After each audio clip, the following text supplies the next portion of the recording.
I'm downstairs. Who's this?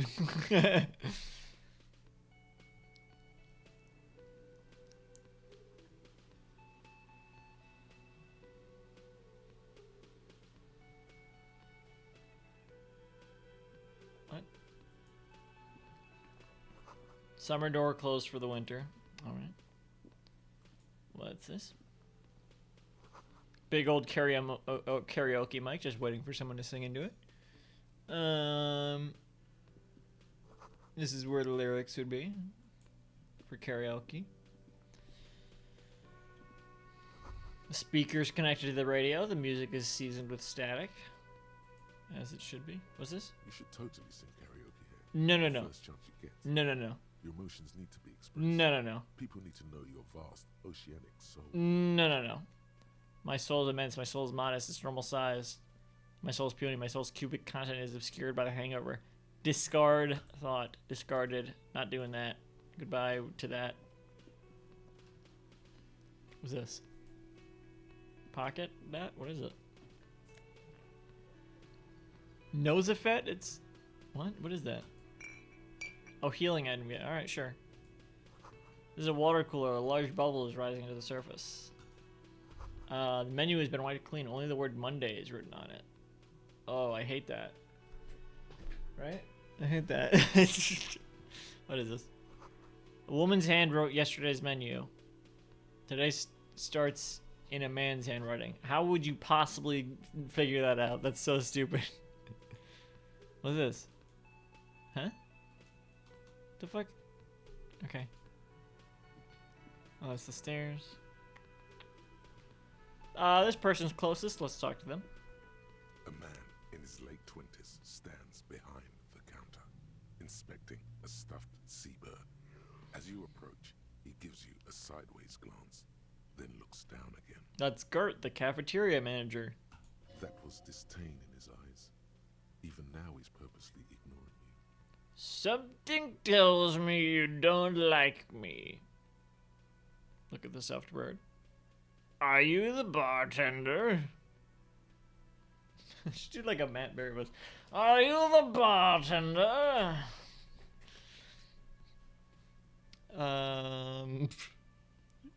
Yeah, ask that. No, I'm not the bartender. I'm the cafeteria manager. Okay. He's very animated all of a sudden.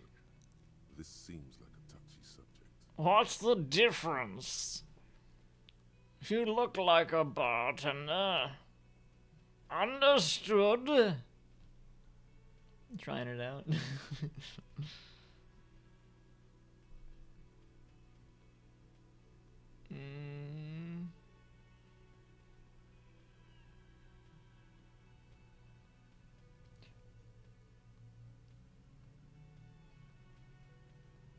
Yeah, what's the difference? I have 3 cafeterias to manage. 3. Sylvie tends the bar here, not me. I'm only standing in. Where did this Sylvie go? Understood. She just, you know. He shrugs. There's something there, and it's not good. That's all you know for now. What about the stuffed bird? Let's look at that. A competent work of taxidermy. The white and brown seabird lies among piles of coasters and drying mugs. One of its wings broken. The man is trying to mend it. Looks like the bird was ripped off the shield that was used to mount it, most likely on a wall. Did I do that? Did I do that? This is the Great Skua. The seabird is the symbol for the discovery of the Insulindian Isola, the part of the world you are in right now. How would I know that? Oh, I guess I'm just figuring that out or assuming that. Something about it makes you feel bitter. What happened to the bird? Can I help you with that? That's the Great Skua, right? What happened to it? Look, your buddy is over there. He looks at the doors where a man in a bomber jacket is tapping his foot on the floor. Tap, tap, tap, tap, tap, tap. Why don't you go and talk to him, okay? What do you mean, my body? Me and him are buddies, aren't we?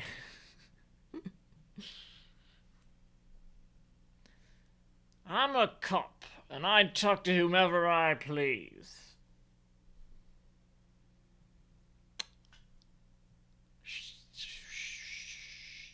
Give me info. He pretends not to hear you, concentrating on the bird instead. Something tells me you don't like me. You're a hero. He says without looking up. Hero cop. He says without looking up. Could the massive property damage upstairs have anything to do with this?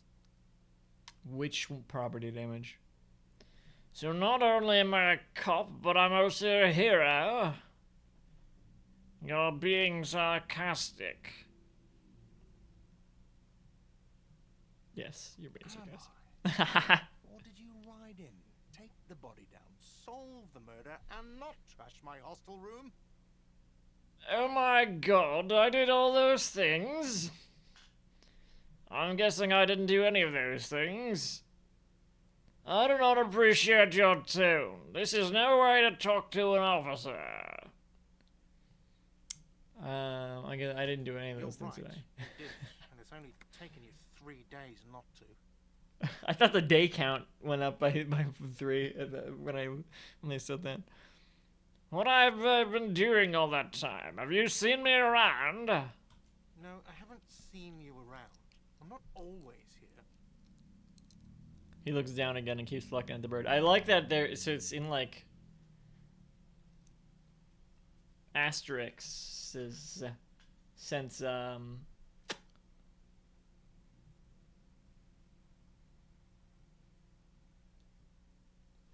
the whole what they're saying is in quotes.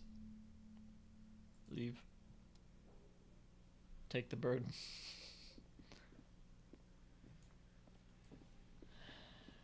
Oh, what's this?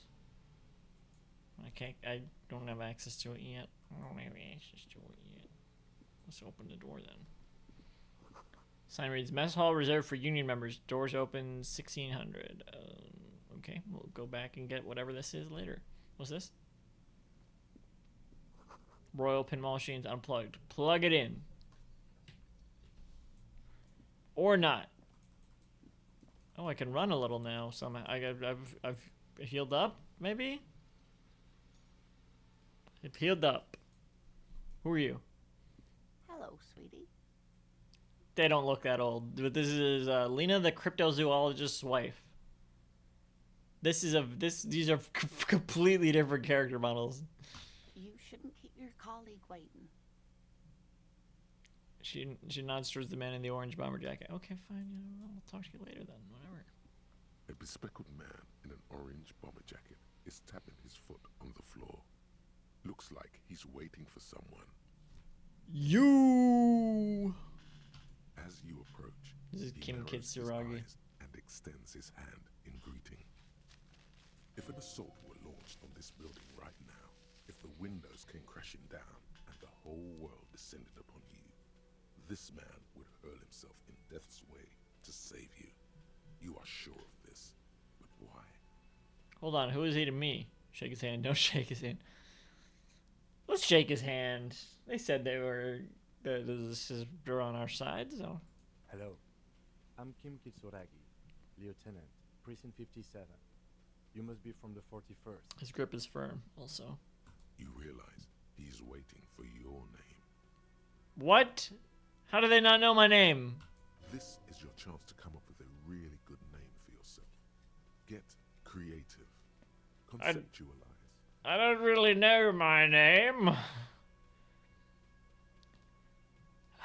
Shit. Yeah, alright, let's conceptualize then. Conceptualizing name. Fuck! That's awful. It's so cool. It's very cool, but I want to come off like a douche if I call myself that.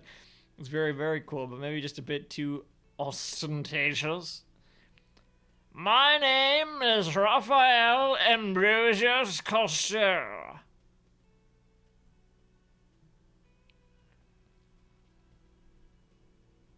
I do want them to say that. That sounds funny, but yeah, it is too ostentatious. No, it's not. Raphael Ambrosius Cousteau is one classy name for one classy cop. If you say so, all right, fine. It's my name.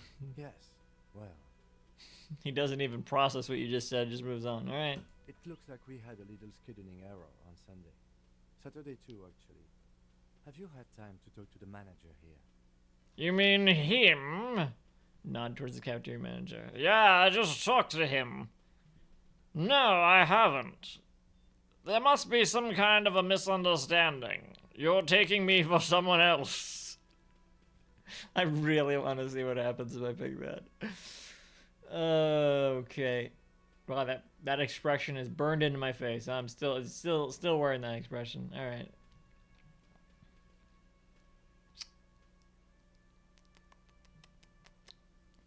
Yeah, I just talked to him. I mean, it's true.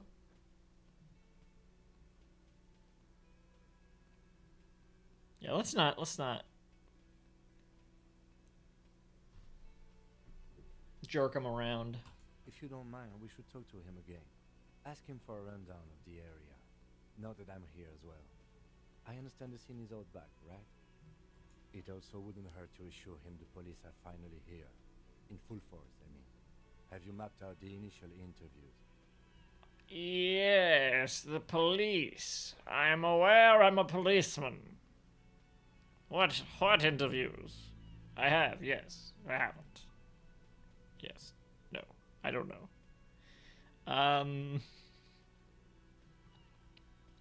Let's let on a little bit that we're not in full mental presence right now or whatever. Right. And the interviews? He taps his foot more out of habit than impatience. Fair enough. I mounted the initial. What interviews? At the 57th, we like to prepare an initial list of persons of interest, and then just skim the surface, prepare the field, get to know. He gestures with his fingers. You don't do that? Maybe it's not an inter-district practice. Gestures with his fingers. Yes. I haven't. No. Okay, we'll have time for that after we take a look at the coroner's case. Okay. Have you removed the dead body from the tree? Dead body? I don't like dead bodies. Look, man, you know, yeah. No. Completely.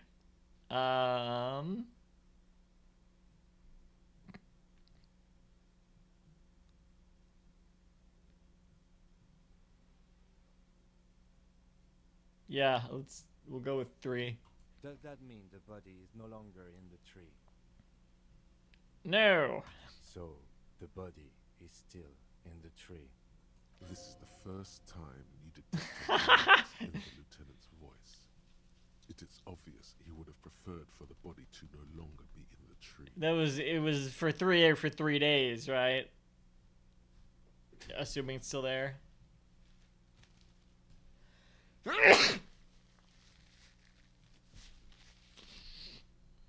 Where it has been hanging for 7 days. We should go there as soon as we are done talking to the owner.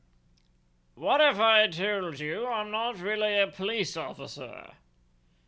How can you be so sure I'm from the police? But I can't remember anything. What were we supposed to do again? Let's get going then. Let's go with 2.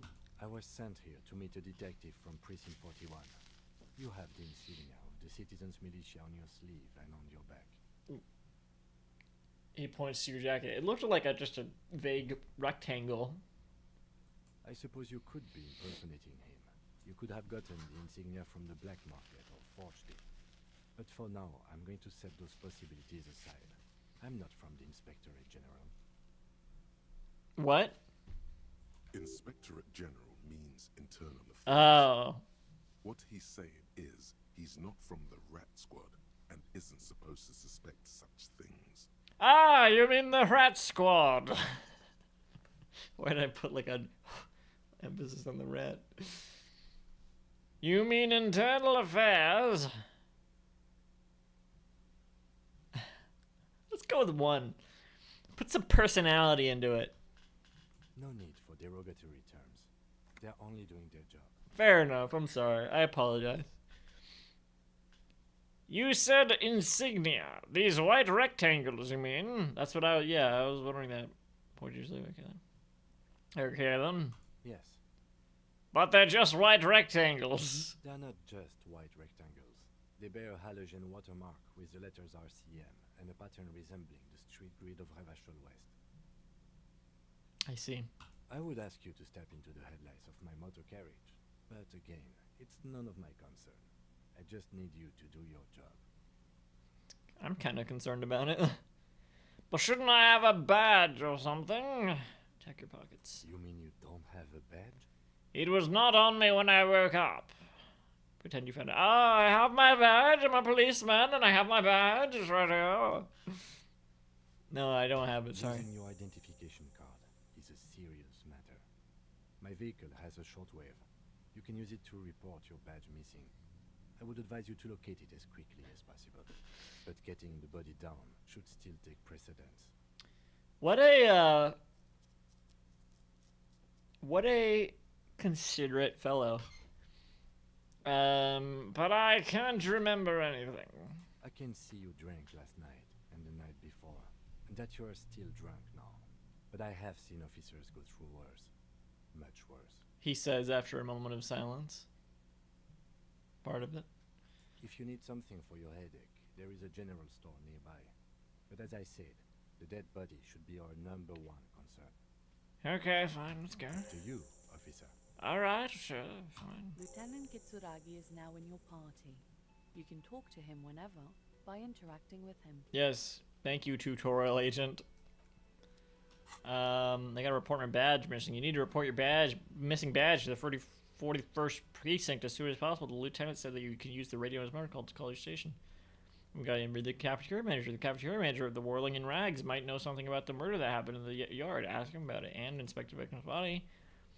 Hanging in the backyard of the Whirling in Rags is a preliminary inspection. You just need to suppress the urge to throw up and approach it. Okay. What about you? Hello, sweetie. Wait, who's Sweetie? Who's Sweetie? Does that mean you like me? Wait, let's stay on task for Kim's sake. Hey, you. The man with the unimpressive beard notices you approaching. He drops the ledger he was holding and turns to the lieutenant. Mr. Gart, right? Little. You run this place. Oh, they actually did give me a moment to read the second part. For once. The lieutenant glanced into his little notebook. Yes. He responds tersely. I am Kim Kitsuragi from Precinct 57. This is an inter-district investigation, so joining me from Precinct 41... He looks to you, realizing he still doesn't know your name. The Harbinger of Ruin. See you, definitely. As I said, Detective Raphael Ambrosius Cosgero. I am currently in between names. Oh man, I don't want to sabotage the investigation though. But it's true. I'm currently in between names. Fantastic. It's like when you've left your band, but you haven't decided on a solo artist name yet. Kim was about to say something like that. Yeah, just go on. Whatever, Right. Kim. Now, I know it took us a while to arrive at the scene. It also took you a while to call us and report the dead body. It was you who placed the call, yes? No, I only just got here. It was probably Sylvie who called you. She usually works the bar here. I'm only temporarily taking over her duties. Do you have her number? As a matter of fact, I do. He looks behind a pile of coasters, finds a slip of paper, and hands it to the lieutenant. You said you just got here. From where? Are you a local? What, of Martinez? No, I live in Jamrock. I only sometimes come here to keep an eye on the place. This is just one of the many, many cafeterias I manage. Okay, brag. Fine. But you still know your way around, yes? In case we need directions. Yes, I know where some things are, but as I said, I don't live here. I just used to work here. And I'm not going to start working here again, if that's what you think. I'm getting heavy Liberty's Kids vibes from talking to this character, and it's making me want to like draw this game as if it was the Liberty's Kids CD-ROM from Learning Company game. When I said I was getting heavy Liberty's Kids vibes, I meant the game. The game. Learning Company. I didn't imply that. He turns to you. Detective. Yes. Yes? What? Who? Me? Huh? What?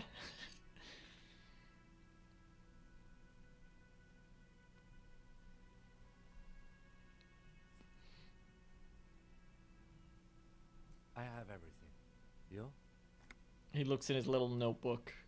Oh, you mean, do I have questions? No, I'm good. Yeah, let's ask some questions. Yes, yes. He means, do you have questions for me, like a police officer would? Fuck you! The cafeteria manager is clearly agitated again. Where exactly is the body? Who killed him? Why did Sylvie go away? You know, I actually can't think of a single thing. Who killed them? Yeah. I don't know who killed him. I'm not the police. That's your job. Did you kill him? I have another question. Yeah. Wait. Yeah, did you kill him? What are you, crazy? Of course I didn't kill him.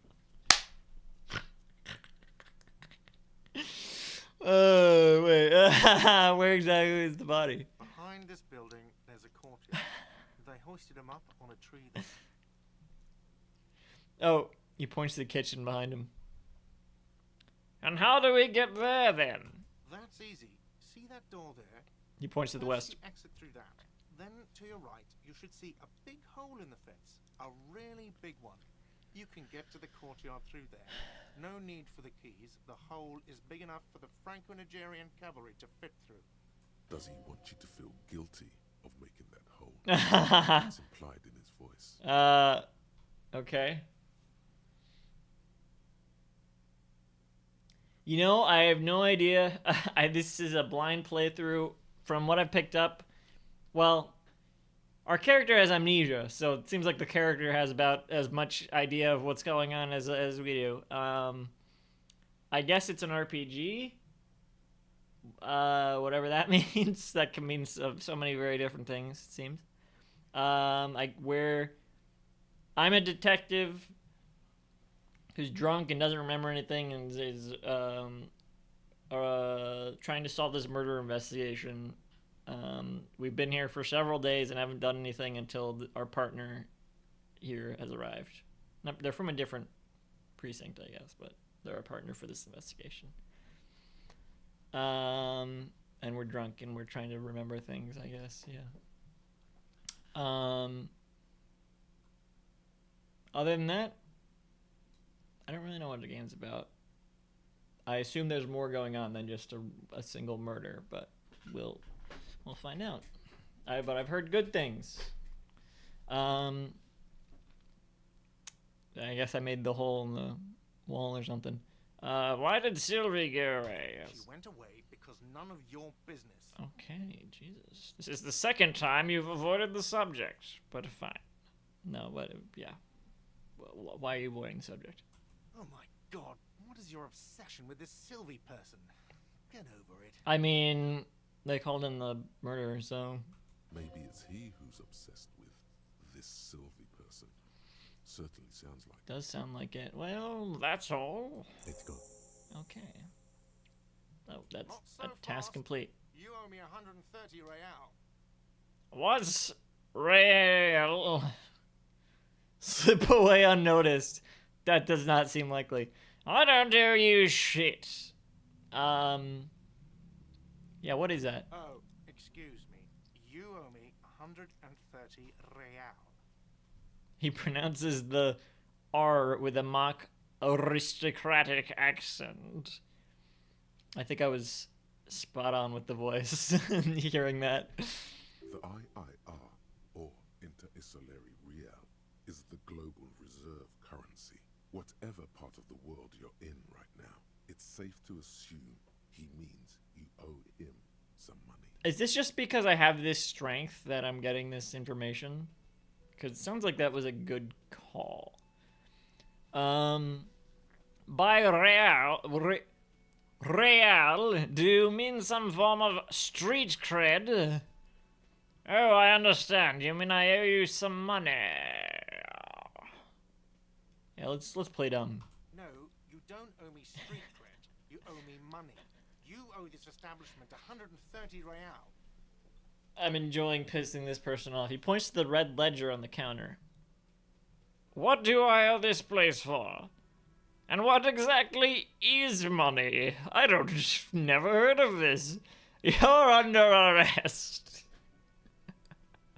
What do I owe? What do I owe it for? Let's see. 3 nights at a tariff of 20 real comes to 60 real. Then there's the window you annihilated. The hole in the window was the first thing I saw when I came to work. So don't try to tell me you didn't. That will be 40 real in damages. He dramatically turns a page in the ledger as well. Okay. Another thing you've annihilated is half the bar. You've run a tab of 30 real. Actually more, but we'll round it down to 30 for your hard work maintaining the stability and order of Revachol. That's 60 plus 40 plus 30 equals 130 real. And yes, real is still money. But what exactly is money? What are you, a philosopher? Actually, I might be. Since I woke up, I have trouble remembering even the most basic concepts of reality. No, I'm just getting my back. Oh yeah, the game started with our character possibly figuratively emerging out of the primordial ooze. It was all descriptive. It was no visual of this. It was very dense. I had no idea what was going on. Maybe it was a dream. I don't know.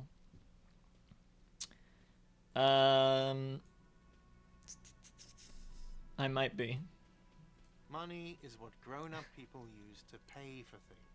Things like this hostel room, or he peeks 8 into the ledger. bottles of potent blend and 9 packs of Royal Extra.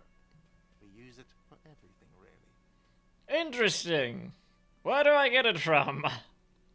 And why do I need it? I proceed to show him the coins you found. Is this money? Proceed, but don't show him the coins. They're yours. Where do I get it? Are you serious? From your work? I don't know. You can take bribes, I guess. I'm sorry. I don't think cops can take bribes. He looks at the lieutenant, yeah. I mean... yeah. Some do take recompense. The lieutenant is dead serious. Yeah.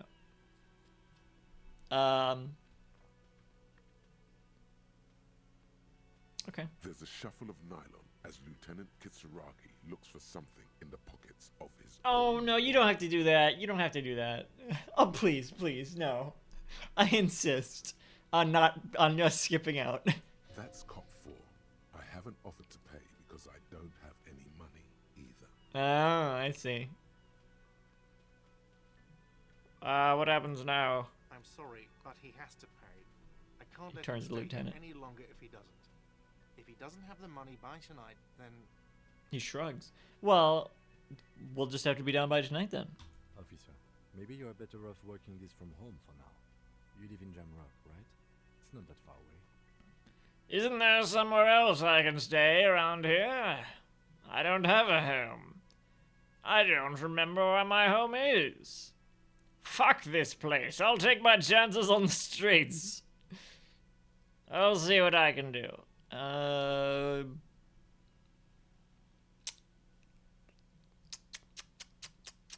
3 is true, I think. Officer, you really need to take this up with your Pattern of I have a creases. shortwave radio in my car.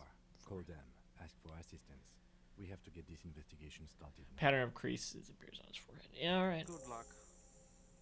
The man wants to say something, then thinks better of it. Also. All right. By the way, where is home?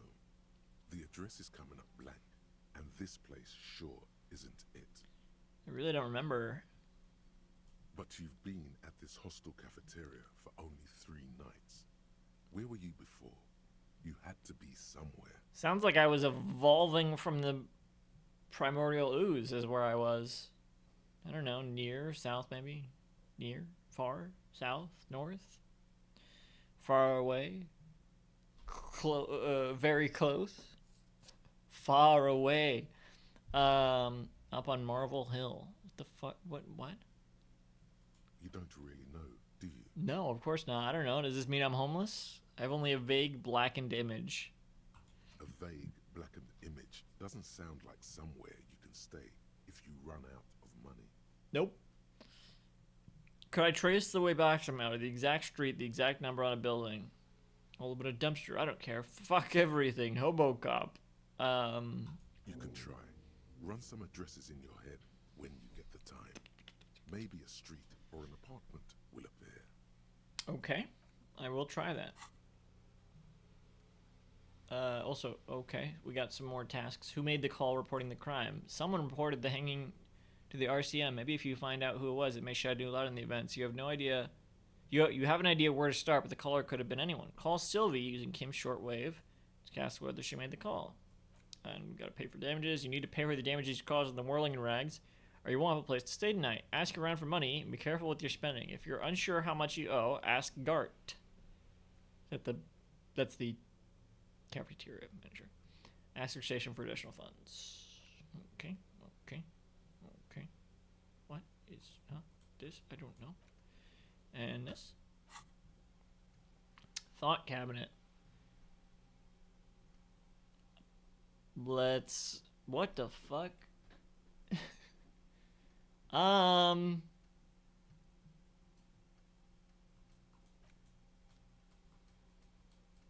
Okay. Yeah, let's. Whatever that is, let's deal with it later. THC? Huh? Thought cabinet. Journal, JRN.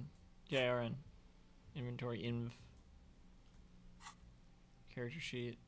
No abbreviation for that, but weird noises. Alright, wait. Where's that money we picked up? Picked up a few coins, didn't we? Did we? We did, didn't we? Where is it? Didn't we? Where is it?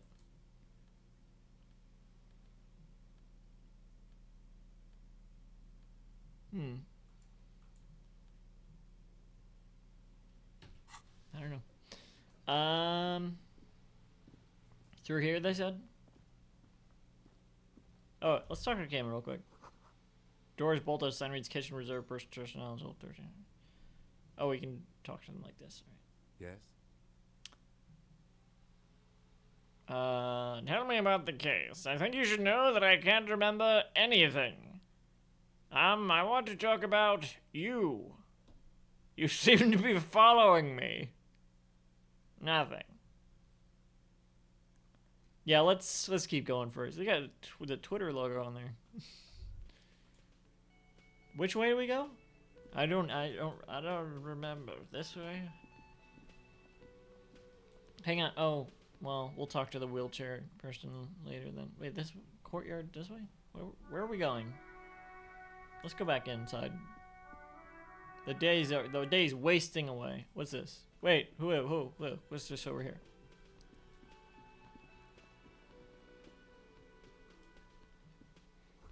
A bottle of rum has been knocked over. A beautiful dark liquid is spilling out. Hey, you. Sleeping dock worker. A man is sleeping at the table wearing mud-caked boots and rolled down overalls. The back of his shirt reads Wild Pines encircled by a logo with a tree. On the counter, rolled out of his open hand, you see a blister pack of headache medicine. Lieutenant, who is this? Pick up the pills. Wake him up.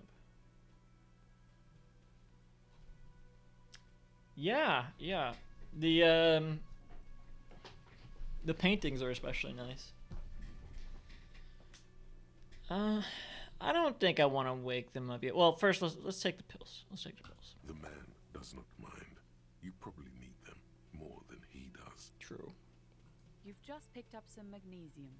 This item is stored in the bottom left corner of the screen above your character portrait. Use magnesium to heal your morale if you have morale damage. Sounds like a robot voice. Looks like I'm already healed up a little. From that, just from picking it up. Who is this? No idea. Looks like he works for Wild Pines, a logistics company who owns and operates the harbor. But why is he sleeping during the day? Possibly because there's a strike going on in the harbor. There's not much to do aside from drinking Good info. and sleeping. Wake up. There is only one way to wake this bone idol from his slumber. Roar like a hurricane. Oh, that's okay. I don't. Buildings from the Seems pretty straightforward so far. We're figuring it out as we go. Roar like a hurricane, rip the building from the earth. Wake up! This is an order! I am the law! Or just a primordial scream. And, let's try the first one. Why the yelling man? The 30-something man slowly lifts his head and gives you a pensive look. looks like a Sow descendant. A lot of Sow dock workers around. You're alive. You looked for the long count there. I just wanted to see what would happen if I yelled. I need you to answer some questions right now. We'll go with number 2. Congratulations. You've seen the future. Now, if you excuse me again, officer. The worker sinks back on the table, ready to continue his nap. Officer, even after a rude awakening, this dock worker respects the police. More than they usually do, at least. Okay. See anything interesting in your dreams? Tell me about Wild Pines. Which is writing on his overalls. Why are you sleeping here? Why are you sleeping here while the others are out striking? Who's behind organizing the strike? What about the dead body in the yard? Yours? Pointed the bottle and the spilt rum. Alright, I'll let you sleep. Let's start casual. Thank God, no. Okay. No, nothing interesting in the dreams. Was it a fathomless darkness into which we ought to be deferred like corpses to a mausoleum? That seemed to be what I was dreaming about. Was it pure nothing, your consciousness no larger than a single grain of mold? Tell me, was it a bliss free of X somethings? This was all stuff from the dream. You're right, let's talk about something else. Was it this? Wait. Yeah. The worker stares at you.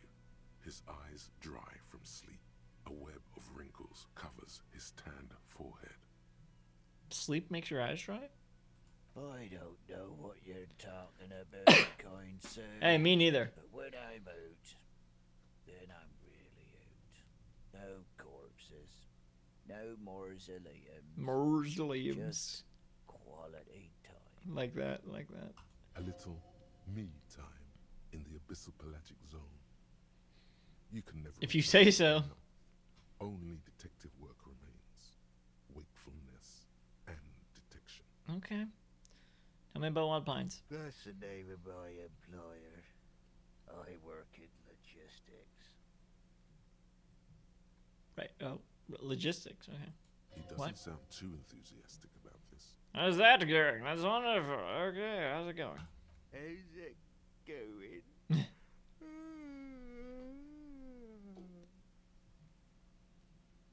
Oh, the dock worker lets out a big yawn. I was about to yawn too. Then stares at the cafeteria's terrace doors. Some fingerprints glisten on the glass. Haven't you noticed what's going on outside? Of course, it's a total madhouse. I'm not sure what you mean. I've almost never been outside of this building. No, I don't know what you mean. We're in the middle of a strike down at the harbour, trying to force some sense into the executive board of Wild Pines. Okay. For one, I get you some more shut-eye in the mornings. Right to work. Right to sleep, He I r- say. He rubs his eyes and sighs. Why are you sleeping here while the others are out striking? They got it. Majoret's got it. He's guarding the gate. I'm just getting some sleep. Or was. Mm-hmm.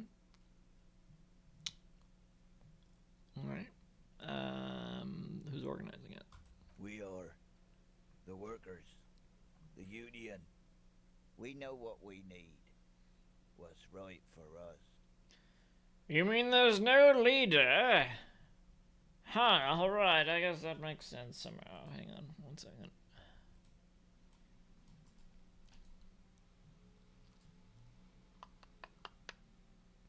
One second.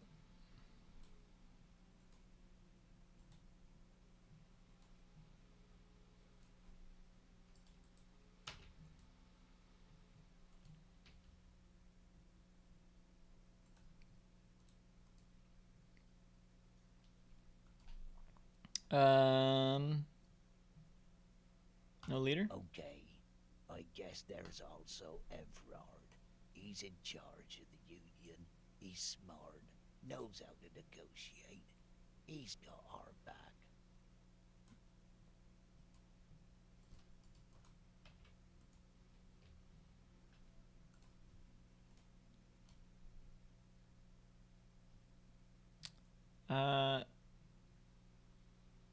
So that's the union leader. What about the dead body? Yeah. What about it? You seem cool with it. Do you have many of those hanging from the trees here? I'm just trying to find out what you know about it. Yeah, let's be accusatory. You know, people die here every day. Fair enough. Someone's found in a ditch. Another one falls in a manhole.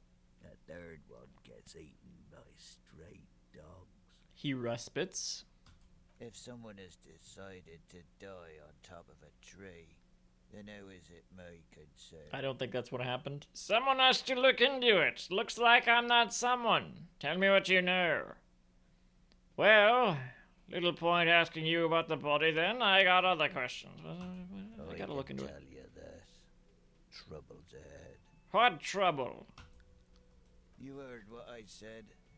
Draw your own conclusions. That's all I know. And I prefer... How do you know? What do you mean? The lieutenant gives you a little nod, then makes a note in his blue notebook. Okay, good work, good work. So Union people think he was a killer, he thinks. Even Sleepy Hair. This doesn't help a lot, but it's something. Good work, detective. What? What did I do? What? I don't... What did I do?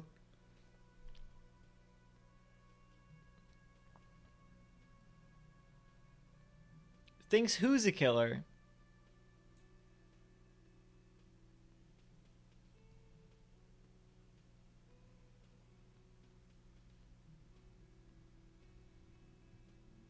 Who do... Okay. Yours? Indeed. Help yourself to some. He Wait. blinks. No. Oh, it's empty. Sorry about that. Hey, no worries. Alright, I'll let you sleep. The dock worker doesn't answer. His head is already back down on the table, in sweet sleep. Sleep well, buddy. What's this? That sugary black rum stain on the counter makes you teary-eyed with joy. It's almost touching how syrupy and sticky it is. How long have you been up already? Rum is syrupy? An hour? 2 hours? Pretty long. It's drink clock. Not now. No, not now. No, we don't even drink. Excuse me. Do you have something better to do than lust for sweet syrupy rum and lemonade? With a twist of lemon? Maybe lime? Maybe who cares?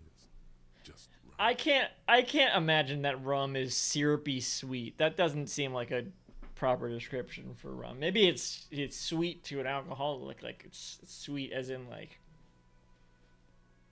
delectable, like craveable. but not literally the taste sweet. Like that doesn't seem right. That doesn't seem accurate. But I wouldn't know. But I don't know. Maybe we'll drink strong alcohol like rum. Rum is strong, right? They're like, ooh, like I feel like it'd be more just like strong. I mean, I guess it's not either or, but like sweet, really? I thought the only alcohol that was really sweet would be like cocktail type stuff. I mean, wine isn't really sweet, right? It's bitter. That's the word I'm looking for. Bitter. Wouldn't it be bitter? I guess it could be both, but no, don't lick it. All right. We're good. So help me. We're going to avoid drinking as much as we can. Let's go up here. Oh, keep up.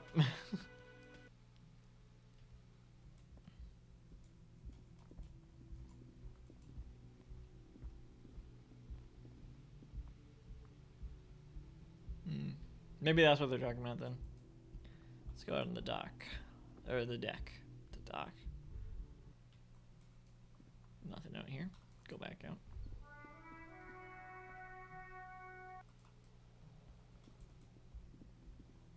What's this on the floor now? Oh, hey, maybe my partner can grab the tie for me.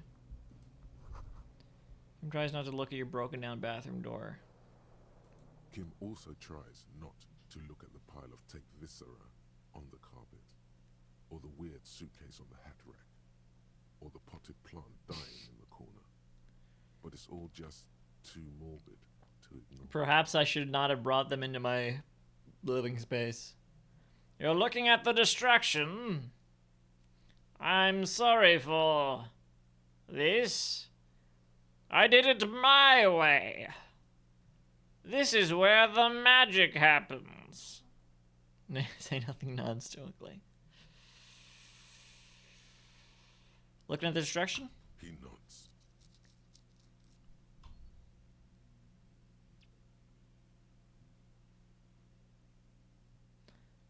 I don't see the need to apologize quite yet. I'll just nod. He takes a step toward the door, like he'd like to leave. Yeah, that's fine and all, but I gotta grab my tie. What's going on over here? Am I looking for my... Let's see if I can grab the tie now. This fan has 2 chain pull switches. Yeah. Has it been consigned there as punishment? You feel as though this creature... The switch must be broken, because nothing happens. The air in the room is starting to feel like vaporized urine. Oh, sorry, Kim. Gross.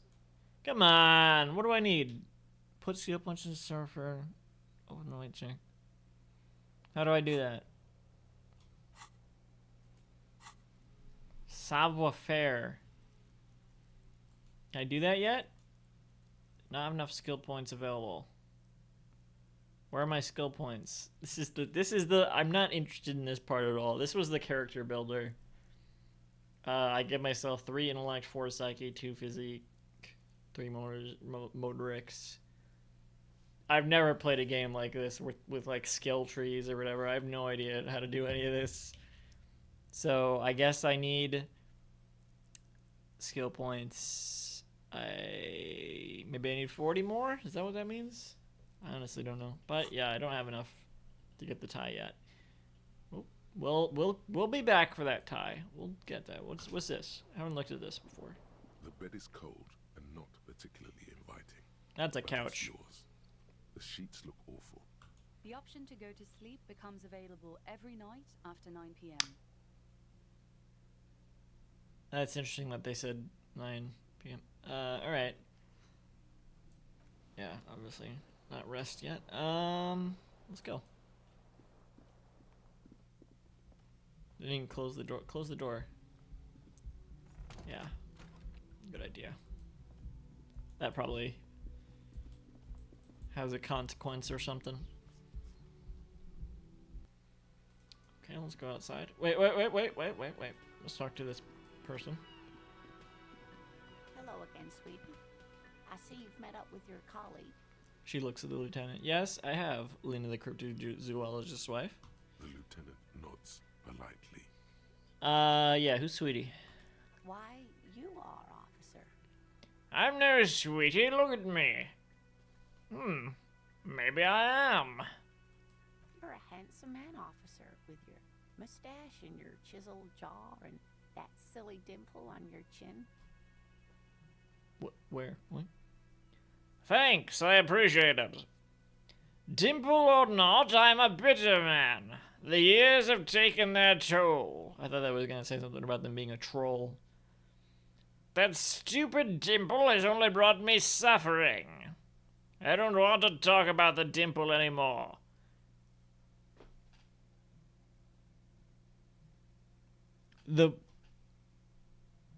The background behind the dialogue tree here is like shifting. It's weird. Yeah, we'll go with number 2. Take heart, officer. You're still a man in your prime. Well, that's very kind. You must forgive me. I'm getting so scatterbrained. I completely forgot to introduce myself. She slaps herself on the forehead.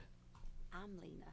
My husband Morel and I are staying with our friend Gary just down the street, but I come here for tea when they're away. Her eyes glitter over the rims of her glasses as she looks up smiling. This Lena is wacky enough for the Motley Crew. Hire her on the spot. What? No. You seem to be in a chair. How'd you like to roll with me? I don't know if you've noticed, but I don't know where I am or what I'm doing or anything. Sweetie needs money. Do sweeties get money? I've got to get going now. Let's be honest again, we'll go with 3. Yes, officer. You look rather dazed. Like a stunned fox. But surely things can't be that bad. Her eyes follow your movements with some concern. I drank so hard I forgot literally everything. I hope you're right, it's not too bad. Yeah, I'm blowing this whole thing out of proportion. Forget I said anything. No, it's not. It's 1. 1 is number. Oh my. It takes a moment to process. You know where we are, right? The Whirling in Rags cafeteria. It was on my keys. On Insuland. Don't know what that means. I don't really know. Some seedy hotel. A war zone at the edge of the world. We're dead, haunting each other. We're ghosts. Let's go with number 1. That's right. And where is the Whirling in Rags cafeteria itself located? The edge of civilization. In hell. We're all in hell.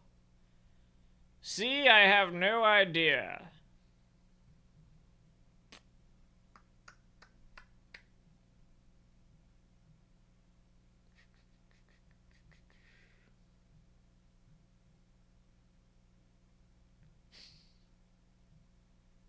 Yeah, let's go with 3. We're in the city of Revshol, dear. She flashes you with a worried look. Okay. Honestly, I don't know diddly squat about Revachol. What kind of place is this? Let's learn some How would I info. even begin to tell you? Her gray eyes widen. Revshol is the most beautiful city in the world. We're fortunate to be here, you and I. This is the most beautiful city in the world? God, we're screwed, huh? If this is the most beautiful city in the world. I haven't seen very many other cities personally. but Okay. Everyone says so. Revachol is a rare jewel. This city used to rule the world, though it has seen better days. There's a pause as she studies your expression. You must look quite lost. Speaking of history, you know what year it is, yes? It's the spring of 51. Sir, it's the year 973. All I know is we are approaching the end times. It's a bad year in my late 40s or 50s. I don't even know how old I am. Calendar said 51. Let's go with that. That's right, dear. How splendid. Here, The fuck take was it? this pen. Knowledge should always be rewarded. Oh, thank you. Her relief is palpable. She was getting pretty hard, Oh. but now she relaxes tell that this is taxing for you, so I'll just ask one more question. What regime are we living under? What mode of government? No clue. Some kind of democracy, maybe.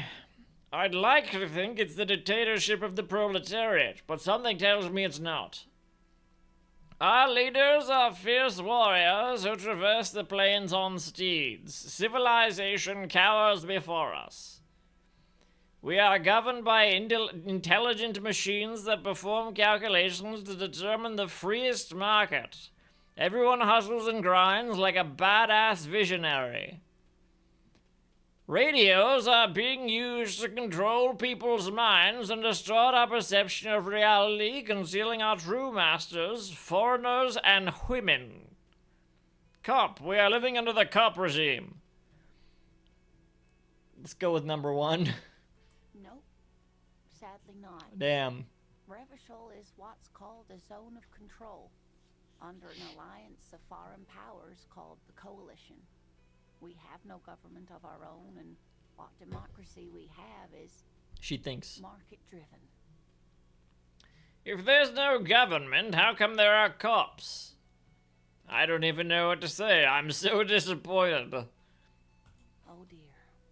Number one. And you were doing so well. She shakes her head suddenly, very There worried. aren't any cops in Revachol, not in the traditional sense. The status of law enforcement has been a complicated matter since the revolution. It's interesting. They don't have like a British accent or anything, but they're pronouncing some words in like a British way, like status. What was another one? I think they said what or something. That was interesting. But we should stop for today, sweetie. You look like you need a break. Besides, I'm not the best person to explain the big things to anyone. Fair enough. She's scared now. She's realized you really are brain damaged. Oh, I'm sorry. So, how did I do? What is the revolution you mentioned? Maybe I would have gotten a better reward if I had guessed more correctly. Who could tell me more? Conclude. How did I do? You were doing quite well up until the end, dear. It does look like you're having trouble remembering things. History and places. Remembering reality in a word. It's very odd. Is it? A sigh. The lieutenant buries his nose in his mouth. Sorry? But maybe a fresh set of eyes is what the world needs. While I'm no doctor, such bouts of amnesia are often temporary, so I wouldn't worry too much. Maybe I'm being too honest. Maybe I should have pretended this whole time to like know what I'm talking about. But it seems like people are pretty forgiving about me not knowing everything. Better not to lie, right? I didn't you know, what's the lying skill? There's like a lie skill, right? Or the drama? Yes, play the actor, lie, and detect lie. Yeah, I didn't go for that one. So all right. She means this sincerely. Worrying won't do you any good. Fair enough. What's the revolution? Defeat, I'm afraid. The people of this archipelago tried to build something new, something Archipelago. different. The rest of the world didn't like it, so they came and ended it. This was 42 years ago. What is the word Elysium? Because I feel like that word I've seen used in exclusively in these types of like revolutionary dystopian settings. There, Elysium is like a setting in the world of the game, the Deponia series of games, point and clicks. This game is called Disco Elysium. It's sort of similar sort of setting. There's that Neil Blomkamp movie Elysium. Depends on how lethal it can be. Free to lie, I guess. True, I guess. Yeah, I tend not to lie in real life, so that goes well, I guess. There's that Neil Blomkamp movie Elysium. That also seems maybe that sort of deal. I don't really know anything about that movie, but just the vibe it gives is also a similar sort of setting. Let me look up the word Elysium. What does that mean? Maybe it's just a genre word. I don't know. The movie is the first thing that comes up. But yeah, it's the same sort of deal of like...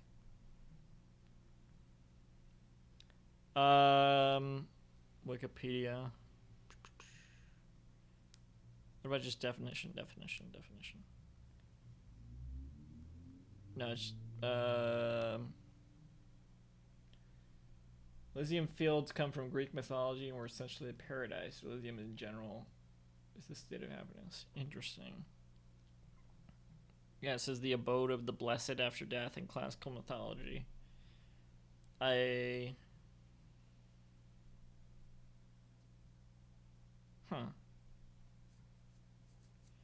That's interesting because I've only ever seen the word used like that seems like a very different sort of context. But I've exclusively seen it used as like a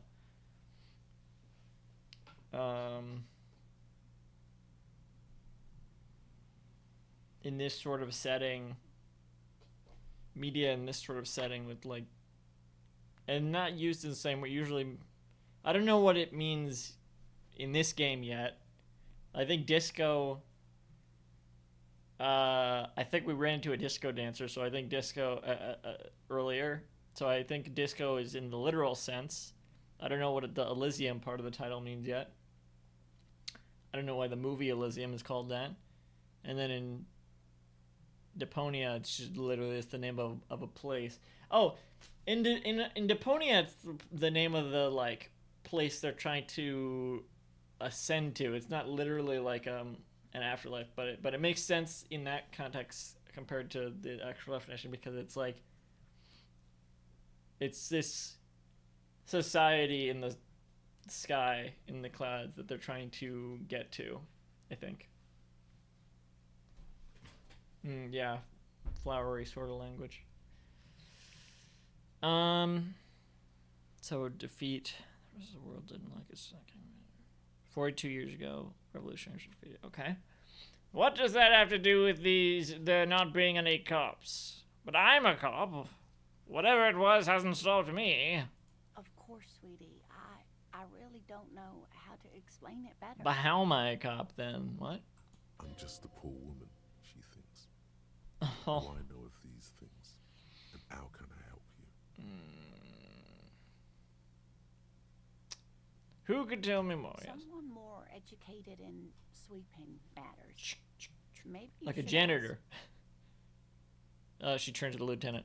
No, I'm not an He looks away. encyclopedia. I won't be a guide either. I'm a detective. Okay, wow, jeez. Of course.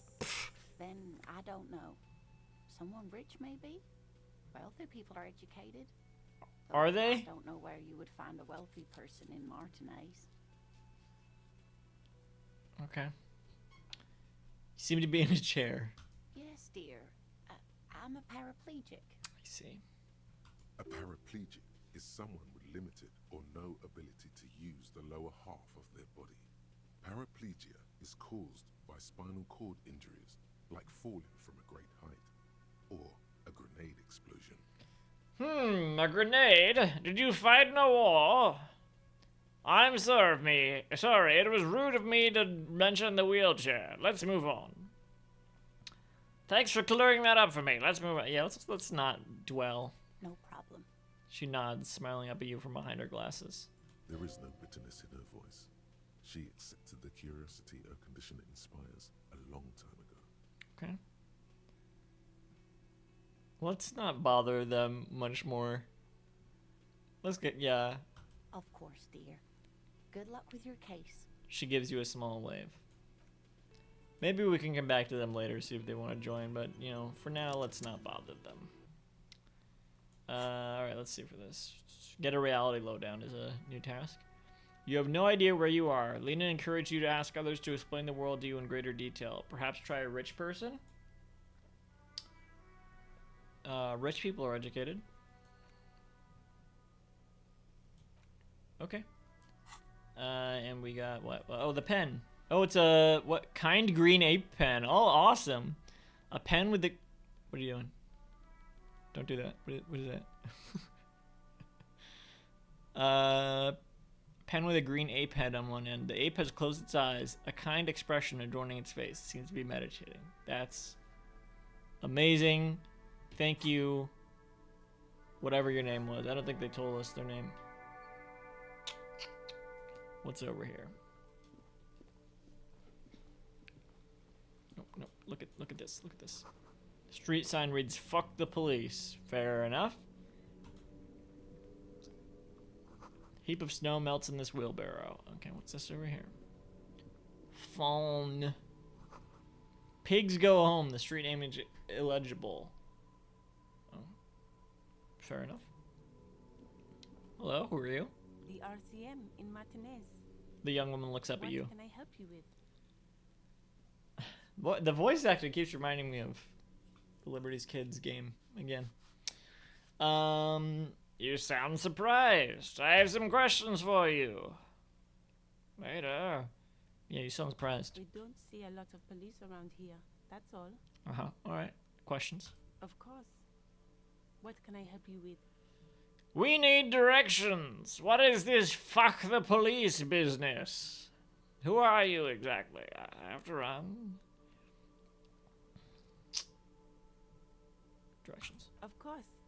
Where to? I'm looking for a dead body.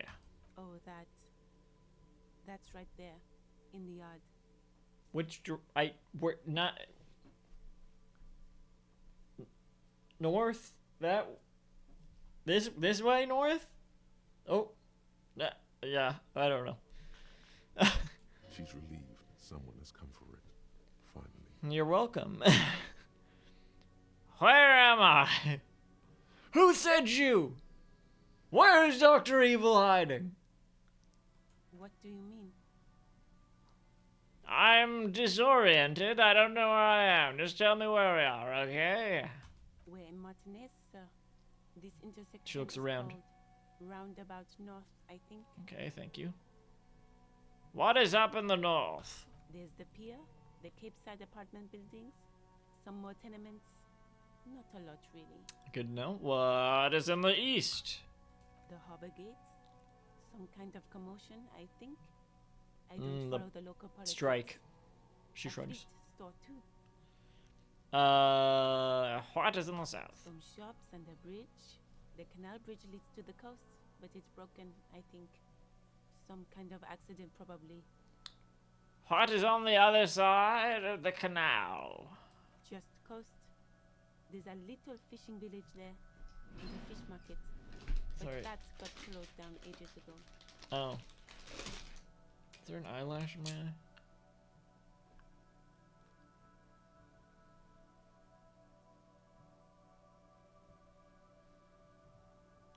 I don't see one.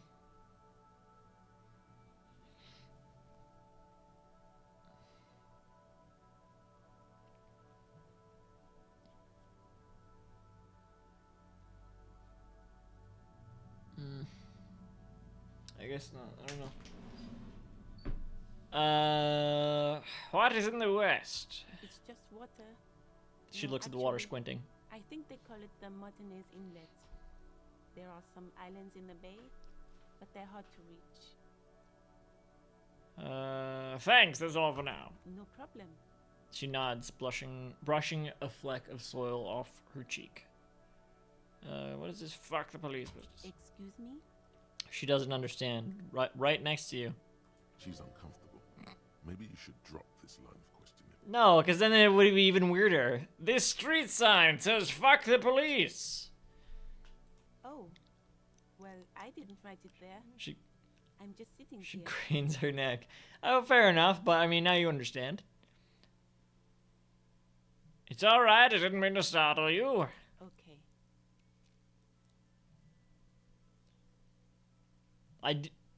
All right, whatever. Who are you exactly? Who sent you? I am just a gardener. Cool, and what are you doing here? Good to meet you, just a gardener. Another question then.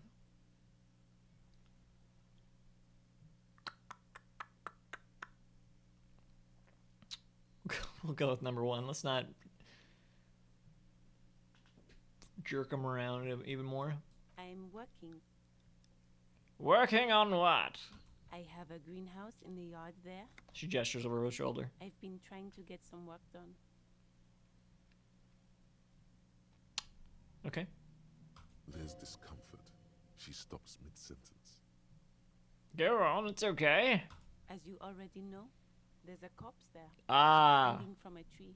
yes. It smells pretty bad. So Yes. I have to take breaks. Yeah, right. Oh, shit. Sorry. Sorry. God, sorry. Don't worry, miss. We are here to clean it up. You can get to work soon. Thank you. She smiles politely. My head is about to explode from all the salts I've had to inhale. Salts? Gotta run. Of course. I won't hold you back. She wipes her brow with the canary yellow glove. Her gloves. You get the feeling that you need them. You have a dead body to deal with after all.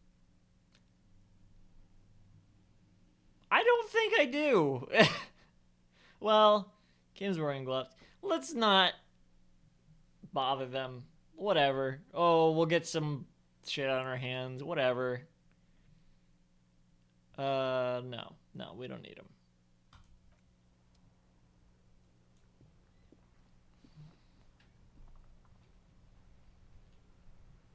Got a car here. Car there. Who's this? Coroner. I am a gander and a hunter and a gatherer. Feel like a traveler. The man mutters to himself, accenting the beats as he goes. This is Tommy Lahan. A simple little cadence. He seems to be making it up as he goes. Keep listening. I am the law. Let's keep listening. From another planet. He finishes and turns Hey to there. you. Oh, yep. Hello?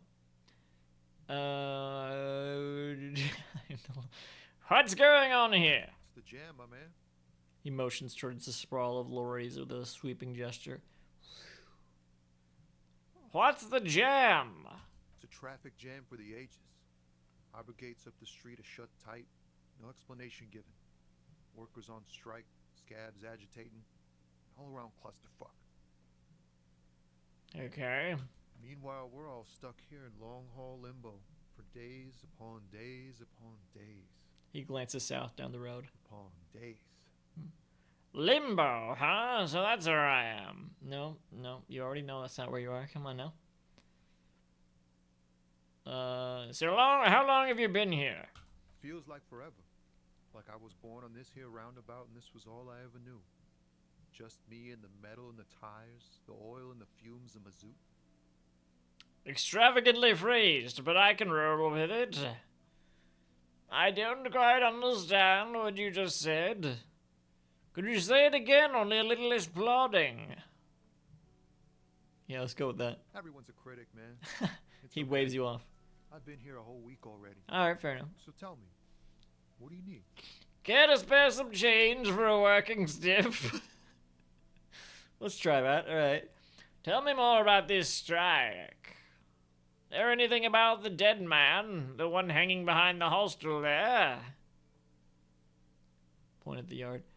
What are you hauling, anyway? Alright, let's do the change first. Huh? Sudden financial Oh. duty snap him out of his daze. No, I ain't got any money. They don't want to pay for unfinished work. They who? What do you mean they? Oh, I see. Makes sense. First work, then pay. I don't know who these bosses think they are, but that sounds like a good arrangement. For them. So you're broke, got it. What else did I have to ask you? We'll go with number one. Makes sense. It sucks is what it does. I mean, sure, but it does make sense. Tell me about the strike. It's like whatever's going on over at the docks. Workers got a blockade set up, making demands. No way in or out. What's the union demanding? Some pretty wild stuff, I hear. Like a giant new power crane in half the company. Forget what exactly. Good on them, I guess. Okay. I've heard talk there's a company rep in town too. Like a strike negotiator type. They'd know what's up. precise demands and so on.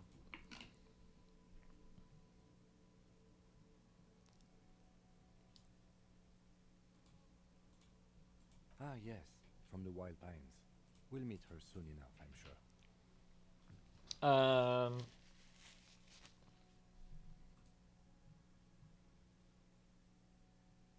Okay, the company rep will meet them. What do you think the company wants? They want to keep that money flowing in, my man. Ka-ching. He makes a ka-ching sound. Anything else I should know? Anything else? He thinks. Yeah, this ain't really my area of expertise. I just do my job and get paid. I have things to do and places to be. All of us do. All of you. Us lorry drivers. Cam, your nurse. You still hang around here waiting for this mess to end. Most have scurried off somewhere to get drunk or high. Or laid. He smiles awkwardly. Not that I blame them, really. Not you? Not my thing. Chasing transient pleasures is a drag these days. I prefer the examined life now. Thinking, reflecting, observing.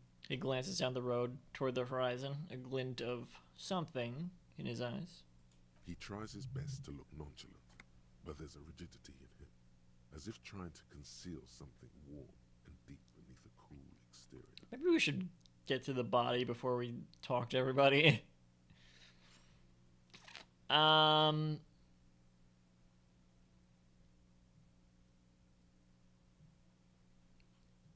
Yeah, let's try the empathy.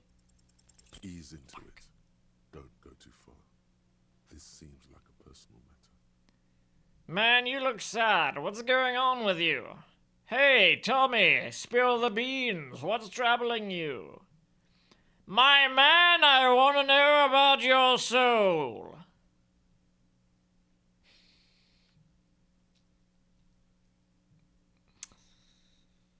Let's go with number one. I'm okay, man. Just the jams got me down. The fumes, the chemical rainbows, the tarpaulin stretched on the frames and the dull engines off. The man recedes into his daze of words. Maybe the full-on direct approach wasn't correct. Damn, it's tricky business looking into someone's eyes and not doing it wrong. Anything about the dead man? He ain't one of us drivers. I know that. All accounted for. Otherwise, I haven't really asked about that. Been wasting time right here. Keep him busy. It's easy to see he's telling the truth. He's kept his nose out of the dark stuff.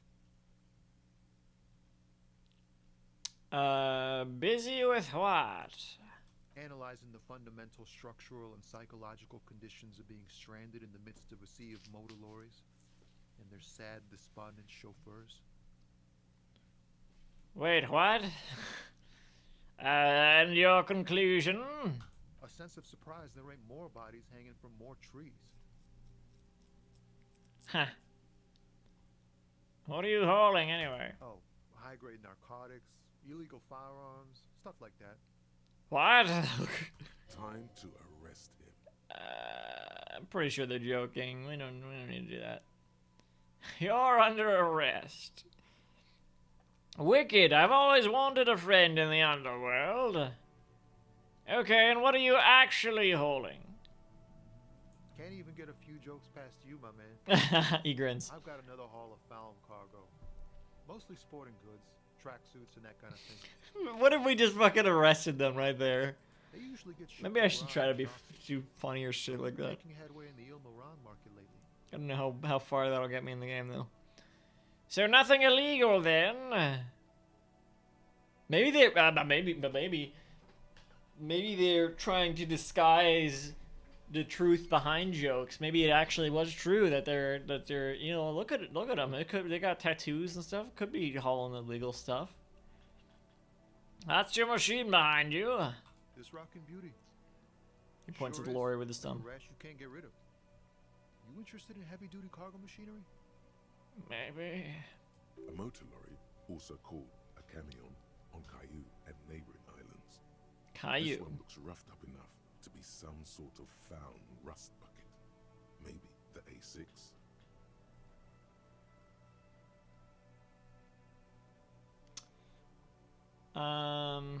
That a fallen A6 you got there? Good eye, my man. Yup, she's I home, guess it is. so reliable. Me and her spent a long time together. He gives the Saddle-Lori a friendly knock. Also. There it is again. A little touch of sadness beneath his cool. He thinks he's spent too long in this lorry. Could I get one of those fallen tracksuits you're hauling? We're pals and all, but I can't just freely hand out the merchandise. The bosses won't be happy. So nothing illegal then? Not unless they've illegalized sports equipment while I was on the road. Huh. Right, I had another question. The man taps his fingers rhythmically against his arm. No, I didn't. Goodbye. I'm good for now. Good talk. Don't be a stranger. He gives a salute with 2 fingers. Or... yeah. Okay, let's go to that body. Let's fucking get the body that's been hanging in the tree for days. What's this? Wait, hang on. Goods from the lorry haphazardly litter the surroundings. Okay, this. Closed for winter. Please use main entrance. Wait, it's north, they said, right? This way. Excuse me, sorry. Coming through. And this is the big hole I put in the... yeah, this gotta be it, right? No? Yes? Oh, yeah. Hey, what are you doing, kid?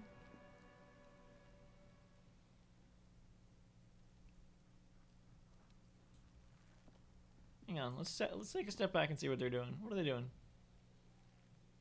You fucking kid! Hey! Kuno's got this.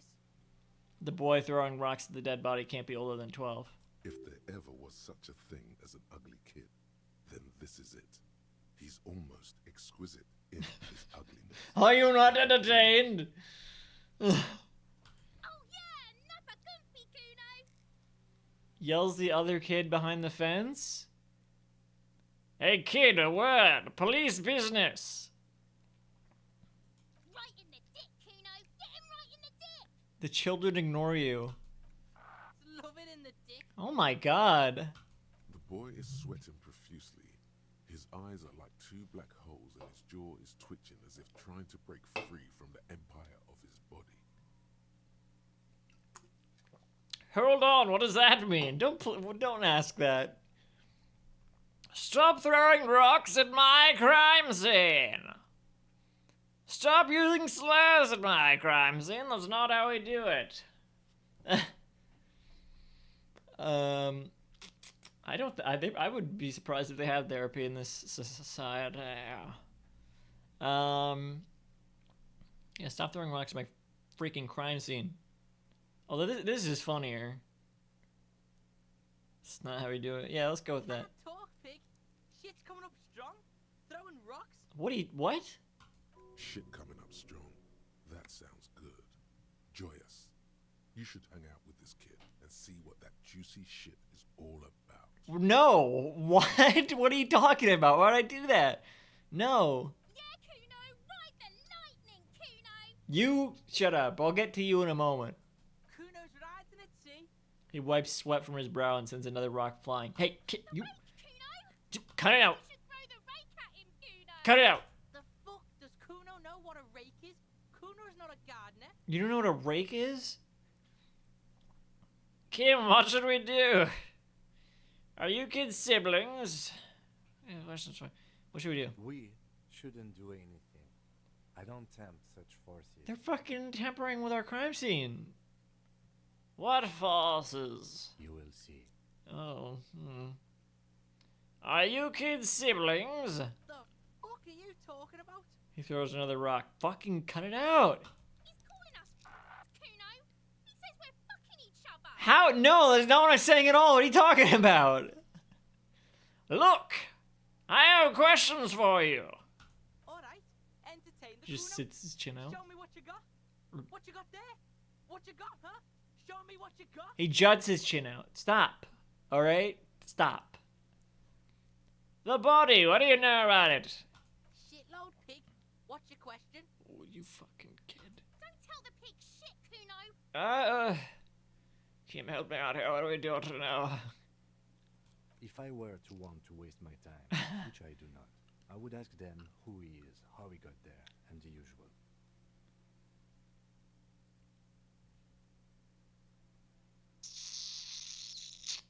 Do you know who he was? Kuno's fucking. Kuno uses the fucking for target practice. Oh my god. Do you know how it got up there? Probably climbed. Kuno was busy down the road when that shit went down. So you didn't see it happening? You heard Kuno. Kuno wasn't even in Martinez. Kuno wasn't in Revachol. Kuno wasn't regional. It's like an evil Elmo. Oh, okay. Where did you go then? I don't know. Some fucking... He looks around trying to come up with something. Oh, yeah. Trying to come up with an alibi then. Mesk or I don't know. Some other place. Night City. Kuno was in fucking Night City. That's it, kid. You're under arrest. There is no Night City anywhere. That sounds like the name of a city in some pulp science fiction novel. That's a fictional city name. Night City doesn't exist. My lips are burning a little bit from the fucking atomic fireball residue on this coffee. What the fuck? Yeah, that's made up. Why you gotta be riding Kuno's ass? You haven't been where Kuno's been. You haven't been in Kuno's head. You wanna know where Kuno was?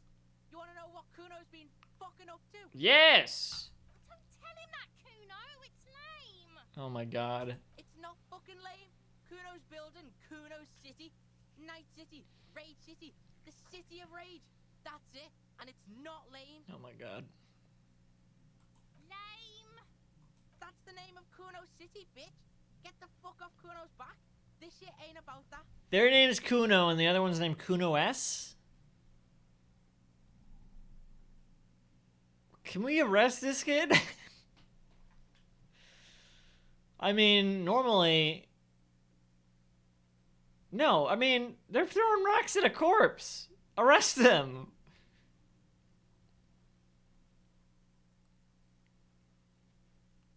If there's any reason to arrest someone, and I think tampering with a corpse is probably one of there.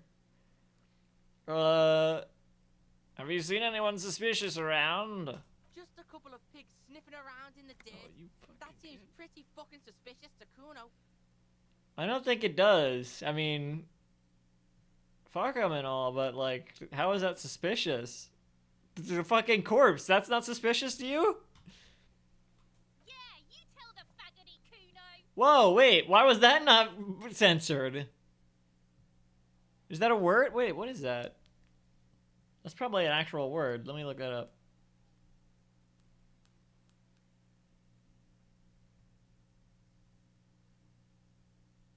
Nope, that's also a slur. That's still a slur. Let's talk about something else. You're testing Kuno's patience here. Yeah, try something, kid. Get lost. Oh my god. Jesus. I discussed the body again. The fuck about it? No, there's nothing else about You're it. testing Kuno. Get lost. Oh my god. About the crime scene, you kids often play in this yard. Right, pig. This is where Kuno plays with his little wooden choo-choo. What do you want with it?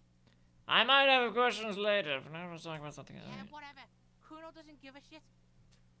He spits over his shoulders and looks back at you. I gotta ask, who is Kuno? Kuno's Kuno, pig? The boy points to his chest with both thumbs. So you refer to yourself in the third person. Kuno, is that some kind of gang name? Oh my god, it's starting to rain.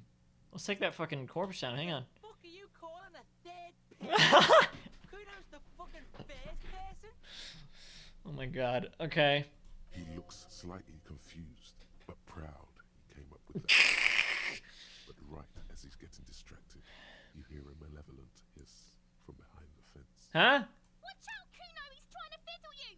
He's gonna put his hands on you. The thing behind the fence starts squealing shrill and violent like a fire alarm. Help! Pig's got Kuno! Help! Ray!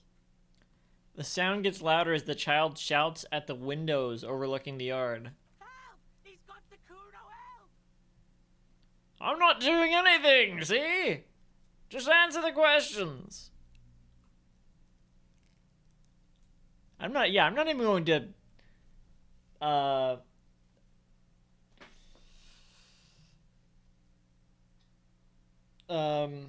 what's the fucking, I'm not even going to not acknowledge that. What's the word? What's the term? Dignify. I'm not even going to dignify that with a response. Answer the question. He's sticking his dick out! What the fuck? Escalate, Kuno! His dick is out! You're afraid! What do you mean escalate? Pig's in there, Kuno! Somebody, please! Shut him down? I'm not trying that. What is this sick charade? Who put you up to this? Don't punch him, it's a bad idea. Back off. Oh my god. What is this sick charade? No! The boy screams, his freckled face contorted Kuno, you sick fat fuck! in hideous, uncontainable laughter. Who put you up to this? No one. Kuno's doing this because he likes it, pig. He whispers suddenly. This is where Kuno establishes dominance over you. Yeah, sure. No one's The pig's gagging him! Kuno can't speak! No one's even coming to help you. Unfortunately, I guess. So I'm not worried. Someone put you up to this. You put him up to this yourself when you decided to talk to him in the first place. Alright, Cam. Not helpful. Listen to your friend. Kuno hawks a loogie on the ground. The phlegm is yellowish and bubbling somehow. What the fuck? Kid. They need to go to more than one type of doctor. Did God put you up to this? Kim, did you do this? What? Okay, no one put you up to this. Fine, whatever. Help!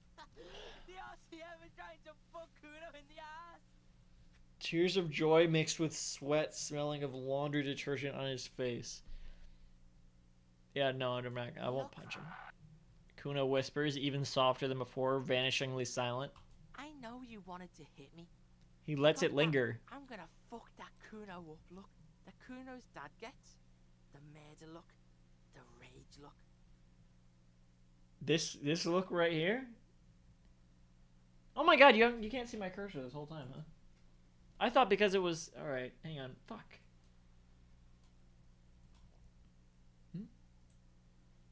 There it is. This look right here? That's the look? No! Yes, but I didn't act on it. It was just a fantasy. Yes, how do I get back to it? I want to go back to that thought. How do you know that? You can't see inside my head. Can you read my mind, Kuno? Yeah, whatever. 2. I know what you thought. I'm gonna fuck that Kuno up. I'm gonna shut that shit down. You know what?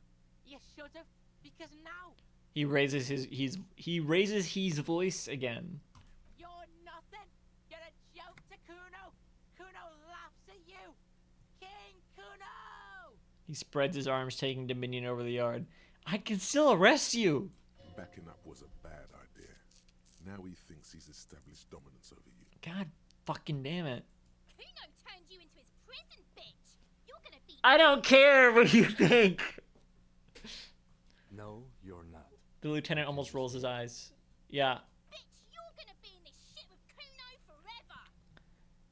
The peepo-headed critter doesn't let him finish? A peepo is a type of hat, by the way. Okay, thank you, yes. Nice peepo! Whatever, I just had some questions about the crime scene. Yeah. Let's do it. Let's compliment the peepo. Why not? Let's do it. You don't talk to me about my fucking people. You don't know where I come from. You just Kuno's bottom bitch. Oh my god. I don't care. I had two questions. Other questions. Okay. Kuno is kind to his bitch. Ask your questions, but remember, this changes. Do I have a gun yet? I'm not opposed to just shooting them at this point.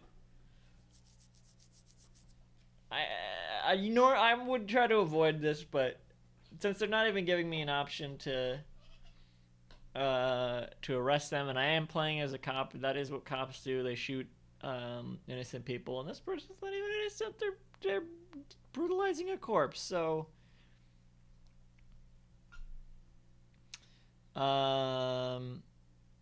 he taps his temporal lobe. Click, click, click, click.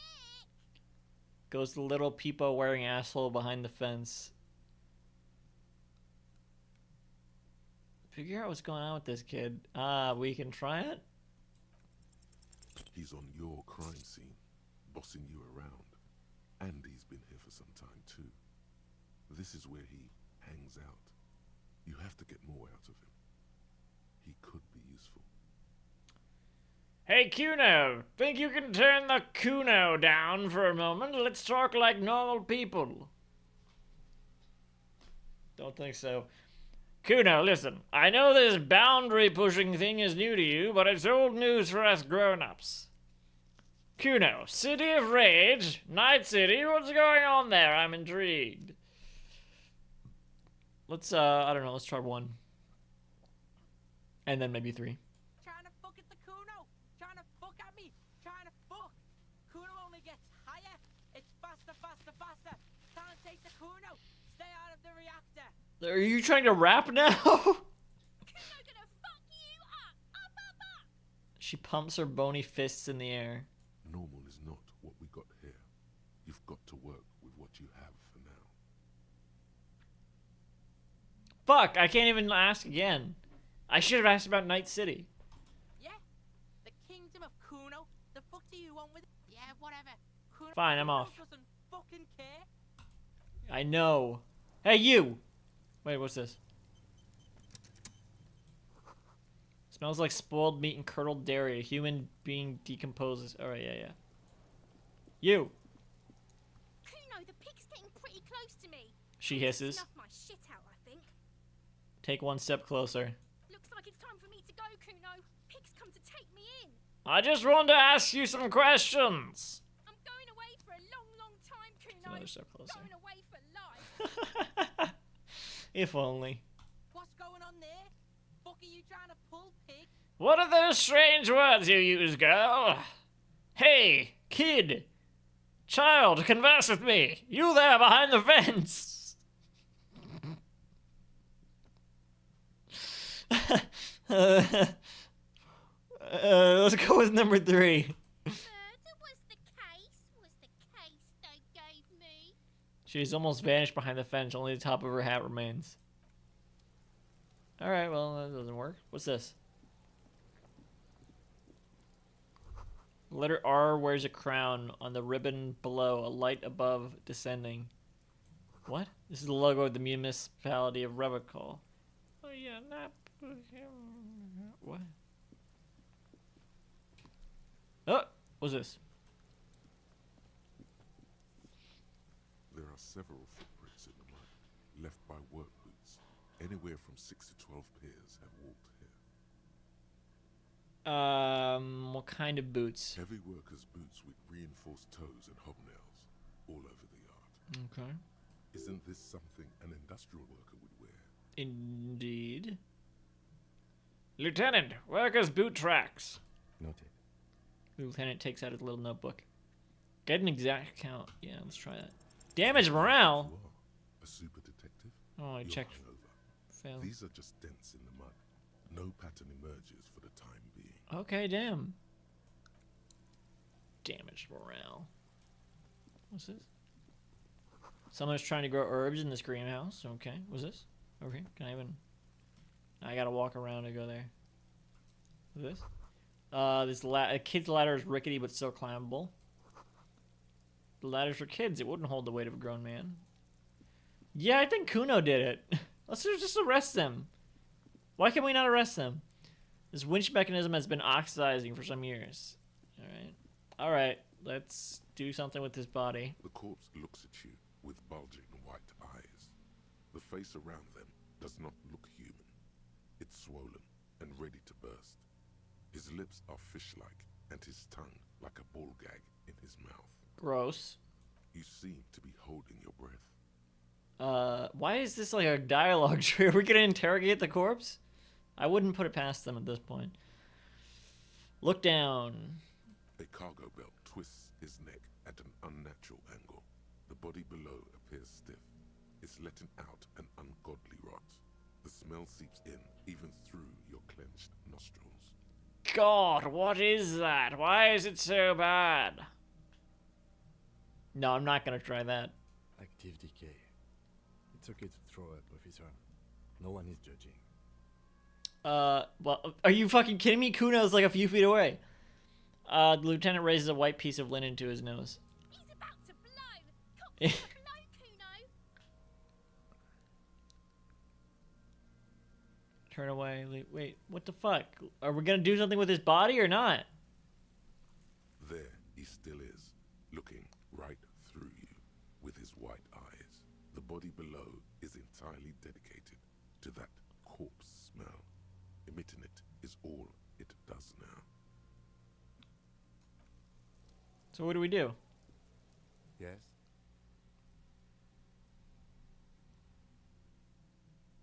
You seem to be following me. Excuse me? Nothing, just an observation. You have a He's looking for distinctive way of walking. the right words. If I were to walk in front of you, we would surely collide. What do you mean distinctive? I hope you don't take this the wrong way. It's just a collegial observation. In the 57th, we call it the Jamrock Shuffle. Officers from Jamrock's 41st Precinct tend to move a bit erratically. How's that? They say it's a scene-clearing technique developed by one of your lieutenants for gathering evidence. It's erratic, yet thorough. Prioritizes containers. You're kidding me. Why containers? Okay, okay then. That's racist. I don't prioritize containers. I'm sure you don't. It's just a stupid interdepartmental thing. I'm making assumptions. We should move on. Passing along frivolous interdepartmental stereotypes is not usually his oeuvre. He regrets bringing it up. Fair enough. What the fuck do we do with this? Oh. Hang on, what's this? Oh. Take that and that. Magnesium. Where else? Okay. Fence? Something? An inconspicuous pile of the roofing material, Eternite. Eternite. What is this? It's nothing. Someone just left some roofing material slanted against an old shack. Why am I looking at this pile of roofing material? Because there's a secret door hidden behind the panels. That's what I thought. Of Eternite. That's why they're too orderly. Pull the panels aside. I feel like that would. I had to succeed with that no matter what. There it is. You see a shabby little door.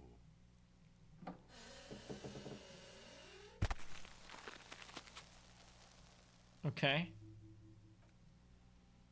What is this then? A tool shed? He peeks inside. Let's investigate.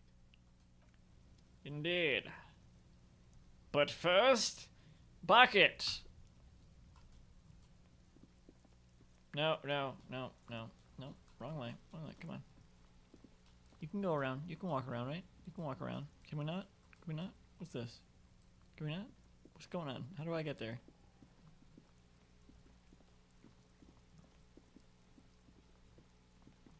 Whoa, wait. Let's, I don't know. Some stuff over here. Bottles inside, you can pick them up if you had a bag. Rue de Saint, okay, that's what's playing, I guess, maybe? Was it? That's a locked thingy. An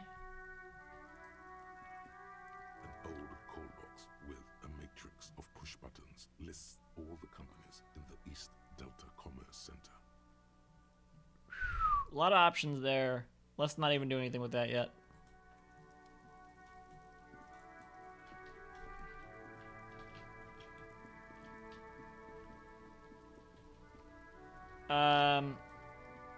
Car. I assume this is Before Kim's it car. stands a motor carriage. The bodywork is covered in blue and white livery, bearing the number 57. Vapor emanates from the large engine on the back of the vehicle. It hasn't had time to cool off yet. This must be the infernal machine that tore you from oblivion. The Caprice Kinema motor carriage. What are you talking about? Open the door. In the cabin, you are welcomed by a set of steering levers, a radio microphone on a hook, a pull-out toolbox under the seat, and the soft glow of the fuel preheater gauge.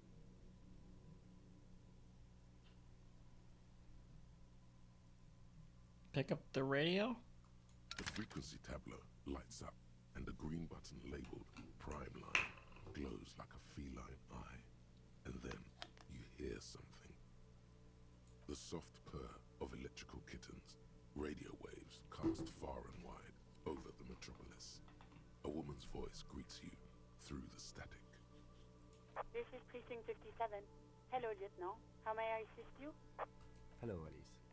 Please assist our colleague from the 41st precinct here. I'm putting him on.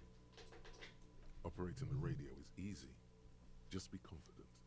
You've probably done it 1,000 times. Come in, dispatch. Come in, dispatch. Come in, Delta 10. This is Firewalker. Copy.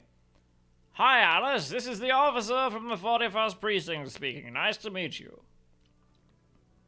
Yeah, let's just let's act normal, casual. This is Officer Alice Demetri, Precinct 57. How may I assist you? It's getting late.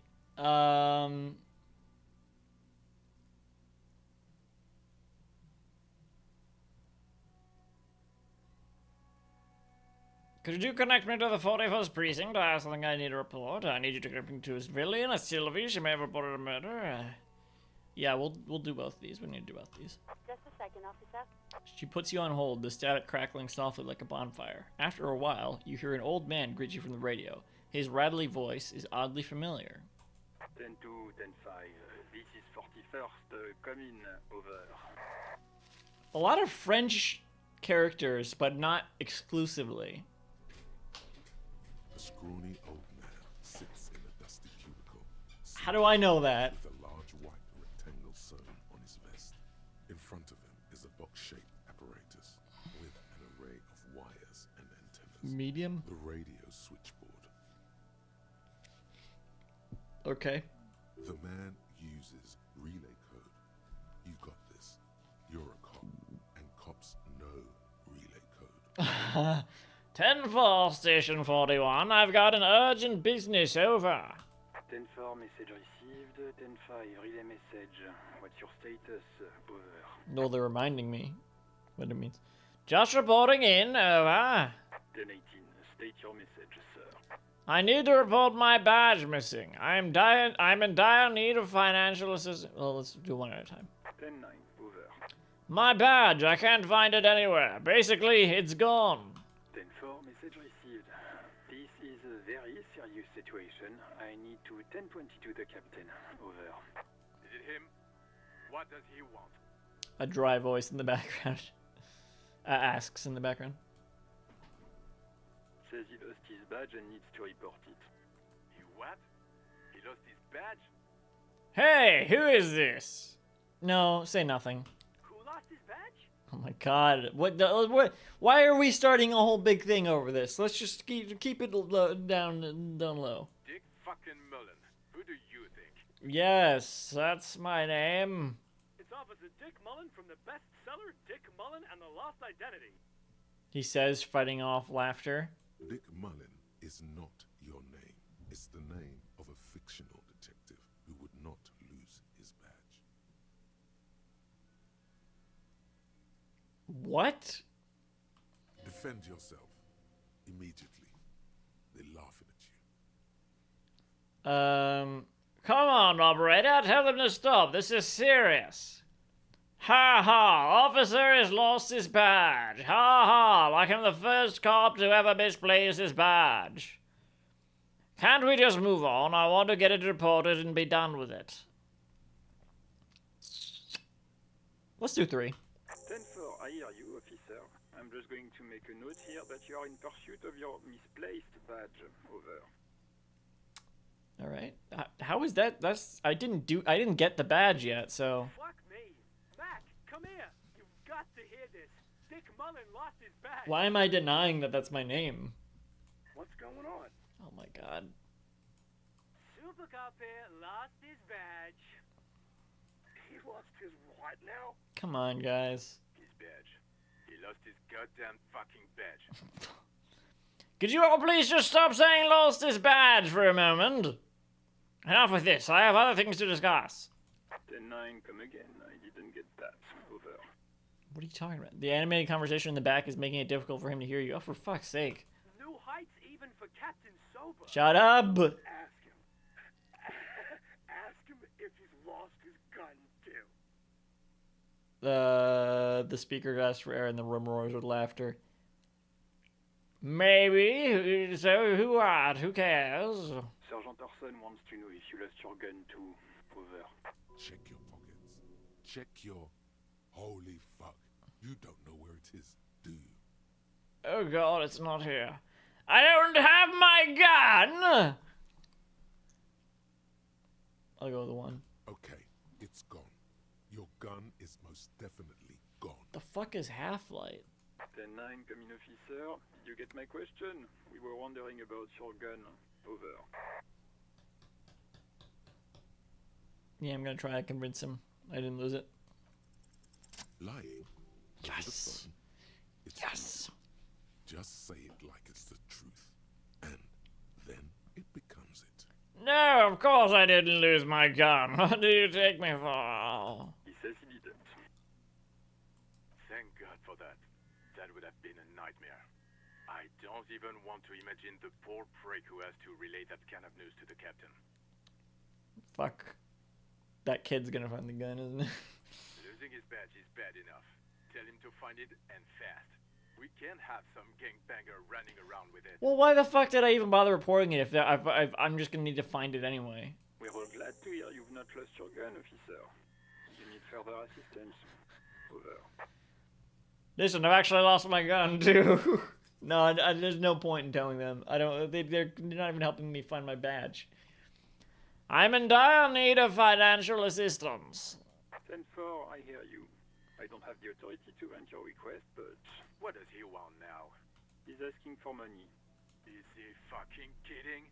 Fuck you! I don't think he is. Don't give that asshole anything. He's just gonna drink it all. No, I won't anymore. Alright, that's a negative on the additional funds, sir. Over. Well, I got a skill point, I guess? Oh! Maybe I can use that. Hang on. It is paramount to the investigation that you grant me more money. Please, I'm begging you here. I don't even have a place to sleep tonight. Okay, I heard you no funds. He says it's important to the case. It is. Yeah. He isn't getting a red cent. You can tell him that. Fuck you. Request denied, sir. Over. God damn it. Try again. He says he's in trouble. Doesn't have a place to sleep. Well, I guess he'd better crack the case before sundown then. Fair.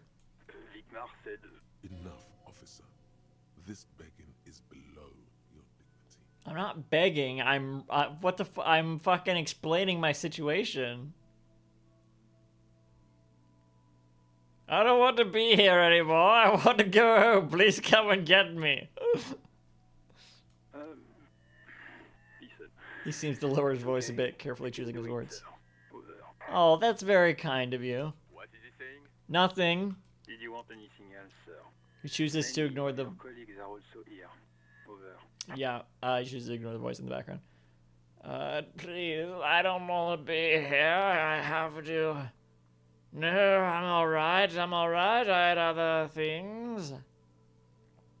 I don't even want to be around anymore. No, I'm alright. Let us address them now, sir. Whatever. I mean, I'm gonna be here anyway, so. Personal details. Okay, let's try that. Okay, 10-4, sir. I hear you. Relay your question. Over. Wait. Before you say anything stupid, think it through. What's there to think about? I need information, not fear. What is there to think about? You're going to be looking at a straitjacket if you tell everyone you lost your memory. Be smart about this. Ask if he's there alone. We know he's not there alone. 10-4, sir. I'm not hearing your question. Hold on. Are you alone in this room? I need some confidential information about myself. I wanted to know if you've got my badge's description right in your report. Could you read it to me? Name, ring, date of birth. I'm looking for my address. I don't know where I live. Please refer to me with my full name in the future. Any news about my, family? Have I ever told you about my life before the RCM? Yeah, let's wrap this up. I need some confirmation. That's a negative, sir. I got a 10-12. Visitors present here. Over. Yeah, but you can just not tell them what I'm saying, right? What? What is it? He's still on the line? Don't tell them. Don't tell them. He wants to verify. Fucking don't tell them. But of course, it says Dick Mullen, High General of the Revacholian Cavalry Force. No, it doesn't. Tell him to stop wasting time. Fuck you. What do you need, sir? Over. They're not gonna let me get away with this, are they? Well, fucking who cares? What's gonna happen if I fucking... 10-4. Address. Hold up, Jules. He doesn't fucking know where he lives. Did I hear that wrong? No, you didn't hear it. Shut up. Seems like it, sir. Oh my... Stop it. No, fuck him. Don't tell him anything. You understand? He's been hellbound for the gutter. Let him have it. That's fucked up. Sorry, sir. Anything more I can do for you? Over. For me with my full name. 10-9, repeat message. I didn't get that, sir. Over. Stop calling me sir and just use my real goddamn name, will you? What? What is it? What can he possibly still want from us? What's your fucking problem? He seems intoxicated and... No! I'm not anymore. Mullen's drunk and emotionally aggressive. That's... Oh, fuck. God damn it. Wrap it up. Don't indulge in his drunken antics. I didn't ask you. Jean-Vic Herman. My family. I don't have... I'm not gonna waste my time. Fine. Understood, sir. Over. 10-10. Transmission over. Roger that. 10-10. Over and out. The static ends with a loud click, then everything is silent in the cabin. 18 kilometers to the south, in the 41st Precinct's relay booth, a small crowd has gathered around Communication Officer Jules Oldboy Pridier, around a dozen cops. Fuck. The small room is filled with cigarette smoke, abuzz with laughter, when Officer Judith Minot enters. Her left arm is in bandages, and her hair... How the fuck could I possibly know all this? What is going on here? What? Did something happen? She asks, startled. Jean-Vic Herman turns to her and says, What happened is my partner made contact, and it's not good. He's lost his badge. He seemed confused, delirious even. He stops to reflect. Mac, the torso Torson, is finger-fucking his fist, laughing hoarsely and apparently telling some dirty story to his partner, Chester McLean, near the entrance. Okay. Yeah, Mullen was fucked, alright. Sounded fucking drunk to me. Yeah, Mac's right. This was some gnarly shit there. I mean, before he started begging for money, it was... Enough! None of this is funny. The commotion dies down. Sad. That's what it is. He's a cop. He's one of us, goddamn this. All eyes turn to Satellite Officer Vic Herman. Then why were you talking shit? We must help him. Minot looks down at her neatly polished black shoes. There's a quiet firmness to her voice when she speaks. Hold up. Why was Chester McLean's voice like all distorted, like we're still hearing them over the radio? Yeah? How do you fucking plan to do that, huh? Get him off the drink? Go jogging with him in the morning and get him on carrot juice? He's a lost man. I'm not. I've taken control of them. It's all good. We're fine. All right. I just know we can't give up on him when he's at his weakest. He wouldn't. The crowd in the room has started fidgeting uncomfortably. Someone's trying to slip out unnoticed. Mag, man the door. He gestures towards You know him what he told me? I don't want to get better. I want to get worse. Those were his words. He sighs heavily and turns to address the room. Also, he gestures towards him to block the doorway, then turns to him and no. What? Trying to slip out? This shit does not leave this room. Not a word of this to the captain or anyone else. We'll give him a couple of days to pull his shit together. I don't understand what this. What's your motivation?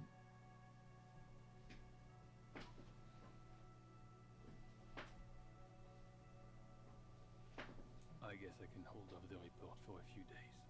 Old boy lights another cigarette. Good. Vigor Man turns to the others. Nothing but a prank call here. We all got our laughs. Now get back to work.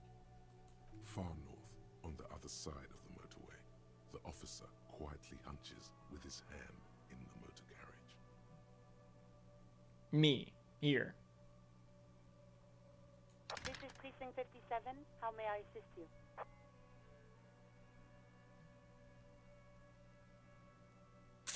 I need you to connect me to a civilian, a Sylvie. She may have reported a murder. Of course. What is the number, officer? Kim, didn't God give you Sylvie's number? Yes, hold on.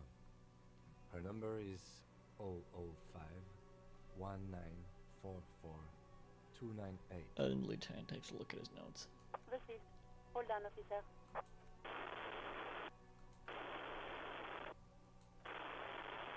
Okay. Wait patiently or start slapping a Martian rhythm on your tax. Well, I don't see any reason not to. Give it a minute. She might be busy at the moment. Takes a bit to get to the phone. Mm-hmm.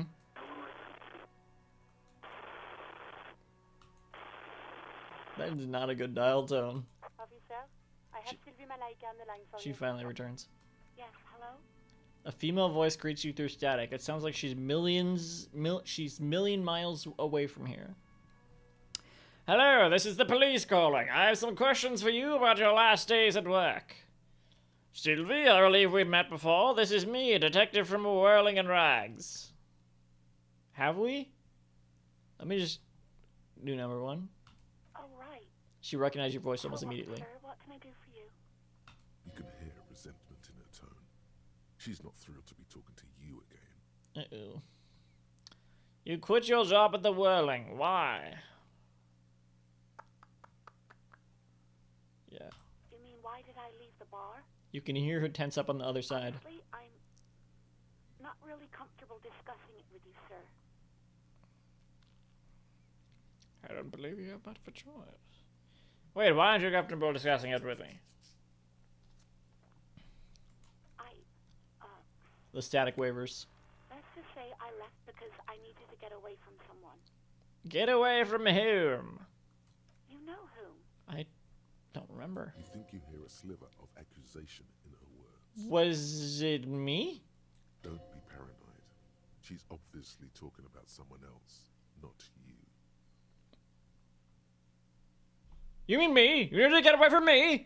I really don't want to talk about this. Let's just forget about this, okay? Alright, I won't push you on this. Are you ever coming back to work? Maybe, I don't know. She seems to relax a little bit. I just know I have to take some time off right now. Was it you who called the police? No, not me. It wasn't you. But why didn't you call? Didn't the cops behind your workplace bother you? What? Of course it bothered me. But I thought the union already knew about the court. What does this union have to do with anything? No one calls the police. The union would get angry.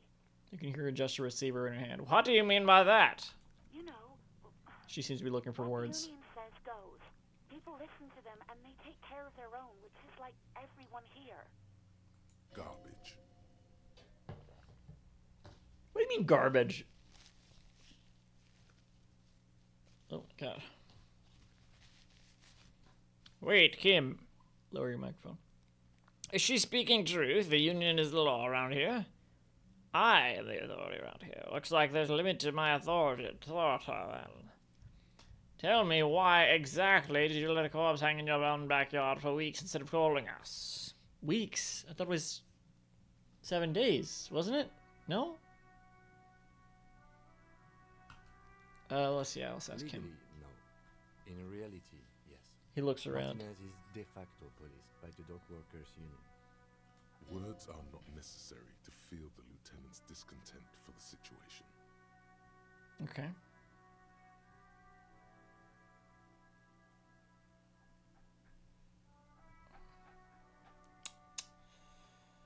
I don't want them to hang up, so I'm gonna do number 4. I see. Maybe there's something else you can tell me about it.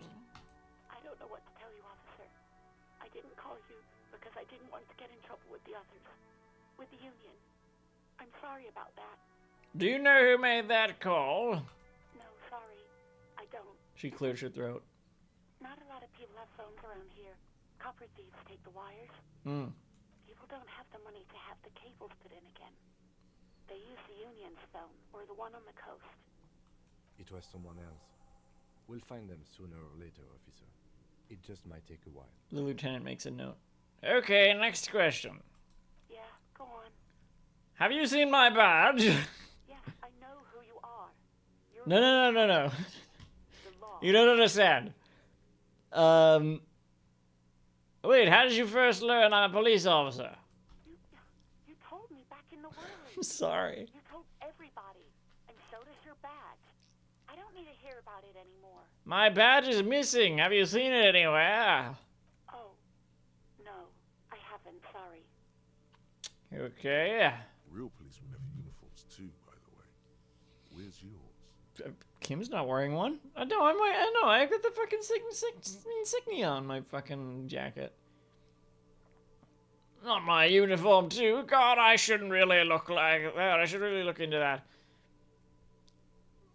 Kim doesn't have a uniform, and he seems real to me. I'm gonna let slide and need to answer everything. Yeah, number 2. He's in plain clothes, voluntarily. It's different from not knowing. No, this is wrong. We have the fucking insignia. There are officers who wear the signature Perseus black uniforms to the highest ranks in the RCM and end up buried in them as well. Others do it more casually. Looks like you're one of them. Sure. Have you seen my gun? Please, no. Not this again. Everyone's so gun detective. She sounds beyond exasperated. I'm sorry. I showed you my gun. When did it happen? You were trying to impress some people with it. Everyone was eating, and... She stops hesitantly, not sure if she should continue. And what? What did I do? Yeah, what did I do? You were waving it around in everyone's face, begging them to describe it. You said it calms you, and then you started making suicide jokes. It got pretty graphic. Jesus. Some poor sod was trying to eat his pudding while you were screaming, spit flying, imitating the mercy shot right next to him. Spat some in his food. I don't think he touched it after. Damn. I should have killed myself. Why would I threaten to kill myself? I mean, look at this world. I would love to stay. Okay, I don't know what to say.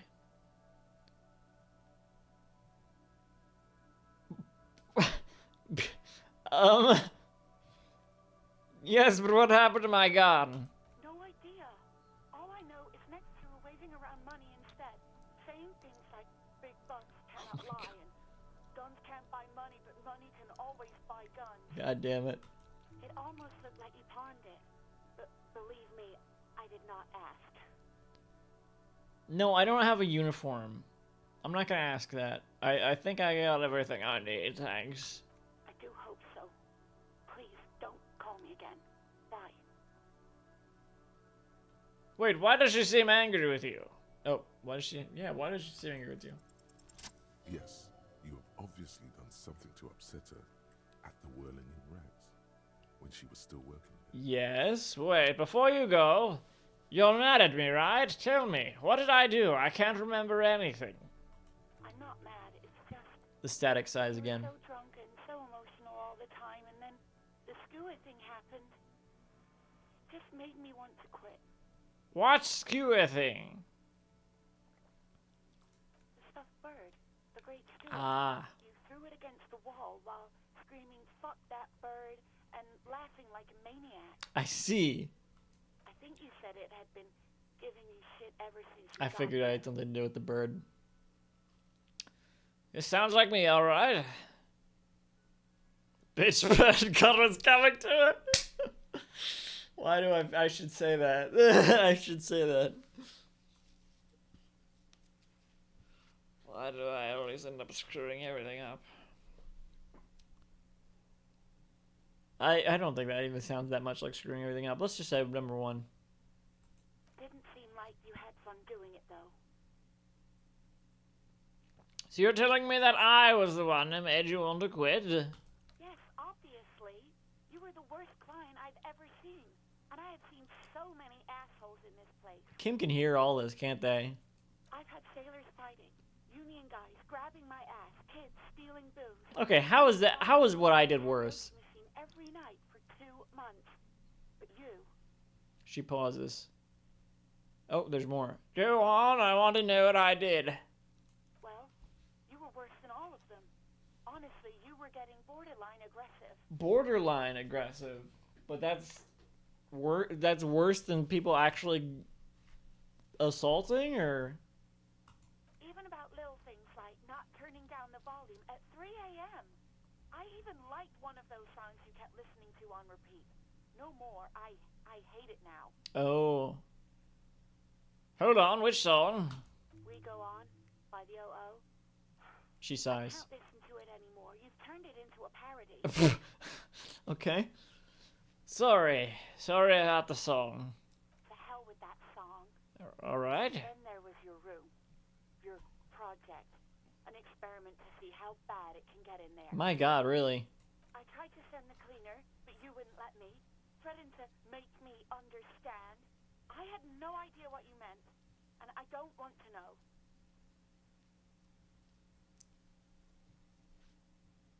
I don't know, this still doesn't sound that much worse. And then screamed something about how you're a piece of shit human being, and why does anyone even let you work as a policeman? That you'd fire yourself, but you can't even do that. That's it? That's awesome. I'll say sounds intense. Sounds intense. And then I had to deal with your toilet. The one you clogged with police documents, causing water damage downstairs in the kitchen. Oh shit, what'd you do with those? I won't even mention you waving your gun around, harassing customers, threatening to sing karaoke, threatening to kill yourself. No, you already mentioned that, actually. Wait, police documents? The ones I had to wrench out of your toilet. What happened to them? Damn it, I don't remember what I did to your damn papers. I don't remember every little thing I do. Resentment gives way to concern in her voice. Especially when there's a hurricane loose. It's What? your fault for losing them. Not mine. What? Hurricane? Something in you wants to immediately forget about this, as if there was a reason you threw them away. I don't want to forget. I want to know what's happening. Okay, I get it. I wasn't a very good tenant. No, you really weren't. You were simply the worst. I was trying to show you the world of tomorrow. The great panic at the end. Well, you're the worst tavern wench I've ever seen. Whoa. Whoa. Girl, just loosen up a little. Don't you have a party? Nope, not saying that. Huh, I don't even know what to say. I'll say sorry. I'll go with number one. I'm truly sorry for everything, Sylvie. God, I knew I shouldn't have brought it up. Just try not to call me again, and let's pretend it never happened. Right. Thank you for talking with me. Take care. You hear a sigh of relief on the other end of the radio. Wordless, the call breaks. Then the already familiar voice. Anything else I can help you with, officer? Please connect me to Sylvie again. No. I'm done with the radio for now. 57's over and out. Her voice disappears into the void. In the cabin, you see a set of steering levers, a radio on a hook, a pull-out toolbox, and the soft glow of the fuel preheater gauge. Pull out toolbox. A metallic drawer slides out from under the seat and clicks into place. The tools inside are neatly organized. Take what you need, officer. It's going to be a long case. I'm not protective of my tools, like some men are. He's clearly a little of his tools. But what can you do? Work is work. Yeah, take the red tip pry bar. The pry bar feels nice and cold in your hand. Heavier than you'd think. Useful for opening all sorts of doors and lids. Take the rubber-handed dulled chain cutters. The handles are long and sleek. Snap, snap, go the cutters in your hand. Take the hand crank flashlight. It's robust, weatherproof, and well made. Police issue, blue. I'm pretty sure Kim's holding that in the...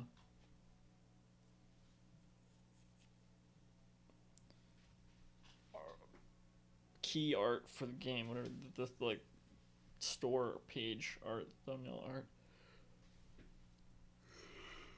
Lets you see things in the dark you would otherwise miss. Push in the pull-out toolbox. The pull-out toolbox slides back into its nest. Preheater gauge casts a warm glow on the steering levers and the radio on its hook. Run your fingers over one of the steering levers. The white suede feels luxurious under the touch, and the metal clutch handle so very familiar in your palm.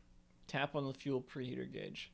As you tap on the gauge, the indicator pin jerks as if startled. It's in the large orange sector, indicating the engine is warm. Next to the gauge is a red switch labeled heat. There's no use pressing the heat button. He says and dingles his keys. Without the ignition key. Translation. We're not going anywhere right now. Right. Alternative translation. Don't even think you can drive my MC. Right.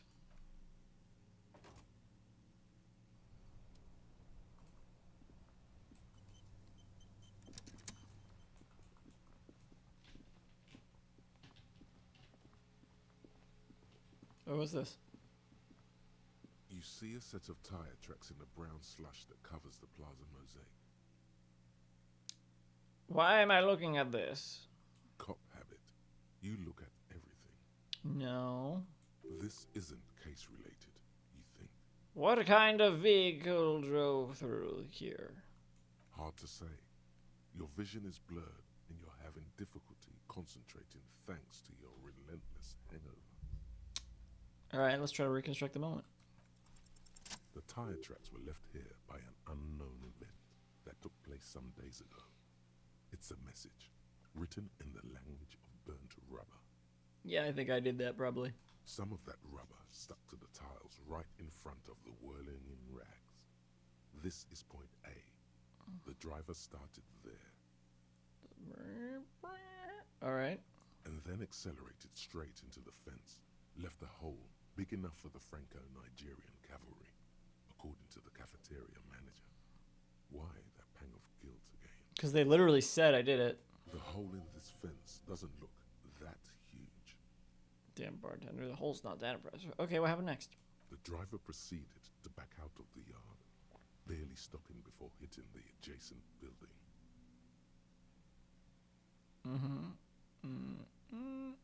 Before heading south.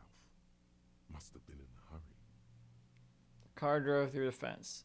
The car drove through the fence. Is connected to the cave. You are correct. This is a rather motor carriage friendly city. Doesn't seem that friendly. Somehow that makes you feel scared. You don't know why. Is this connected to the gays? I'm not sure. There are plenty of traffic accidents waiting to happen in Martinez. With the jam right here on the roundabout, I would keep them separate. You could follow the track south. There seems to be a canal there. See where they went, if you find the time. Yeah, I should do that. Not right now, though.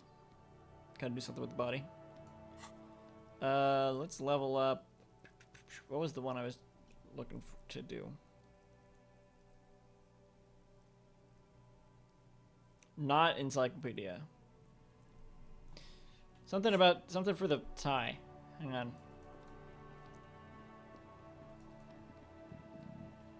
The tie is important.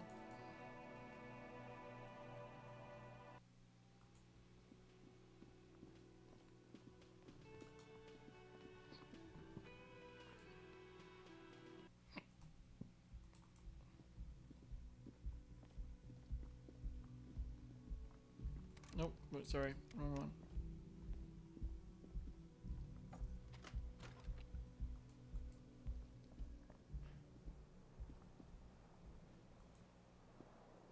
This fan has two chains. Or has it been consigned there as punishment? Savoir-faire. You feel as though this creature is your friend and wants to reattach itself to your neck so that you may continue your adventures together in this strange Oh, I can revert world. it too. Okay. Interesting. Alright, let's try again. What?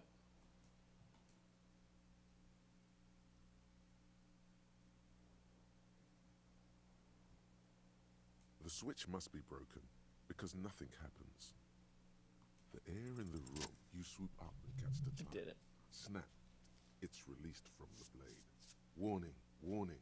The necktie is no longer contained. Why would I not want this? This is part of my uniform. Look, it's even on the picture. What you have in your hand is a fantastically colorful tie with 4 or 5 different patterns.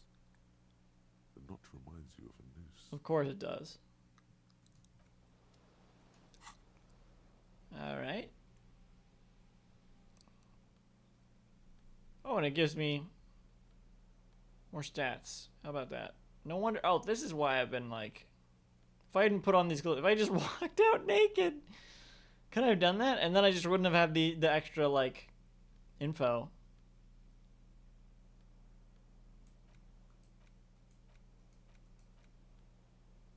Pry bar, chain cutters, flashlight. Okay.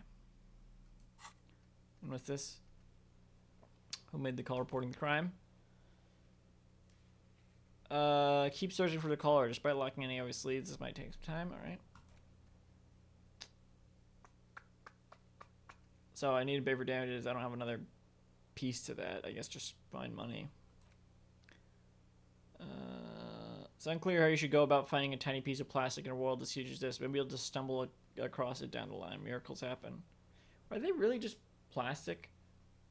Tracked on your gun. Someone must know something about your lost firearm. Maybe a district authority, like someone high up in the union, or someone local saw you with it before you passed out. The Whirling's ass and bartender. You could also ask the local pawn shop. Seems like you're.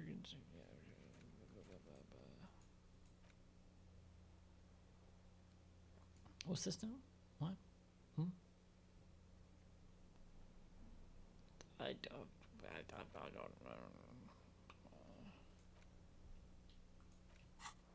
don't know.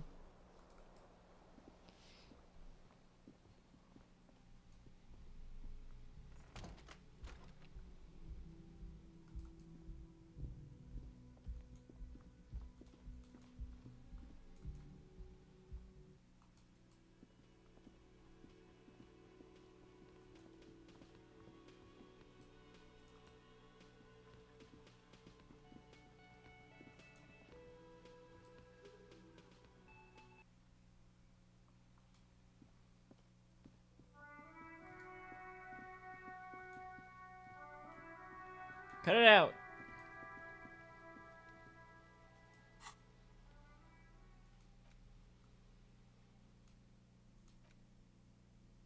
Oh, let's look at these, actually. So, pry bar. The red-tipped pry bar has Carson Chi heavy-duty engraved just below the handle. It is satisfyingly heavy and perhaps one of the most useful tools to carry around.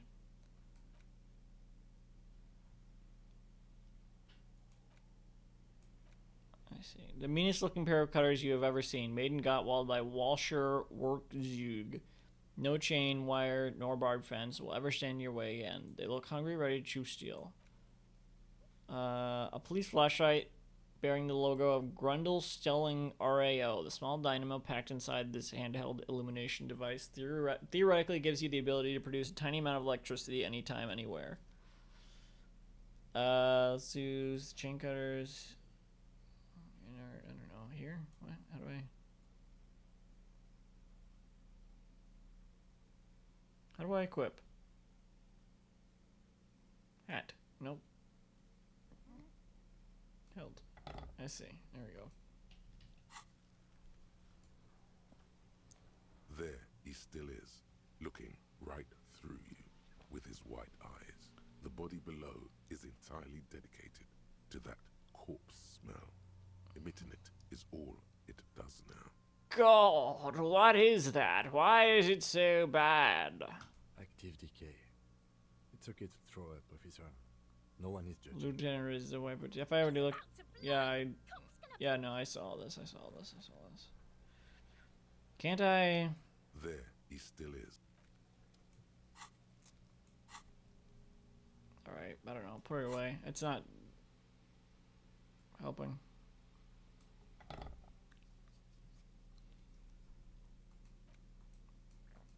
I don't know what I'm supposed to be doing with the body.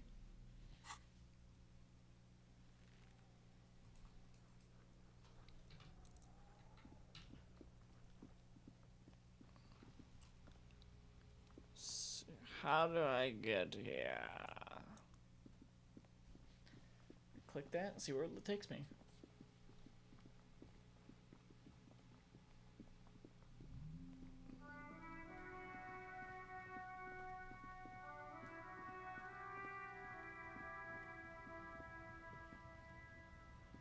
Nope, can't get there.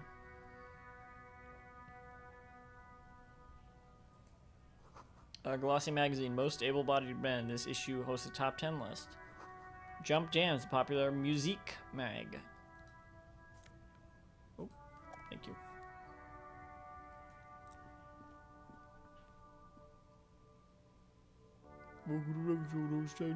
What's this? Fritti. Don't know what that means. It's people gathered around here. It's the strike, I guess. Alright, we don't got time for this shit.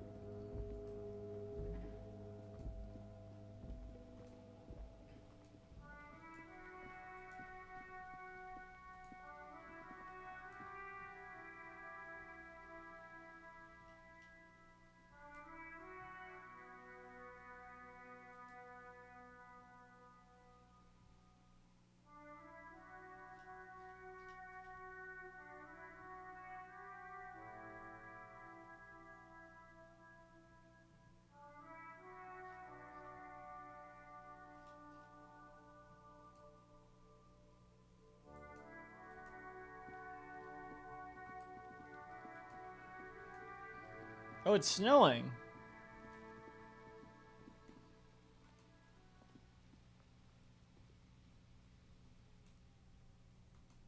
The fuck do I get over there? Alright, let's just go through here. Okay. What's this? Oh, alright. Money.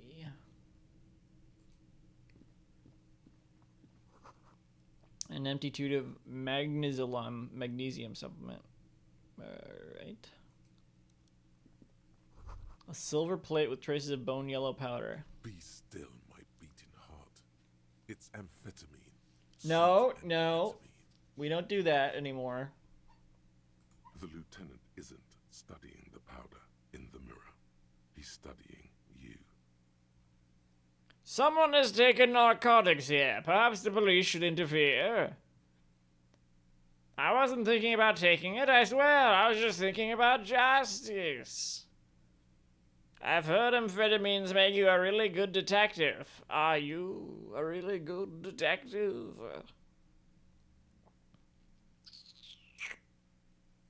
We'll go with 1.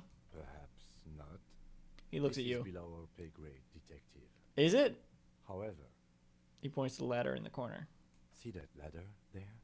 It's probably another way into the industrial harbor, no? The secret path the local kids use. Okay. The poster says, "Get out of the way or get fucked up." Cured pig's head. It looks mummified. Yeah, these are clearly all messages to us. Messages to us. Is back out or? Yeah. Yeah. Are we gonna do something about the fucking body?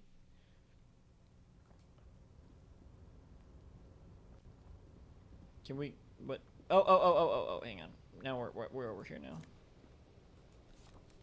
We got a what? What is this?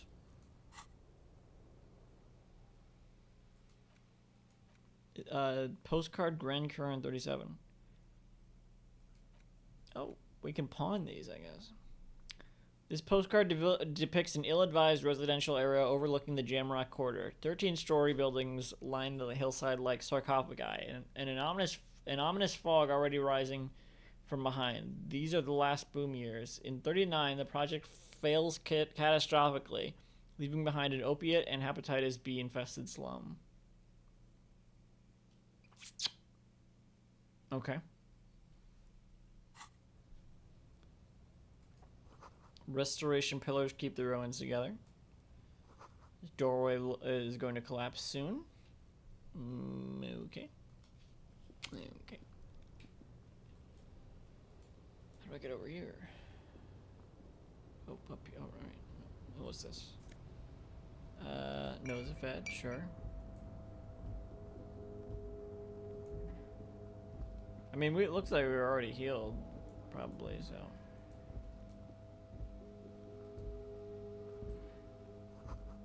Barrels are half full of rainwater. Yeah, excuse me. This? Should we get down somewhere, or... Wait, did we look at this?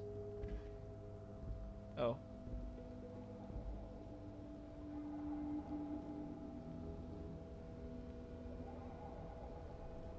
Looks like someone left his tarpaulin cloak hanging on the railing here. Look, Lieutenant!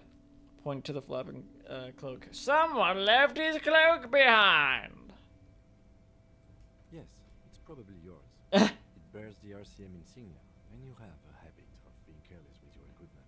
He judges the drop. Wait, I assumed I didn't have a uniform. You could probably make the jump. You look like you've done some track and field in your day. I doubt it. Look around. What exactly are we doing up here? What exactly are we doing up here? Yeah, what are we doing up here? What are we doing? We're awfully close to breaking into the industrial harbor. They're bound to have information for us. I thought that was our intention. Right, yes, of course. Or it could be that we are just exploring. He looks around and wind rustling his hair. He's thinking you've forgotten where you are. Do you really think this cloak is mine? Should I go for it? Jump? The cloak? I do think it's yours, yes. As to whether you should go for it? He looks over the ledge at the cold pavement below. Well, it doesn't seem too dangerous. 2 meter stops. Whenever you're ready to do it, I'll be right behind you. Okay. The cloak looks like a bag of goodies floating in the wind. Who knows what its pockets... There's nothing in there. I'm gonna fucking die. Go for it. Sure. Oh, Savo Fair, too. Oh, can I level up again? What if I... No, I can't do that. I can still try out. Not right now. Yeah, not right now. We'll do it later.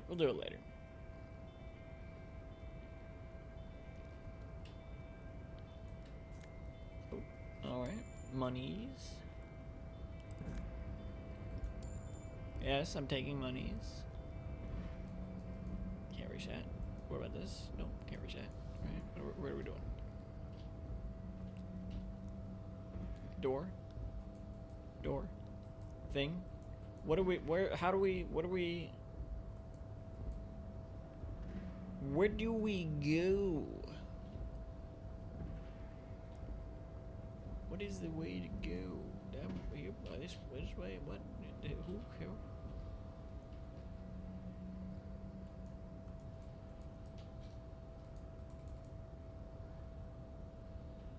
Hey, where do we go? Yes?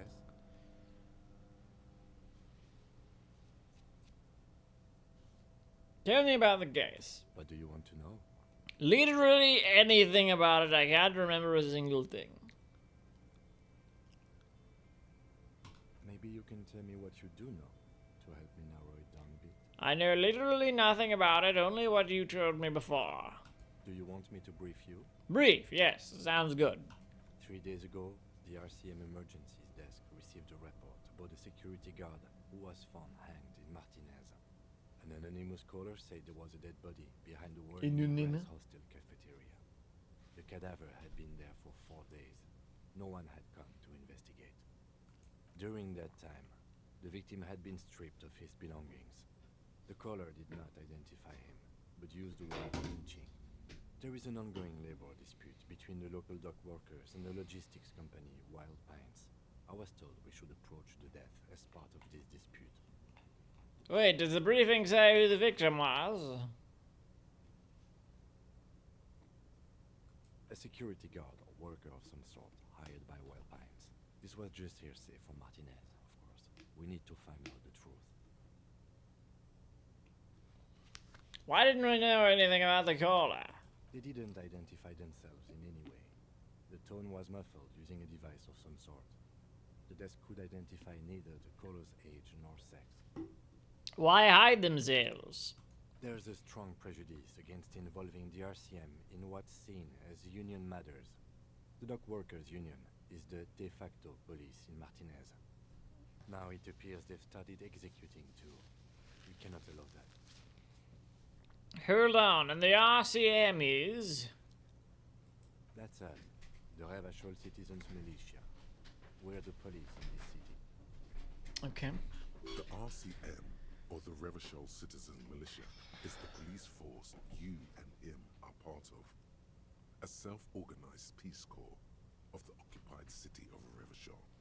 The RCM operates within a legal twilight, yet its authority is rarely questioned.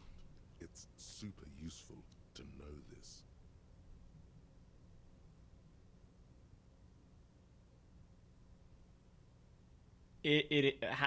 Why?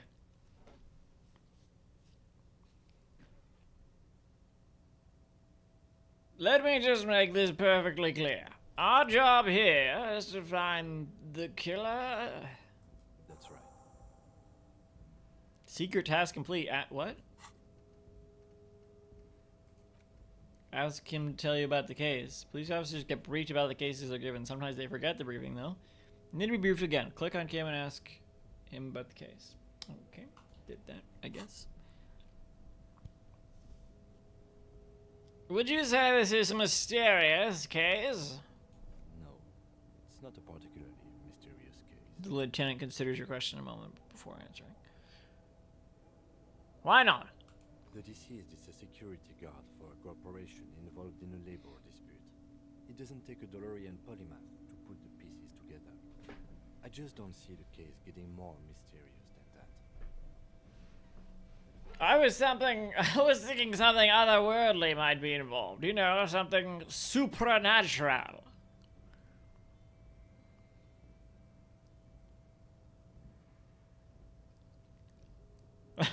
Okay, so the case probably isn't mysterious, but could it be sexy? Let's go with number one. Yeah. I can assure nothing like that will happen. Do you know why not? Why not? Because it's not part of... He makes a precise hand gesture. Fair enough. The gesture resembles an orchestra conductor bringing the choir to a full stop. I see. Right. Yeah. So desperately mundane. You need to funk this case up. Fair enough. Yeah. There's something the lieutenant isn't seeing. The universe is too irrational, too morally complex. Is this what True Detective is like? Convince him. Should I know? If we're from different precincts, why are we on the same case? I'm afraid you and I are pawns in a He considers the phrasing. Competition. Interesting. His disdain is clear. This man would not use such an expression otherwise. What do you mean? You don't know. His eyes I narrow. assumed you were in on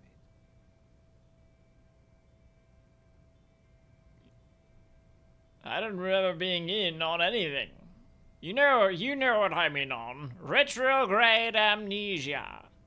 Better still than an imbecile cop off. Cop off? It's just stupidity. We shouldn't waste any more time on it. If you want my take, ask me after we've inspected the victim. Pissing competition? Task? Apparently there's a pissing match between Precinct 41, yours, Precinct 57, Kim's. Ask him about this after the initial inspection of the dead body is done. Okay, I will do that. But how do I... What more is there to inspect? Alright. Was there anything else you wanted to know about the case? Can we go over the preliminary info again? You mean like a brief? Do you want me to brief you again? No, I'll wing it. There's no reason to wing anything. If you didn't get the brief, that's okay. I did. 3 days ago, the RCM emergencies desk received a report about a security guard who was... No, I got all this. The victim... Mega cool, I've had enough. Okay then. Was there anything else you wanted to know? Actually, I have all I need for now. Good. Convince Kim there's a sexy dark mystery in the case. Inland Empire 5. Inland Empire. Savoir-faire. Wait, I have Inland Empire 5, don't I? Yeah. So let's try it. Let's try it. Sorry. Only when speaking. Yeah, let's try it. Only banal things strike you. At the core, you're a very banal person with a very small soul. Okay. One you should be ashamed of. It's no wonder the soft one doesn't want it back. It was right to abandon you. What are you talking about? Put skill points in Inland Empire. But I have skill points in Inland Empire. I think you should know that I can't... Yeah, I know. I want to talk about you. Me? Yes, you. I don't see how my life is pertinent to the investigation. We'll work better together if we have a more rapport.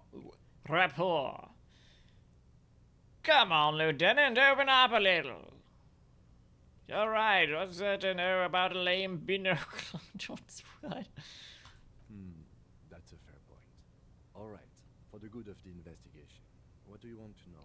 You're wearing glasses. You look like other people around here. Tell me the secrets about yourselves. You have a talk with yourselves. You're wearing glasses. That's correct. Yes. You feel a slight urge to put the lieutenant down. Don't do that. But you can't quite muster enough testosterone. All right. Glasses are cool, I guess. Are they? They are mostly just cumbersome. You could use a good, normal pair yourself. Could I?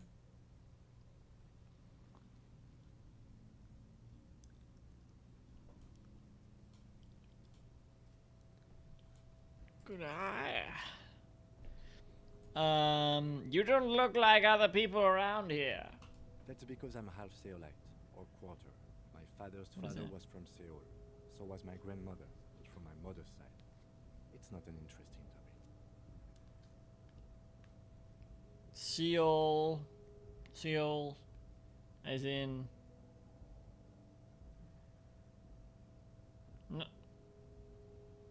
Not Korea, that's S-E-O-U-L, right? Wait, oh yeah. What is Seoul? It's a part of the world, officer. A geopolitical entity and a geographic division. I told you it wouldn't be interesting. Okay. Seoul is a protectionist, isolationist, pan-Isolary state west of the Insulindian Isola. Actually, it's quite interesting. Some would even say mysterious. Okay, this is not interesting then. You're only making it sound uninteresting. I still want to know more about Seoul. You're barking at the wrong tree. I don't speak a word of Seolite. I've never met either one of my grandparents, and I've never been to Seoul. I'm a regular Rebasholian. A regular what? Oh, Revishal. Tell me a secret about yourself. No. Lieutenant narrows a single eyebrow. Ask again. Your brain sends the signal to your lips, but they refuse the order. Something is paralyzing them. You're pretty sure it has something to do with the lieutenant's eyebrow. I can't really raise my eyebrow that well, but they do the rock thing at the detective, whatever our name is. I don't remember. Dick, is that it? It's like you're locked down. What's happening to me? Something the matter, detective? This guy's got authority off the charts. With just the flick of his eyebrow, he's able to make you his thrall. So what can I do about it? Nothing. You better hope he doesn't abuse his authority. There's a lot of it. Silently scream for help. Accept your thraldom. I'll do that one. If the lieutenant were an evil man, who knows what sort of havoc he could wreak. Fortunately, he is a committed officer of the RCM. He'll only use his powers for the good of the investigation. The lieutenant relaxes his eyebrow, and you seem to regain control of yourself. Do you ever talk with yourself? What do you mean? Oh, you know, when you're thinking, do you ever have conversations with, like, your brain? I have no idea what you're talking about. Oh, come off it. The lieutenant's conceptualization skills must be rather rudimentary. What the fuck is that noise? The lieutenant is a police officer of the old school. His concerns are material and extrinsic. But this isn't an old school case. I get it. You're one of those old school detectives. So how do you know... So you're saying your brain never just chimes in with advice or warnings or anything? I can't say that it does, no. When I need to think, I just use my notebook. Handy dandy notebook. The lieutenant produces his small blue notebook and idly thumbs through a few pages.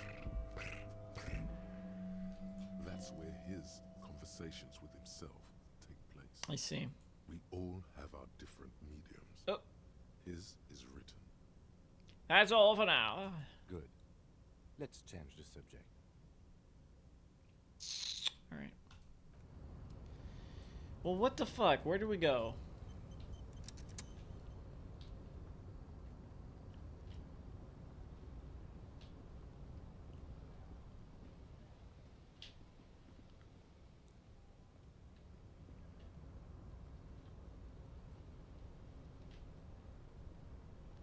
This way. Why can't I just like reach up for it here? Nope, nope, nope, I guess not.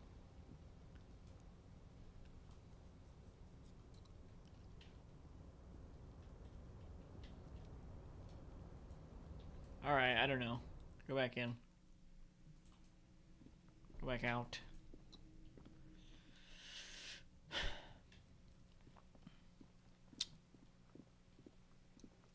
Can we do something with this yet?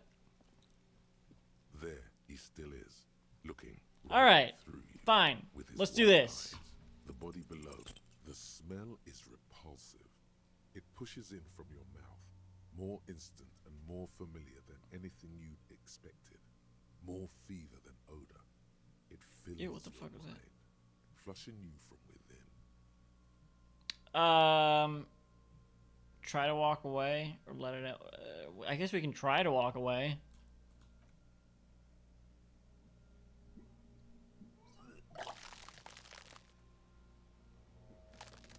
Ooh, oh, I thought that was a cockroach.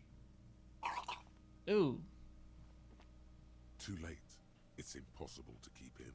Your body curls and pushes it out, burst by burst. Whatever. Until a pool of vomit lies under your feet, and your throat stings from the stomach acid. God! I'm sorry. Fucking corpse. It's okay. Happens to everyone. Lieutenant hands you his white handkerchief. I don't need your pity. Thanks. Swipe your mouth. The hangover is clearly making this worse for you. You could use some ammonia to clear your head. You think ammonia would help? If you can handle the headache. Some officers use it to deal with cadaverine odor. He nods. But not you? I can't handle the headache. I see. It's more likely he can handle the smell, unlike you. Okay, where do we get ammonia from? That young woman, the gardener, mentioned she used salts for the smell. He nods towards the plaza. If she doesn't have any, there might be some in the fridge store nearby. Acquiring ammonia will provide a modifier to the white check. Modifiers make checks easier and allow you to retry them. What, this? Was this? Active decay. Okay, so I guess I can't do anything because it smells too bad. So let's talk to them.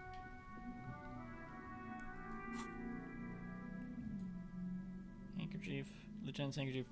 The handkerchief given to you by Lieutenant Kitsuragi. One corner is adorned with lace and a tiny embroidered portiere.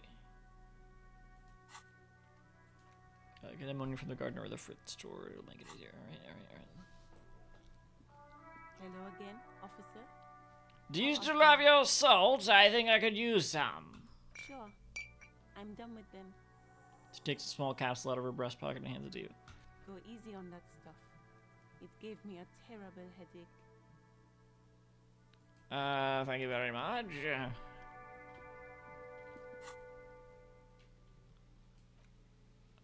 Ampoule of ammonia. A thin glass tube wrapped in cotton netting used to treat fainting spells produced by St. Baptiste Pharmaceuticals. Very informative. What do I do with it? How do I... Why did that scroll by? Like police? Film? Where do I... Modifier? Where do I put that? How do I...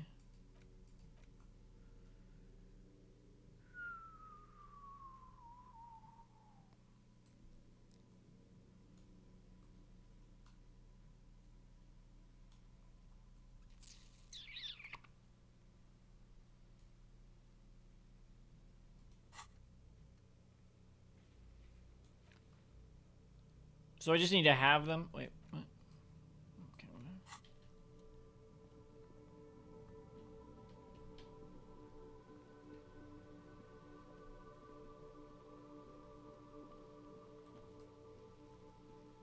There he still is, looking right through you with his white eyes. All right. The body below is entirely dedicated. Try this again, I guess. Smell. The ammonia only makes it worse. Uh-huh. The combination forces tears out of your ducts. You manage to keep it in once. The second time, not so much. When the vomiting is done, your cheeks are wet with tears. Okay, well, what the fuck am I supposed to do then? I can't level up, right? The ammonia didn't help at all.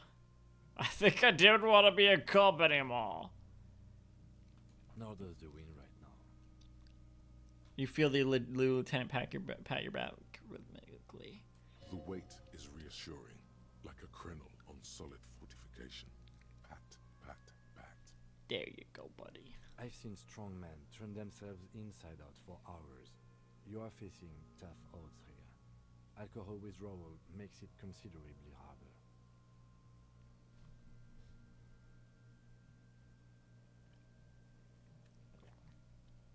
Why can't I keep it in if I've been a cop my whole life? This is bullshit. I don't want to do this anymore. I don't want to be a cop. Can I do that? Can I just do something else?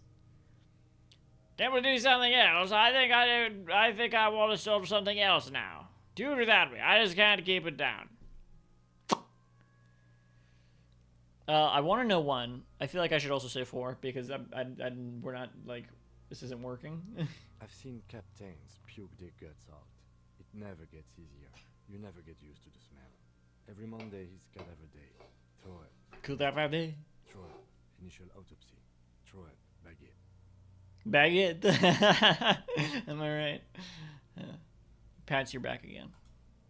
Then drive to the station. Maybe throw up on the way there if you didn't bag the thing tight enough. You seem to be fine. I think I've lost my sense of smell. There's a pause. Not being hungover helps too. Do it without me. I just can't keep it down. No. This is a 2-man assignment because it needs 2 Excuse officers me. to complete. I need your help. He withdraws his hand and looks you in the eye. You need to get your shit together.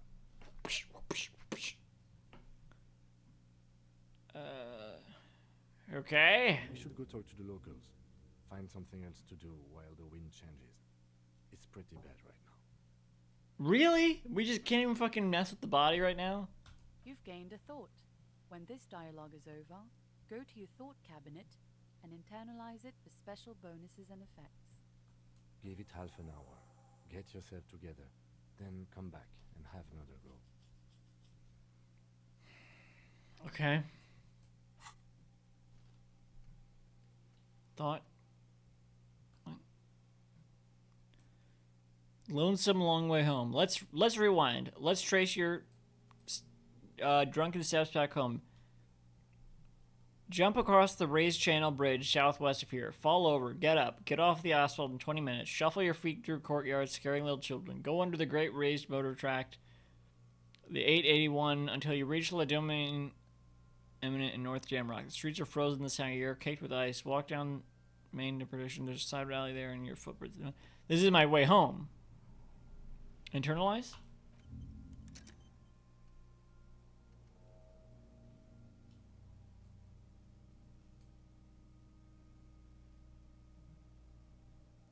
Okay, I'm doing that, and then volumetric shit compressor.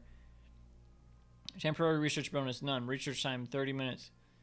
Your shit is apart, and it's rather unbecoming of a cop and a human being. It's supposed to be the opposite of that. Together, compressed is in a small area to achieve a solid level of shit compression. Squeeze your butt cheeks together for 30 minutes. What the fuck? Huh? What are these like abstract images? Do something similar with the 2 hemispheres of your brain. Talk to people. Maybe that will help. I was playing a card game with someone recently called well, let's internalize this. Oh,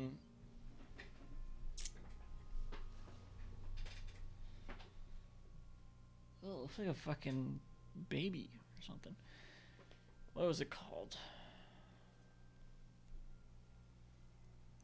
It was similar to Codenames in a way. It was called let me Google something.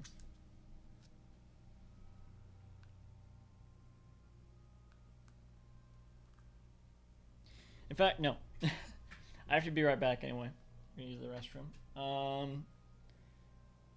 And then I will say what is on my mind, and then we will continue. I'll be right back.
All right, back.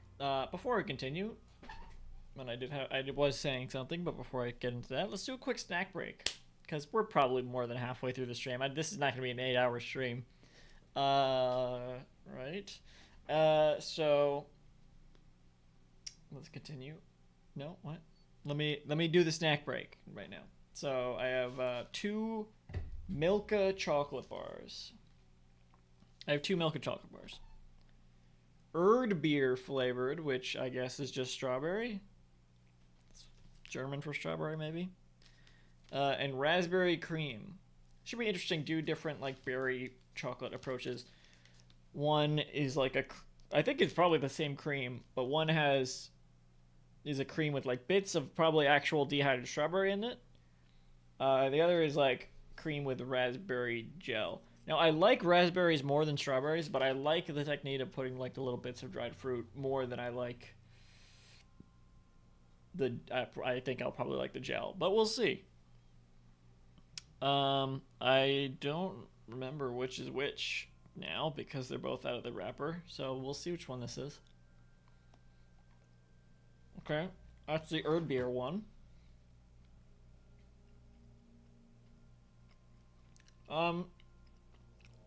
Kind of pale inside, like, which I thought, but weirdly like kind of tan. Texture's good. It reminds me, and I knew this would be the case, it reminds me of the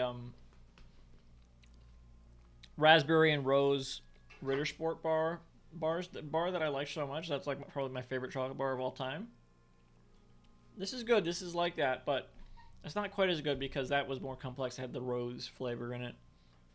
Which I guess strawberries are related to that, but there was definitely more complexity in that flavor. It's not as delectable to me as that was.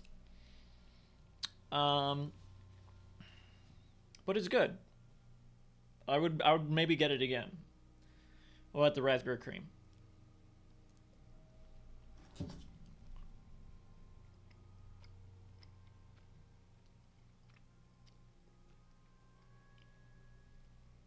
Okay. It's alright. I don't like it quite as much. Whatever they use for the gel, it might just be a little bit older too, but the gel inside kind of reminds me of like a toothpaste or something you'd get at the dentist. It doesn't taste like that. It's not as bad as that, but something about... It's not really quite the texture either, though. Maybe it is kind of the taste, but it doesn't taste like that. But it reminds me of it. Something about the taste of it reminds me of it, even though it doesn't really taste like it. It's artificial, I guess. It tastes artificial. I don't like it as much as the other one, even though I do like raspberries. This doesn't taste that much like raspberries to me. It does say real raspberry fruit filling and raspberry puree. I don't really get it. I don't really taste that. I think it's just too sugary, maybe. Whereas the other one, I mean, the first ingredient is sugar on the other one too, but... Well, that's interesting. The hazelnut paste. Is that in both of these? Cookie butter, hazelnut paste?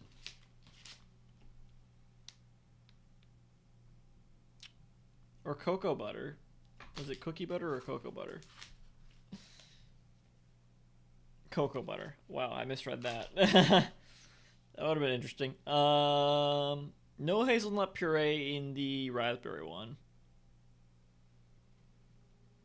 No, there is. Hazelnut paste. No, there is. There is. That's got to be in the cream. Interesting. There's a lot more ingredients in this one. I mean, I don't think... I mean, it is it's not artificial... It's not artificial, but it does taste more artificial. I mean, I've been eating some raspberry preserves lately, and they taste kind of artificial. They taste kind of artificial too, despite being like real raspberry preserves. They're kind of like it's store brand, and it's sort of like a solid gel. Or reminds me more of jelly than like preserves. I expected more to be like a jam. Like a seedless raspberry jam, but no, it's like a solid thing that you gotta like mix up. Like how jelly comes. And I don't like it as much as I feel like I usually like raspberry jam. I mean, preserves jam is a different thing, I think. Let me look something up, actually.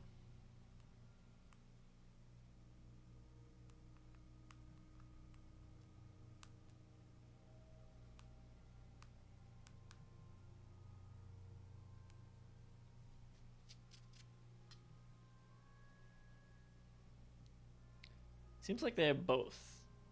I don't know what the difference is exactly. Raspberry jam, raspberry preserves. Maybe the preserves are jelly. I'm not sure I would get the raspberry cream one again. I think the Erd beer or strawberry one is very good with the dehydrated fruit. And I don't really like dehydrated fruit on its own, but in this case, and in the case of the Ritter Sport Bar, I think they were very good. Again, not as good as the Ritter Sport Bar, but reminds me of it, which I like. The raspberry cream one reminded me of toothpaste, which I don't like as much, but it's not bad, and I will eat the rest of it. But definitely the strawberry one is better. That concludes the snack break. I'm going to be quiet for a second.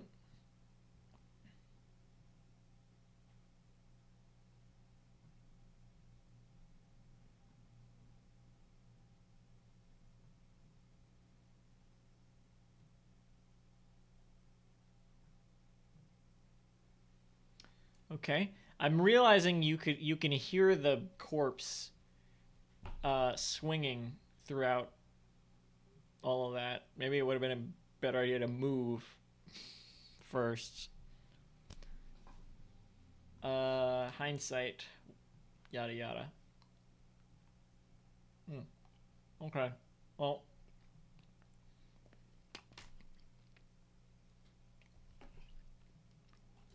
So.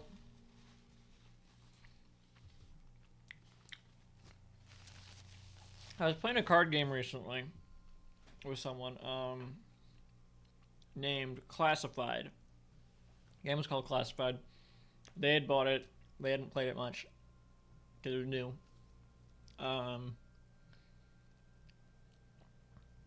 Or I think they had said they might have been around a few years, but so they didn't know much about it. I had never played it before.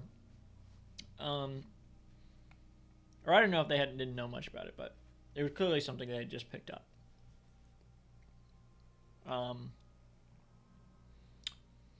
And I pretty quickly, like right away, I picked up on the fact that all the images in the, like, this is a game, so it's like Codenames, it's like Codenames Pictures, if you ever played that. Codenames, you have to try to get people to guess words. Codenames Pictures, you have to, it's like that, but with pictures that are kind of vague because there's multiple things going on in them. This was like that. The difference between this and Codenames Pictures is that you have like these things you have to write the clue on, and it's got like a sort of calculator number based thing, you know, that sort of LCD sort of thing. It's based on that sort of thing, but with different shapes, so you like can only kind of make out. You can only kind of try to make certain words, certain clues with them. So that's the challenge. And the other challenge is the images are of course vague, and you need to try to, you know, get people to guess them with just like what you can actually identify in the image. And so the way they chose to do that, to make like these vague images, take a guess, they were all AI images. This was I was like, while I was trying to figure this out, because I was pretty sure right away, but I wanted to give the benefit of the doubt, so I was like, when is this game from? They said few years maybe. So I looked it up, and it was from like last year it came out or something.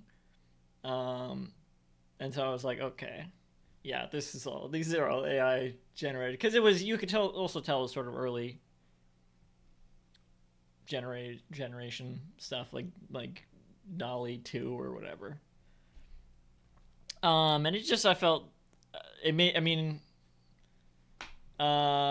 gives the game way less of an identity. Like, they had art on the box that was, I don't think, AI generated, but all the images in the actual game itself were clearly like just Dolly 2, whatever, like, oh, Cold War type thing, bear, Russian, Cold War, whatever, because it's got like a Cold War aesthetic going on, but not fully. Like, one of the cards was just like an eagle with a donut. But anyway, so the reason I remembered this was because they didn't know that much about the AI image stuff. They weren't able to recognize it from that, or that's what they said anyway. I believe it. Oh, what the hell happened to the audio? Oh, they took the headphone out a little bit of the jack. And I showed them.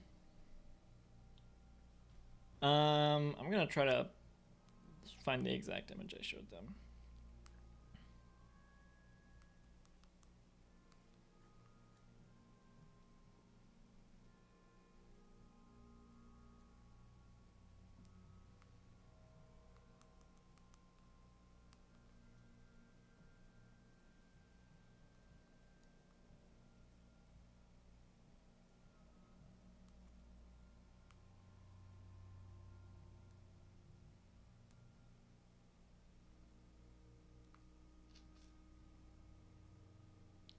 It's like an image you might see on the internet sometimes. It was oh god, gross. Not what I'm looking for. This is an image that like way predates all this AI stuff. It's from years and years ago, and it's just like a room maybe of just like a bunch of stuff stacked together, and you don't really. And I showed them this. They're like, "What am I looking at?" And I was like, "That's the thing. You don't know what you're looking at." I can't find it, but if you know the image, you know what I'm talking about. And that's what these images, this is how I got on this train of thought. That's what these images kind of remind me of.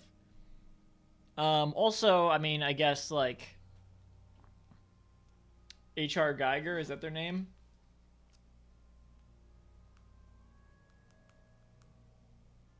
Yes, H.R. Geiger's art. This is, like, vague, you don't really know what's going on. That and just having played Codenames pictures before, they definitely could have done. Their probably justification was, oh well, we don't want, we can make these images look super like weird and vague where you don't really know what to. You can do that without using AI. This is a style people do. This is like you don't really know what you're looking at in this. You can kind of make out that's like a face sort of thing. That's like a baby hanging down or something. You don't really know. Codenames Pictures is not like that, but there are multiple elements that just kind of go with each other, but also contradict where you don't really.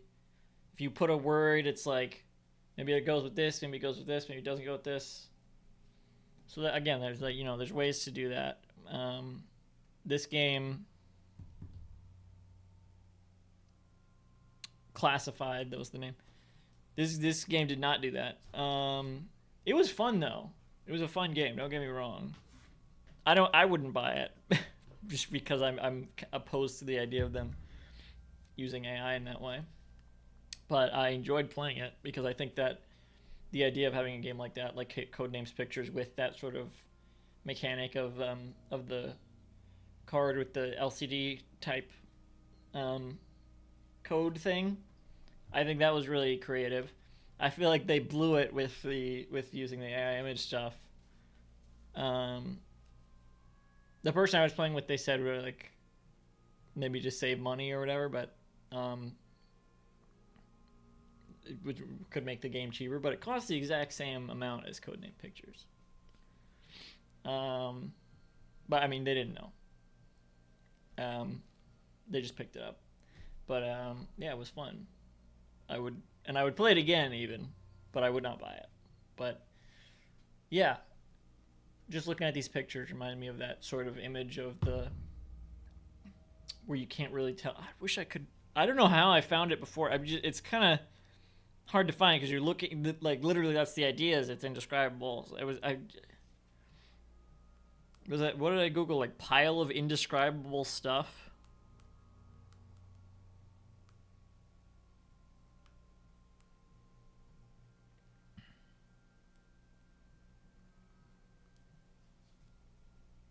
I don't know. But it's an image that if it was released now, you would think, oh, this is AI generated. I don't know how they made it. It's almost impressive in that way. Yeah. I think any image that predates AI that looks AI generated is kind of impressive. Because there is... If you separate a lot of the AI images, the images that really look AI generated, if you separate those from the context of being AI generated, there is sort of an appeal to that aesthetic. Like, it is an interesting aesthetic, and I think that's why I see some people go out of their way to use it to sort of add like an extra flair to their videos or whatever. Not out of laziness, but out of like an interest in the way these things look. But it still kind of rubs me the wrong way because it's like, yes, out of context they would look kind of interesting, but at this point you kind of can't ignore the context of, like, at this point just anything with that aesthetic just kind of is ingrained in my mind with the whole culture of it all. That's you know, well, anyway. But something like this, I'm not saying AI couldn't make this, because they could just say whatever artist did this, and then it wouldn't have soul to it, but there would be they would be able to make something like this. But you can tell, I mean, obviously, because this is an old game, but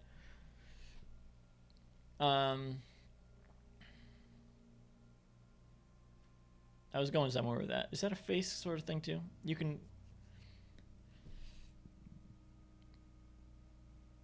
There's a specific special artistry and aesthetic to this.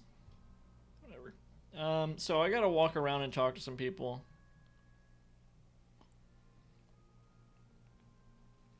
Until 30 minutes passes.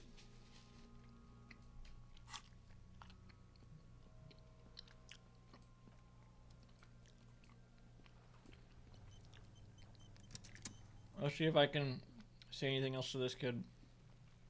Fuck does Kuno care? Oh. Kuno, I found your shack. Point to his shack. You found Kuno's secret door to Kuno's secret shack. It was closed for 5,000 years. How the fuck did you get in? I pushed the panels aside, Kuno. I phase shifted through the roofing material. Yeah, say that. Shit. Get the fuck out of here. You can't do that. I can, and I did. You can't do that, Kuno. He's trying to fuck at you again. I'm not. Displaced. Can't do that teleport shit. He says to himself, then turns to you. How did you like it in there, pig old boy? Kuno's got a lot of cool shit there, right? You had amphetamines in there. What was with the pig head? Oh, that? Kuno decapitates pigs. That's just a Kuno demo tape. He picks a bit of dirt from his fingernail. Were you trying to send me a message of some sort? Demo tape like some kind of a musician? Cool pig head, I liked it. I got one too. This one. Point to your head. It's shit. That's great. Obviously say that. Forget it. I'm not saying this thing. No, say this one. What? What? You heard me.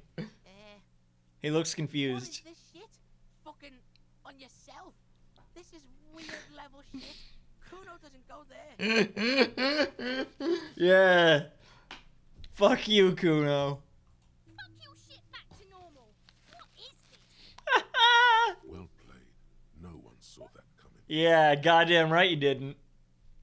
I found a plate covered with powder residue. Know anything about it? That's where Kuno gets his daily hit of electric. Kuno Shazam.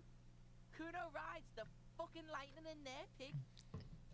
Bet you'd like to ride the lightning too, wouldn't you? No. You feel tired and old, but you could have that sparkle in your No. eyes. Not doing that.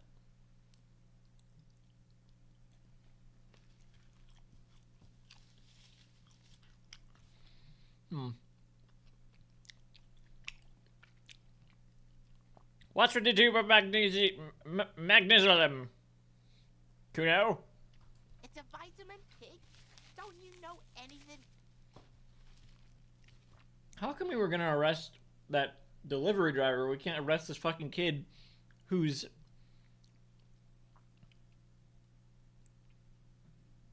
desecrating a corpse and who's admitted to beheading pigs and taking amphetamines. You could use some. I could, right?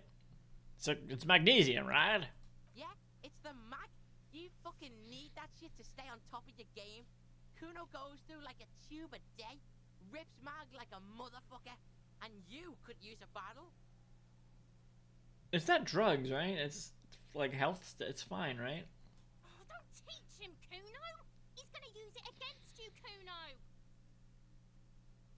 I know all about magnesium. I rock it all the time. You're not getting this, pig. It completely takes away the hangover. It's like you didn't do anything. Like you stayed home playing with your choo-choo. He looks at you, eyes bulging. What the fuck are you talking about? Fuck you, pig. Don't do mag. You're gonna OD and you're gonna fucking die. If you say so. Is that my coat up there? I'm pretty sure it's mine. Point to your coat waving in the wind. Is it? You got pretty fucked. Kuno's surprised you've still got your head after all that. Kuno squints at it. After all, what? Don't sweat it, drunk pig. Kuno taps his Kuno nose will twice in keep your conspiracy. nasty secrets. Kuno's not snitching. He's saying you climbed up there. He probably saw you do it. Okay. Could I get into the harbor from this roof? Of course you fucking can. How do you think Kuno made all the docky boys his gimps? Just gotta fly, pig. I've got to jump to get in there. At my age, in my condition. Not everyone can fly like Kuno. You're old. You'll never make it. Moose piss has made you scared in the head. That's all there is to it then. Don't be a pansy. Just jump. I've heard enough of this. Good call, Pigmeister. Don't come and talk to Kuno about his kingdom. The fuck do you want with it? Good call, Pigmeister. Kuno, I keep throwing up and I can't investigate the body after all. Yeah, like a fucking volcano. Yeah. Fucking pathetic. The kid is mimicking violent puking noises. You're lucky you didn't die there. Awful kid. Maybe you got some advice for me? I mean, you're obviously handling it quite well. Yeah. Kuno's got some advice for you. The kid looks to the left, then to his right, and then leans towards you. What are you? Like 80, right? Maybe you should stop embarrassing yourself in front of a fucking kid.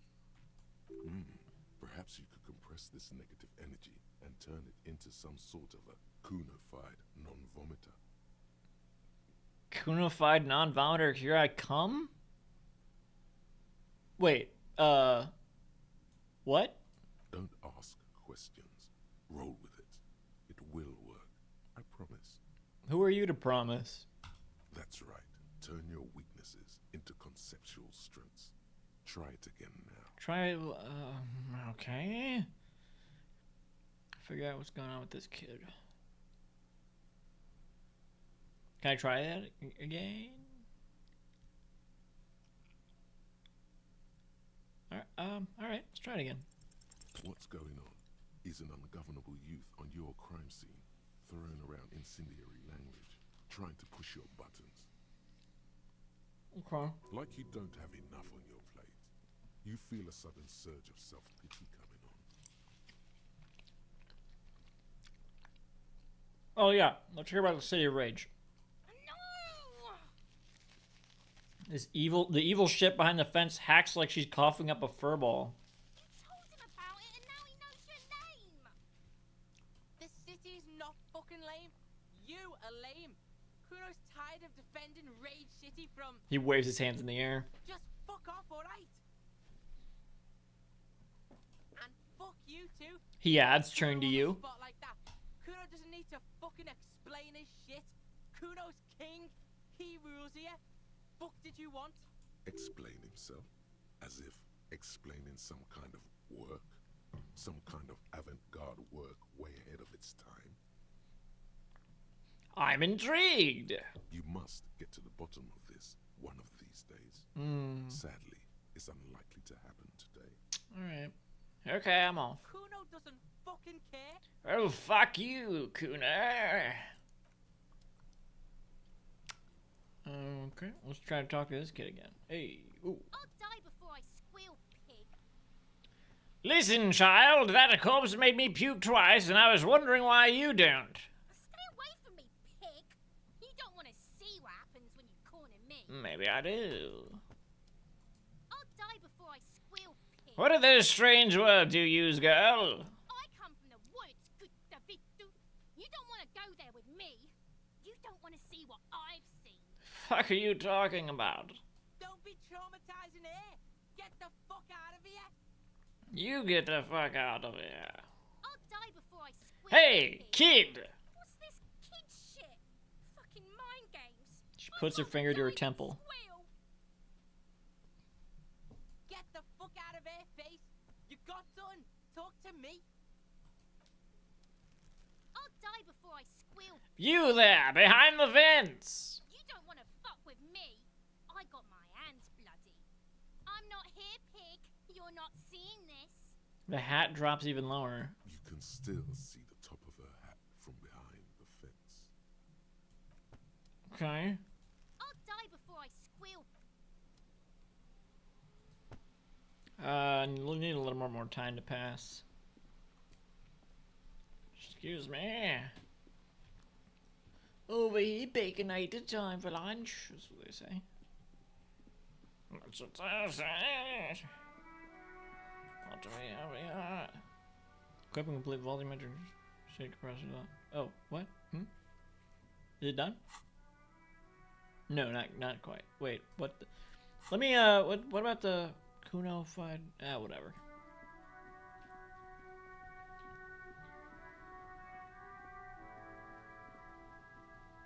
Hey, you! Welcome to Ivashol. Announces the rotund man. The remark isn't addressed to you, it's addressed to the lieutenant. Why are you addressing my partner like that? Don't you welcome to Revachol me. The lieutenant fires back. Here from a 3,000-year-old racist isolationist culture, while your ancestors came to this island a mere 300 years ago. Every school of thought and government has failed in the city, but I love it nonetheless. It belongs to me as much as it belongs to you. What's happening? You sound angry, Kim. It's men like you who keep Revachol divided, making it that much harder for everyone to climb out of this post-war limbo.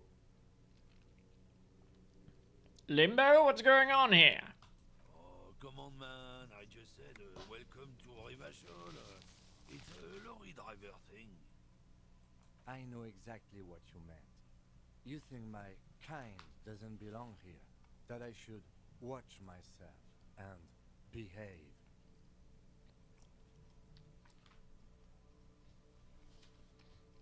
But you see, I'm an officer of the RCN. It's actually my job to make sure you behave. I would advise you to remember that. Silence. The air between them becomes tense. What's going on? Your partner needs backup. Now's your moment to shine. Fucking A, Kim, I've got your back. Give Lieutenant a punch on the shoulder. Well, I think we all learned something here, smiled the Lumen. Now that that's settled, we have a couple of questions. Let's try, one? You two make a cute couple. You know that. The lorryman spits.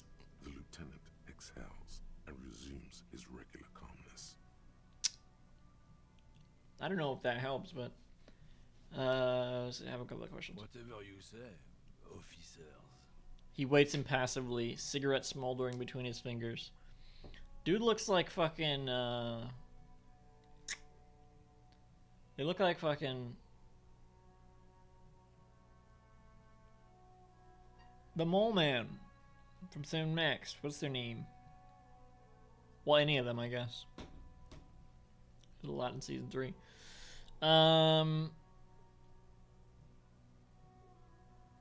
It's fun how the lore progresses throughout the seasons like that. God, I really want to replay that. One of my favorites. What was that argument all about? It's about biological determinism, natural law, the sorting of the races. Oh, fuck. He spits on the ground. Not the most popular topic nowadays, with the coalition in charge and all. You might want to change the topic. That is, bury your head under the sand like common sheep. Oh, so you're just a racist. Makes sense. I'm not just racist. Look, I've read books. Huh? He gestures with his cigarette for emphasis. Theory has all been proved, even if some people don't want to accept it. People who've studied these things say that you and me are superior by design. So, naturally, we Occidentals should be in charge. Obviously, you can see the merits in that. He glances at the lieutenant. Yes, I can really tell you're a prime example of superior design.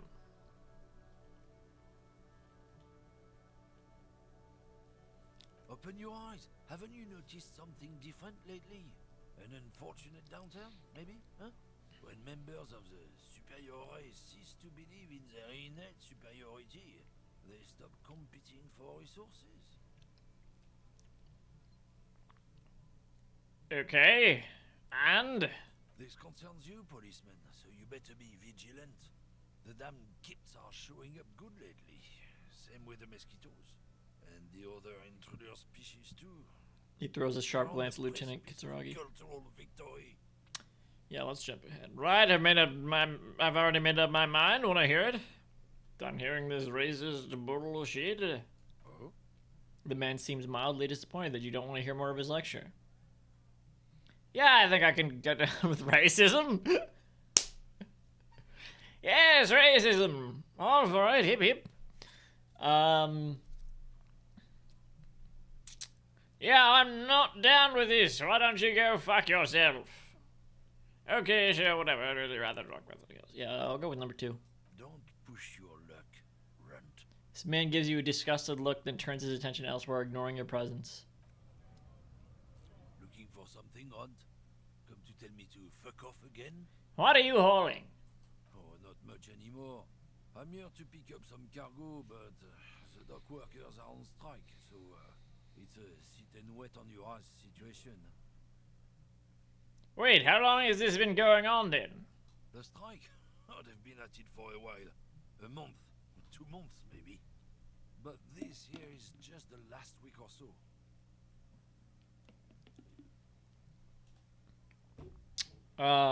Gestures towards the lorries. What kind of cargo are you supposed to pick up? Apples. Apples? Yeah, apples. I take it you had other questions? He's given you the runaround. Let's be honest. You were bested. What are you talking about? Oh, not much anymore. Apples. Fine. He's given you the I don't know what you're talking about. Run around. But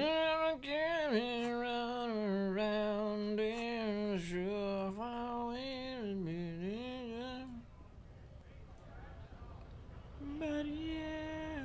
Oh. Thank you. I don't wanna get run around. Wait, I can't look at. What about this one? Hey yo, what are you? Ask around with jolly eyes tilting his head. What exactly is a scab? Oh, I walked up there. Oh. Yeah, I'm a scab, poor and downtrodden. Right to work. I'm not a scab, I'm a cop. Jesse. Yeah, what is a scab? I know what it is, but... A kind of a worm, content with mere survival. They come, they want to do our job for shittier pay, screwing over both themselves and us. Everybody loses. Hold on, where did they all come from? You don't seem to like them much. Where they come from? Beats me. Somewhere in the ground, I think. You don't seem to like them. Gotta be bloody stupid or freaking evil to scab. Or I guess scared, maybe. But scared of what? Of who? He looks at the mass, squinting. He looks at the mass, squinting his eyes as if trying to ascertain what they're scared of. What, they're all scabs? Down there? I thought those were the protesters. Personally, I'd rather beg than scab. If the gentleman shouting on the street came begging, maybe they'd have gotten something.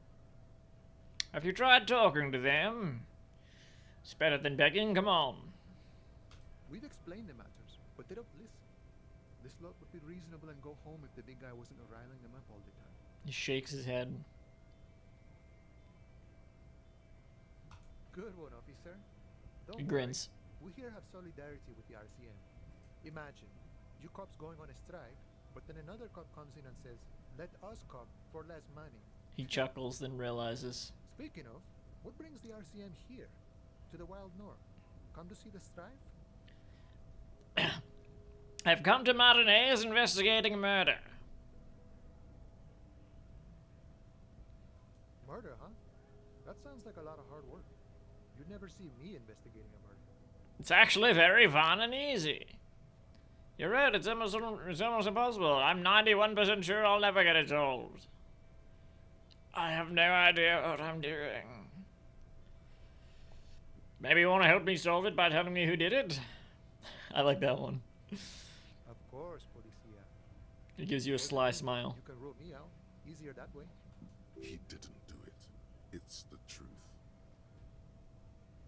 I mean, okay. I guess it's just some rando, so.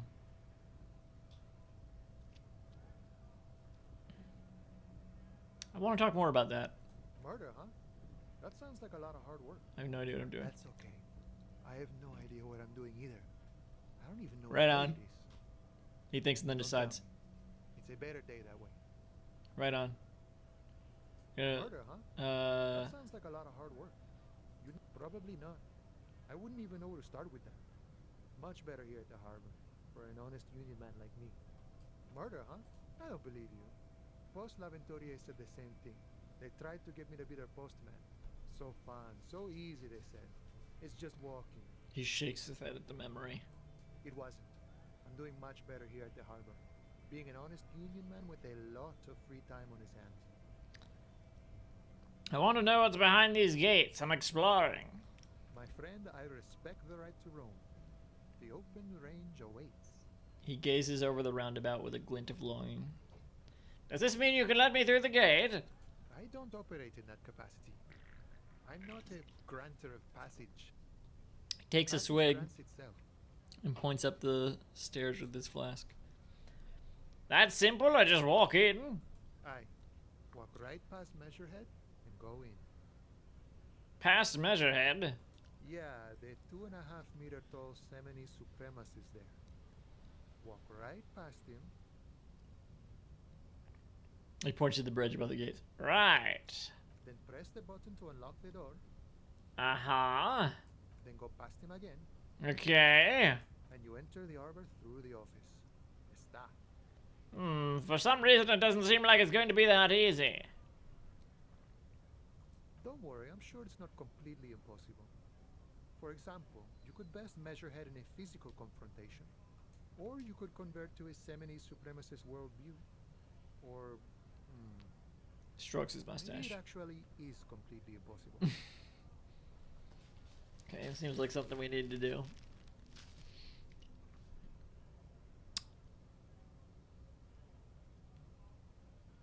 Has any of the scabs tried converting to his worldview? Jean-Luc himself would say the philosophy has proven overly heroic for the scabs to convert to. Not enough intuition. Has anyone ever bested him in a physical confrontation? Not yet, no. He's He fixes his eyes on you. incredibly strong. Evaluating your prowess. Got it! Another thing! Sure. The man whistles a jaunty tune, the wind rustling his whiskers. I'm a bit short on money right now. Can you give me some of it? Sure thing, my friend. I can help you out. He flips a coin towards you. Hand-eye coordination, try to catch it. Sure, why not?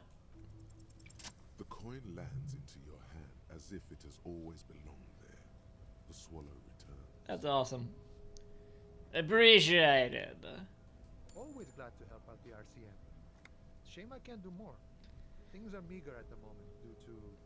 He nods towards the protesters. You know, the winter's fat is slowly running out and all. Still better than scabbing,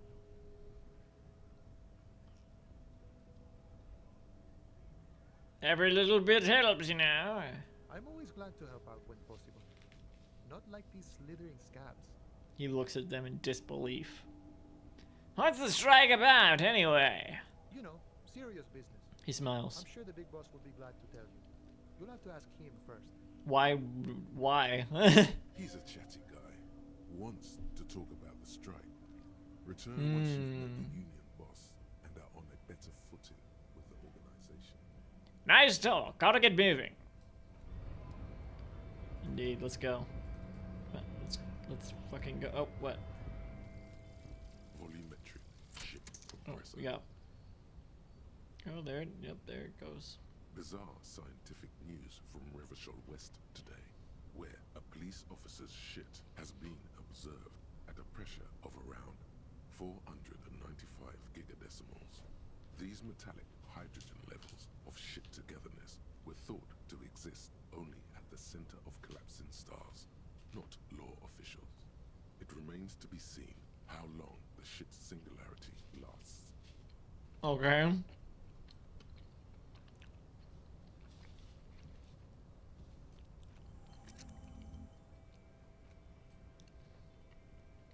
Cool.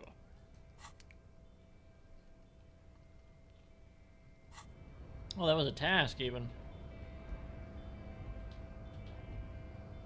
How do we fucking get out of here?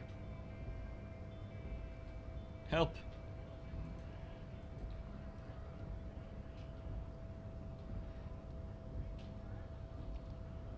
Okay.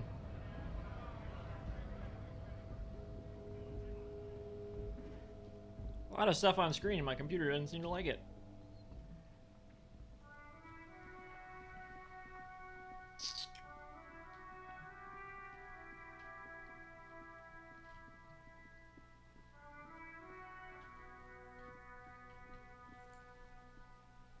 There he still is, looking right through you with his white eyes.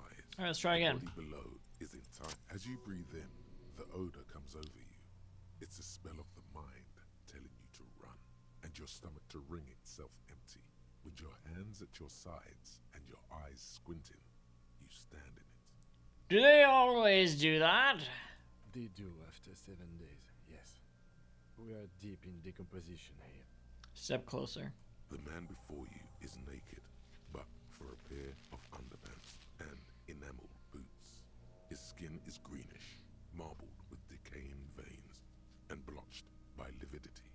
A fading web of tattoos covers his chest and shoulders. The cargo belt used to fasten him to the branch above appears industrial in strength. Inspect the boots. The material appears to be ceramic. Its clean white stands in stark contrast to the decaying flesh above the knee. The man wore thick polymer socks, probably for padding. A fine array of interlocking plates covers them. What the hell are they? Why do they look like that? Delicate and fragile. They feel alien to the world around you. Out of place somehow. Yeah. These are clearly not boots. They're armor. Possibly part of a larger set. These aren't just boots, are they? This is the armor he was stripped of. Indeed. With his notebook. Technically speaking, These are sabatons, not boots. With his notebook under his arm, Lieutenant crouches to inspect the soles. What kind of armor is this exactly? Ceramic plate. Zirconium dioxide, most likely. This is where the make would be. Where? Under the heel. Fair weather. He turns the boot slightly. Fair weather model T500 VE. I'm guessing that's vitreous enamel. This is advanced stuff. Not throwing rocks no more, are you, kid? Where's the rest of it? Scavenged by the locals? Piece by piece. He's been out here for 7 days. It would be odd if they didn't. We should keep a lookout for these pieces. The armor could yield information. Maybe Perhaps. he'll know something. He nods towards Kuno. Maybe he was just wearing these boots and there is no rest of the armor. No, he must have worn something precious underneath his clothes. They've removed all his clothes to get to it. They did not just strip him for the putrid rags.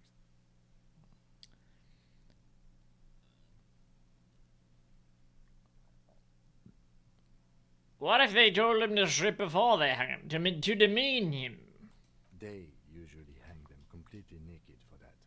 La puta madre, the Mazda, the Besmerties, and the like.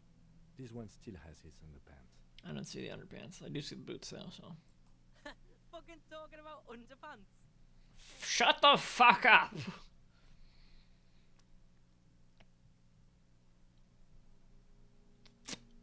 The material looks out of place here.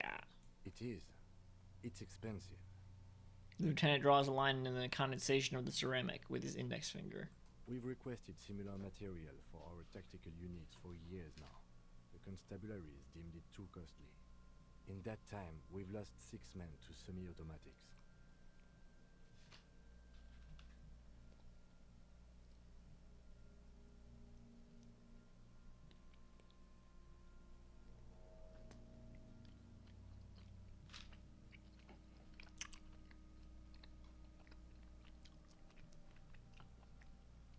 How much are we talking about? For a full set, about 4 years of wages. For the northwest region of Revachol, an officer's average yearly income is 5,500 real, unadjusted for rank. Wait, my yearly pay is 5,500 real? Ka-ching, baby! Those are the boots. That's a lot, I take it. Let's do number 1, see how they react. Not too much, yes.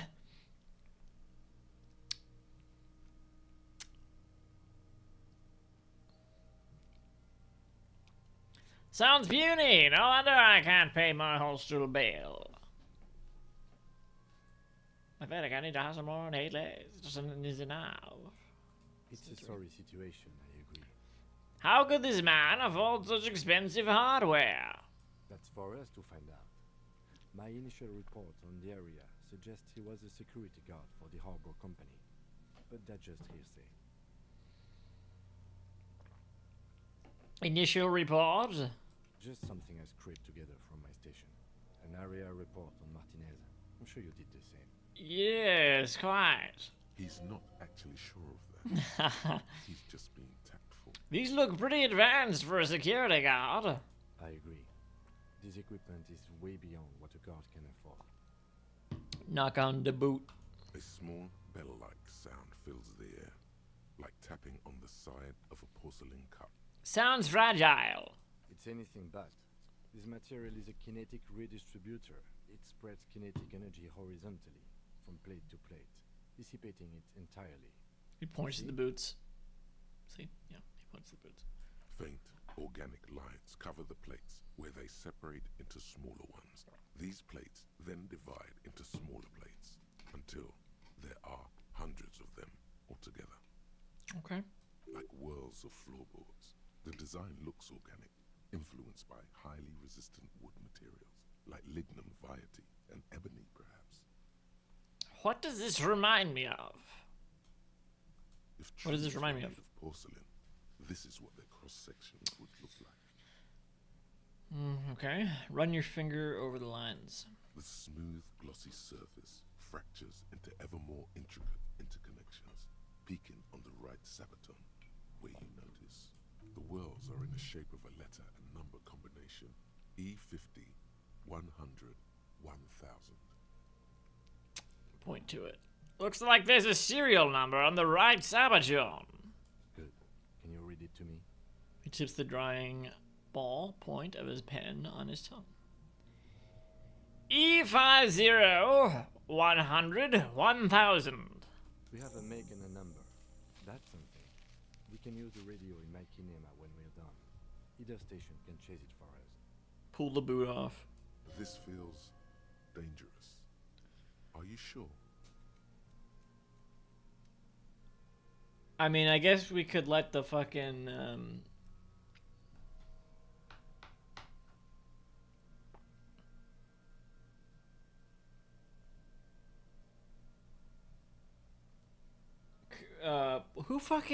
who dissects the bodies? Coroner. We could let the coroner take care of it. The sabatons dangle off the man's decaying form, ageless and synthetic.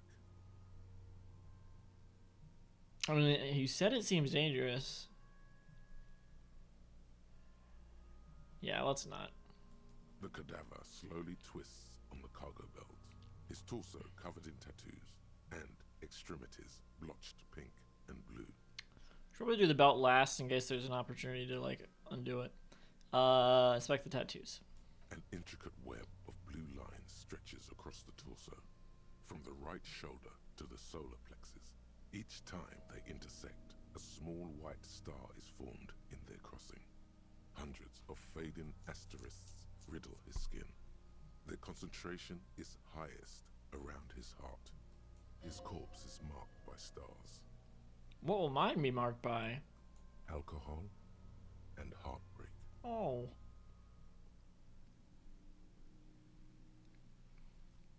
Is this a map of the night sky? A map of the stars. He turns around to breathe before inspecting it closer. I do see some similarity to astronomical charts.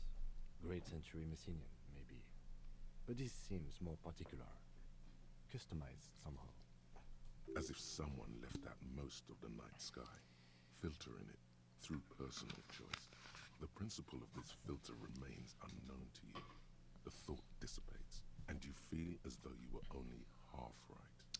I'm missing something here. So am I. Oh, God. A sudden ringing fills the air as the lieutenant pulls down the zipper of his orange jacket. He takes a thin piece of milled aluminium from his coat pocket and pulls it open. Sounds like a sword being unsheathed. A small lens appears. Some sort of camera. What's that? A Trigger Sunshine. Mini. Don't know what that means. Trigger is the world's leading manufacturer of intercommunication devices, primarily projectors. The camera before you looks familiar somehow. Shit, Kuno! What the fuck is that? Leave him alone! Back up! Back up! An instant color camera. Why would you tell them what it is? It reduces 2 metal-capped ampoules and clicks them into place on the side of the apparatus. A thin slot shines there. I have only 2 ampoules, so nobody move. I don't want to waste one. Okay. He points the camera at the corpse, peering into it. The lens needs adjusting. Then A sound, a shrill flash, followed by the breaking of a small ampoule of glass. weirdly beautiful. You see streams of color pour onto the thick, glossy piece of paper, rolling out.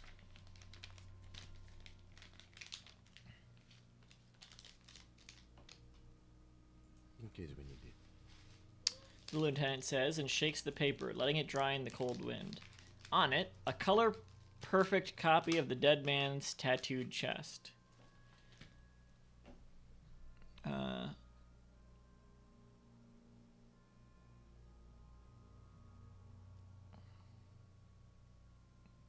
Cool machine! Yes, it is pretty cool, isn't it? He slides the camera closed and tucks it away on his belt. What do we need this photo for? It contains insight to the victim's person. By his build, I'd say this was a man of physical violence.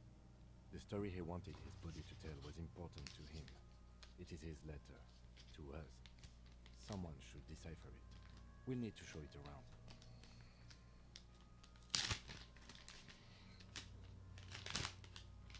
Shit. Maybe Epstein should have tattooed, I didn't do it on their chest or whatever. It meaning suicide, not the rest of the shit. They did do that.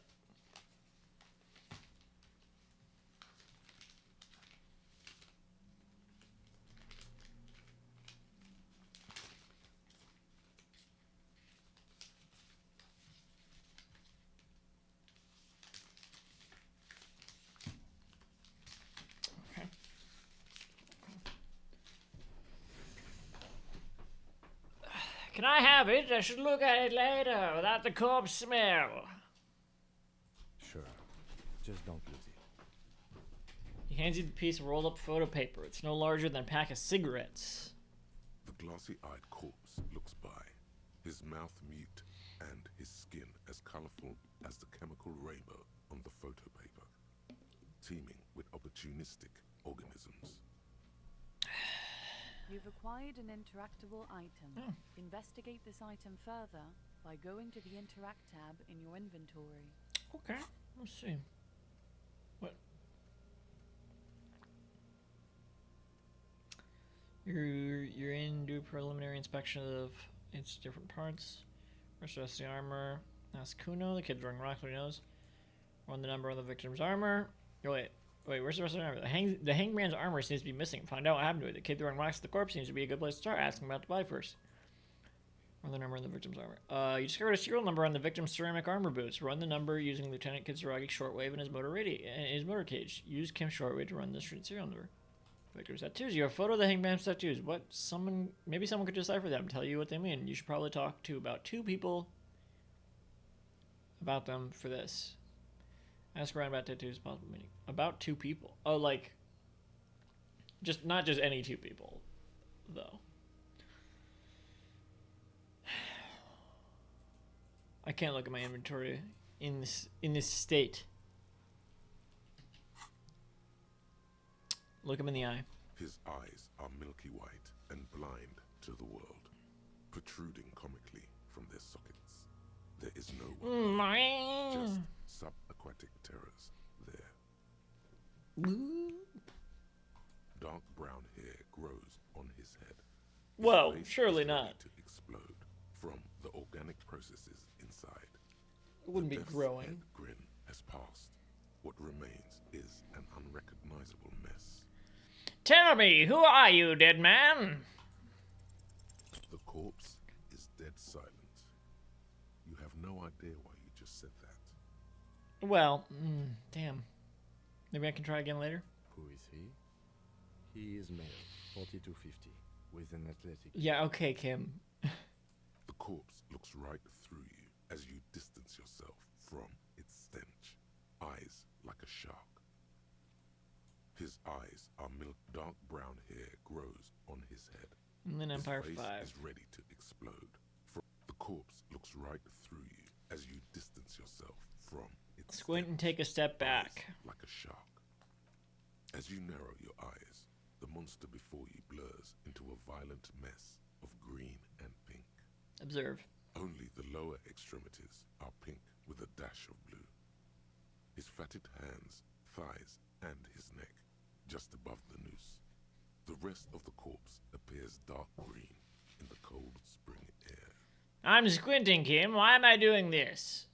How should I know why you are squinting, officer?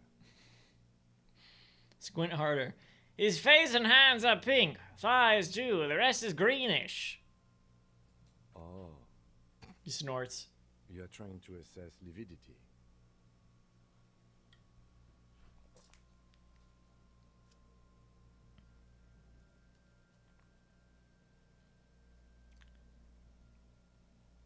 Lividity refers to the bluish-purple discoloration of skin after death.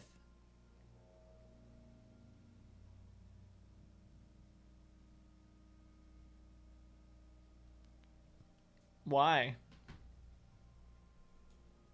The monster comes back into focus, an explosion of color, coursing with dark marble veins. I relaxed my eyes. His stomach appears pregnant with something.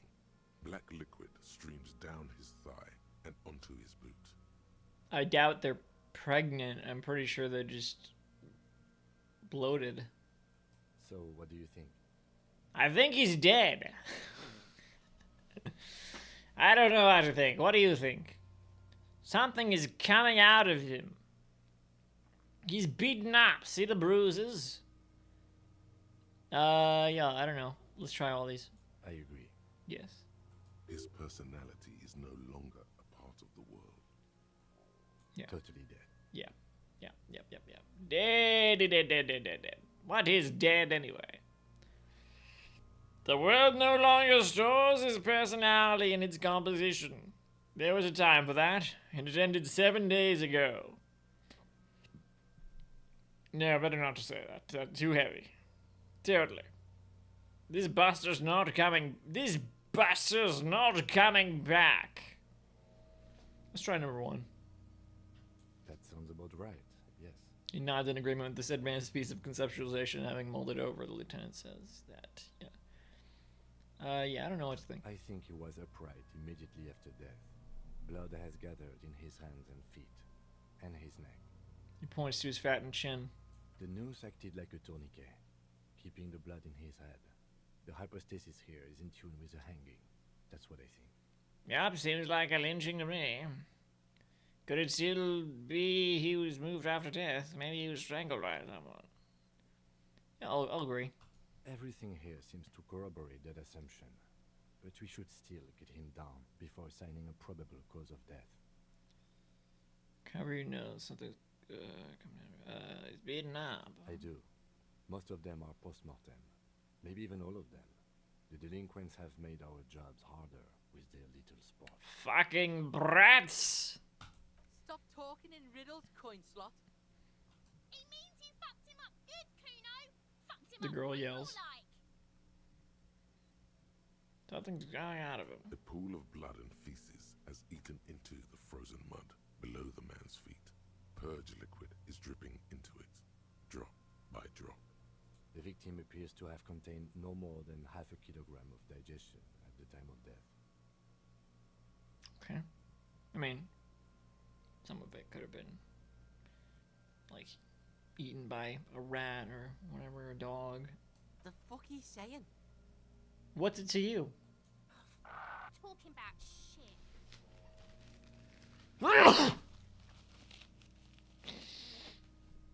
He got lucky. Maybe he went to the toilet sometime before death. Oh my god. No, I can't say that. I can't say that. I really would like to antagonize him, but I can't say that. I feel like I'll get experience if I say that. Alright. Goddamn right, that's not, yeah, I want an elephant noise. Turn around and yell. Malicious laughter erupts in the yard. Sounds like... Why did I fucking say that? Big said he's a... Yeah, yeah. The lieutenant's face is made of... Alright, that got me nowhere. Wait. I do. Stop. It means you fucked him up good, Kuno. Fucked him up brutal like. Oh, something coming out. Something coming out. Yeah. The fucking... Talking about shit. Maybe he went to the toilet sometime before death. Maybe. The pool of blood. The victim... Could be something else about this. We got lucky. Did we? I don't feel lucky. Yeah, fair enough. No good responses to that one. Back off and catch your breath. But there is no breath to catch. Only the cadaver filling the air and your nostrils. He slowly rotates before you, decomposing. Inspect the belt. The hangman's knot is pulled tight by the weight of the corpse below. Yellow, hard-edged polyester cuts into his neck. Above, a sliding buckle ties the belt to the branch. This is a steel-reinforced cargo lashing belt. Big brother of the regular cargo belt. It's used for towing cargo under 6-rotor airships. Okay, well. Don't ask me how I know, but this is a lashing beard used for airlifting cargo. Airlifting? I thought it was used on lorries for strapping cargo to them. Apparently this is the reinforced kind for air transport. My brain tells me so. Then again, what do I know? I don't even know what an airship is. Let's go with number 1. The local harbor uses 6 rotors to shuffle containers around. I get the sense they use whatever was on hand, without paying much attention to not incriminating themselves. We're assuming dock workers from the harbor did this. They sure wanted him to stay out there. Yeah. I'm still approaching this as a lynching, yes. Motivated by the ongoing strike. He politely raised an eyebrow. No. You feel like it was something else. But what? I feel like it was something else. Ask me, I'm just lumbering from... Yes, it often is. This bed worries me. He covers his nose. They sure wanted him to stay up there. The rope is reinforced with steel wiring. I was afraid it would be. He rises to inspect the noose. Parallel strands. This makes getting him down more problematic than I had assumed. How did they even get him up there? A noose is one of those things that's easier to use one way around. He points to the buckle, tying the belt to the branch above. Did they climb up using the kid's ladder? Point to the one at the side of the tree. That ladder can't carry a grown man. I didn't see any splintering either, did you? I think they lassoed the branch, then pulled on the belt to close the buckle. Makes a pulling motion. The cadaver hangs from the cargo belt, limbs limp and torso covered in tattoos. Why, you dead man. So how do we get him down? Are you sure we finished the preliminary examination of the cadaver? We might miss some of these things once he's down. He stops to think, then checks his notes. Step back and I'm gonna look first.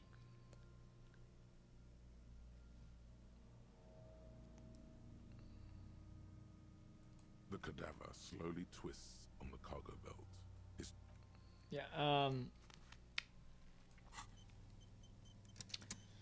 I want to ask who the dead man is, because I feel like there's something going on with that, but I need more points or something. So that's Inland Empire that I need for that, right?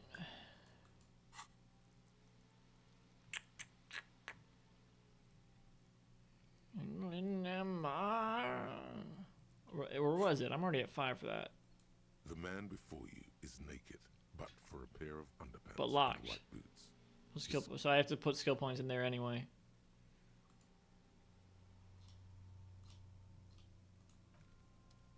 Alright.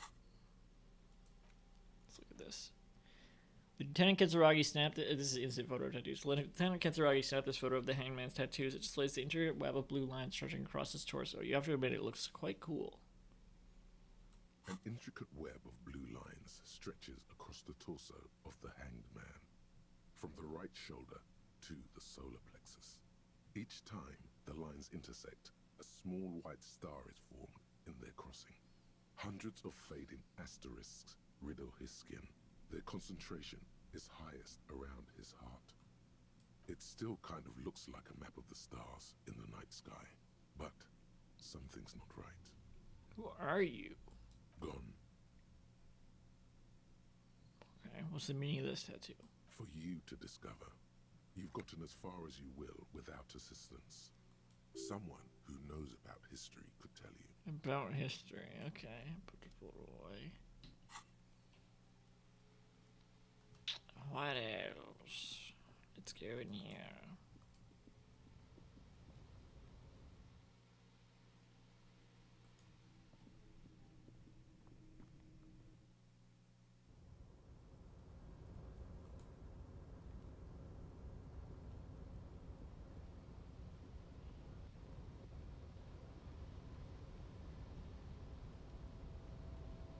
A tarpaulin cloak is still caught on the railing. No one has claimed it for Look the around. wind is aggressive up here. The lieutenant looks at the enormous crane towering in the distance. Wow. Over the container yard. Okay. The look in his eyes is a mix of the engineer-like interest and the wonder of a 6-year-old seeing a horse for the first time. Okay. Motherfucker! Whew, I can't whistle. Now that's a huge crane. It's just a machine, Lieutenant, like a giant hammer or a pair of pliers. Nothing to see here. Let me have this number one. Yes, that's one way of putting it. He turns to you with a faint Certainly smile. An impressive achievement of And look engineering. back at the crane. But I digress. We were focusing on your cloak here. He looks at the sad piece of fabric flapping in the wind.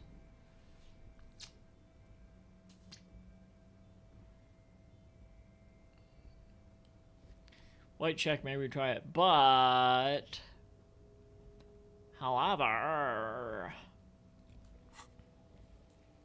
Salvo Fair 2. What do I have in Salvo Fair? I do have Salvo Fair 2. I freaking upgraded this one. So let's do it. Let's try it. I succeeded, right? Green.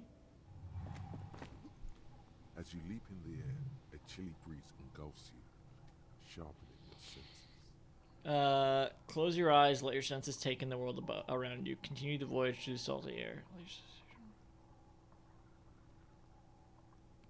One sounds like a mistake. Let's do 2. Oh my god. As the concrete floor welcomes you, you realize it's been a while since you felt so alive, alert, capable. Must be the adrenaline. I knew you could do it. Lieutenant explains. Been as disco as your jump. Ah. At least we can explore the harbor now. Disco.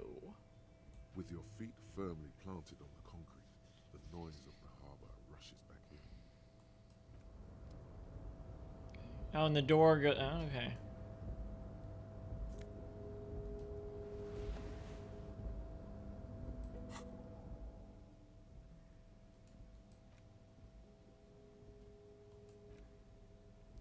So different cloaks.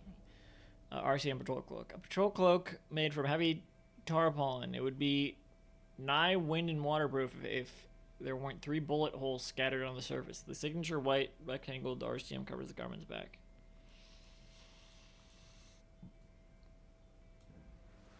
Can I check my fucking pockets? Didn't they say there would be shit in them?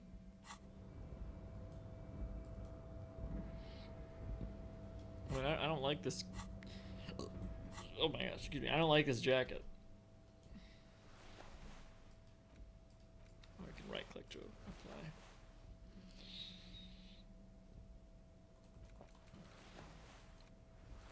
And double click.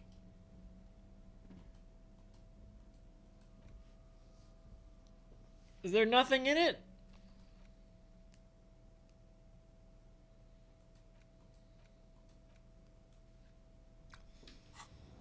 Alright. Let's just open this door so we can get back in. Oh, what the fuck? Where are we? This radio is emitting strange buzzing sounds. What did I hang on. What do I need to convince you? Yes. Inland Empire 5 for both of those. Yeah. Which I have. I need to upgrade it again.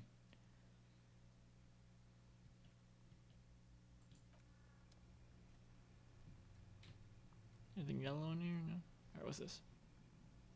Is that a phone? An imposing combination of a punch clock and a payphone is looking down at you from the wall. A note on the side says, "Tokens unavailable due to strike. Use change." I'm not going to use this. I don't have any reason to use it yet.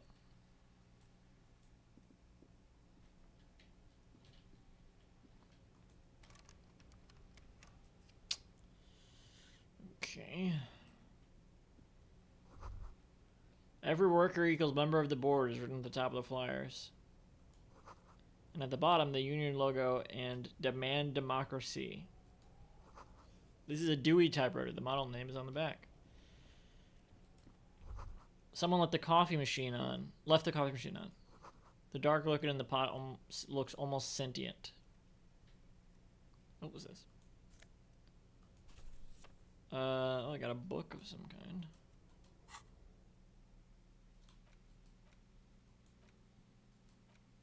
Book Elysium, Volume 1, Number 4. The leading intellectual organ of Martinier's communism offers a radical Mazovian perspective on a range of contemporary issues. The cover features a stylized portrait of the late King Frizzle with a pair of white antlers growing out of his head, of course. The front of this quarterly journal features a large satirical portrait of the late King Frizzle. From the sides of his head, a pair of white antlers spread to the corners of the cover. White antlers? Why Frizzle? Flip through the pages, see what catches your eye. Because white antlers are one of the symbols of communism. They represent a society in accord with the natural world and at the same time above it. Okay. Why Frizzle? Because Frizzle was incompetent, foolish, and cruel. In short, the embodiment of everything the communards wished to overthrow. It's satire, you see. Uh-huh. Flip through the pages, see what catches your eye. To your disappointment, there aren't any full-color pictures to direct your attention. Just column after column of closely set text, interrupted occasionally by little doodles in black and white. It's like the New Yorker. After rifling the pages with your thumb several times, you return to the table of contents. The magazine is divided into several sections. International developments, Kunst und Kultur, and local concerns. Just inside the cover, there's also an editor's note. Okay, let's read the editor's note. Comrade, as you know, this journal takes its name from Mazov's immortal expression, Du cristal à la fumée. This was his way of describing the way the rigid, crystalline structures of capitalist ideology turn to smoke under communism. But, like the structures of capitalist ideology, we too are at risk of going à la fumée. Unlike many publications which are content to spoon-feed their readers reassuring drivel, La Fumée is committed to telling the radical truth, even when that truth may drive away potential subscribers. For some reason, I thought this... I hallucinated this word as drivel, even before I knew that the word drivel was actually in this blurb. So please, if you value our radical Mazovian perspective on contemporary politics, culture, and international affairs, please consider subscribing today. Yours in struggle, the editors. Kim, I think this is a communist magazine. Played cool, pretend everything's in order. I mean, might as well let them in on... What do you expect? It was laying around the office of the Debarders Union. They're probably bankrolling the thing. Mm-hmm. You flip back to the front of the magazine. The table of contents unfolds before you. I want to catch up on international developments. This section includes a long, tedious critique of the latest round of free trade negotiations between the EPIS nations and the Free State of Semenine.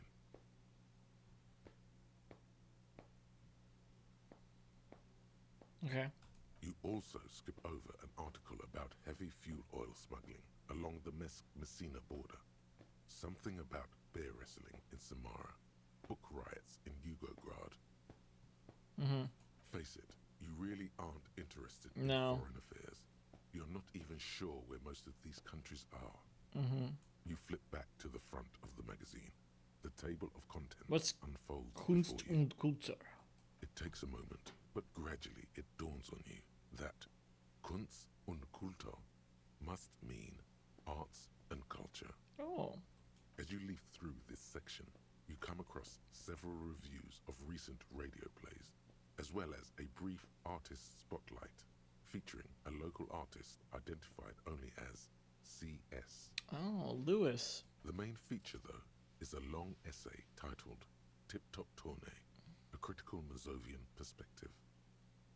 The Tip Top Tournée is is an inter-Isolari racing series, mostly known for its high speeds, ludicrous sponsorship deals, and high death toll.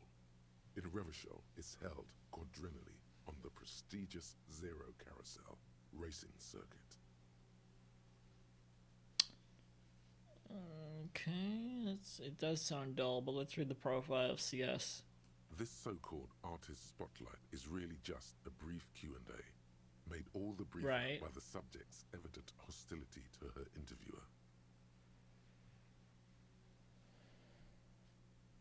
Alright, let's see what these communists have to say about Tip Top. You think you're settling in for a relaxing recap of the most recent season, maybe sprinkled with some nice anecdotes about a few of the more colourful drivers.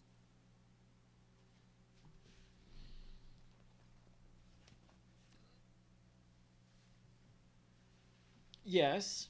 Instead, you find yourself skimming a 10,000-word feature about all the politically problematic aspects of Tip Top Tourney. Right. Wait, what's wrong with Tip Top? Where to even start? For one, there's the crass commercialism of its sponsorships, and then there's the practically criminal emphasis on motor crashes. Oh yeah. Hang on, who wrote this stuff? Oddly enough, this article has two bylines. Nastev Why is that odd? Banal and Exilus Buka. Okay. There's no way those are real names. Wait, why aren't they real names? Have you ever met anyone named Exilus? I don't remember anyone I've met. They're plainly pseudonyms. Well, what's so bad about sponsorships? Under capitalism, the article says, every pursuit has its price. Every pleasure, even one as elemental as the joy of racing others around a track, is reduced to an advertising opportunity. Of course. Thus, the so-called tourney becomes a competition between increasingly meaningless brand signifiers. Your discount laundry detergent racing against a pack of Astra cigarettes, or even a fritter. There's no way there's a word with 3 T's in the in a row. Right, but then you get to see them crash. And that precisely is what's problematic about it.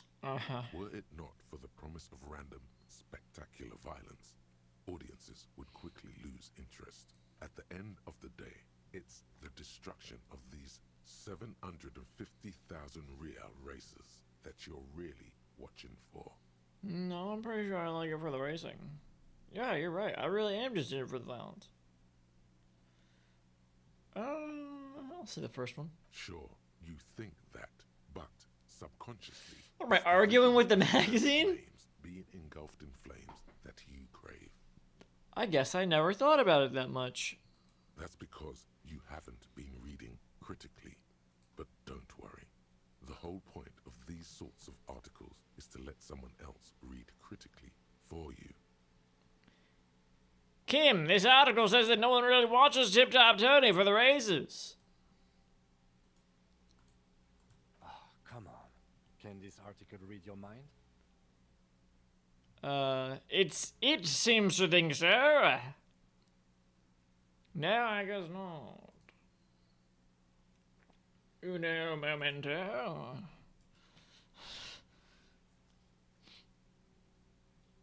It seems to think so. A certain kind of young man reads 1 or 2 books and suddenly thinks he understands the secret structures of reality.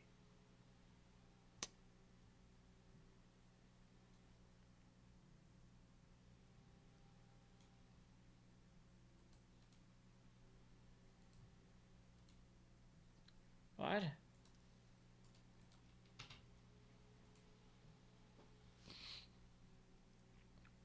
The lieutenant sighs.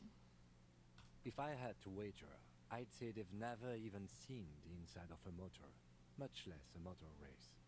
I take whatever they write with a large grain of salt. You flip back to the front of the magazine. The table of contents. Let's see what they mean by local concerns. Unsurprisingly, much of this section is taken up with articles declaring unqualified support for the dock workers' strike. Okay. You skim the headlines. Paint the harbour red and white. Martinez tames the wild pines. A city in revolt. First, we take Martinez. Then we take La Delta. Finally, there's a brief article by the writer G. Martin accusing the owner of the Capeside Apartments of illegally attempting to evict certain communist tenants simply for not having paid their rent. Right. Damn communists should have killed the lot of them when they had the chance. If it weren't for the wild pines, all those moochers would be out of their job. Charging rent just to live somewhere is pretty outrageous. Wouldn't it be better for everyone if labor and capital could reach some reasonable accommodation? Why should I care? This doesn't have anything to do with me. That one. The eternal problem, according to G. Martin, is that under capitalism, the worker is rendered incapable of perceiving their own agency or lack thereof. Thus, they tend to experience their own oppression as though it were happening to somebody else. Is that true? Have you felt estranged from your own self recently? You flip back to the front of the magazine. The table of contents unfolds before you. Put the magazine away. My goodness, how much time did we waste with that? A standard office file cabinet. The drawers seem to be locked. Okay. Can I not go in here? Oh no, I can't. I can. Yoink. Oh, neat office shades. All right.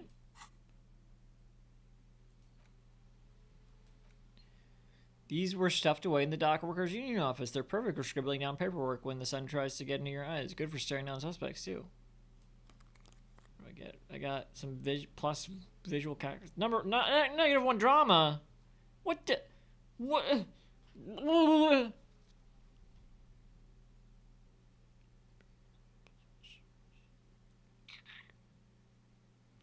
Oh, this is higher stats, actually, then. But it looks hideous. I don't care about the fucking shivers.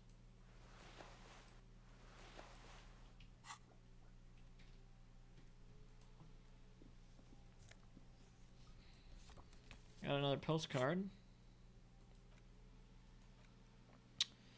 Postcard Le Jardin 21. This laminated postcard offers a glimpse across the river. A little more than a decade after the war, the eastern bank is already fully renovated. The hillsides are lush with gardens and residences. Someone's parked a small beige airship by the fountain. This postcard will sell for a pretty penny. 34 cents? I mean... On second glance, someone has forgotten to properly close one of the drawers. Aha! It's unfortunate for the union to just leave their paperwork laying around like this. Let's see what's inside, he thinks. The drawer opens Open the drawer. smoothly. Inside is a well-organized selection. Why does it open like that?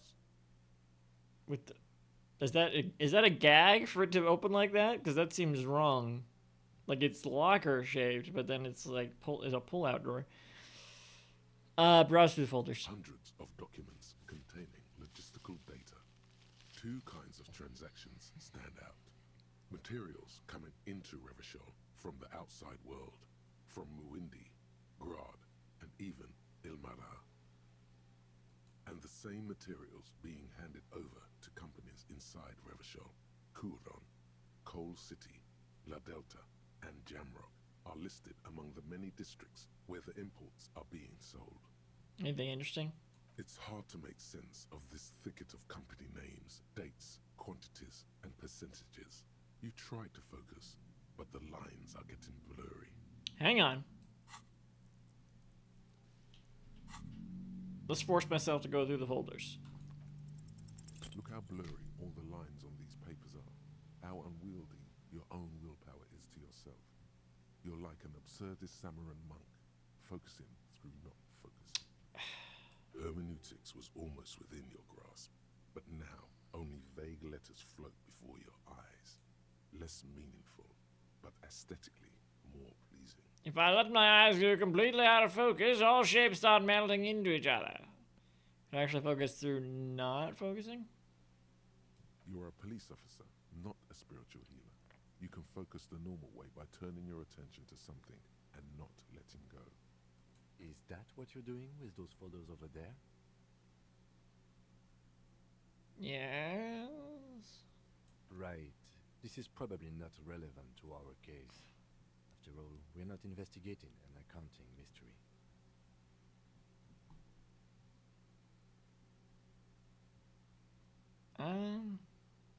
Let's try again anyway.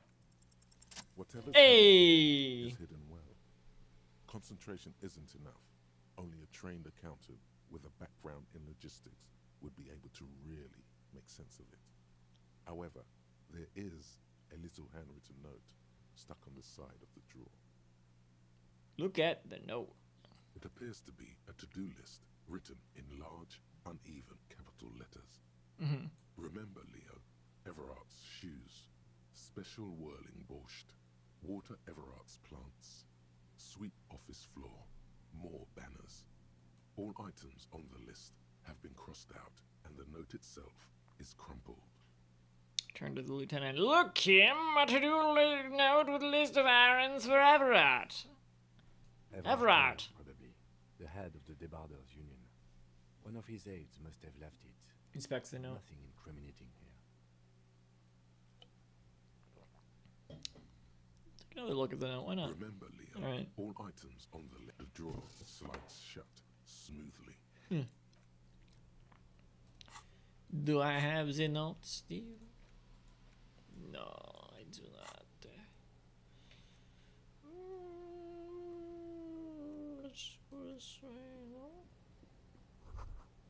This drawer locked and cannot be opened from this side without a pass card. Guess you have no choice but to talk to the union leader. Like, I can't even get back to the body. Is equip a flashlight and load later? Can't even get back to the body without talking to them? Whip, whip, whip, whip, whip. Oh, oh, oh, oh, oh. What's this? No? Alright, okay. Alright, fine.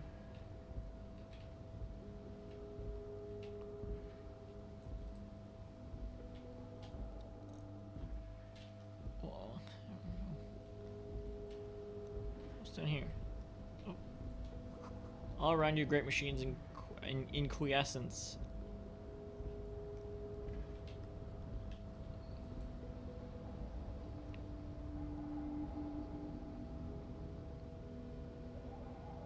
Wow. You see faded industrial lettering on the platform. Kvalsund.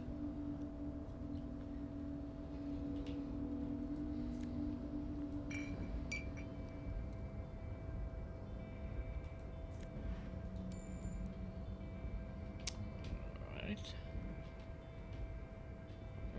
Okay.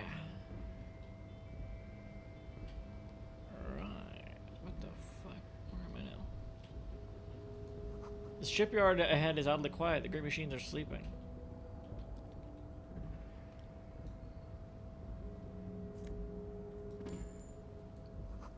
The speaker tower is silent. There's no work to organize in the yard below.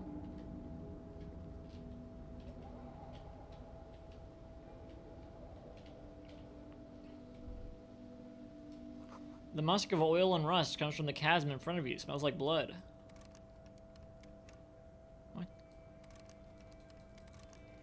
What is that?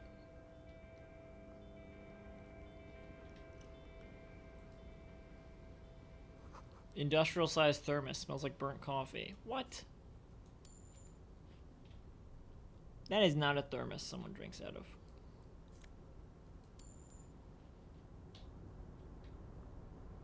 We have 872 right now. I'm screwed. I'm not gonna make it. Low and oh.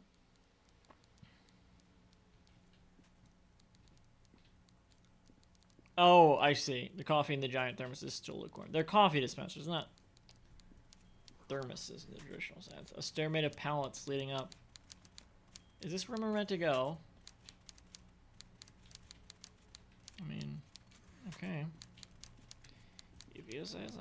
What's this? Taxidermy fish that tells time. Oh, is there a clock in it? Guess so. Alright, let's talk to this person. Before you is a walrus of a man, Seated behind a large desk, he looks up from his work, not the least bit surprised to see you. With great effort, he straightens himself up in his chair, yet says nothing. He simply stares at you. Are you in charge of the dock workers? Welcome, Mr. Dubois, Mr. Kitsuragi. It's good of you two to stop by. Please, have a seat. He gestures to a tiny chair opposite to his giant desk.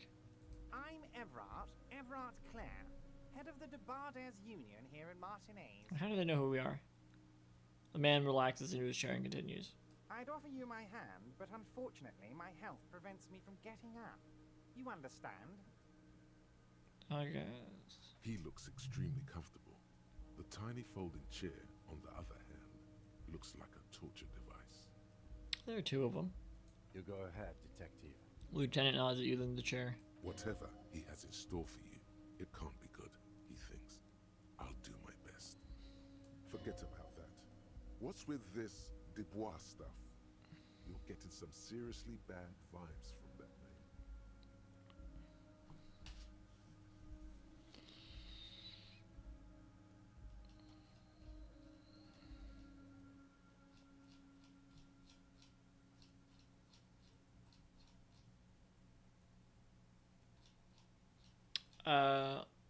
I'll take a seat. Excellent, Mr. Dubois. I can see that you're a reasonable man, and reasonable men can be of great use to one another. There are two chairs. He gives you a sly wink.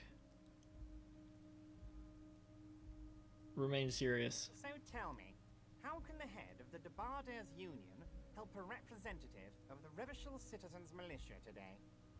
The chair you're sitting on has got Son to of a be the most bitch. chair in the world. It's violating. God damn it. Oh, by the way, I heard you got a rather rude reception from a certain Lawrence Gart. Some people have no manners, it pains me to say. This should take care of that nonsense. He points to a giant novelty check on his desk. It's absolutely comically large. It should be sufficient to cover your expenses for a few days and patch over your differences with a cafeteria manager. Go ahead, take it. Okay. Wow, that's 25 real. That's good money. You need it. That's not even close to how much I need.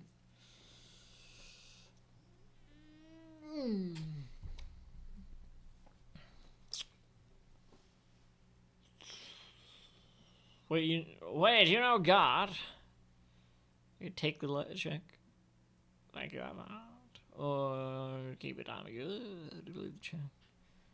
You can take that comically large check and shove it up your ass. That would probably... That's the most entertaining answer, but...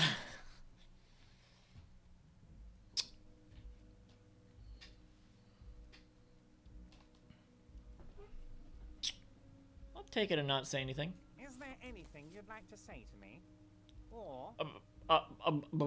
like what? Like a thanks? No.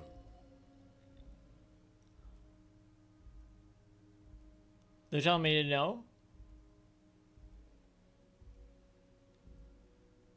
Okay. I won't. No, it's cool. Got integrity. Cool? I wouldn't go that far. I'm sure there are cooler things than delivering a comically oversized novelty check to a cafeteria manager. But, sure, if that's what's cool nowadays. Right. Now, I'd like to set your mind at ease about one other matter. Your lost gun. Let me assure you, Union people are on it as we speak. I've got my best hounds looking for that lost gun. Who the fuck are you? His slug-like lips move, but all you hear is an echo. Lost gun, lost gun, lost gun. The world is swallowed by a black hole of fear. Only You motherfucker, who are you? Its gravitational pull. Lost and gun. How do you know about my lost gun? I know everything, Harry. Right now, I know that you're worried. Don't be worried. Is that my name? Everything's going to be all right. It's not like you left it loaded. You didn't lose a loaded gun. Local children aren't out there playing with it right now, pointing it into their own mouths. It's in a safe place. I just know it. I have a feeling everything's going to be all right. So you have it. Give it to me then. It was loaded. There were 2 bullets in it. You always keep at least 2 barrels loaded. Kim? Where's my composure at?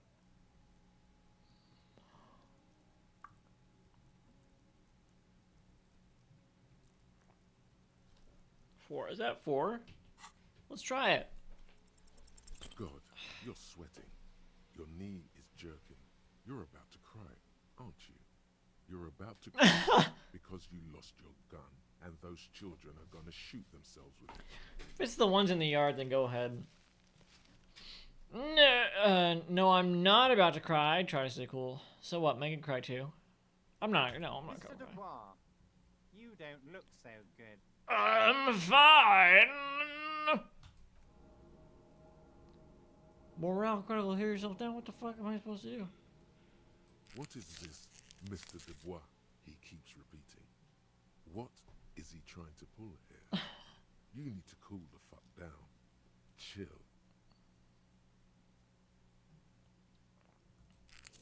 I see that I heal it with ice. Okay, I see now.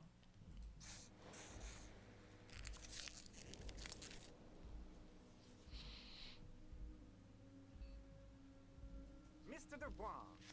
Mr. Dubois! Harry! The large man snaps his fingers, but to no effort. You're in some stupor. Keep sliding down the chair like a jello shot. There are no Harrys. Let your mind go to your safely. 1. Mr. Dubois, are you okay? Can I get you a glass of water or something? Are you having some kind of medical emergency? Maybe you could use your hands somehow, in a kind of throw-in motion, like you're throwing that Mr. Dubois act right back at him. He's Mr. Dubois. No, I'm as good as it gets, Mr. Dubois. Vaguely gesture with your hands above your head. Oh yeah, man, I'm fucking great. Actually, this chair is uncomfortable. I could use that glass of water. I'm melting.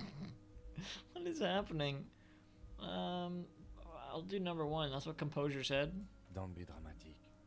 I can see your condition isn't terminal. Okay.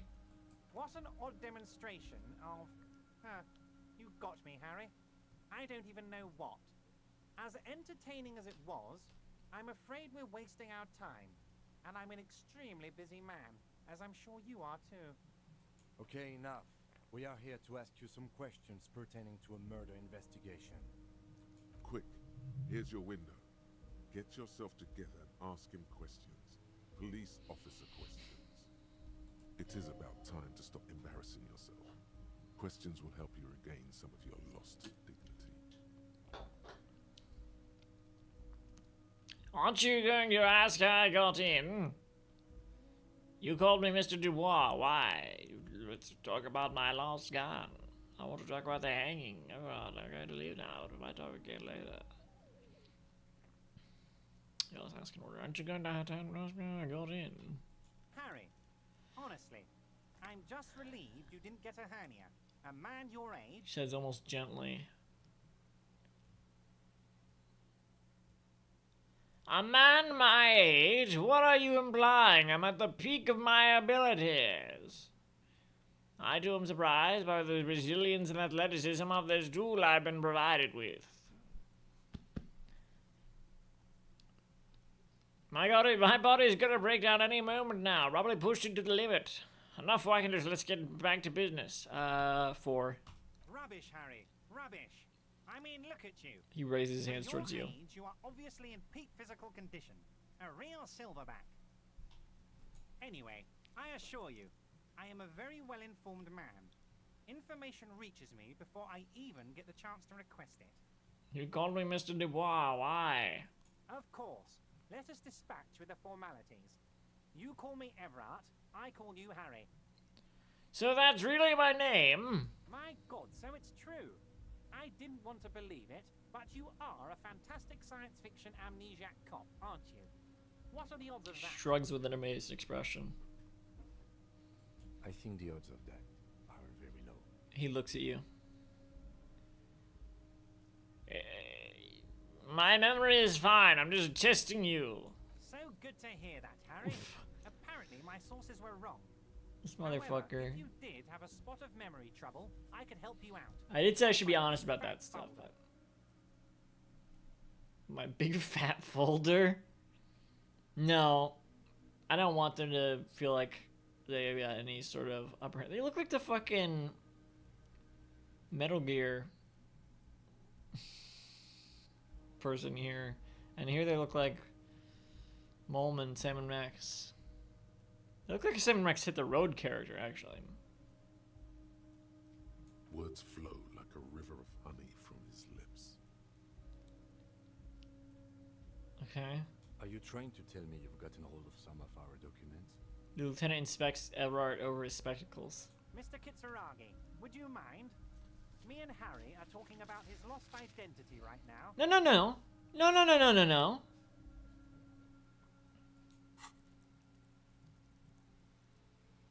Don't you tell them to. This is their business. Let's get this straight. What is my full name? Do you know where I live? Do you know anything about my family? Do I have a wife or kids? Or what kind of cop does it say I am? Why did you get that folder? Let's talk about It's Harry. Harry Dubois. You don't feel like either one of these things. You know what your name is. You have a sophisticated name, like that of a count, or a beautiful man. Wait, I thought you were Harry Dubois. That's not my name. My name is Raphael Guster. Okay, I like it. I can work with that. I really like it. 2. Fine, Harry. You can even be Harry Raphael Dubois de Costo, or whatever you choose to be. The lieutenant covers his face and sighs audibly. Mr. Kitsuragi doesn't seem even slightly empathetic to your memory loss, Harry. He frowns at the lieutenant. However, wish to help you any way I can. Do you know where I live? But of course, Harry. Your precinct is the 41st and you live in Jamrock. You're a Jamrock boy. A long way from home, but that's okay. He nods. Do you know anything about my family? Do I have a wife or kids or... Family? Harry, you're not a family man. There's not one peep of family in here. Unless you think you're a family man, do you strike yourself as a family man, Harry? I think I do, and be a wonderful father. No, I don't. Never mind the family. Never mind the... You're right, I don't. That's why I like you, Harry. A good man knows both his strengths and his weaknesses, and you, my friend, you are one of the all-time greats. What kind of a cop does it say I am? Well, Harry, if I were to sum you up in one Turns word, a couple of pages in the it folder. would be apologetic. I'm sorry? Yes. A lot of the time, but right now there's no reason to be. Let loose a little. Be you. Inspects you over his giant bug-eyed glasses. Where did you get that folder? Ah, this? He closes the folder. My friends in your organization gave it to me, Harry. I find that very suspicious. May I have a look? I'm afraid this is meant for Union eyes only, Mr. Kitsuragi. I'm sure you understand. He turns back to you. Please continue, Harry. Having a look at that folder. Yoink! Everard's large hands are covering the folder, but the look on his face says, I know everything about you, Harry. He knows everything about me. I'm sure it's not that bad. At worst, he has an old RCM folder, and I very much doubt even that. Harry, I just know the things that Says matter gently. to our friendship, and I want you to feel free to ask me about those things. Let's talk of other matters for a moment. Damn, I can't even try again. Oh, it was a red, wasn't it? Fuck. Of course, Harry, of course. Let's not linger on personal details and amnesia. You wanted something from me. I wanted to go over a couple of things about me. Let's hear it. No, never mind. That's wasn't it. Let's talk about my lost gun. Yes, your lost gun. My best men are on it. They're turning every stone, searching every playground, asking kids, grandmas, everyone. Your gun will be found, Harry. Let me assure you of that. It's just a matter of time and effort. The only way to find it seems to be working with him. He might even be holding your gun hostage. Hold on, could he really be holding my gun hostage? I will not be blackmailed with his gun business. I don't care about my gun, keep it. Does it mean if I do things for you, I will get my gun back? Damn it, Harry. That's exactly what it means. I'm only kidding, of course. He turns to the lieutenant. Of course. The lieutenant replies dryly. We help you, you help us. Okay, so I tracked it down, I guess. In a way.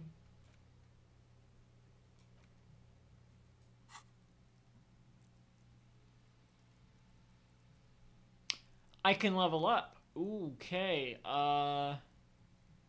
Inland Empire, right? Let's save it for now. But yes. I want to talk about the hanging.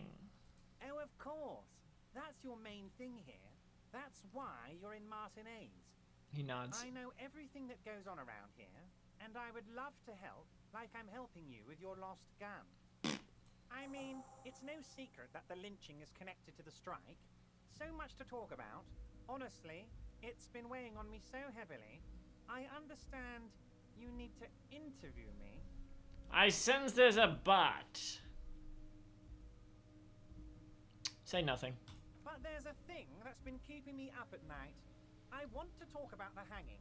I mean, if we could just calmly talk, exchange information, we could blow this thing wide open. Yes. Yes, that sounds good. The lieutenant says with a slow nod.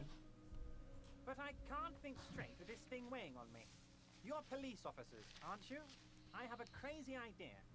You guys are basically door-opening machines. Incredibly talented at opening doors. Suddenly he slaps himself on the forehead. Before that. I've opened a few doors in my life. You've heard wrong, Everard, or not? Game, is this true? Are we door-opening machines? I'm not sure I understand. He looks at the union boss. If you're asking us to break down someone's door, it's not going to happen. Come now. I just need you to go open a little door for me and leave it unlocked. A simple thing. Absolutely nothing shady about it. The stars aligned into a cosmic frown here. He has your fate decided. Bide your time, however, and let the stars continue their course, and that frown shall turn into a smile. Only if you play along.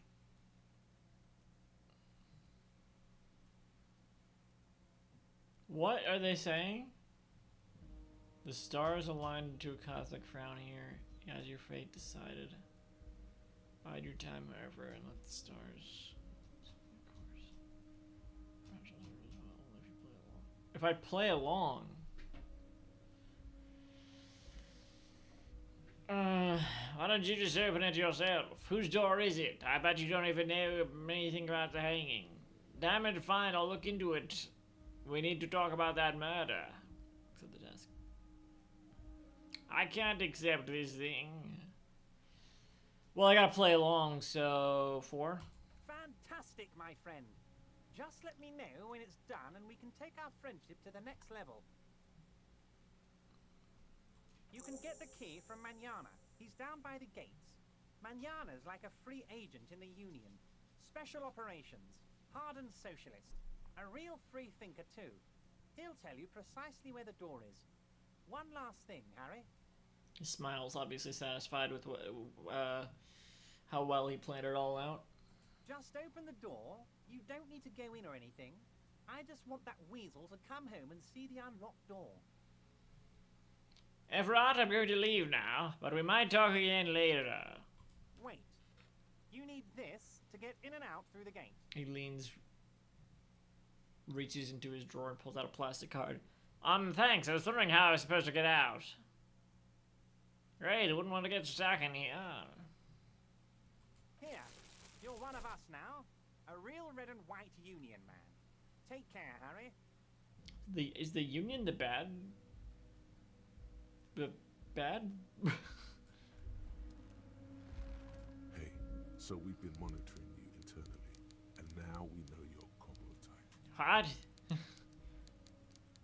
Wait, there are Cooper types? Yes. Guess what's yours? Cool cop? Some kind of rapping cop? Sorry cop? I'm sorry, I'm not sure. I'm sorry you had to monitor me. Cool cop? No, you're the sorry cop. The cop who's sorriest. Let's make it official then, shall we? I'd rather not. Huge lack of enthusiasm going on in here. Okay, but what are the other capo types? Won't the other capo types be jealous? I'm sorry, actually I'm not sorry. I changed my mind. Fucking, they should be sorry. Oh, this is not dialogue, my bad. Doesn't matter. What are the other capo types? You know, Apocalypse, Superstellar, the Advanced Interesting Cop, Liquid Shadow Cop. But you're too sorry to say those things, so... I don't believe there are any other kinds. What? Jealous of the sorry cop? I think they'll be fine. Don't worry. They'll be super fine. It'll be totally okay. You can dual capo type from sorry to anything. Okay. Fine. Of course you are. It's okay. See if you can get something out of this, like info, or maybe every time you say you're sorry, you get $1 million. Right. That won't happen. Oh. Okay, let's try it. Righteous self-critique. -1 authority, embarrassment of the party regions. -1 authority. Would I want that? Why would I want this? You're one sorry piece of shit. A cop penitent, a flagellant cop monk. This is not the right line of work for you. You should be groveling at the feet of a feudal lord, providing lurid evidence against yourself at a Mazovian show trial, or ripping the flesh from your back with a cat of nine tails. Whatever made you this way, you can be damn sure it was your own fault. Do it. Really criticize yourself. Who knows? You might uncover something of importance from your guilt-ridden past.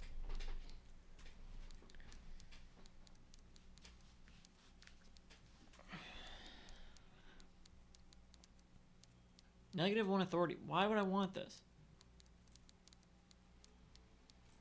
Solution. Oh, here's the solution for volumetric chicken brother. Oh, it was read to me at the. All right, fine, whatever. I'll get something out of this probably. Eventually. So I gotta open a turn door for Everett. Everett asks you to open the basement door behind the greenhouse in the backyard to intimidate the occupant. Do what you have to do. Everett has promised to give you info on the case in return. And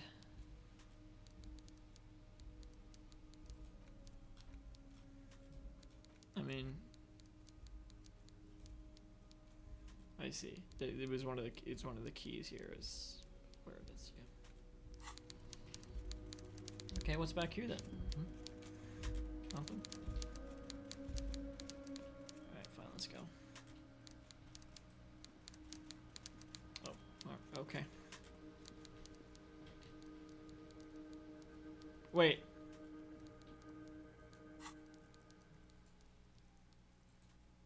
Level up Inland Empire. Alright, talk to Kim again. Oh, what?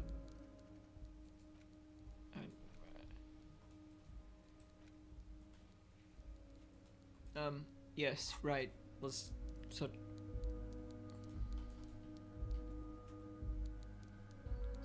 Excuse me. Oh, okay. Talk to Kim. Yes? Try this one again. Convince Kim there's a sexy dark mystery twist in this case. What if you did it? What? Did what? The hanged man? Yes, you killed him. And then, as part of the plan, you drowned at the mirror. Why would I want to convince Kim of that? Maybe this is why your chest feels so hollow. You did an awful thing. And you can't even bring yourself to acknowledge it. Are you sure you would have the strength to take down a hardened mercenary? You're not in the best shape. Keep it to yourself. This is the burden, your burden to bear now. We might as well keep. I mean, I think Kim is on our side no matter what. So we might as well keep him in the loop. Kim, I think I may be the murderer. I killed the man and then tricked myself into forgetting about it. And what has led you to this conclusion? Lieutenant appears unfazed. Yeah. My chest feels hollow, like I did something terrible. I'm a bad person. I believe I could have done anything. One. That is a common side effect of overindulgence. It will pass. So you're saying I didn't kill him? I find that highly unlikely. It's not unusual for detectives to feel complicit in a crime until the perpetrator is apprehended, especially when the investigation is dragging. So let's get back to it, shall we? Okay, alright, sure. I buy it. For now. For now. Excuse me. My God. What's going on? Wait, whoa, wait, hey. Oh, can I do something with this now?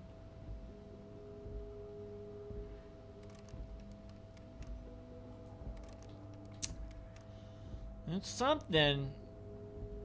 It's something.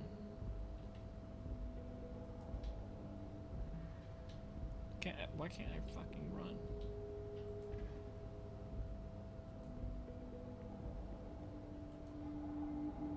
Whoa, what the fuck?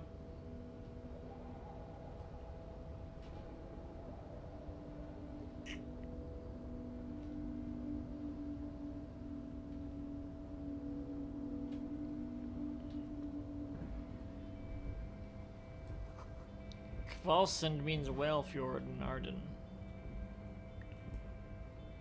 Okay.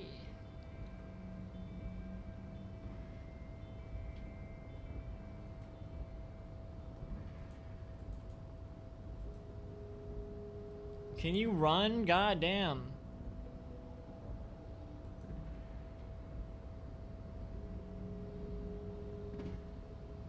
Or can you not? For some reason. You can run. Fucking run. What's this? White pine trees are printed onto the screen covering. Looks like a forest under snow. I just thought those were stains.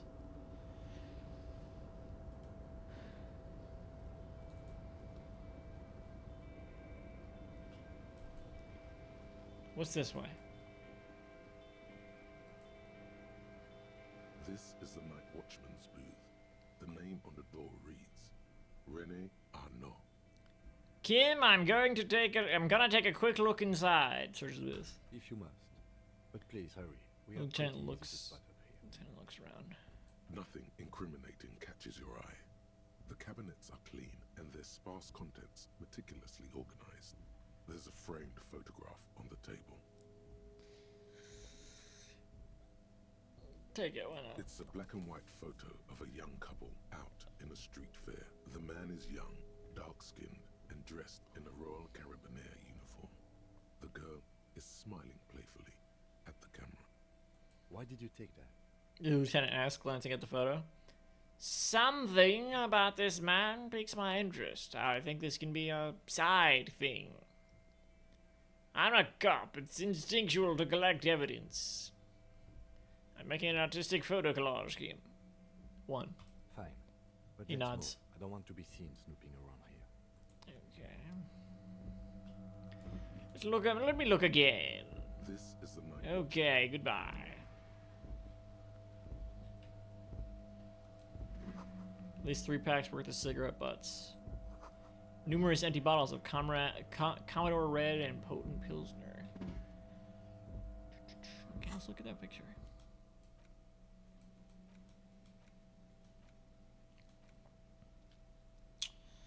Black and white photo of a couple posing in front of a Ferris wheel. The girl is young and pretty. The man clad in fancy uniform and smiling. On the back, a very steady hand is written the words, Revachol Fair, summer of '91. When are we?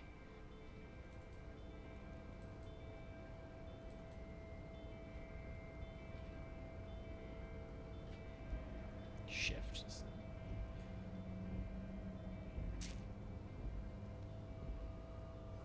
Collecting rainwater.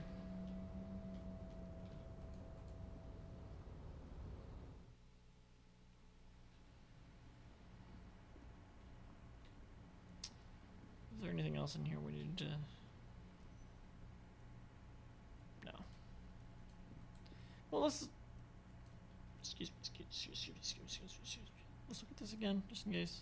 I mean... The file cabinet stands steady. Remember, Leo, Everart's shoes, special whirling borscht, water Everart's plants, sweet all items on the list. The drawer slide. Oh. I noticed in case of a strike, press button behind guard. Huh. Oh, for the gates, or? Okay.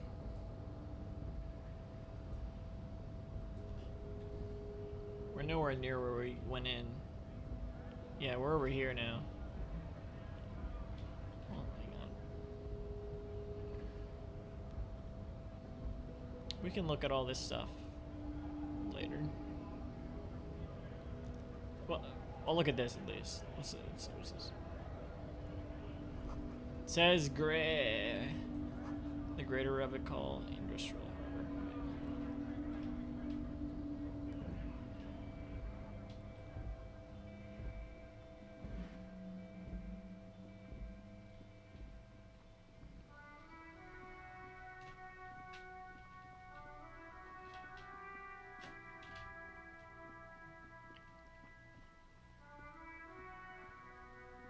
Cut it out.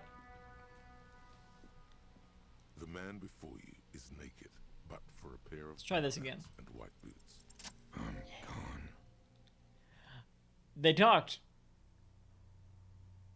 Medium. What was the question?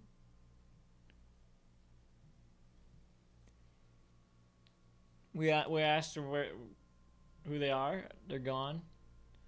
Where are we gone? I can see you're gone, but who are you? What is happening? I hate you. You stink and you're boring. Where have you gone? Into the wild pale yonder. Where's that? In the past. Way out in the west. I can see you're gone, but who are you? I'm a joke. Look at me. Sure. Nothing funny about you, though. You are now, but who were you when you were alive? Nothing funny about you. There is nothing funny about jokes either. You sound like the narrator. Who were you when you were alive? A killer. A motherfucker. And a killer. Okay. I have another question for you. Go ahead, Cabo. What is happening? What do you mean? I'm talking to you. It's the power of your... Black frothy liquid starts bubbling on his lips. Imagination. Right. Yeah, man! Don't be crazy! Inanimate objects and dead people can't really talk to you! Your wild imagination is doing this. Ask some more of those questions you love so much. Right. He loves those. What if I hadn't gotten that yet? Okay, why do I love questions so much? Because you're a copperoonie. Look at all of them go. Do you want more questions? Yeah, give me questions. Here you go, you loony. Ooh, is my name Rooney? Fuck no. You're no Rooney. I do strike myself as a Rooney. Of course not, my name is Raphael Ambrosius Cousteau. Listen to yourself. You're not a Raphael anything. You're probably just Harry or something. That's right. Harry. How'd you know that? I feel like I've been getting a lot of Harry lately. No, it can't be Harry. I refuse. Could it really be Harry? I feel like I'm getting that a lot. You might be onto something there. Why do I feel like I've forgotten something terrible? Because you have. I hate you. You stink and you're boring. Do I remind you of someone? Oh. A child born with Muller's disease, harlequinism, grown up miraculously. No, I was gonna say myself. Yeah, let's. I mean, I do see. Yeah, let's say. I mean, they said it's 2, so let's say 2. You sure wriggled out of that one, Coppolini. What? Enough. Come back later, Coppo. Amuse yourself with my frank manners and my memento mori features. If possible, also see me in your dreams. I don't think I can. Also, where did it say that? What? Of course, you have because you have. Fuck no. No, you don't. Between you and me, your name is probably Harry. That's right. Fuck no. No, you're not a Harry either. You're a motherfucker. That's who you are. Rooney the motherfucker. Because your lost Copo Dopo would have been so primo. The writing a little bit reminds me of The Horse and the Rider.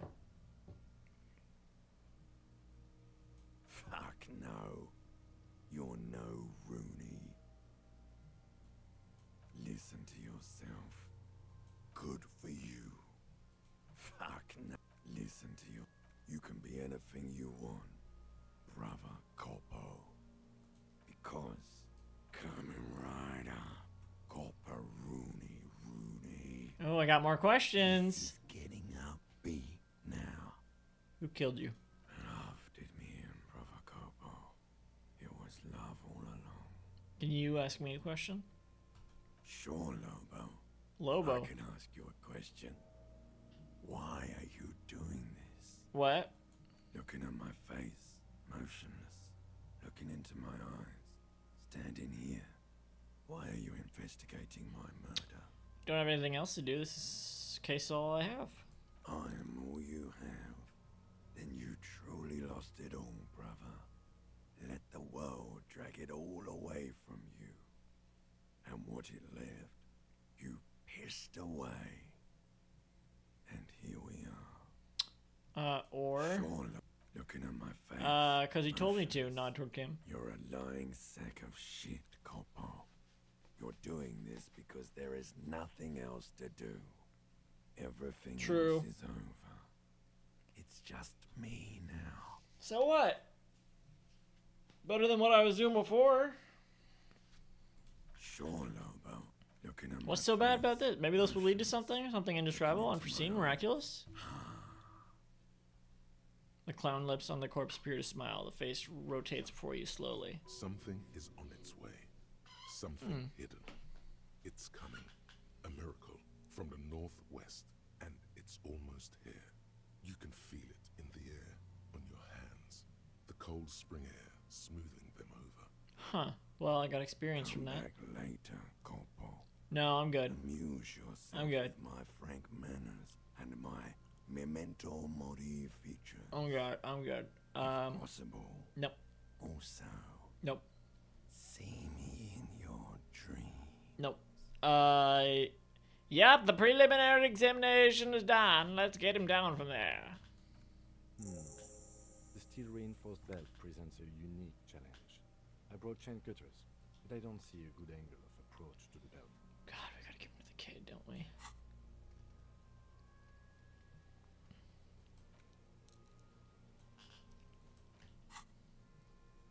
cadaver is a good 1.2 meters up. Neither one of us can reach the belt without assistance.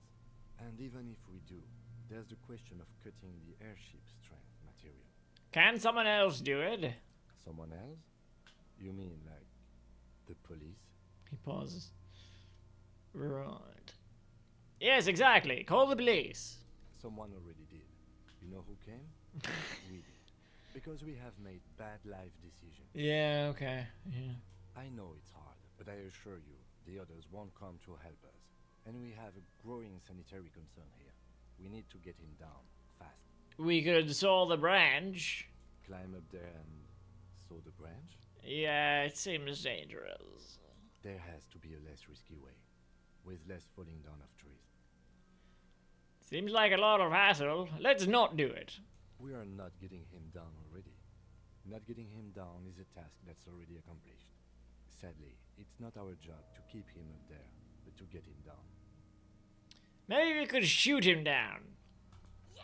Bang bang top pig, shoot his head off! The enthusiasm is unrestrained. How? The lieutenant remains unaffected. Where the buckle ties the rope to the branch. That's a good spot to aim. Point to it. There, the buckle holds the belt together. I don't know, just, shoot up there, maybe? Point towards the branch. Just shoot the belt, the buckle will break it. 1, right? The buckle ties the rope to the branch. Yeah. Where? He corrects his glasses. Ah, yes, I see. If the shot hits that, there might be a chance to release the belt. Yeah, now we're talking. Entertain a Kuno with some shit. They'll miss. The pigs will miss Kuno. Take the shot, Lieutenant. What's the worst thing that could happen? Actually, don't. It was a bad idea written all over it. Wait, let me try. Say nothing, let him choose. Yeah, I'll let him choose. I don't know how maybe it's better not. Silence. With his elbow sharp, the lieutenant unzips his jacket and produces a lightweight firearm. He drops a paper cartridge in the barrel, separates the scouring stick, and gives the cartridge 5 tucks. That's a Kiel A9090 Armistice, mass-produced muzzle loader, ascetic, frugal, one of the most common firearms in the world. He then steps back and assumes the fellow's desk position, taking aim. The corner of his eye twitches. His finger is on the trigger. Easy does it, partner. Shoot that motherfucker down. I'm gonna say nothing. I don't want to influence them towards this because I don't know if it's a good idea. He's gonna fucking miss. The kid's voice is drowned in a shrill blast that echoes off the walls of the surrounding tenements. A cloud of smoke slowly parts in the air as the lieutenant steps back and says to himself, God damn it. Fuck, I thought they shot the kid for a second. He feels bad about it. About his eyes, mostly. Dissatisfied myself. Probably from a young age. Whatever you do, do not console him. Fucking idiot! Mookaba asshole! Kuno could have hit it easy, but then Kuno's not fucking handicapped, is he? What now? I have to say, it's beginning to look unlikely we can get him down without assistance. Can I have the gun? I should try. It's bad as it is. Us shooting firearms like punks. He pauses and shrugs and proceeds to load the pistolet. Go ahead. I'm not stopping you. Just don't lose it. The piece shines in its outstretched hand. They only have 1 gun. Fuck you! This is the sorriest pair of pigs Kuno's ever seen. Take the gun. Yeah, take it, you fucking banana pointer. Take it and shoot yourself in the mouth. I'm gonna shoot you, alright? Shut the fuck up. Feel the weight first. Point the gun at the belt.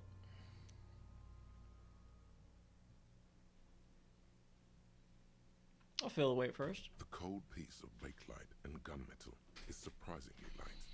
Your fingers fit right through the guard, instinctively resting on the trigger. The fuck are you waiting for, Kuno? Tell him to shoot himself in the mouth. What? Point the gun at the belt. The buckle comes into focus in your sights. You stand with your feet planted firmly in the ground and your left hand supporting your gun arm. Why don't you just shoot yourself in your mouth? At least you won't miss. I wouldn't be so sure about that. And I coordination 3. It's saying how much I have. I see. It's not saying how much I need. I'm understanding that now. Getting the body down. Somehow make it so the bloated corpse isn't out there anymore. Shoot it down or ask for help. Do something. You're a cop. Okay, well. Close your left eye first. Point the gun at Kuno's. Ooh, that's so fucking tempting. Get his gun back and don't shoot. And I'm gonna point the gun at them. Maybe that'll shut them up.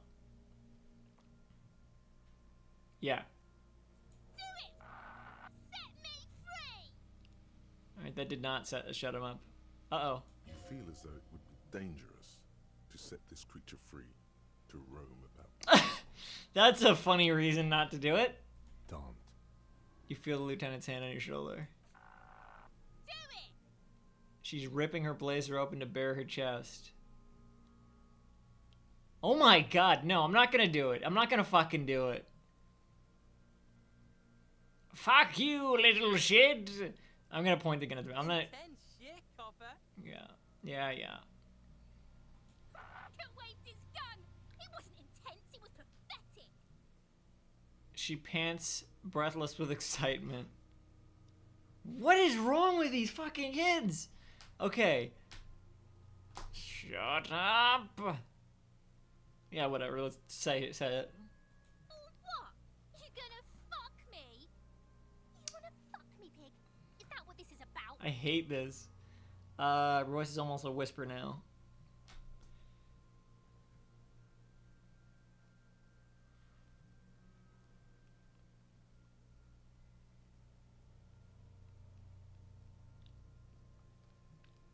Kim doesn't want me to.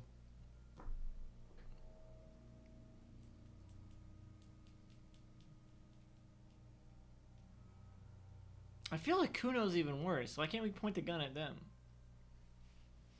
Alright, close my left eye first. Your field of view narrows.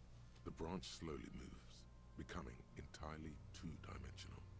The metal buckle glimmers, catching the noon light as the corpse slowly rotates. The slow movement of the branch in the wind and your shoulders directing the gun sink up, dancing hypnotically. Is this better or worse? Look, he's crying. You gonna cry now, fucking faggoty? Don't... Why aren't they censoring that? Okay, it's better.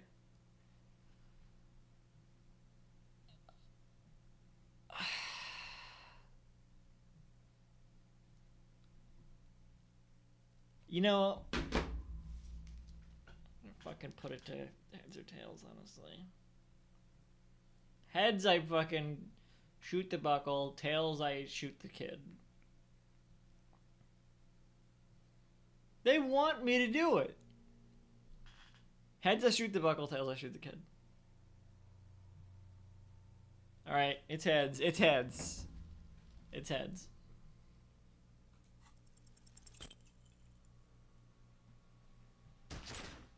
Oh, fuck. A plume of smoke erupts from the barrel. Your hand goes numb from the explosion. With your ears still ringing, you lower the weapon to see what happened. You missed the belt, but hit the corpse straight in the chest. Bits of ribcage protrude from the skin. No blood, only a murky sludge dripping down his belly. The sudden stink makes your eyes water. Yeah. Oh my god, he's gonna fucking cry. I knew it. What a moleskin. There's something wrong with your weapon, Lieutenant. It keeps missing. I don't want to do this anymore. This is boring. Start crying yourself out. No. Let's do one. The armistice is sufficiently precise, officer, especially at close range. He takes his sidearm from you and holsters it. Hang on, let me try again. I got another target in mind. It's not the gun's fault you can't shoot. It's your pig hands. Oh, fucking god. Pigs don't have hands. They have, like, fucking hooves or something.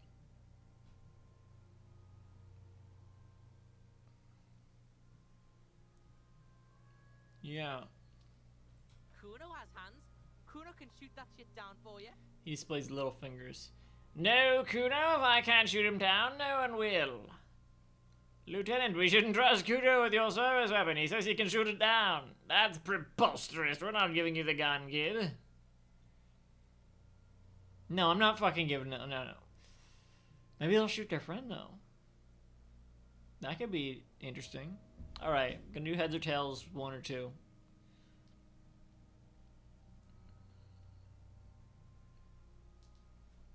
Who's heads? Cop's bitter because he fucked that corpse up, Kuno. What a fucking good pillar. We still need to get him down somehow. His tone is growing tired now. The stench makes him turn away from the corpse. But how? The bad way. The way I didn't want us to. He sighs. By asking the harbor for help. What? They have the tools and the men. If they put him up there, they can take him down too. Wait a second. But won't it be dangerous? Good job, we already found a way in the harbor. Let's get to it then. Hooray for us. Would it be dangerous? To ask the suspects for help with the victim's body? To be indebted to Everard Clare? Very much, yes. Which is why I would have preferred us to accomplish this feat ourselves. Clearly we can't. Suck my dick, bitches. Okay. Let's get to it then. Let's get to it then. Wait a second. This is a child's ladder, right? There are children here. I don't want to fucking ask them for help either, but like they're right here. We have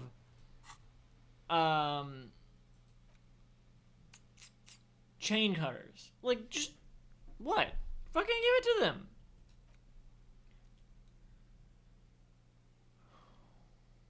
How does this work?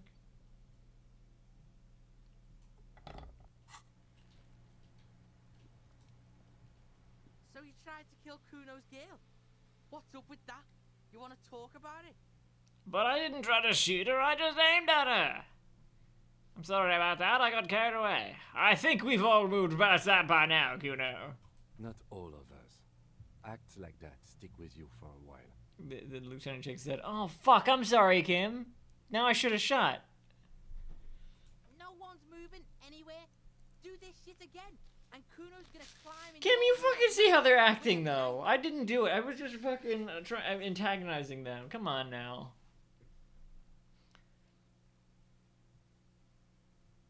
He points towards the whirling in rags and whispers. Kuno knows where you sleep. The pig who fucked his window up. I'm gonna climb in through that balcony. God damn it, I should have fired. Knife in you. Yeah. I've been in your room. He mounts. But you and Kuno are good for now, pals. Shoot that shit at Kuno. Let's have a jolly time. The kid raises his voice. The determination in his voice leaves little room for doubt in his sincerity. He means every word. Needs to be taken seriously. You don't threaten me. Okay, let's. And you're back in business with the Kuno. Now what is it? The fuck about it? Where's the rest of his armor?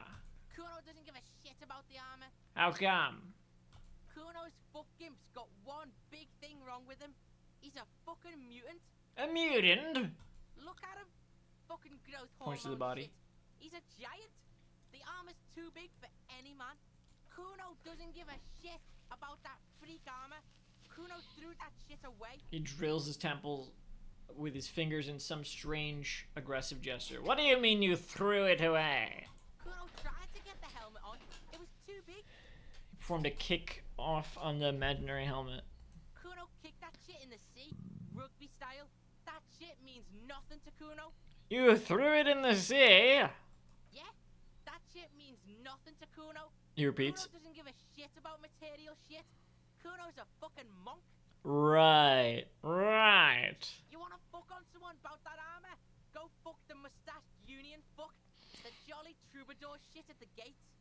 What do you mean, troubadour? Yeah, cock and boot. You know that jolly union cow fucker? Came around talking about cows or some shit? came around pretending like he cares about cows? What? Yes, you met him at the gates. The one with the boots and the jolly smile. You mean Manana? Yeah, he's the one you want to talk to. He's fucking crazy about that armor shit. Coming here pretending like he likes cows. Trying to catch a peep at Kuno's armor. Yes, this troubadour has it. You can feel it. There are contusions all over his body. Did you do that? Do that. Fuck are you talking about? What is this contusion shit? He grabs his head like it's suddenly hurting. This fucking kid. He says you're stupid, Kuno. They want to make you stupid again. What? A contusion is a bruise. I'm talking about the marks or stones left on the corpse. Yes, that's what I'm saying. You're stupid. I hate words too. let's do that one. Words are fucking shit. Make you stupid. Kuno's got his own words now. Kuno words. Okay. Fuck you talk. He says. Yes, that's what I'm saying. You're stupid. Get the fuck out of here calling Kuno stupid. Pigs come to Kuno for guidance, then say he's stupid. The fuck is up with Kuno, let's go with his head. They're lost without you, Kuno. They need you. You're in control of this. Why don't you figure your shit out yourself before you come to Detective Kuno for help? Maybe we should. You told me to talk to them, Kim. Fuck you talk. He says you're stupid. Oh, did Kuno make your shit sniffing harder? Obstruction of shit sniffing. He'd let go of his head, suddenly feeling better. Kuno fucking rules here. You hear the lieutenant hum.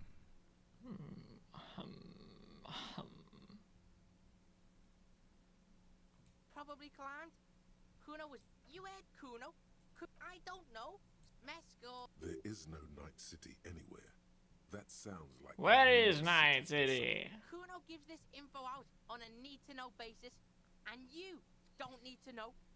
Draws the snot up his nose. Kuno didn't smoke the gimp, if that's what you meant. You're testing Kuno's patience here. Get lost. Fucking Christ. Kuno doesn't fucking care.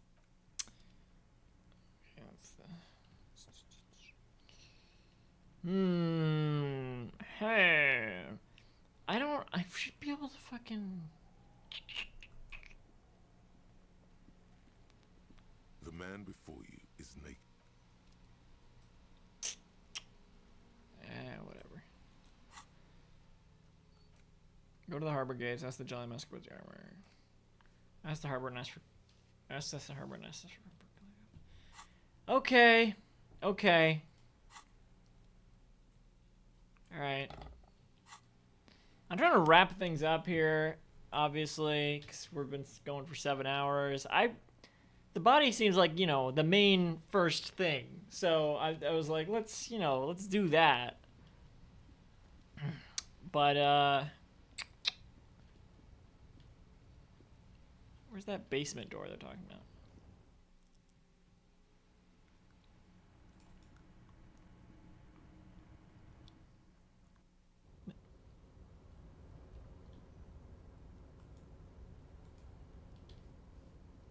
Jump down here. Is that the basement door? Maybe they said behind the.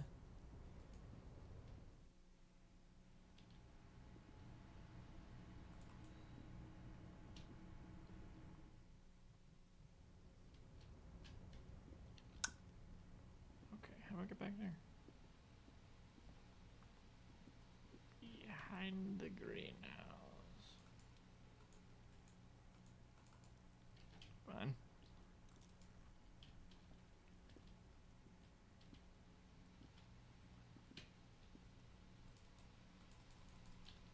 Okay.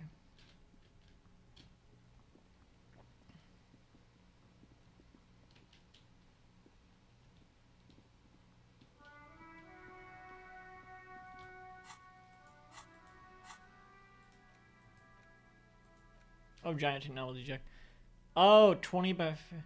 This 20 by 50 centimeter check looks like it's meant to be handed over ceremoniously on a gala-like event. It supposedly exchanges for 25 real at your local fruit shop. Below the number, a careful hand has written the words, Constable's rent, all of it. Note, worthless in a pawn shop. But, yeah.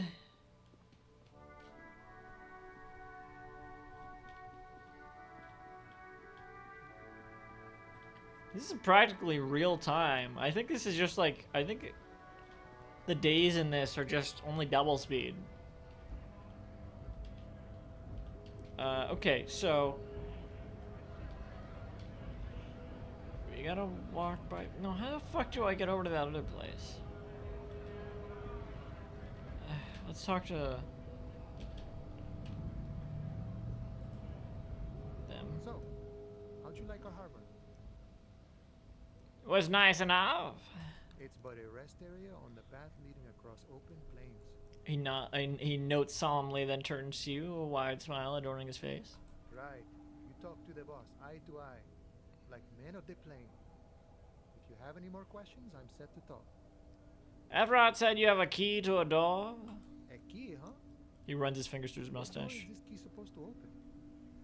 He said it belonged to a weasel.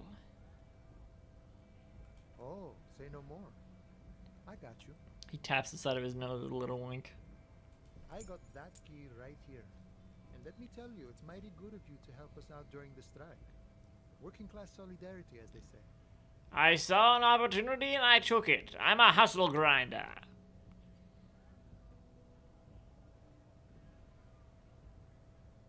I heard something about a weasel, and it didn't sound like a local polar weasel, if you know what I mean. Wink. I'm not opening this door for myself. I'm opening it for all working men. I'm not really doing this for political reasons. So yeah, let's be honest. Oh, so the none of the above type, are you? I get it, I get it. I like to keep my distance too. Uh-huh. But it doesn't He matter. nods. It's a good thing you're doing. Thanks. Is that so? What you're looking for is a basement door behind the greenhouse. That's behind the whirling and ride. That's all I know. Our How do I fucking get there? organization is what you call compartmentalized. Means we keep out of each other's business. Okay, but where did you get the key from? The janitor gave it to me. Nice fella. We talked about life and things that really, truly matter. His gaze wanders off into the distance. None of this mess we're in. This jiving and juggling. What's it for? To feed our children, I guess. He doesn't wait for your answer. Anything else I should know about this task? This weasel person? When he'll be home? Got it. I'm more of a philosophical dock worker. I like to talk about the big picture stuff. Who I am, who you are, what we are fighting for.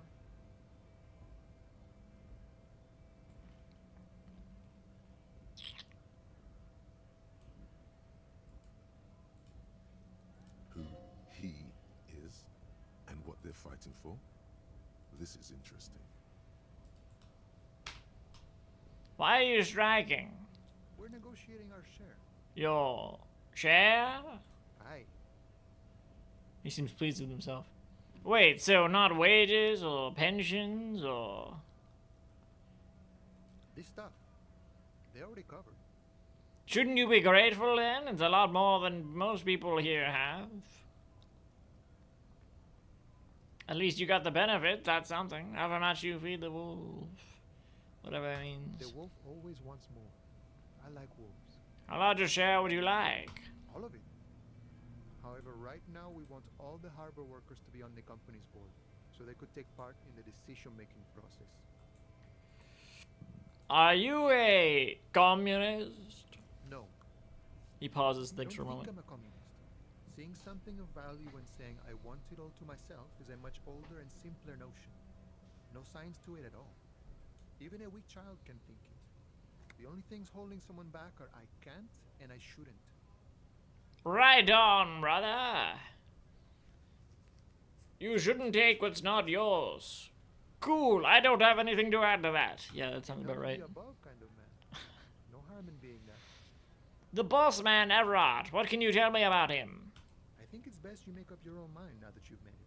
He shrugs. In my eyes, he is a capable organizer and a decent businessman.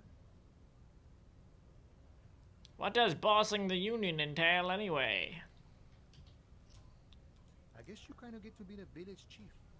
He oversees the harbor, makes deals with the owners or other relevant parties, watches out for his own.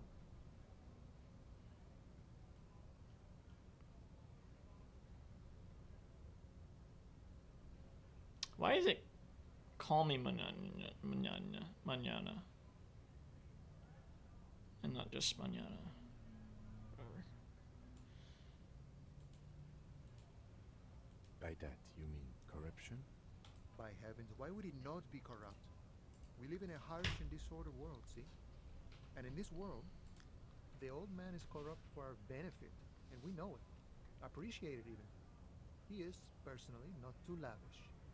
That desk seemed lavish to me. He is reasonably lavish, sure. That's his prerogative. It's not like you want a saintly demeanor on a corrupt motherfucker. That would be a manipulative illusion.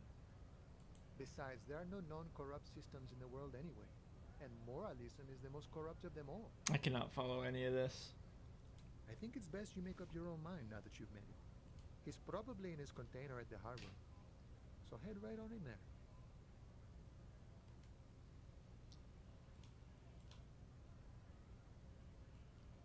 You can tell every time I'm screenshotting it, I guess. I know Mist has played this, so probably already a bunch of I guesses from this in there already. Anyway, you seem to have spent a lot of time thinking about the political situation. Sure, I've had the necessary free time. He spreads his arms wide, using the reach to show how much time he has. The look in his brown eyes conjures up an understanding. For him, having command of his time is the most important thing. It all comes together now. The way he speaks about scabs, his general attitude. He's a follower of a 500-year-old Franco-Nigerian Boyadero code, itself an appropriation of Vespertine cool. Sometimes I feel like I'm reading Dune, listening to this. Like,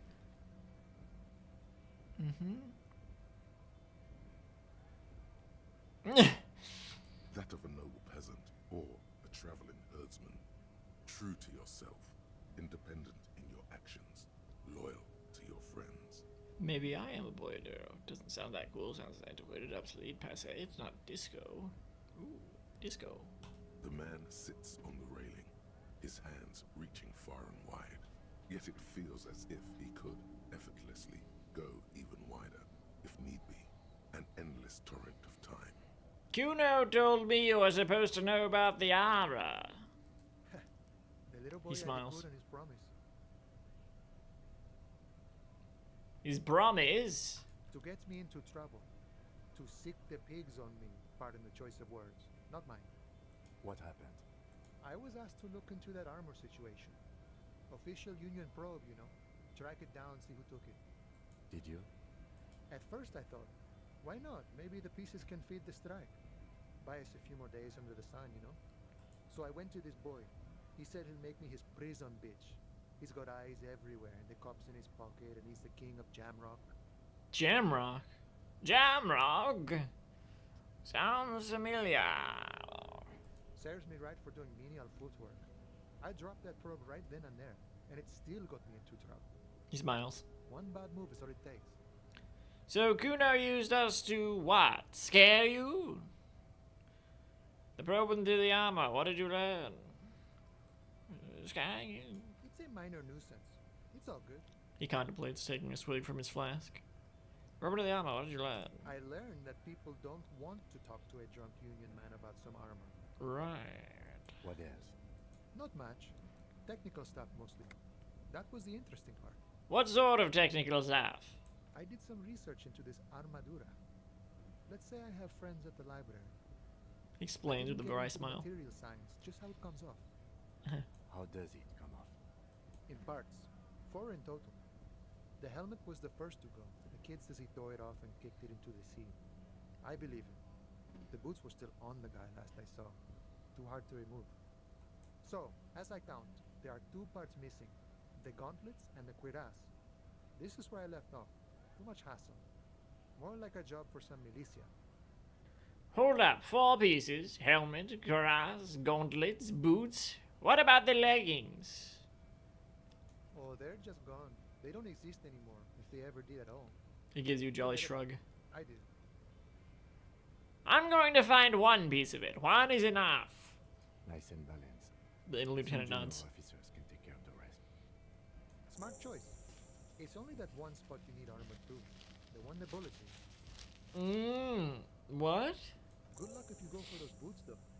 You'd have an easier time wresting the spurs off a boyadero than getting them off it. Thank you for the cooperation, sir. No problem. Finally takes a swig from the See that blast. kid? Thank him from Call Me Mañana. Thank him for showing me the way. He is sincerely grateful.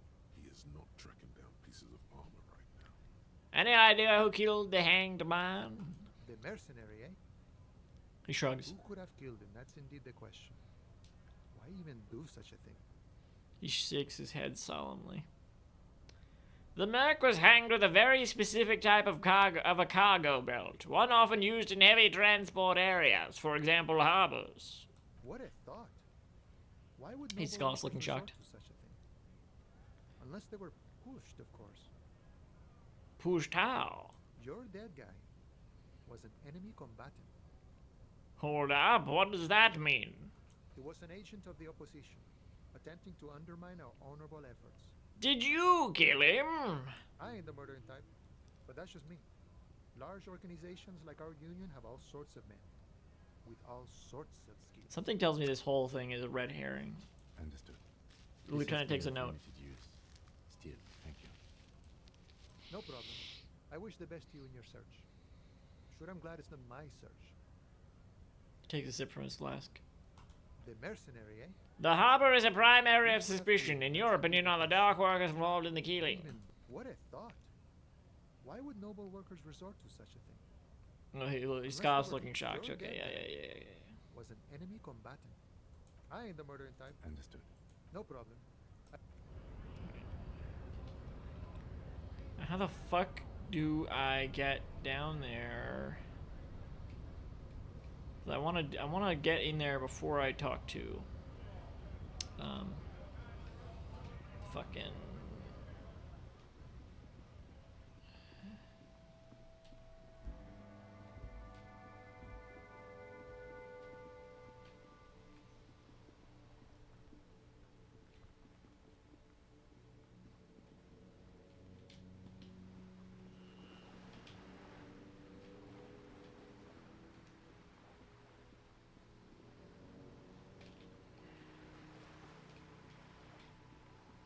so much to do, so much to see, so what's wrong with taking the back streets?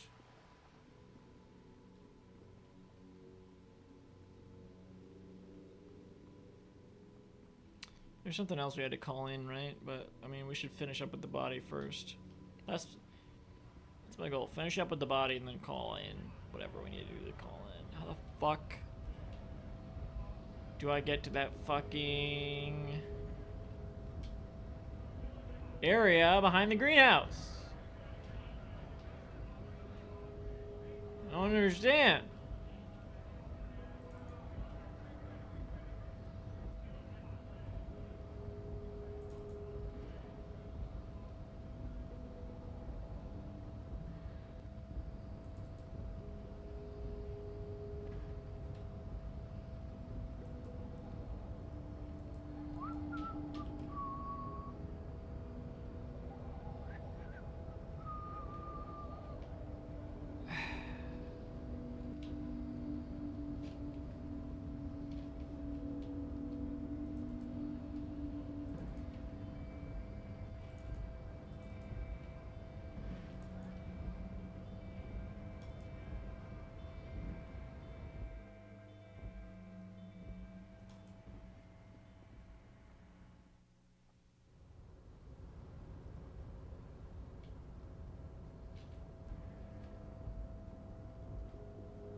Fine, I don't know. Let's just fucking talk to them. Or, no, I have to do it before I can talk to them about the body at all, right?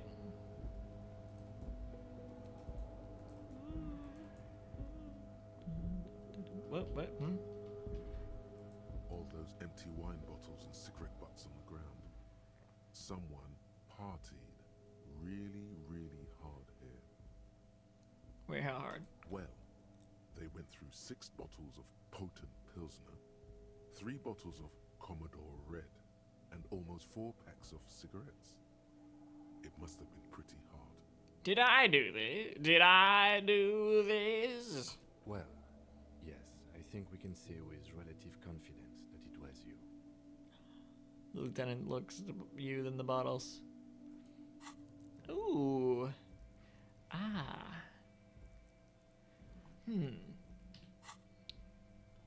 Put a pause in that. This is really sad. I must have been miserable. Looks like I had a lot of fun. Still not completely convinced it was me. I must have been on advanced scouting mission. Excuse me. Really sad. Yes. This scene isn't exactly ripping with joy. Let's just move on. Wait, I want to look at it again.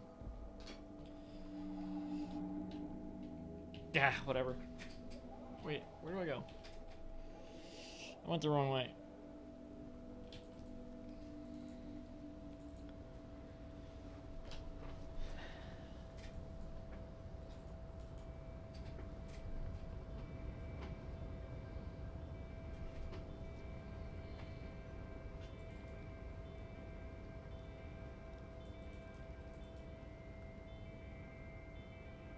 Why is this so fucking out of the way?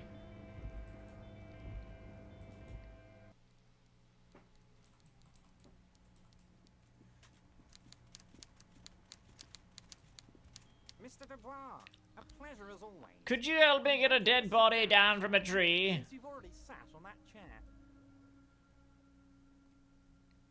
Right. You might have noticed there's one hanging on a tree behind the hostel cafeteria. Oh my. He smiles Don't pleasantly. take this question personally, but why would I get involved in this matter? Mr. Clare, the man was hanged with a cargo belt, a steel-reinforced cargo belt. It's safe to assume the Union had something to do with the murder. Besides, getting the body down would benefit all of us. It's a stain on the neighborhood. Yeah, the belt thing. You're a community leader. Help your community out. I can certainly see how having him up there might start affecting some real estate values. He licks his fat lips and smiles. But of course, all joking aside, I am going to help you. He picks up the handset of a radio phone to his right, then clicks a button. Jean-Luc, my boy, I'm sending 2 police officers down. They have a dead body in a tree problem they need help with. Namely, they need it to be taken down. And Jean, please take it easy with the race science. That's a yes to getting the body down, no to the race science. He hangs up and turns back to you. You can find Jean-Luc down at the gates. He's the big Turns back to you. one. You know, tattoos, muscles, ethnic looking. Can't miss him. Great guy. See you soon, Debardeur. Just kidding, but not too much. The big man raises his hand in farewell.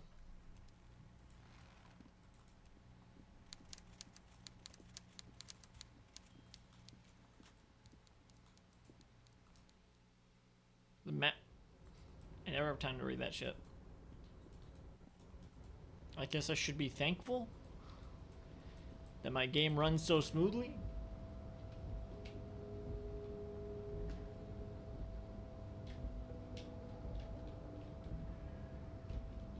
What's down here?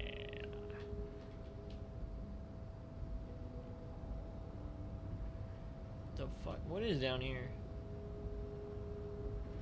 Is that just the way to go? That is just the way to go. That's just the way to go. Scooby-Doo, Scooby-Doo, Scooby-Doo.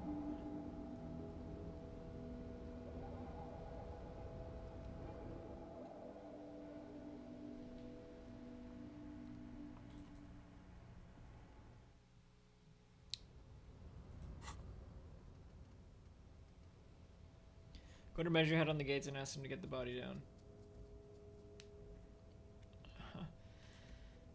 Couldn't lie to you, return and confront him.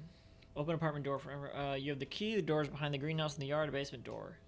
I don't fucking see it. You finally just want one piece of the armor. It's enough. Find and locate one piece and this one's done. Get boots off victim's feet. In order to succeed, the body has to be down. Kim has to be absent. He would approve. It'd be devilishly tricky to beat yourself up if you manage to send the body to the process.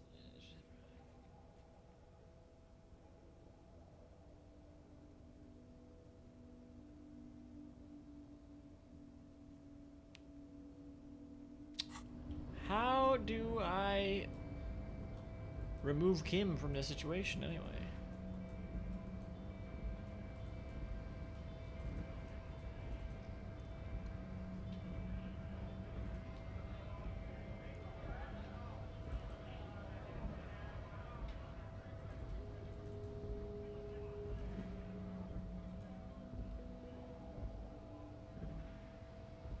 What's this now?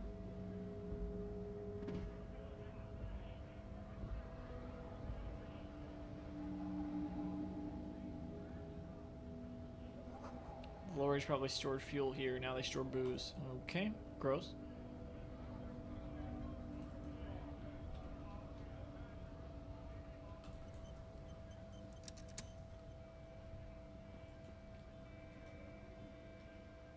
Looking for something, Rond? Come to tell me to. I thought that was the racist we're supposed to talk to now.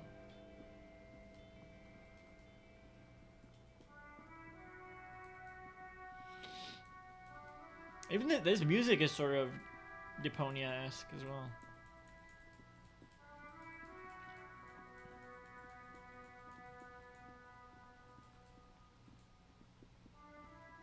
Wait, what? Where's the fucking person we're supposed to talk to? This is the... Hang on. How the fuck do we get over there? Because that's the door behind the greenhouse.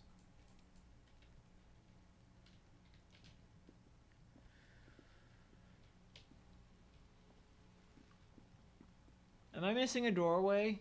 What's going on here? I never looked in here, did I? This trash container is locked. The sliding lid has a padlock that says, whirling in rags. There's something in there, not necessarily connected to the case, but still. Why am I looking at you, trash container? You're just a trash container. Well, it is a container. Maybe you're prioritizing it. Lieutenant, what do you think could be in there?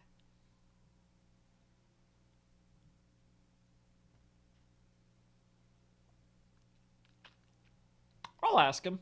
Trash, food waste from the cafeteria. They lock these containers to keep the derelicts from flocking in.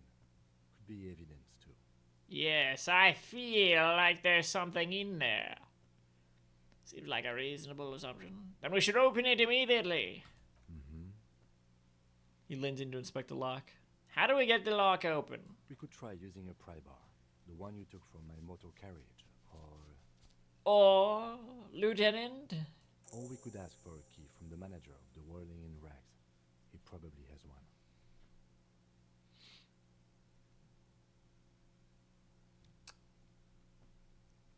That doesn't look like it'll work very well. Okay. Hey kid, do you want to open that door for us? The basement door. Can't believe you didn't take the shot. Fucking coward. Waved a gun like a clown. Next time you point that shit at me, you better take the shot. Well, maybe I will. I would like to try again, actually. How the fuck do I get around there? There's got to be a way. Excuse me. I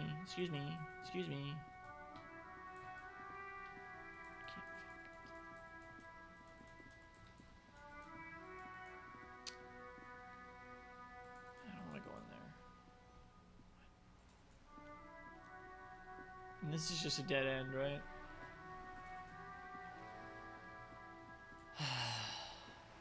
Oh, it's not! Oh, I can't go around.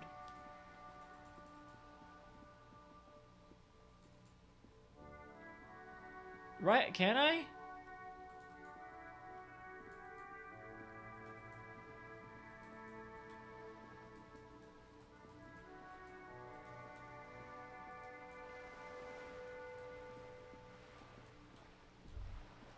Oh. Shadows in the water, green plants under the calm surface.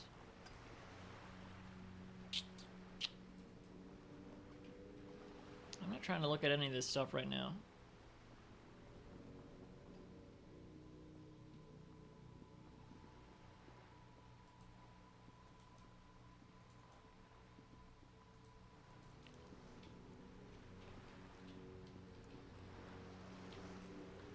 Nope, nope. This way. Yes. Ha! You! Are you trying to sneak up on me? She whispers. Slit my throat in my sleep. If only. Apparently, she doesn't like people standing behind her back. Well, too bad. To take me out. Trying to snuff me out. No, why do you even say that? Are you sleeping right now? Yeah. Don't get fucking clever with me, pig. You're so clever. She hisses. Trying to sneak up on me. Yeah, yeah. Alright, found my way around. Wish I had done this before I talked to the... What's this? Orange bum hat. Okay. Well, cool. Let's try the bum hat. What is it? +1 reaction speed. Alright. Jesus Christ. Okay. This must be it. The basement door is weather-worn. The copper nails holding the upholstery in place have turned green from sea air, and there's a knocker shaped like a lion's head. Carefully knock. Press your ear against the door. Use Manana's key to unlock the door. Leave. Press your ear against the door. The leather upholstery is worn and rough against your jaw. You don't hear any movement. In fact, it's oddly silent in the yard around you. No birds chirp. Carefully knock. You knock silently. The upholstery muffles the sound. No response comes from the apartment. I guess no one is in. The lieutenant looks uncomfortable. Lieutenant, what is your opinion of this task we're undertaking? Let's be honest. This isn't what I joined the RCM for, but every day tells you something new about yourself. What is that? What do you mean? I'm sorry, I don't want to make you do anything you don't want to do.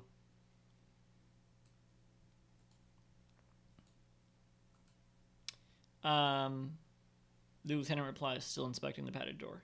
Apparently, working with the local union boss to get info on an investigation is not something I'm squeamish about. Oh. Okay. So you don't mind if I unlock the door? I mind that the local thug is using the RCM for his busy work. But if this gets us to the bottom of this hanging, then I'm willing to look over it. Alright. On the other hand... He looks at the surrounding windows uncomfortably. Tell Everard we opened the door. No one seems to be tailing us to see if we actually did it. Interesting. Lie to Everard? That's also an option. Yes. Presenting a fabrication is known to get results here and there. He crosses his arms. Task. You make the call. The door is right here. You can just open it and be done with this. Besides, if you never open it, you're never going to find out what's behind the door. Right. So what I want to do, and I don't think they're going to let me do this, but I would like to unlock the door, go inside, and then lock it on my way out. And be like, all right, we unlocked it. Which is technically true in that case. You try to be as silent as you can. It takes a bit of rattling of the handle to loosen the bolt. Finally, the door unlocks with a small clack. Thoughts race through your head. Only curiosity could account for stepping over that threshold. Maybe there's treasure in there. A white alligator. A fountain of quicksilver. Money for my rent or whatever. There's a locked ration container behind the whirling in rags. The manager or guard should have a key. Alternatively, you could use brute force to pry the lid open. You just need a pry bar. Oh.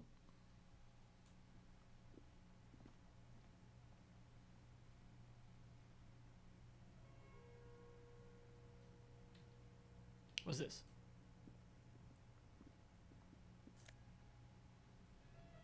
It could be good. Small suitcase full of clothes. Guests are staying over? A book titled The Hidden World of Walking Sticks lies open. You can almost feel the warmth of the red sun on the flag. This is the flag of Revachol, the suzerainty. What's with the sun? This isn't just one sun, but there are little suns dancing around the big sun. This is the sevenfold sun miracle. What's the sevenfold sun miracle? It's an optical atmospheric anomaly the first settlers saw. Happens in cold weather. 6 small suns around the How do you come up with this? This halo phenomena is how old Revachol got its flag. Okay. It is but one of the many strange optic atmospheric phenomena of this wondrous archipelago. You're sure you once saw sundogs in your youth, and blue flares. Lieutenant, the old flag of the suzerain. Point. Bow down before the flag. Don't bow to the flag. Lieutenant, look. Mm-hmm. He looks around the apartment. Old-fashioned guy. I'm not gonna bow to the flag. The flag doesn't seem to mind. It's just a colorful fabric with a sun sewn onto it. Like all feudal flags, it looks like a children's drawing. Mm-hmm.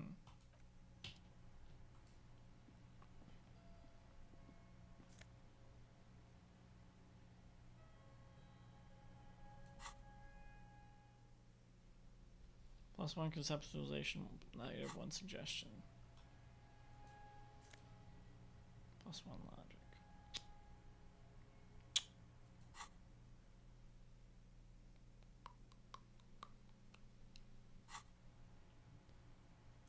I don't think it matters if I steal it, so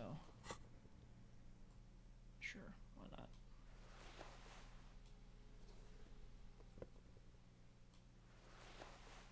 I like that mine's brighter, but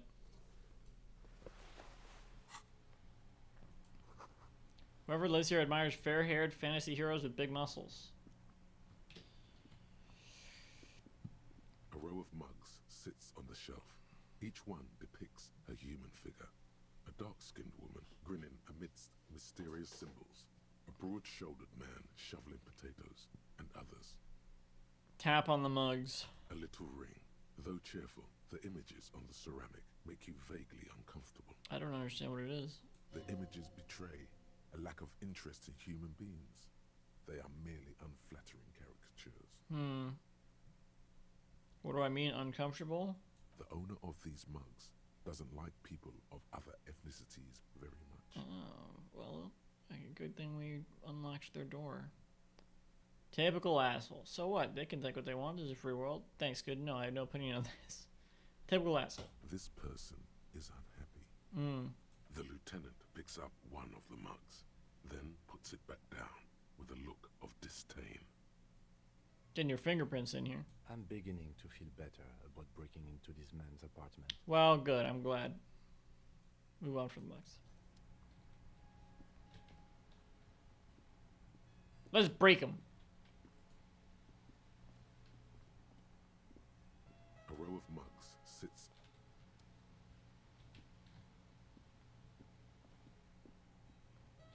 I guess that's it.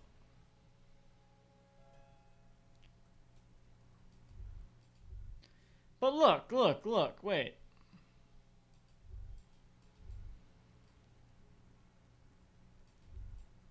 If we lock it, like, we still stole from them. We still did shit to them. Ah, whatever. What's this? Chairs and tables eaten by rain and rot. Ramrod. That's a penis. A balcony with a view to the yard and the hanging. Oh. There's a smoker up there. Could be a witness. Talk to him. I will eventually. My garden hose. Won't be of use until the snow melts. What the fuck did they say? Boo! Trying to sneak up on me again?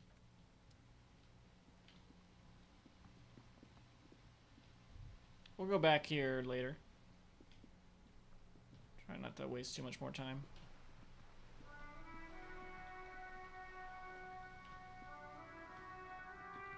This is the run button, is it not? I guess I'm in run mode anyway. What the fuck?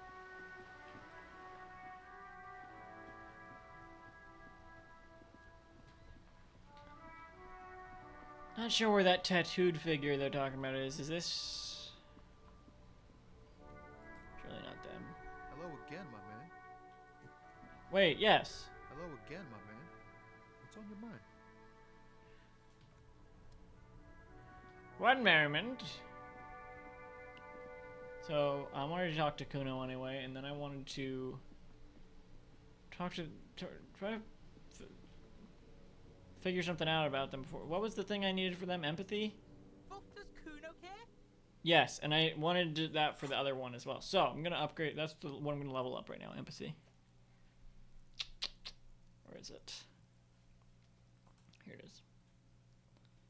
Level up. All right.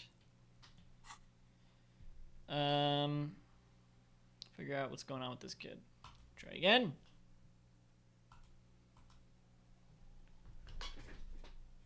Kuno doesn't fucking care. Okay. Wait. Can I not? Does Kuno care? Yeah. There we go. It's not Kuno. Yes.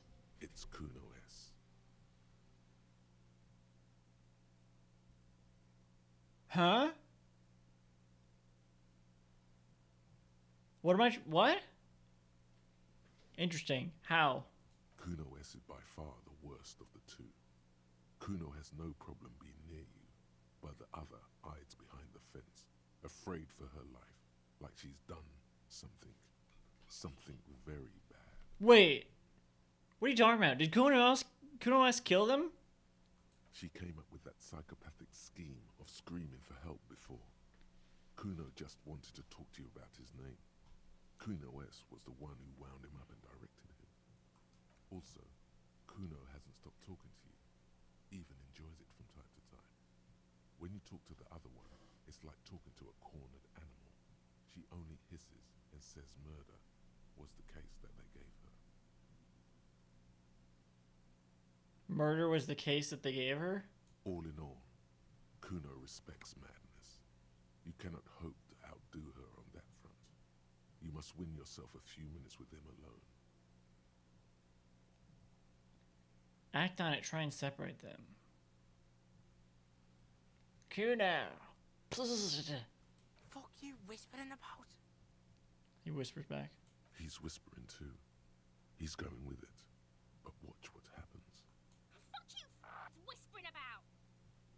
If Kuno wants to whisper, he's gonna fucking whisper, okay? Let's whisper, pig. He turns back to you and hunches down. This is it. You've got him. But be careful. You can still fuck this up. Don't make Kuno look bad in this.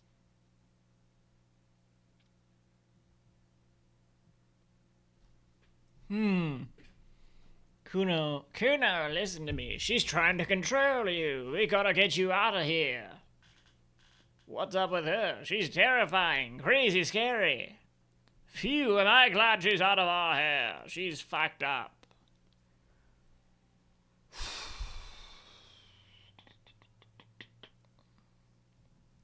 That feels too strong.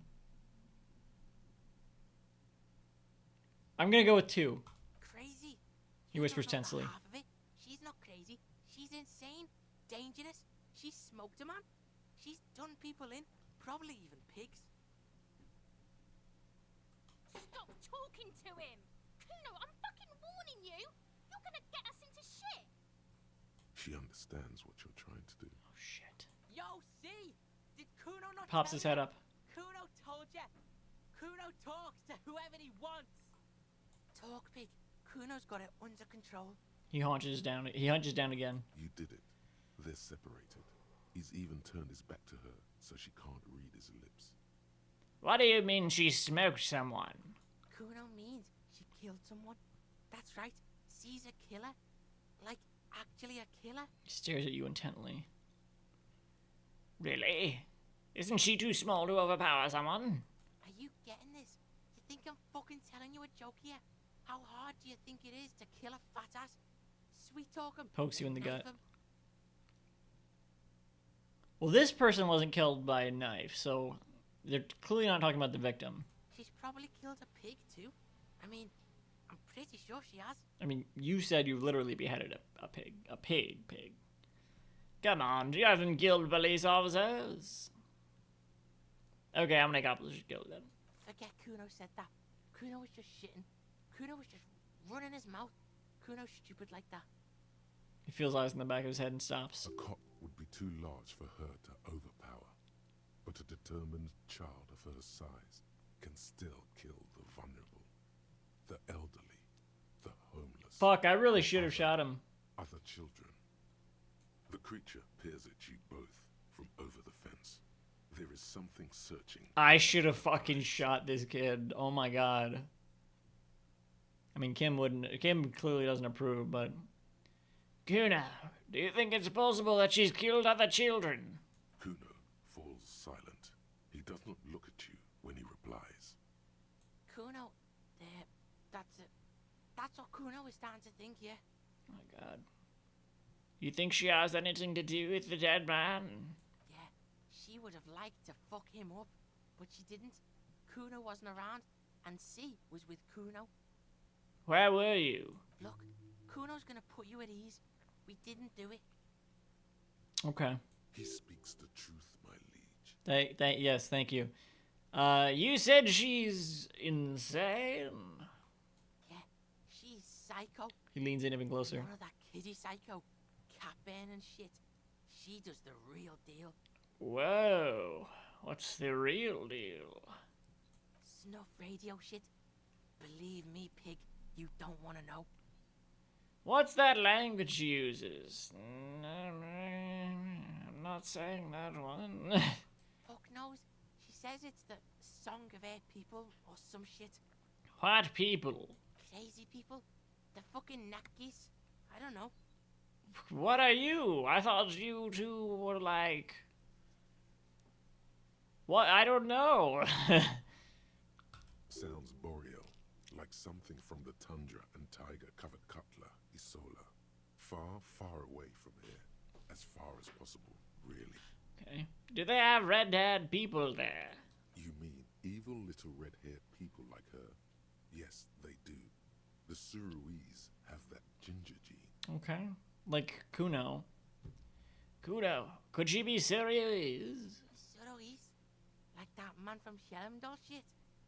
She could be. Like, the kid lights up. She could be that Helmdall shit.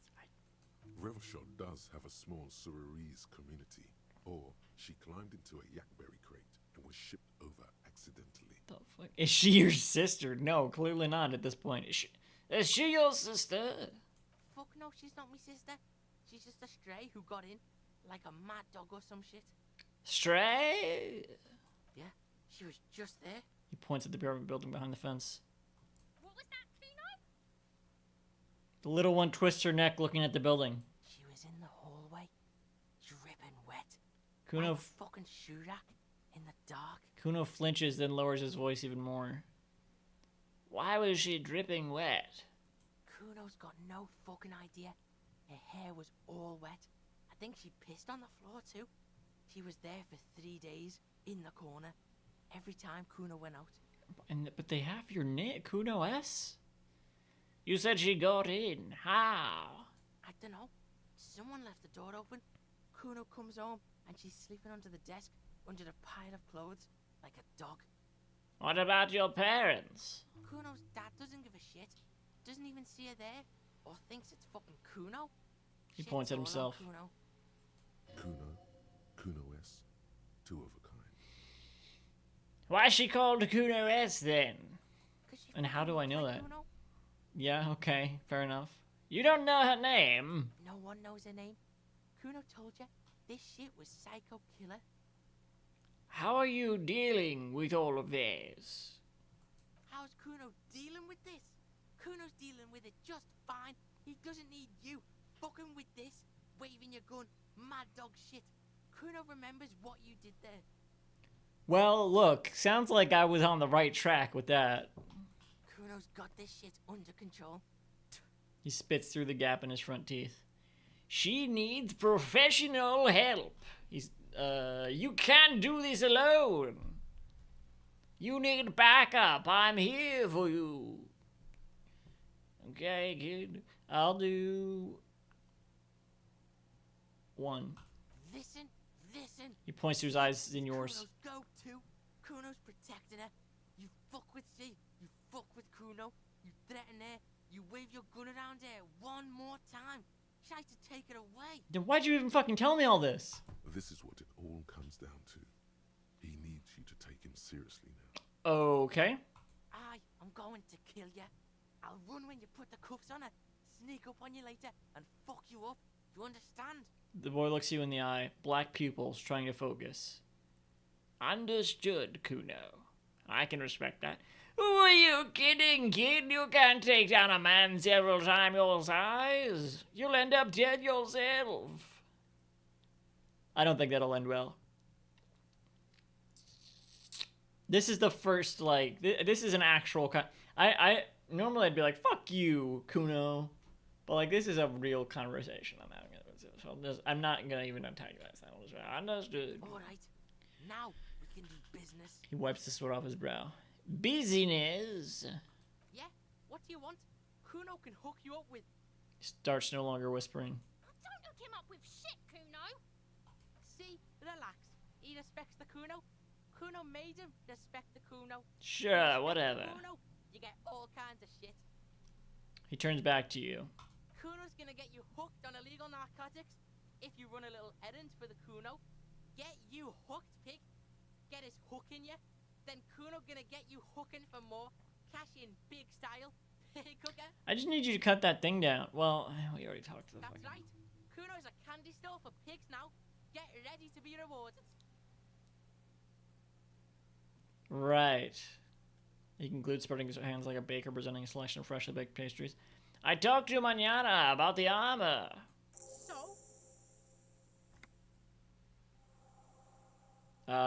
He raises his eyebrows, projecting aggressive indifference.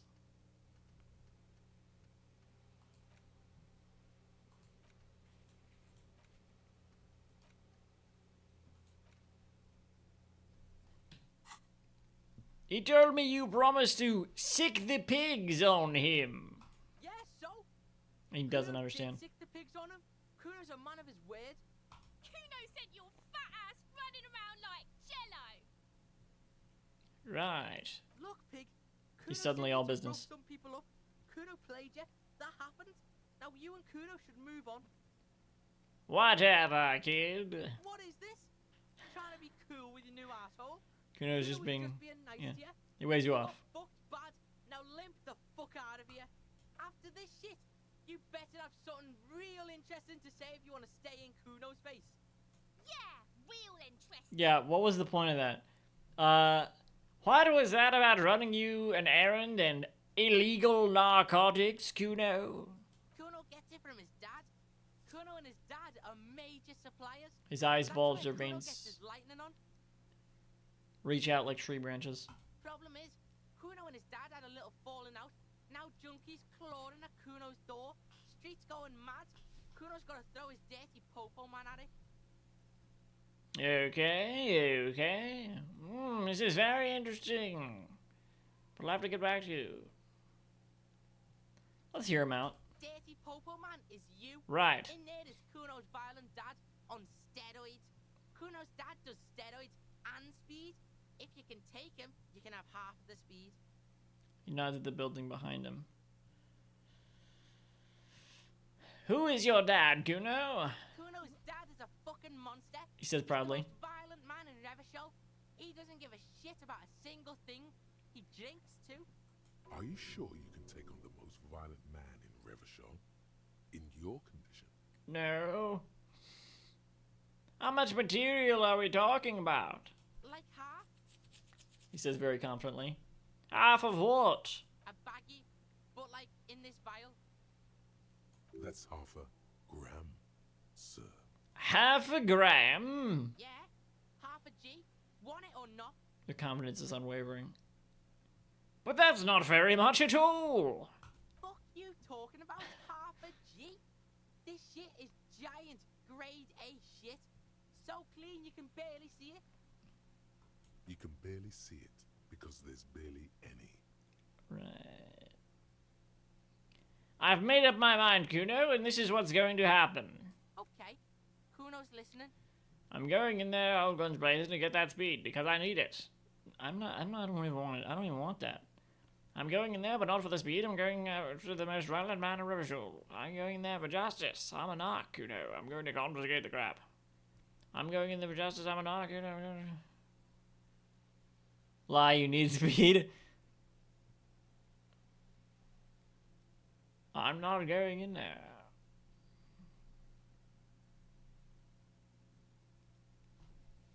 What is the point of all this?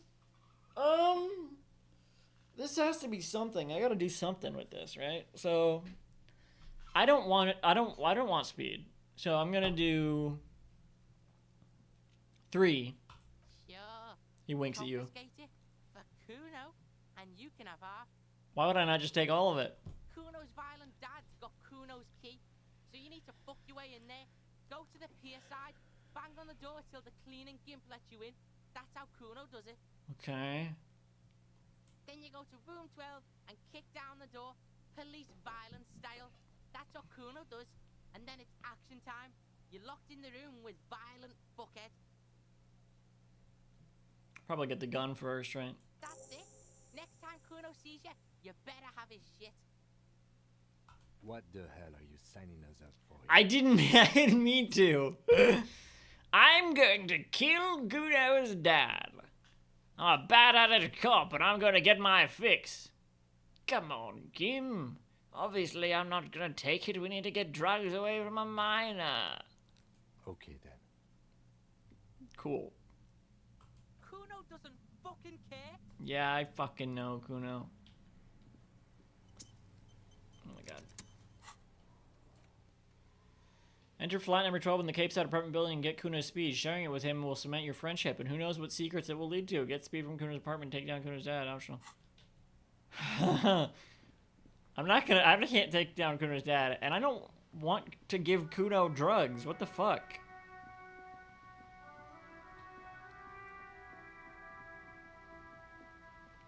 Where am I going? Oh. I want to talk to you. Hello again, my man. What's on your mind? What do you see in his eyes? Ease into it. Don't go too far. Seems like a personal matter. Hey, Tommy, spill the beans. What's troubling you? Man, nothing's troubling me. Just the usual Lorman tropes and hopes. The road and the rhymes. This jam ain't helping either.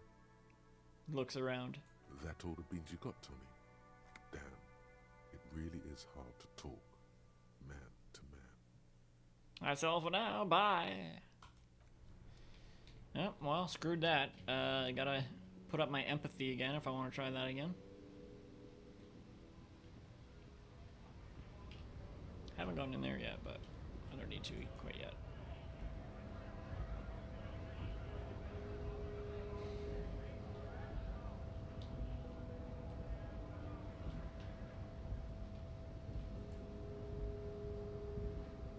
I keep turning on auto run by accident, I guess. I mean, it's good. I guess I mean I prefer this mode, I suppose.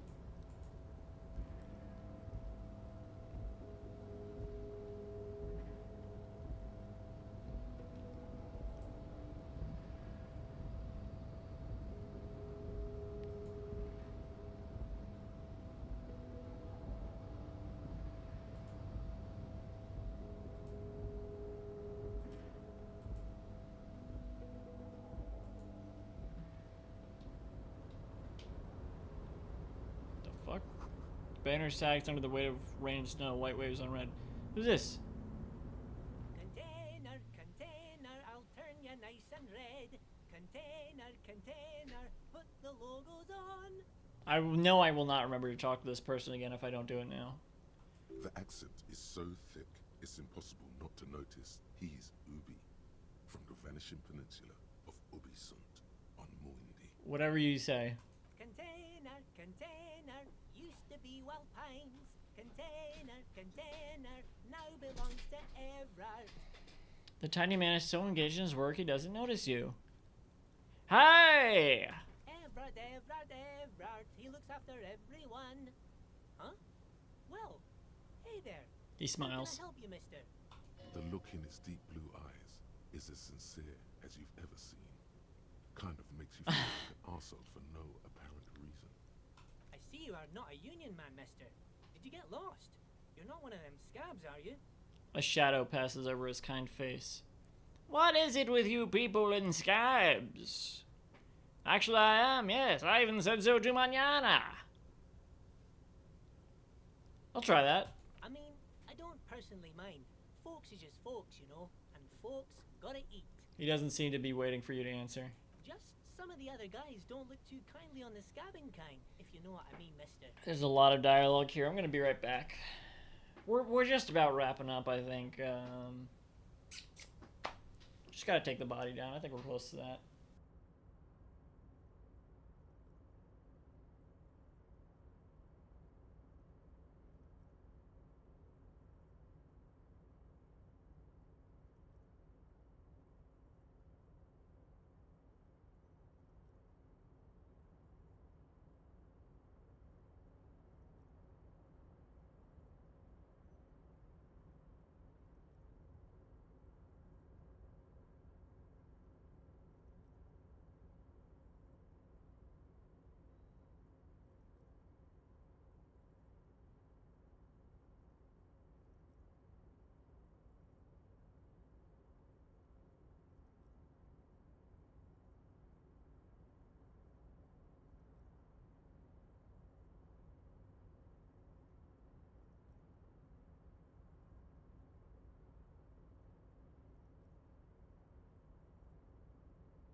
Back.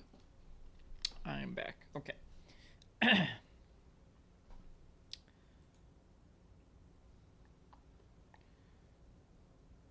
You're Uber, right? Time wasn't passing during that, was it? The weather doesn't seem to matter at all. Oh, yes. Born and raised in Irish, mister. Mum had to leave my dad after he got a bit violent. Took us here to the new world. I was about 10 then. Too old to lose my accent then. People say us Ubis are up to all sorts of trouble with sheep and other animals and whatnot. I just want you to know there was never any of that where I come from. No, sir. Those are just nasty rumors. That makes me suspect it now. Thank you for clarifying that, sir. What are you doing with the containers? Oh, I'm just making some covers for them containers here. Yes, I am. Yes, I am. So it's easier for the crane operators to spot them.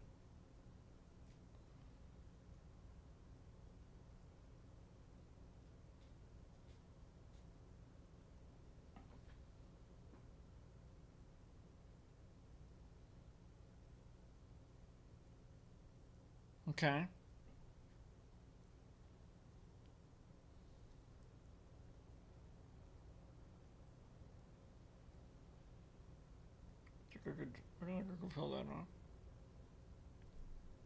What's going on? What's going on here? Look at the mountains of containers rising behind him. Sure, let me ask you. Yeah. The containers in the yard are green in Wild Pine's livery, and the mountains rising behind Leo is all red in Union colors. Huh. It's like some red infection was spreading outwards from the container yard's core. It's like they're painting them. This looks like a massive redecorating operation, Kim. Yes, they are hiding it from the inside. All the red containers have the Debarders Union logo on them. Leo, has anyone told you why you need to change the covers? No, not really. He shrugs and Miss continues Evans merrily. doesn't tell me all the big things. Says I go and tell them to everyone. Thanks, Leo. You've been very helpful. Oh, no trouble at all, mister. No trouble at all. Where is everyone? The harbor is empty. Oh, most of the guys are down at the gates, keeping the scabs from coming in. He leans in with a confidential look. We're on a strike. The whole union is. You don't have to work when you're on strike. Ha! We haven't worked for 2 months now. You say it like it's a good thing. So no one is working? Not everyone is down there, of course. He chuckles. Mr. Evrard is in his office, where he always is. And Jean-Luc is guarding the gate. He pauses to think. But Titus and his boys got into some drunken trouble and Evrard sent them on a nice vacation. For a week or so. He stops, but seems eager to tell you more. What kind of trouble did these Titus and his friends get into? Oh, I'm not really supposed to talk about that. That's union business. He smiles and leans closer. Him and his boys stirred up something in town. Probably drank too much and got into a fight or something. I heard Mr. Evrard telling them to take some time off. Don't go all bad cop on this simple, friendly fellow. Right.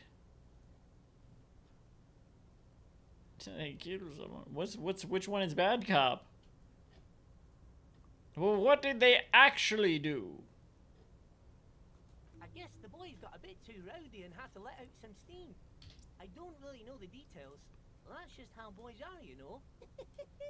I haven't been in a fight since I was in middle school. Fucking laughs like Tigger.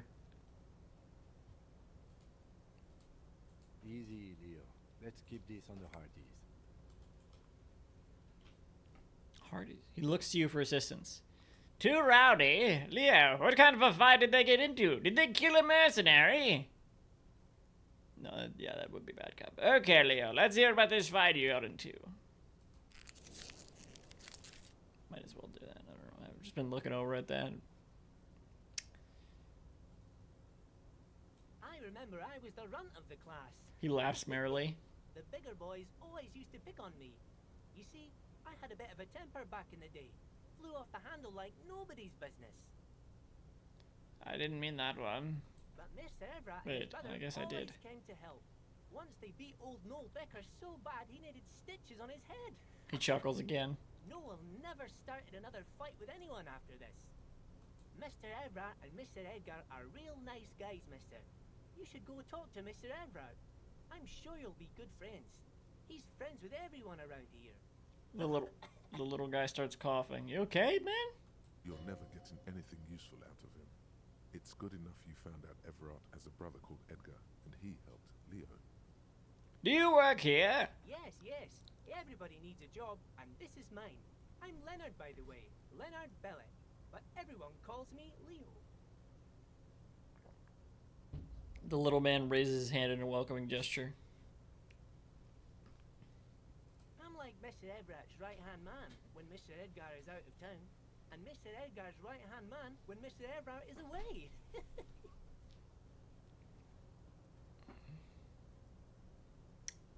Right. He chuckles. Actually, Miss Beaufort is the right-hand man, but she's a lady. A good-hearted chuckle again. Who is this, Miss Beaufort? The lieutenant looks up at Leo. A real pretty lady with a skin like those douce sucre candy bars my missus likes so much. Them are real nice to suckle on once the dinner is done and me and the missus sit down beside the radio. But I can't can't listen to the radio all the time. There's so much to do around here, and I'm always busy keeping things running here. Yes, I am. Yes, I am. Stay on this Miss Beaufort topic. Hold on, who's this Miss Beaufort you mentioned? Think you're doing a great job around here, Leo. Yeah, I'm pretty sure this place would totally fall apart if you didn't shine the bossman shoes, Leo. We'll go with one. Oh, Lizzie, she is a real sharp tool. Mr. Everett put her through some fancy school and everything, east of the river. 4 years she was gone, and when she came back, she was all fancy and lawyerly. Okay. But she's a real nice girl. Grew up in this here neighborhood. Knows everybody and gets along with everyone. Real pillar of the community one day, I'm sure.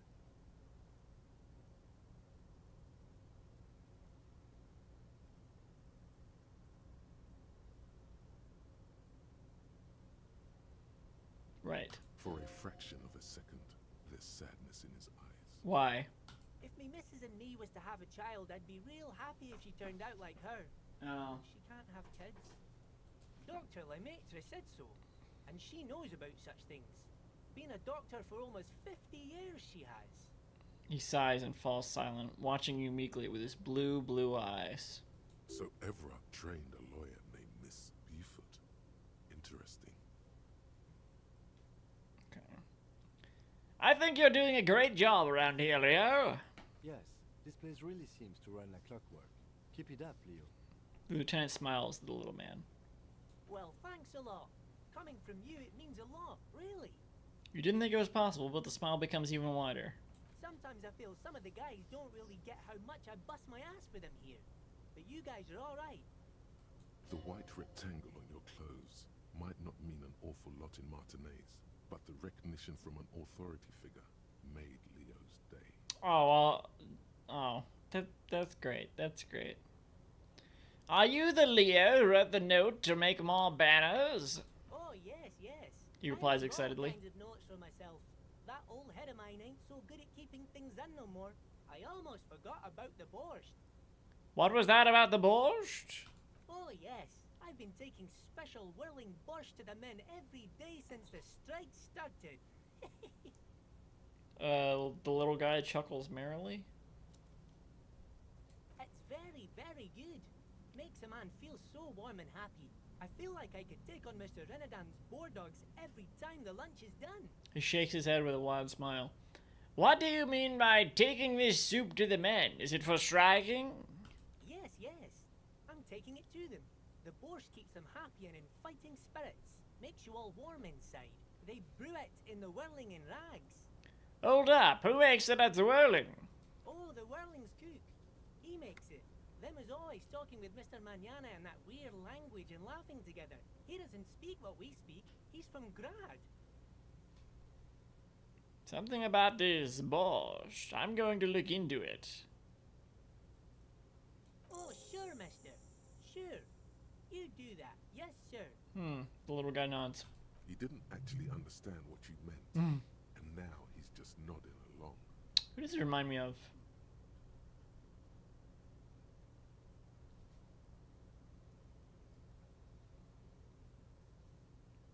Who does this character remind me of?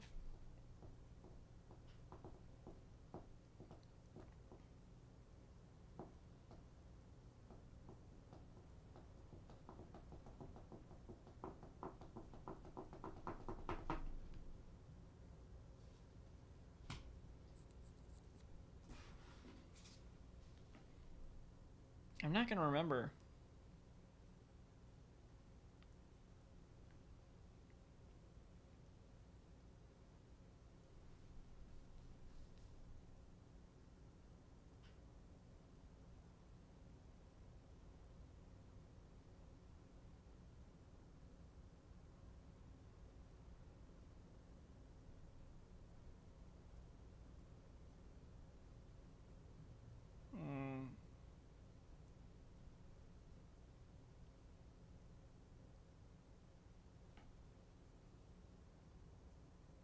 I'm looking at movies I saw in the past year.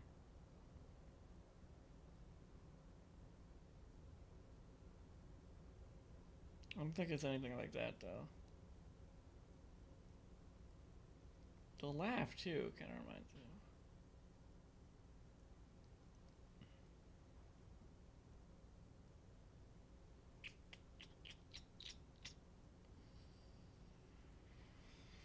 I don't know.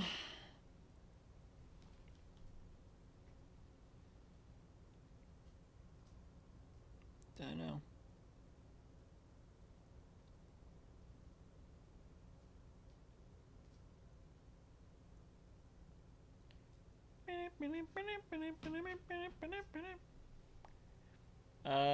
What's in that container over there? One of the containers suspended from the crane arm. Oh, that one. That should be empty as far as I know. Lots of containers here have nothing in them.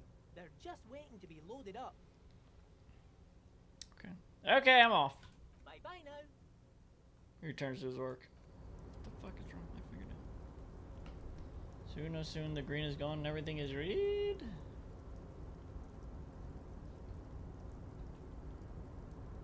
Oh, it was right next to Mr. Everett. I completely missed this, too. Alright. What's so special about this? The borscht the strikers are eating. The cook and the whirling and rags making it. If you can, you can find them in the kitchen. Look into it. Oh, which is open now too. We should probably look into that before we leave as well. I did the door. I opened the door. Mr. Dubois, a pleasure as always. You don't have to sit down this time, since you've already sat on that chair. I opened the door, you asked me. Can we discuss the murder now? I'm very glad to hear that, Harry. One question. You didn't actually happen to stumble in and see what's inside the apartment, did you? Like what? There is no way to sway this man in any direction. He is unsuggestible and unswayable. Just tell the truth. Well, what, the racist mugs?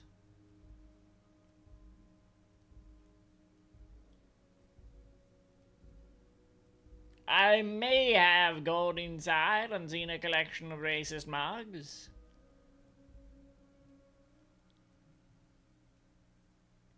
This is probably the answer they want. I did go inside. Weasel had the flag of the old Revachol on his wall. Exactly the kind of fascist memorabilia I was expecting.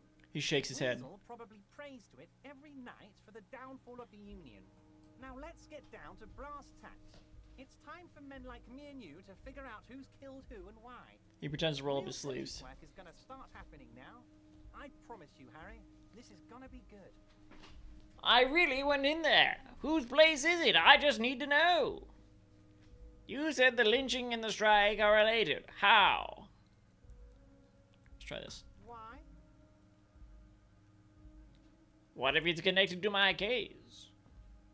Believe me, he's not a killer. He's a nobody. Just a basement variety armchair fascist who comes up with needlessly complex conspiracy theories. Did one of his complex theories turn out to be true? What if it did? What if he took a whack in the dark? Started telling people the strike is funded by a protection racket that drove local shops out of business? What if he planned to write a hack piece to the local newspaper regarding these crazy theories he had developed? Just to stir up trouble. Wouldn't that be annoying?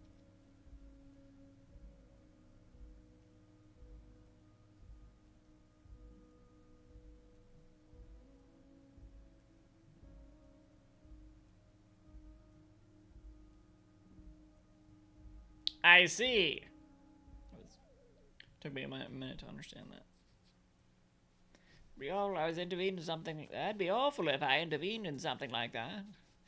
That's not a big deal. Certainly not big enough to do something insidious. That'd be cool. I live for shutting these journalist fucks down. I see. Journalism, Harry. I love it. You love it. And you know why? Because we've got nothing to hide. Let's keep it that way. Who says I've got nothing to hide? Now, please, let's get back to the good stuff. The police stuff, Harry. I just see myself as one of you guys. Think of me as a sergeant or something. Let's crack this, Harry. He smiles broadly. You wish.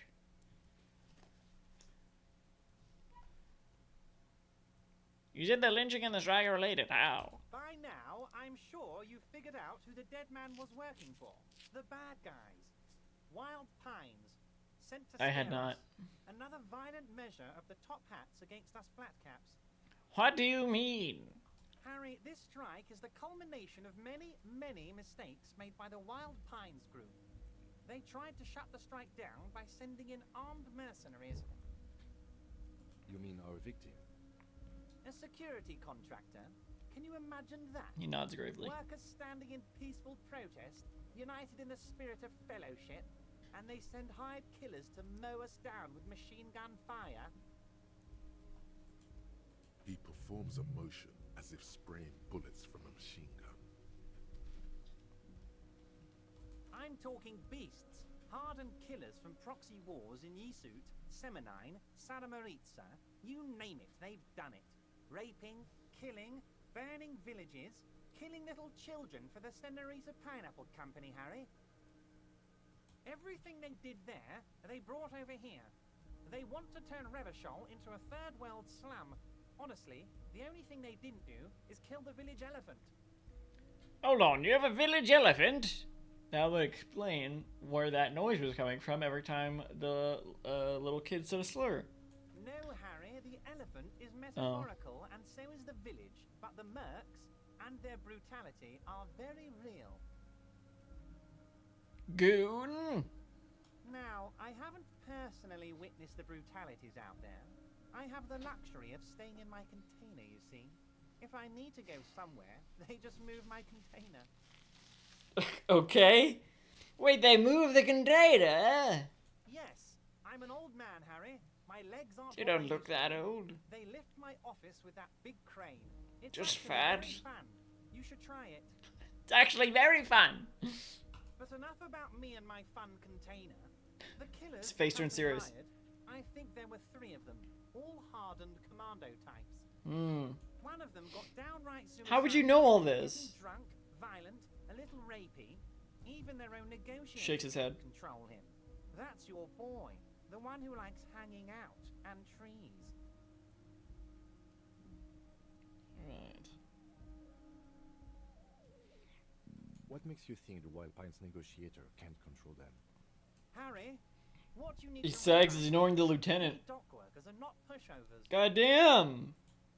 We got grit, Harry. This Are you racist too? Push us hard enough and we push back.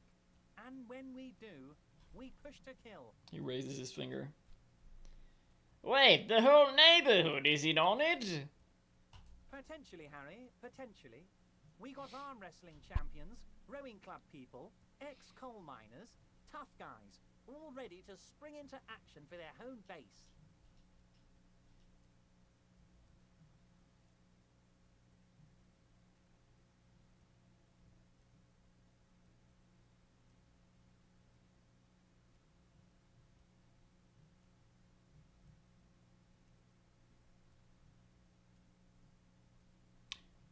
I see. They're talking about the victim here. I thought they were talking about the murderer. Who exactly did the pushing? There's a militant wing inside the Union. A group of people whose duties don't involve manual labor, but peacekeeping in the neighborhood, making sure everything runs smoothly. That sounds a bit like organized crime. Okay. They're like you guys. He nods you, Lieutenant. Idealistic people who want to make sure bad things don't happen. And if they already have, well, punishment must follow. Again, that sounds like organized crime. Yes, thank you. So these idealists killed our victim? One day Titus Hardy, leader of this peacekeeping faction, comes up to me and says, "Boss, socialist democratic fervor drove us to take it upon ourselves to kill this beast that was burdening the land." It can't be that simple that we find the answer just by talking to this person, because it did not take that long to get to this person and then just unlock the door like this. We didn't have to do much to do all that, so... He probably worded it differently, but that was the idea. Sure sounded to me like they killed him. I gave them 2 He chuckles. weeks paid leave and told them to lay low to avoid retaliation. Why would you tell us this? Aren't you worried we might arrest them for this? Oh, I'm not at all worried about that. These are not the kind of men who get arrested. They're Martinez boys, tough and gritty. I'd like to see the man who takes them in. He chuckles. Besides, I sent my lawyer girl to look after them. If he's just boasting, then it sure doesn't feel like that to you. He's not worried. How do you know the mercenaries were hired by the shipping company? How do I know? Let me tell you about these people. He slams his fist on the desk.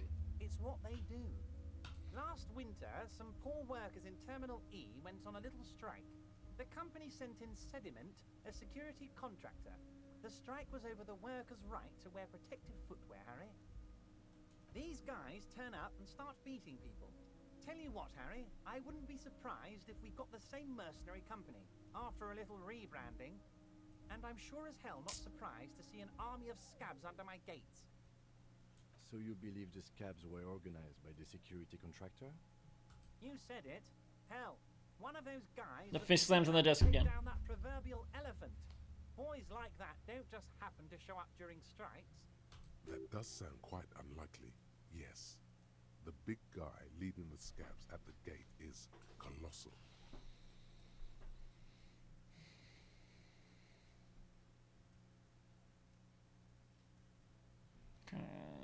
Yeah, okay. He's not scared of them. If anything, he likes them being here. Strange.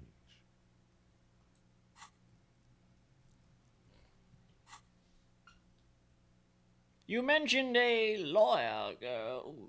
Oh, Liz is a bright one.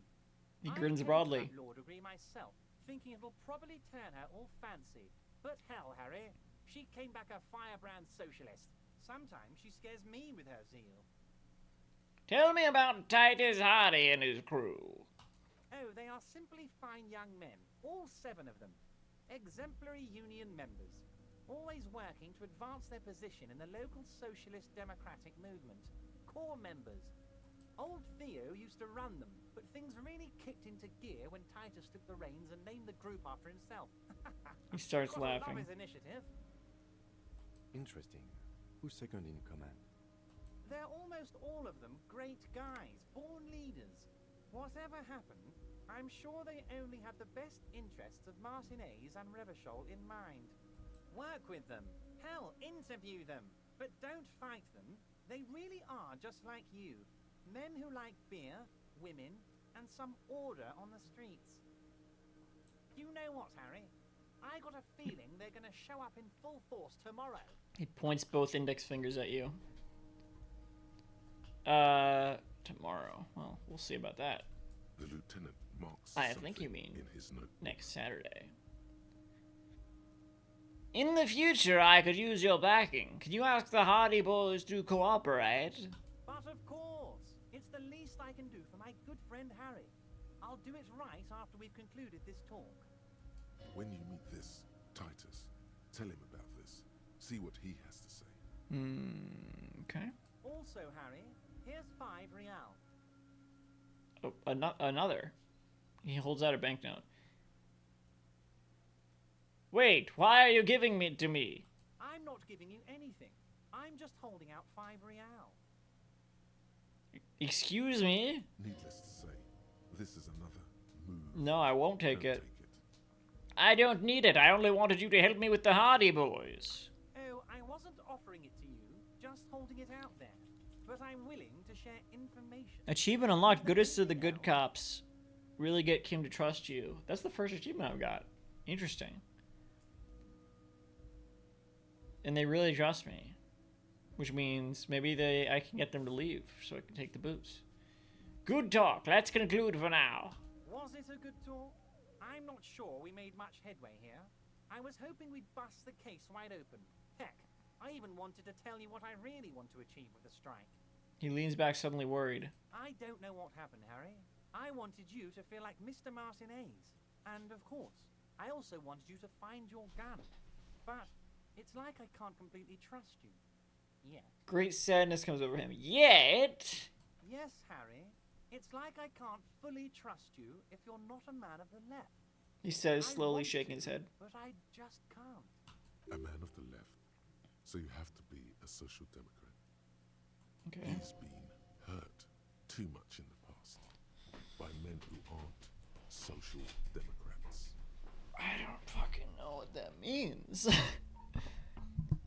I am not a man of the left. I'm a patriot of Revachol. You're right not to trust me. I take care of me. I'm a hustler. I grind. I'm a money engineer. What's that supposed to mean? I'm more left than you are. This is another corrupt scheme, isn't it? I'm neither left nor right. I do what my heart tells me to do.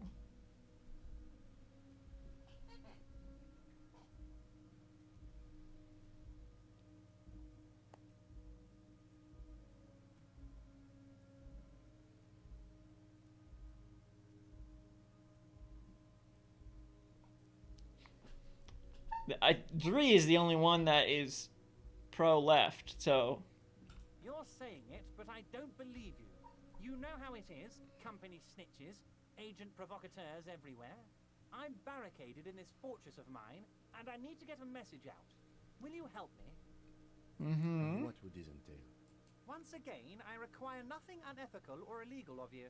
You just need to get 2 little signatures on this piece of paper. He pulls out an and envelope. Then mail it to my accountant in La Delta.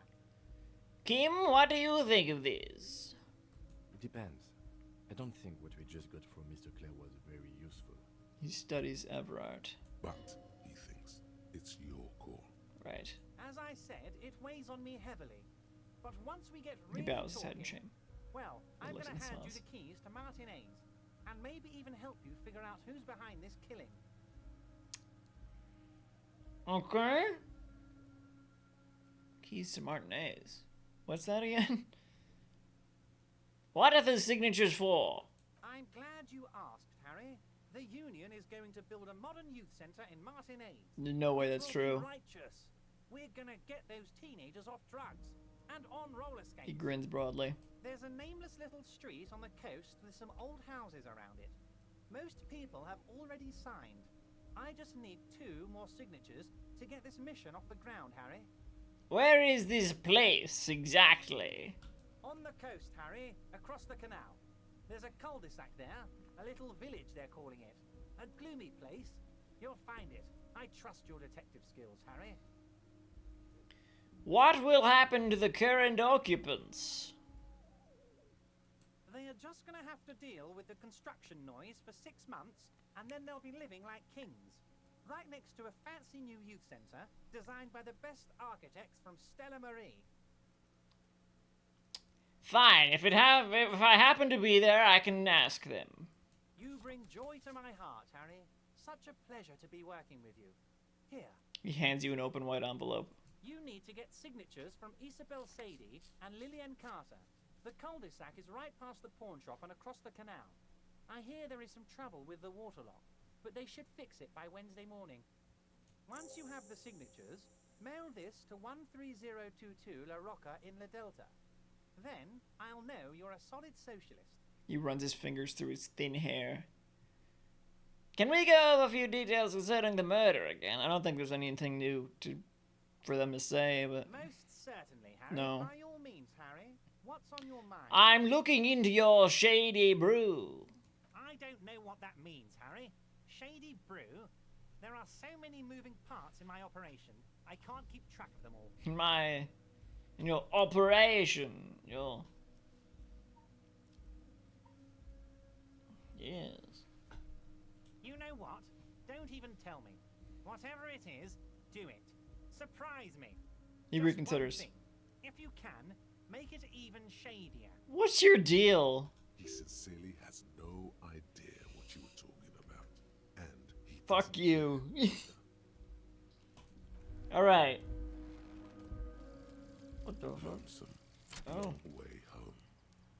I can find my way home now, I guess, probably. Here we go. Home awaits. Walk past Station 41 and through the market, past the Boogie Street spearhead to the other side of the lake, the frozen eye at the center of the district. Then past the video rental store on the corner. So it's not the actual 50s. At the end of a street lined with pine trees, a small house no larger than a matchbox, 11 Voyager Road. You no longer live there. Those times are gone, and so are those people. Why did you come here? Why are you still here? And where's the dealer? You have to get back to work. That's all you have now. Interesting. Can I go there? Or I guess I just need money for...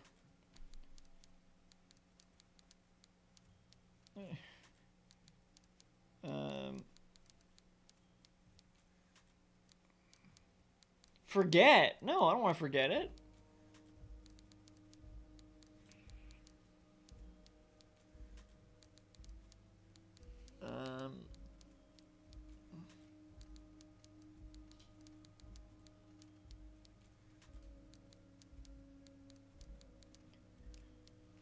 I need money to stay at the hotel or whatever.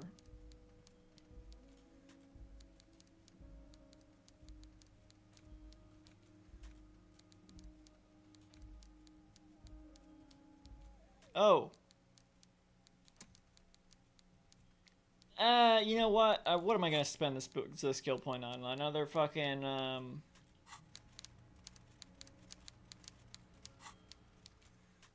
empathy thing so I can talk to that one person? Like, whatever. I might as well unlock another one of these, because I need another, I have another thing I wanted to do, right? So, sure. Alright.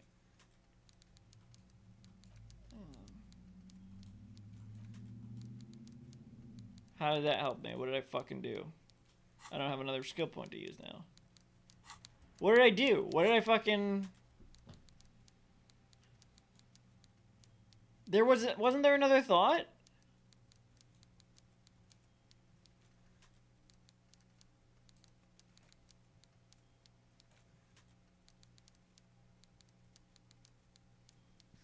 And it takes skill points to forget as well. But there was another thought in process, wasn't there? There was another thought I wanted to do. Wasn't there not?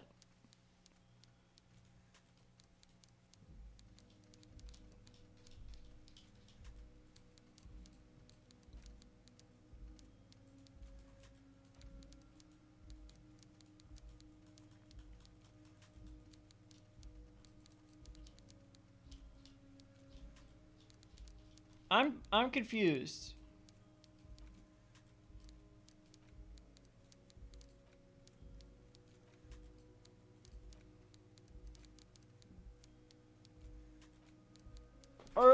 Oh, that's what the thought thing was telling me that it's done. Oh shit, why did I fucking use that? God damn it.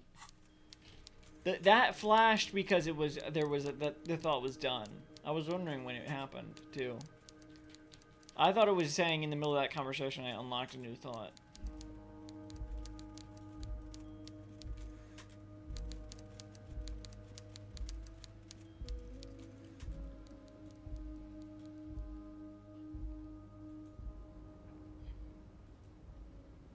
Oh, see a container you can't open, equip a... Okay, hang on, let me try that.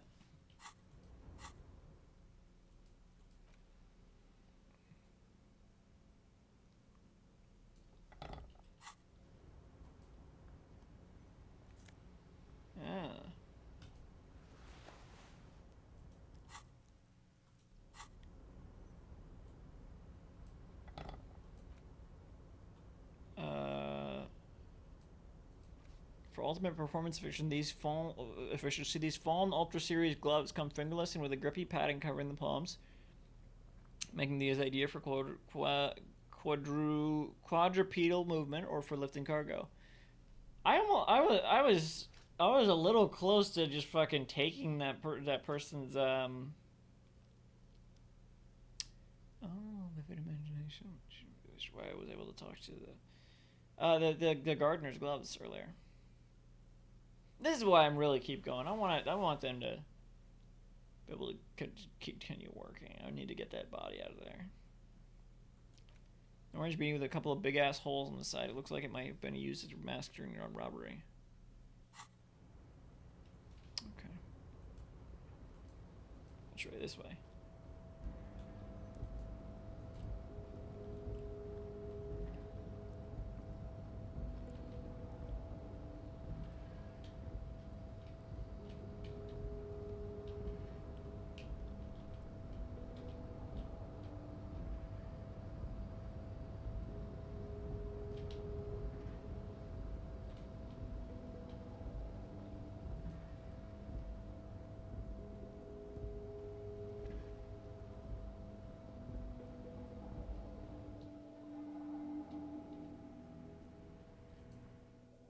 wasted the fucking skill point. What did that say? Short on money, do what? Get 2 signatures for Everett. Get Isabel and Lillian in the nameless fishing village down the coast to sign Everard's document. Once the signatures are secured, mail the document to Everard's account using the mailbox in the plaza in front of the whirling. That definitely sounds like something to do next time. Before we go, we need to take that body down. That's our goal. So, well, body has to be down. Autopsy has to be finished. Kim has to be absent. I'm considering that one.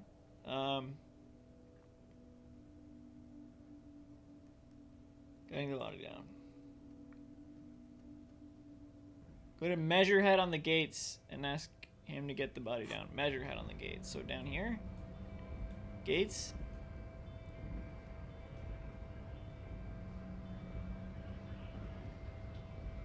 Bip.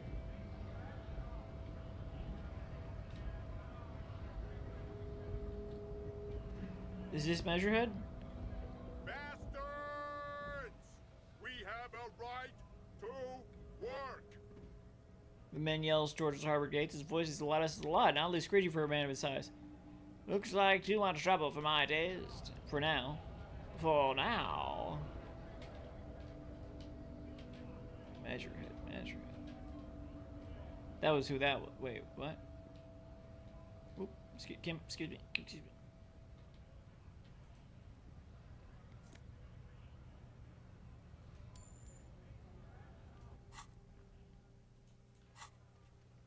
Measurehead on the gates. That's the gates, right? Oh, on the gates. Duh. It's the person at the top, right? The one we want to fight, maybe?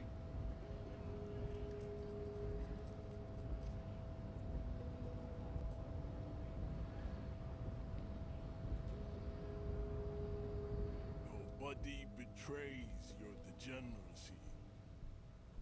Yeah, Measurehead. His body totally betrays his degeneracy. The young woman at the giant's side agrees. Them? Say nothing. Size him up first.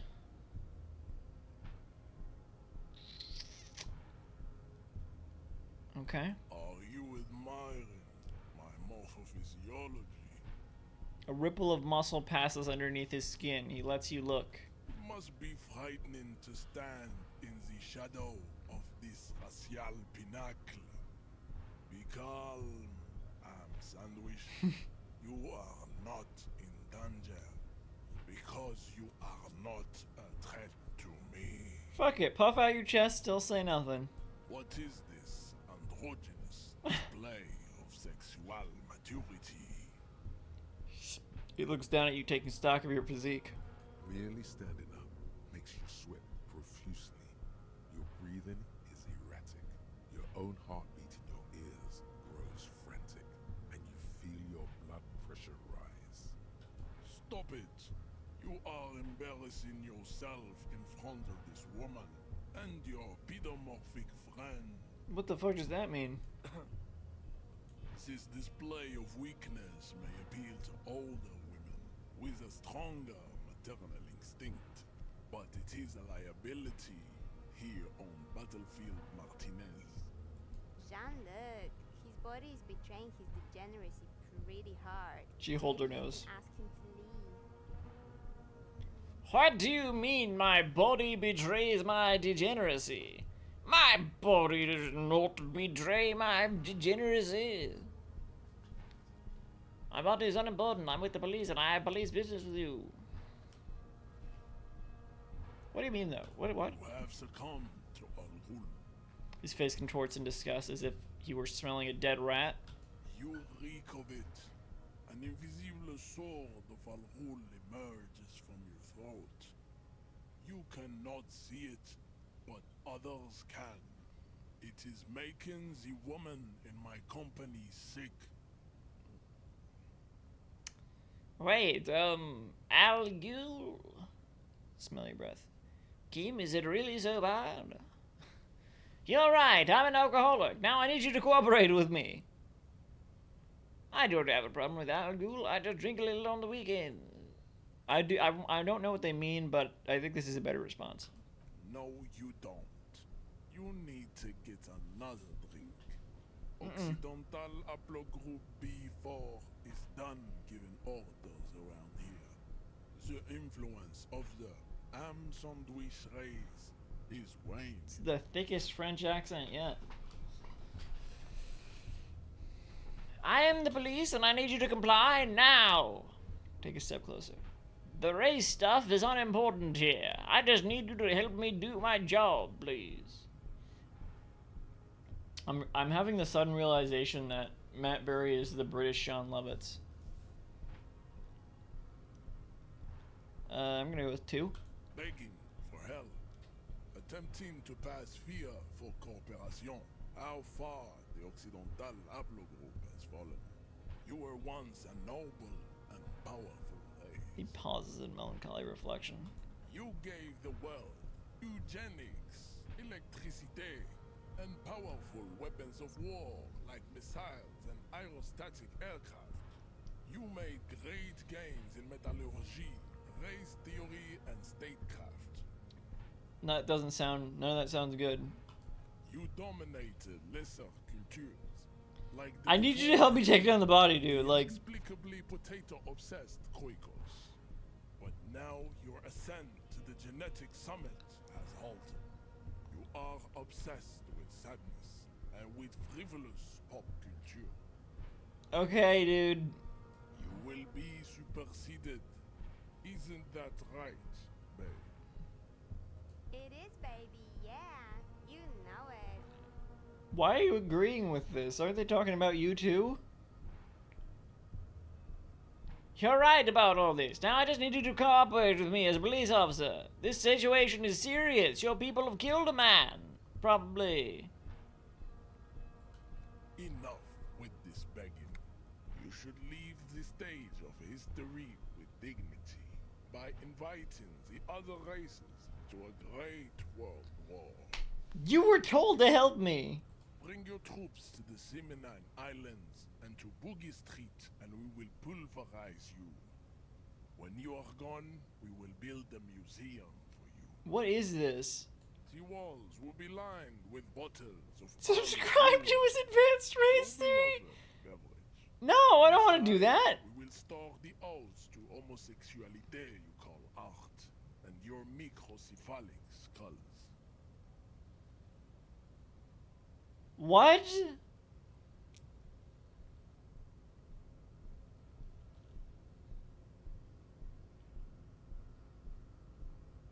The fuck are you talking about? Isn't Everett the union boss, right? Don't be vulgar. White or not has got little to do with this. The race enigma runs much deeper than that. What are you talking about? He turns his eyes towards the harbor, seemingly bored with you.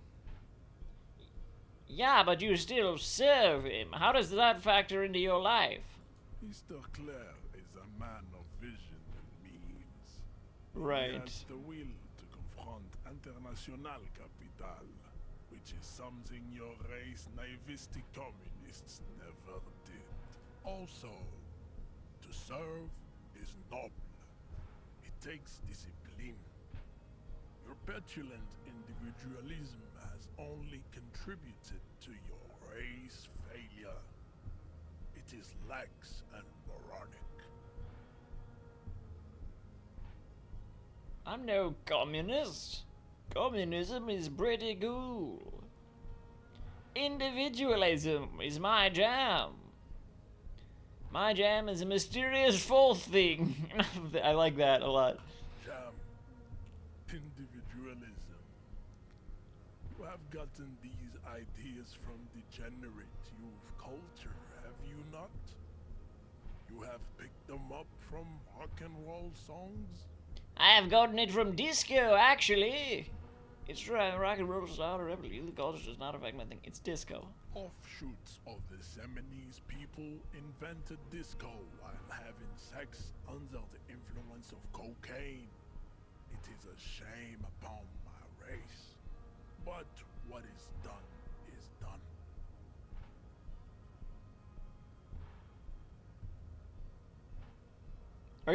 Are you down on disco? I am not surprised you enjoy it so much. This has happened to many of the side products of the inevitable cultural victory of the Seminoles race. What the fuck are you talking about? Okay, I'll ask. Who are the Seminoles? I don't really know who the Seminoles are. I recently experienced head trauma. Wonderful. We're done with this line of 2. I can see that. The Seminoles are the South Island race, haplogroup A4A, the rightful masters of the Insulindian archipelago. We descend from the Areopagites of ancient Pericarnassus and arrived here 4,000 years ago. We are the future. That is all you need to know. So you were born and raised on the islands before you moved to Revacol? I am a descendant. The narrow streets of Ulimbuir are with me in my genetic dreams. I see young Seminoles women walk into the grey mass on Ile de Fantôme, waiting on immaculate conception from the pay. The primordial ooze is with me in my genetic dreams. So you did come from the islands. So you did not come from the islands. Understood. It's 2, right? No. He cranes his head. I have heard about it on the radio. You would be appreciative if you did not further chase this line of inquiry in front of the women. I don't care. So you're just not really Seminoles, you're just from Revacol. I'm from Couronne. He changes tactics. No, it is not just in Revachol. The city is central to the Seminoles strategy. Spreading through its trade networks, our culture will dominate the world. You have heard enough about our phylogenetic secrets for today. You have extinction to come to terms with. Think upon it. Whatever you say, dude. Kim, what do you think about this? I think this racist is better than the last. But the next racist will be the really good one. That's good, great. Yeah, that's great, Kim. How do you know they would be a next racist? I like the previous racist better, actually. Well, I shouldn't say that because they were more racist to Kim, so I'll go with 1. There always is. Fair enough. That's true. That's so true. Race is reality. He nods approvingly. Okay, dude. What are those tattoos of yours supposed to mean? Racists are generally not very good examples of their race. He gestures towards the lorry man down the street. What have you then? I am not like them. I am craniometric perfection. I have taken the trouble to permanently draw a phrenologic grid on my skull. Are you fucking serious? This should dispel any doubt. That's so insane. You sure I'm not craniometrically superior to you? You're right, that's craniometric perfection. My race does not stand a chance. Let me say this, like, I don't know, sarcastically? Correct. Yeah, whatever, dude.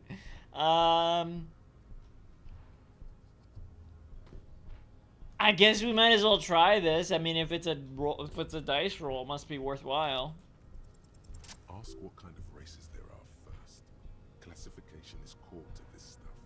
Measurehead, I am new to this world. Help me understand its races. I need to know what kind of different races are there. Do you? The lieutenant looks at you. This is for the thing. What thing? We already got in the harbor. You just want to hear about races, don't you? Oh my god, that's right. The button was just to get in the harbor, which we already did. You are obviously a liberal, Sailor. The man tells him. I can see it from You are obviously a liberal. sartorial choices. Do not deny your friend the truth you have denied yourself. Mm-hmm. There are 3 categories of race. Categories? The heroic races. Tibet, the servile races. Tibet? And the vile CF race cauldron of pederasty. CF? Which one do you need an occasion? All of them, I guess? Type A. Those are the Simonese, Right. the Areopagite, and the Occidental. 3 races? Excluding the Mao. Oh, no, there's multiple in each The category. Maun are riddled with eczema to the point where they find it impossible to smile. They are all lactose intolerant, a common result of inbreeding. Mm-hmm. A receding genetic pool has led the Maun on reprehensible Why am I asking about that? I better get some experience points out of this. That's Canal and Fredefort, wearing wooden clogs on their feet and little green tassels on their hats. Wait, who exactly are the Maun? You know them by the names of their nation states. The Oranese, the Gotwaldians, and the Königsteiners. My people simply call them Mao. Okay. Mahoon is a derogative term for first world people. Oh, God. They do not all have eczema. Also, people of Katla, like the Suru and the Huhu, are much more lactose intolerant. I assume these are like fake races, then I didn't just say an actual slur. I don't know. The wooden clogs, though. Oh shit, it's getting late. Municipalities of Oranje, people do wear shoes made of wood to street parades. Green, orange, and even yellow tassels have also been seen on hats. The Maun are proof that you can have too much Occidental racial purity and tassel-centric culture. Inbreeding has led to a lactose-intolerant subrace whom no one can take seriously. Colorful tassels are, let's be honest, not a good sartorial choice for this century. You might want to avoid wooden clogs too. Okay. The Vespertines and Messenians of Vesper and Who are Messina, they in your view? the ancient Meteorans of Meteo by the golden Pisantic Sea, the Suren of Sur-la-Clé, and even the North Königsteiners, all have type A race propensities. The other large mondial civilization, the Mesk, are too yellow and oleaginous to count as a heroic race. True, they are violent and expansionist, but they have a glandular problem. He draws his finger across his face. Overproduction of sebum. Sebum is leaking into their brains, making them listen to El Mariachi music and eat toxic minced meat-based food, which in turn only produces more sebum. And who are the Simonese and Areopagites in this? As proven by the Maun and the Mesk, Occidental type A is in retrograde. Do you not know how to say the letter A? Areopagite are on the ascent. And when you said B, you said Bay. Top Bay. And the Simonese are...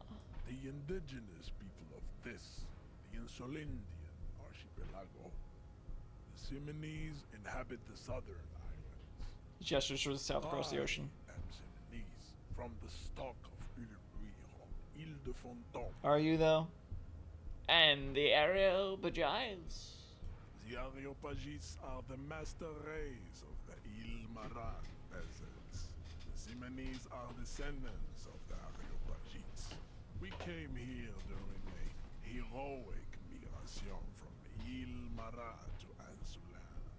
Thousands of years before the lactose-intolerant Marmoreten Occidentals discovered this place. They have so much shit to say. What's the difference between the Seminoles and the Areopagites? The Areopagites are sleek, long-headed. The Simonese are powerful, mesomorphic. The former is an immutable progenitor, unchanged since the Super Isola of Pericarnassus. Ancient brains rest in their slender skulls. The latter is perfected. Then he continues. Together they form the Simeno-Areopagite or Simeopagite super race. That is all. There are no more type A races in the world. Right. Nature was not capable of more. What? What are you talking about? Type B. Tell me about Type B. Type B are the unheroic races, amorphous non-competitors of the great race. The Koikos and the Vacholier, they are mud-colored people. They're talking about...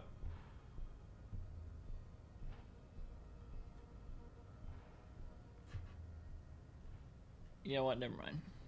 The Koikos of Grad, Hugo, Zimsk, Chest et al.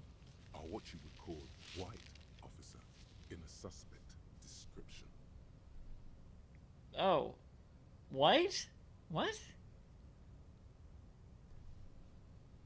Mud? What kind of mud is white? You said Koikos. I've been trained to identify them as white in official descriptions. Mud color.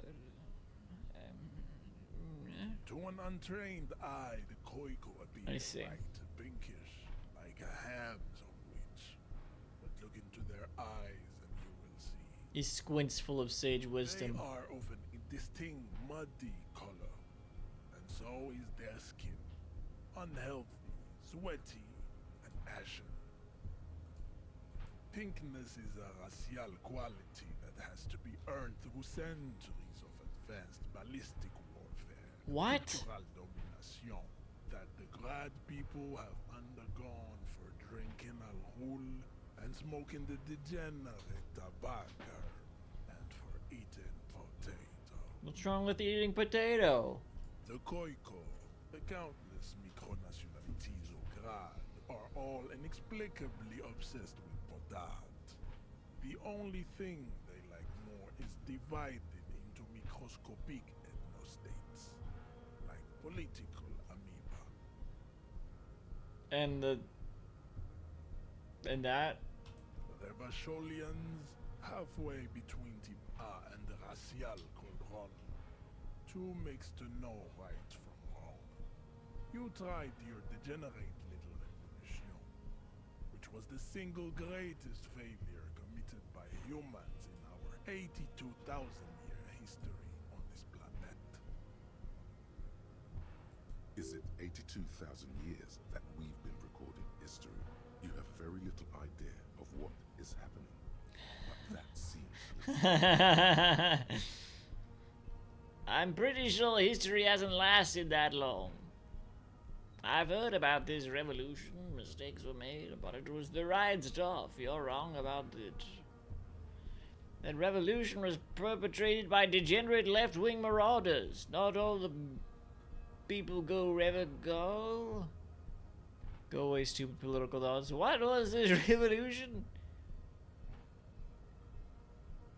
I wanna... You know, it's not worth even fucking arguing with them about it.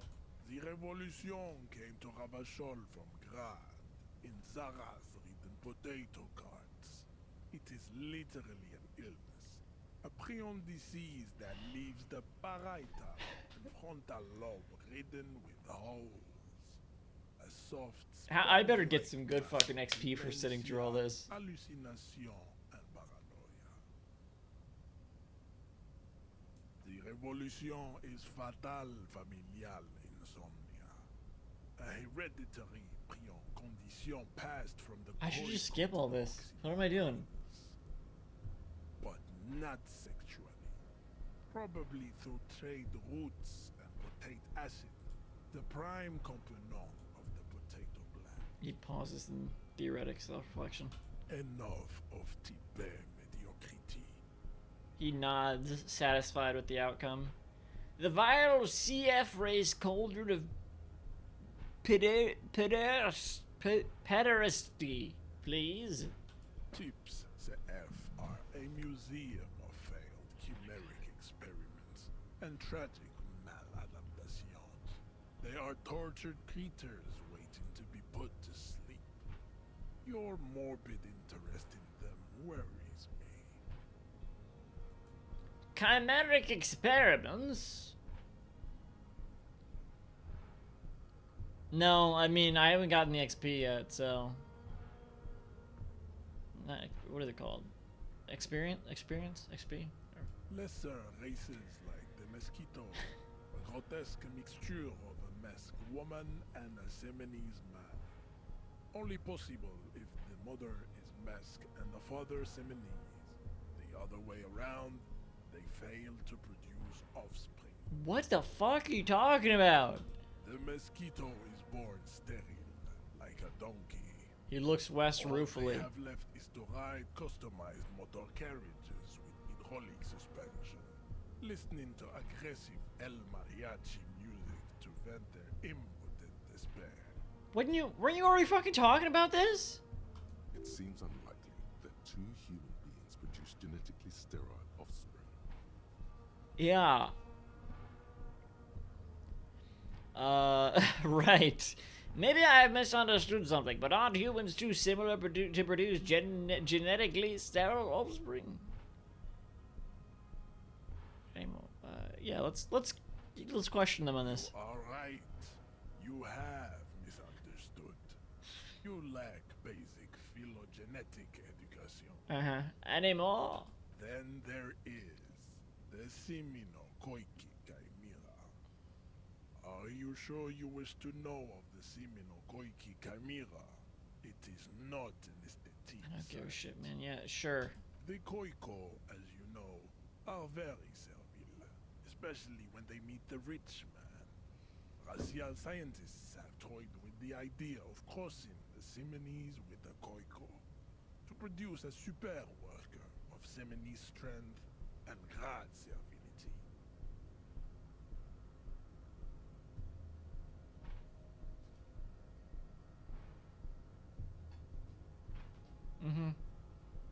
This will never happen. The Seminese and the Koiko may have similar interbreeding problems as the mosquito. We will never know precisely. No Seminese man could maintain an erection in the suffocating potato stench. Oh my god. Are you sure this racist is better than the last one? But enough. It is cruel to entertain ourselves with the deformities of I actually disagree. This one is worse. Are there any able-bodied races you needed education on?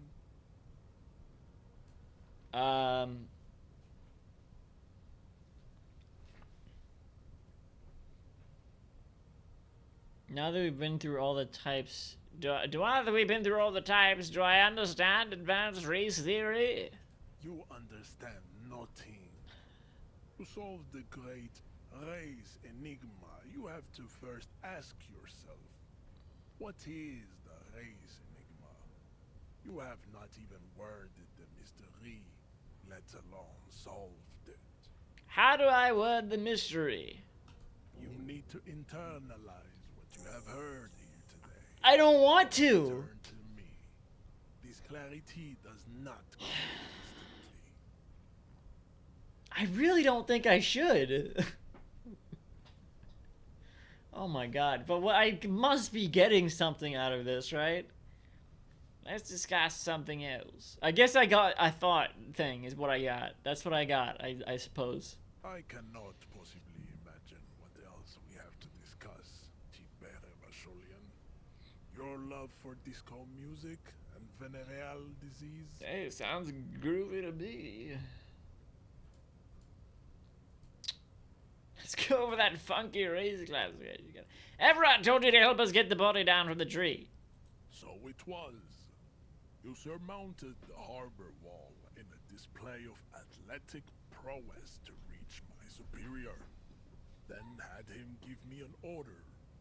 I salute your cunning, and I will remove the body from the tree with my bare hand. Okay, well, careful, please. It's a... So noble, Measurehead.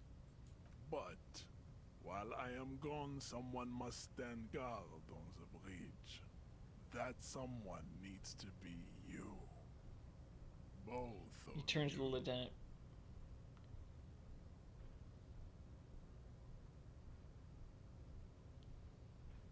Lieutenant, what if we didn't want to do that?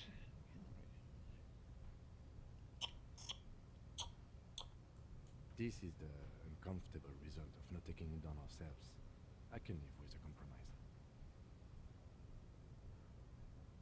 Listen to your little friend. He is wise in his childlike way. His mysterious race may yet prove fierce competition. Mysterious? Okay then. Babe, see that they stay here the whole time. And if I don't?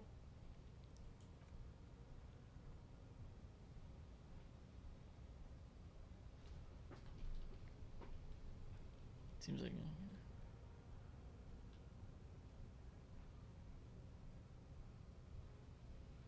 The woman's gaze follows Measurehead as he leaves. So, you guys are like cops or something? Fuck. I was gonna try to have Kim stay and then I go and then fucking take the boots. Or at least open the gate. Because that'll do something. Why are you with Measurehead? Look at him. His craniometric perfection. Are you cops or what? What? Yeah, we're the law around here. Cool. I like men with guns and power. The woman trolls her hair. By the way. I thought you what? Go, huh? You hear that? That sound. Lieutenant. He's breaking something. Looks down the yard. Yeah, Jean-Luc must be really tearing it up over there. I wish I could see it. I also wish I could see it. I don't know, I've seen enough of that. I don't agree. Yeah, I wish I could see it. Look at you! RCM rent-a-cops! Guarding that bridge like Evrod's lapdogs! Is this where it's at now? The RCM is for sale! A loud voice booms in front and in from below. And who are you? What is your business here? Why are your clothes 4 sizes too small for you? Get him, Kim. The lieutenant fires back. I'll work with whoever I want. Yes, I am an unbelievably corrupt cop, and I am corrupt every opportunity I get. That's none of your business.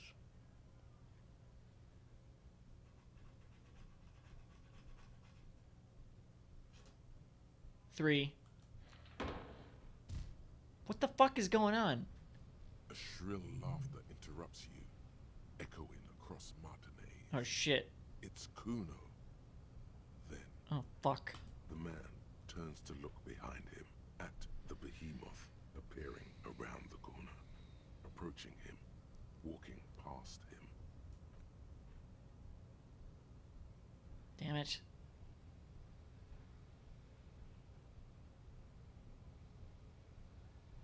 Can't we just shoot him? The corpse has been removed from the tree. He brushes wooden flakes off his hands. Stand down and congratulate yourself. You have sided with Ray's victory today.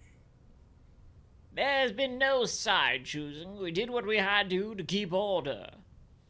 Thank you for your cooperation, Measurehead. I'm gonna go with 1. And what you had to do was to become a Union man for all to see. Which has nothing to do with race? He nods slowly. Leave. What's this? We're getting reports of normal, reasonable, temperate political opinions somewhere in Martinez. You must be mistaken. I'm a real radical. That's me, Mr. Reasonable. Someone's gotta keep it sane around here. This is because I keep saying none of the above to political stuff, isn't it? It's also about that, but it's also more. Perhaps it's the hangover. Perhaps it's a temporary surge of serotonin. But something tells you it's time to become a citizen of the Kingdom of Conscience. What are you talking about? First, where is this Kingdom of Conscience? No more talk. Sign me up for a passport, Upton. No, I'm too fiery for this watercolor ideology. I'm trying to develop more extreme and interesting opinions. Alright, I'll be right back. And I'll decide on this, I guess.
Back.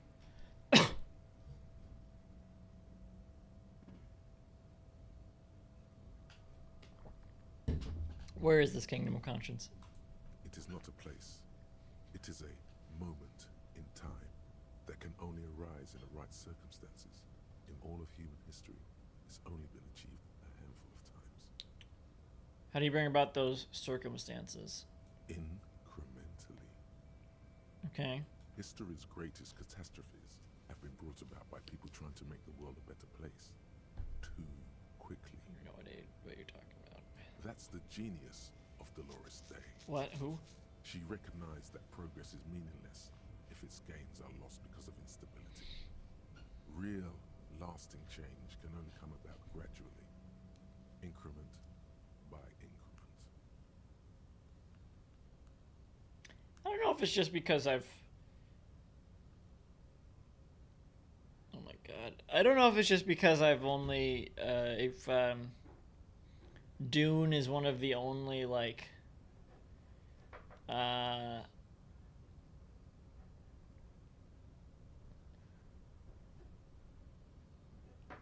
dense pieces of fiction that I've consumed. And I only consumed half of it. But I'm getting Dune vibes from this whole game. I briefly mentioned this earlier, but I don't know. Reading some of the way the world building in this, it's like vaguely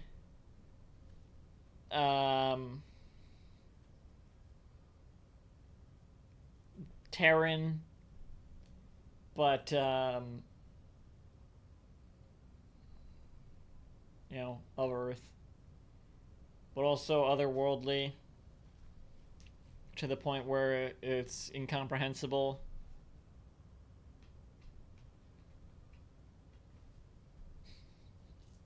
Yeah. Often like that. Good list things it reminds me of.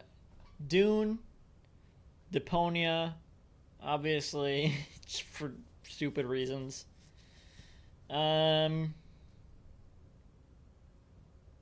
Other adventure games like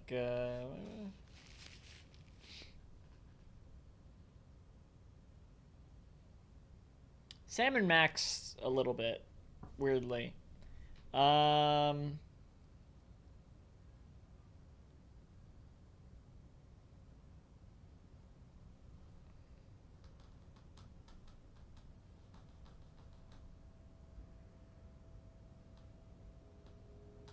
possibly Monkey Island in that same vein.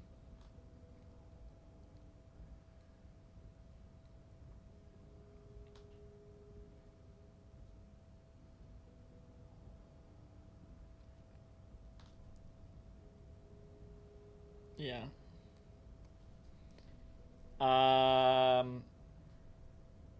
What about all the things that are wrong now? Tisk tisk. Just because you live in the present doesn't mean you have the right to place your needs above the needs of the future. You may never live to see the kingdom of conscience. Your children may not. Even your grandchildren might not. But that's no excuse not to keep working. What rationality? What sang-froid? What benevolence? Wait, is the Kingdom of Conscience really about doing things or just preserving the status quo? I don't know what the fuck's... Do you believe the status quo is preferable to chaos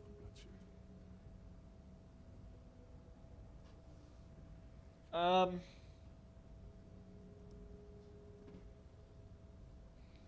Yeah, right? Surely?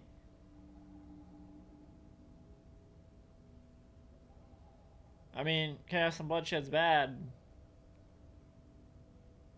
I don't know what I'm talking about. There you have it. Sometimes holding the line is progress. Okay, but what's the Kingdom of Conscience actually like?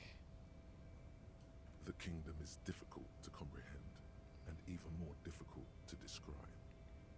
Yeah, I can see that. Partly because humanity will need to discard many of the categories that define and limit it today.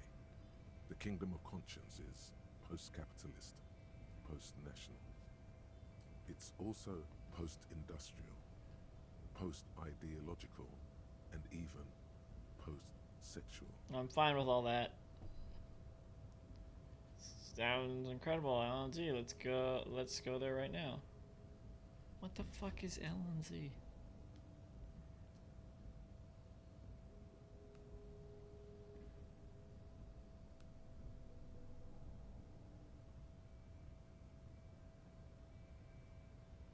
Doctor Who does say it, but they didn't make it up. It's a French expression. This is a French game. I should have been doing a French accent. Now, there's plenty of British voices. There was a moment where I was thinking, is this too similar to Everard?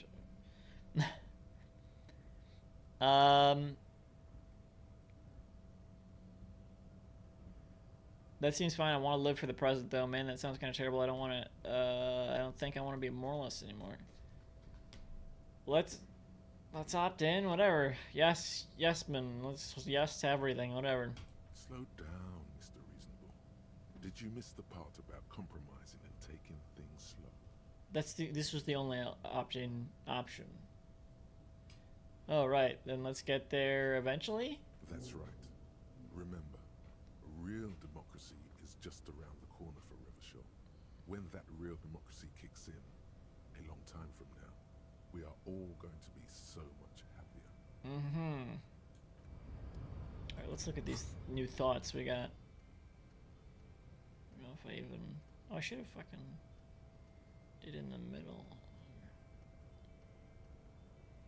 I don't know. What's this? Huh? Huh? These don't do anything.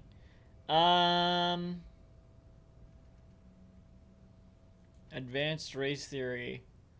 Temporary research. -1 drama. Full by absurdity. What the fuck? Why would I want to do this? I assume I get something out of this.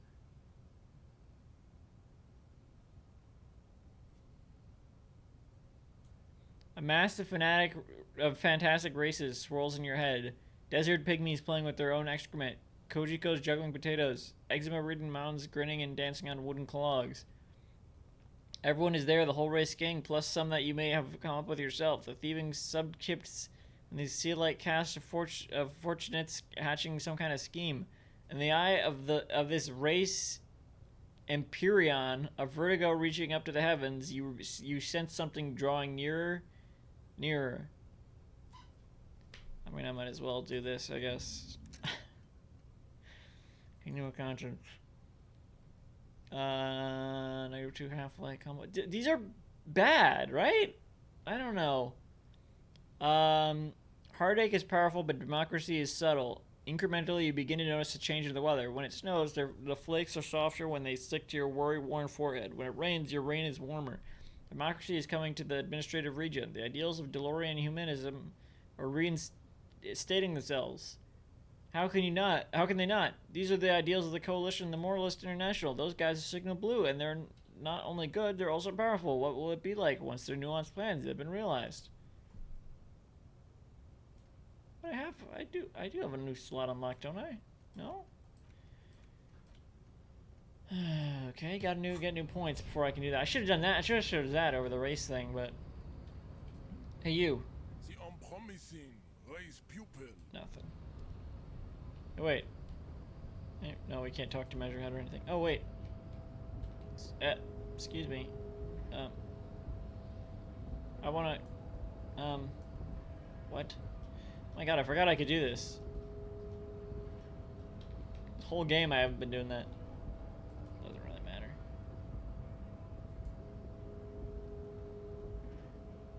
Is that something I can open? No, surely I can't even get to that. Could I? I don't know. Wait. I don't know. Alright, well, let me see.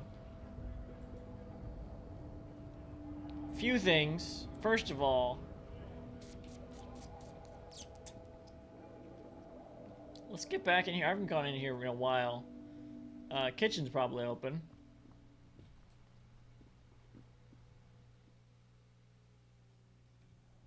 Oh, wow. What's going on in here?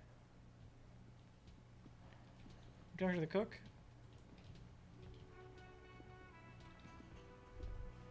Wait. The soft purr of an electric juicer comes from the kitchen. Someone is working. The dishes are drying. They smell of chemicals and pine trees. I gotta do this now, because they're gonna close. An aroma of spices, alcohol, and tomato hangs in the air.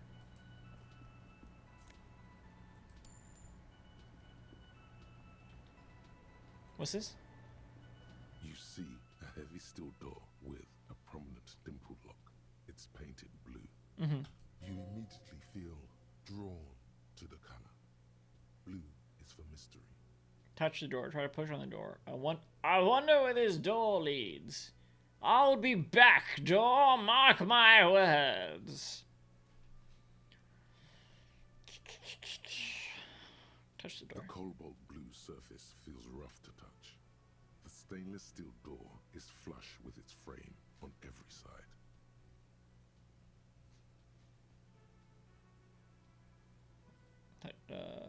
Try to push the door on the door. The door does not budge. I wonder where this door leads. You do? The lieutenant regards you with door in the back patient of the kitchen. skepticism. Why do you care where it leads? I am drawn to its cobalt blue. It is quite pretty. I suppose we could look into it as a side investigation. Thank you. Yes, a mini side investigation. No, the door is a mega investigation.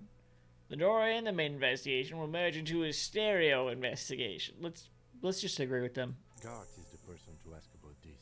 The cafeteria manager. Right, we need to ask them about the other thing as well. You see ahead. Should have chose my words more carefully, but whatever. Yes?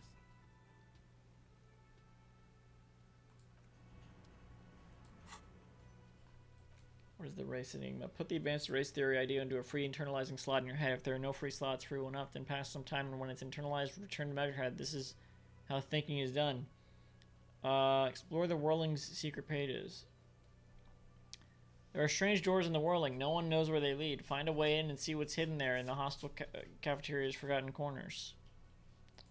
Okay. Alright, let's talk to the chef. A thin man is smoking below an exhaust. My compliments, he occasionally says. sipping from his The wine. food was atrocious. This must be the Whirling's cook. As you step in, he nods toward the table and says something in a completely foreign language. The only words you can make out are Garanzi and Kubek. Okay, it's definitely not his name. Whatever you do, please don't call him Garanzi Kubek. Please.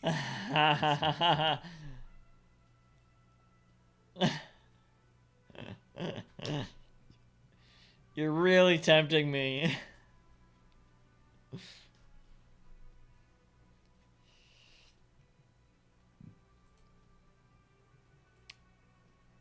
Alright, I won't. Ah, Gorasi, I have some questions to ask. Mr. Kubek, I'm here on official police business. Hello, sir. Got time for a few questions. Right. The man puts his cup down and replies something, his left hand drawing arcs in the air. Do you know what's behind that door? Point to the blue door. He looks up at you, then looks away quickly, shrugging and muttering something to himself. Shrugging is an international sign for, no, I don't know what's behind that door. Right. Leo said, you and Manana are buddies, aren't you?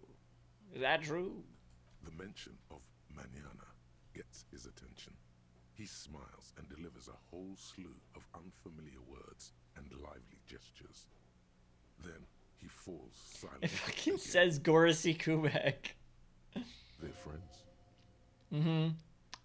What is in that borscht you're making there? Point to the large pot. The man says a couple of sentences in that strange language of his, and then seems to wait for you to speak. Yes, no, sorry, I don't understand. Just one word. Sounds quizzical. Then he awaits your answer, with his brow arched. No. Horse need more vodka?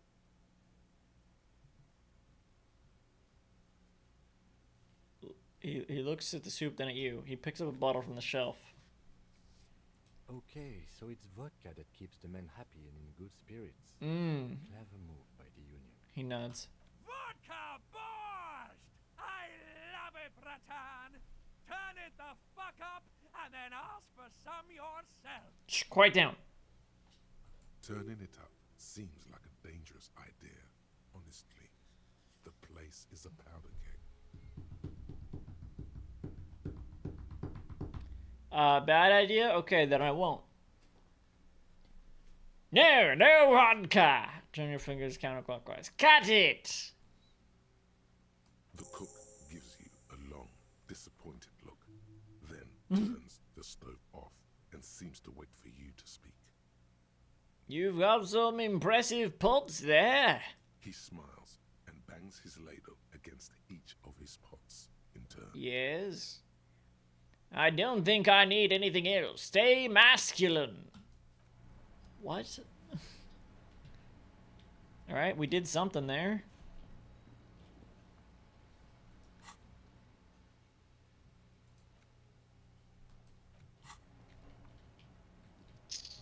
Who else? That's no one. Well, we do need to talk to them. Can I help you? Is the trash container out back yours? Mine? No, it belongs to the Whirling in Rags. Are you not the manager of the Whirling in Rags? Thank you for clearing that up. Why do you keep the container locked? Why? To keep the hobos and drunks out. That's why. And the neighbors too. They put their trash there. And This is so Liberty's Kids. I forgot to list that. This is so Liberty's Kids. I don't know what to tell you. This is so Liberty's Kids. Why? I know exactly why. That's not your voice. That's the only voice I can do now. I thought as much. And are you the only party with access to the trash container? Well, yes. Us and the garbage disposal company. It seems a little callous, doesn't it? Something stirs in you. I wonder what this feeling is. No, it doesn't. Nothing stirs in me. And it isn't callous. It's common sense. No, what, yeah, what is it? What? Prod at him and find out. Doesn't it seem callous to you, guarding even your leftovers from the poor? Callous? What are you, Kras Mazov? Almost all establishments in Revachol keep their trash locked. The Whirling in Rags is not special in that regard. So?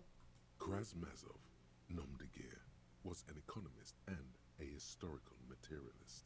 He was a leading figure on the Grad side of the Centennial Revolution, where he headed the 9-day government. Mazov That's is not considered the father of scientific communism. That says 11. Soviet thought, or Mazovianism. It says 11-day government. Yum yum. Tell me more. Oh, maybe I am Krasmazov. Tell me more. He killed himself. Oh. Maybe I am Krasmazov. I'm no Krasmazov. No one was implying you were, officer. Where were we? We need those keys. What do you need them for? It concerns the case. Please cooperate. Wait, maybe I should have said yes? Because I didn't leave. They were telling me to.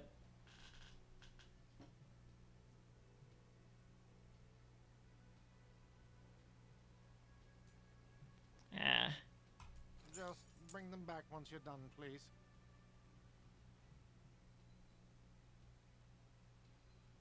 What if I had shot that kid earlier? So about that money I owe. Yes, have you got it? Can I pay with this check? Show him the giant novelty check. You must be joking, right? You joking, and now you try to pay with a novelty check? The cafeteria manager stares at you baffled. This isn't a game show.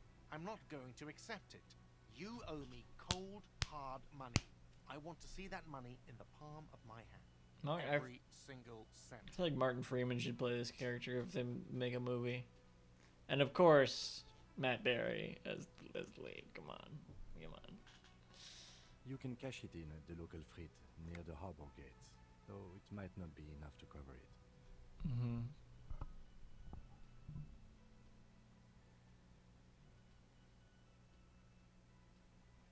How much do I owe you again? A lot. A lot. For the room, drinks, and broken window, 130 real. So I would have like 35.47.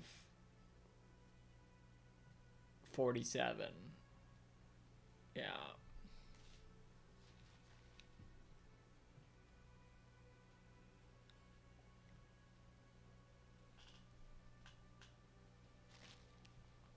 Let's talk about something else. Like what? I was rarely enjoying talking about the money you owe me. Money? I've seen something here at the Whirling Guard I think I need to talk about. What I think I need to talk about. I saw a sign that said the mess hall is reserved for the Union. Yes, not the whole damn Union, thank God. Just the nastiest and loudest faction. He tosses his head in disdain. They come here in the evenings. Dumb, unruly types. Think they're big shit. But they're good customers. They place big orders and always pay on time. We should find out who this Lord faction is, occupying the booth. Loudness means talkative, and we need info. He gives you a meaningful nod. How do we find them? We don't. We have to wait. They'll show up sooner or later. He looks Men towards get hungry, the booth. even men on strike. They're here now, aren't they? You glance at the clock on the wall behind the manager. Huh. It's after 16 o'clock. The sign said reserved starting 16 o'clock. Why isn't anyone in the mess hall?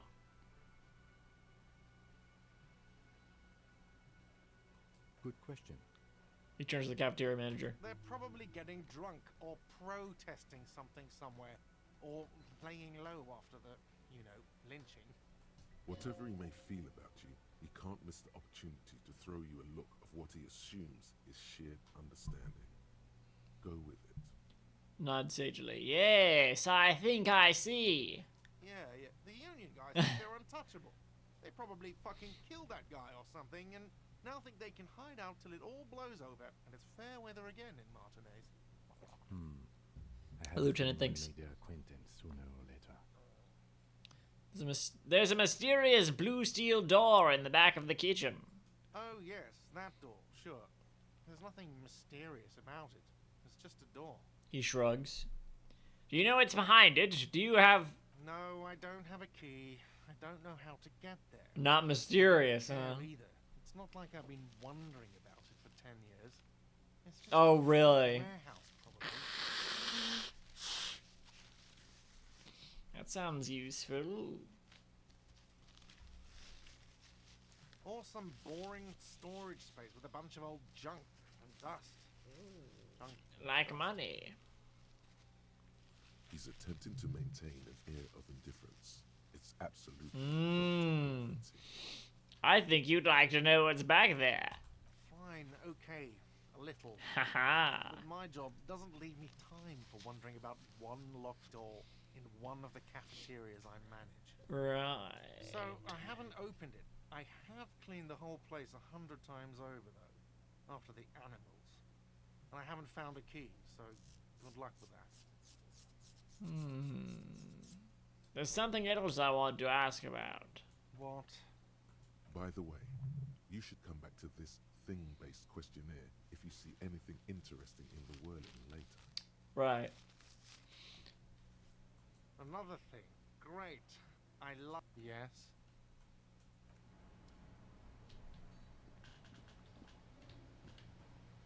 Oh, no. Are they not here? No one interesting here? Well, there's one person here. New to talk to. See if there's anything new with the drunk first. The worker is in a deep slumber. Perhaps he's on his way to where you just came from. Into the primordial darkness. Oh, yeah. What about you, Moby?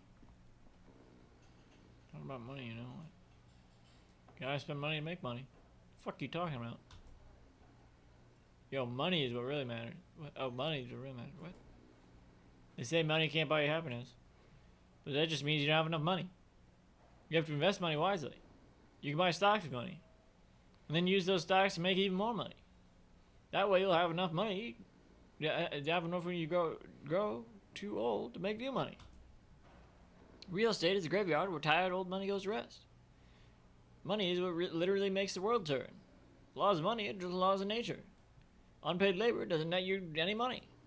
There's no such thing as free money. Money's all about numbers. Money's actually all about trust. It's all about money, you know? Yeah, okay.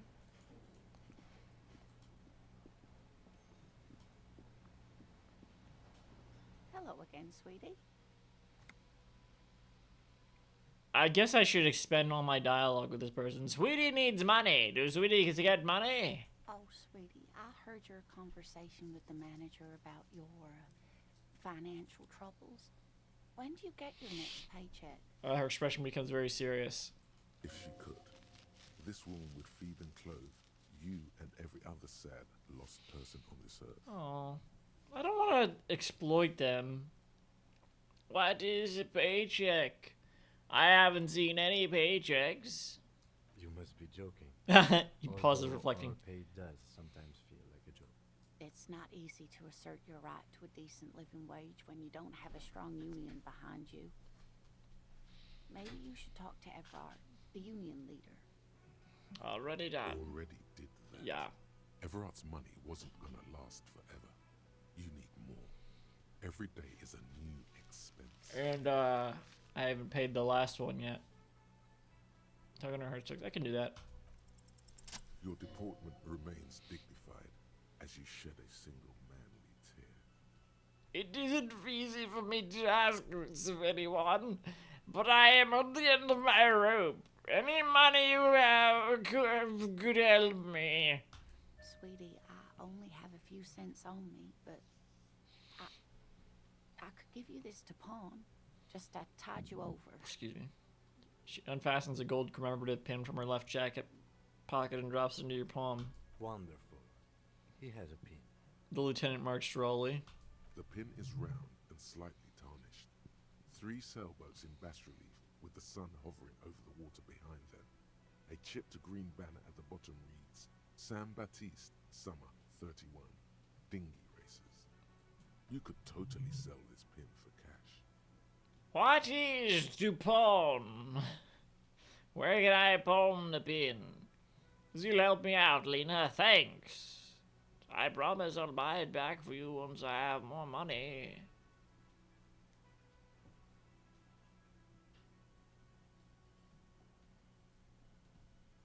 Yeah, I'll say that. Oh, it's not an ancient family heirloom or anything, but I suppose it would be nice to get it back. Damn. Okay. Interesting. Well, I could just give it back now. I hope you're able to pawn that old trinket. I just wanted to thank you again. Of course, dear. I just wish I could have done more.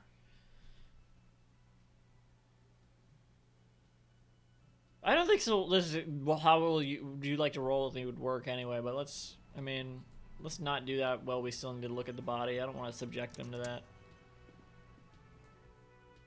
Can't. Oh.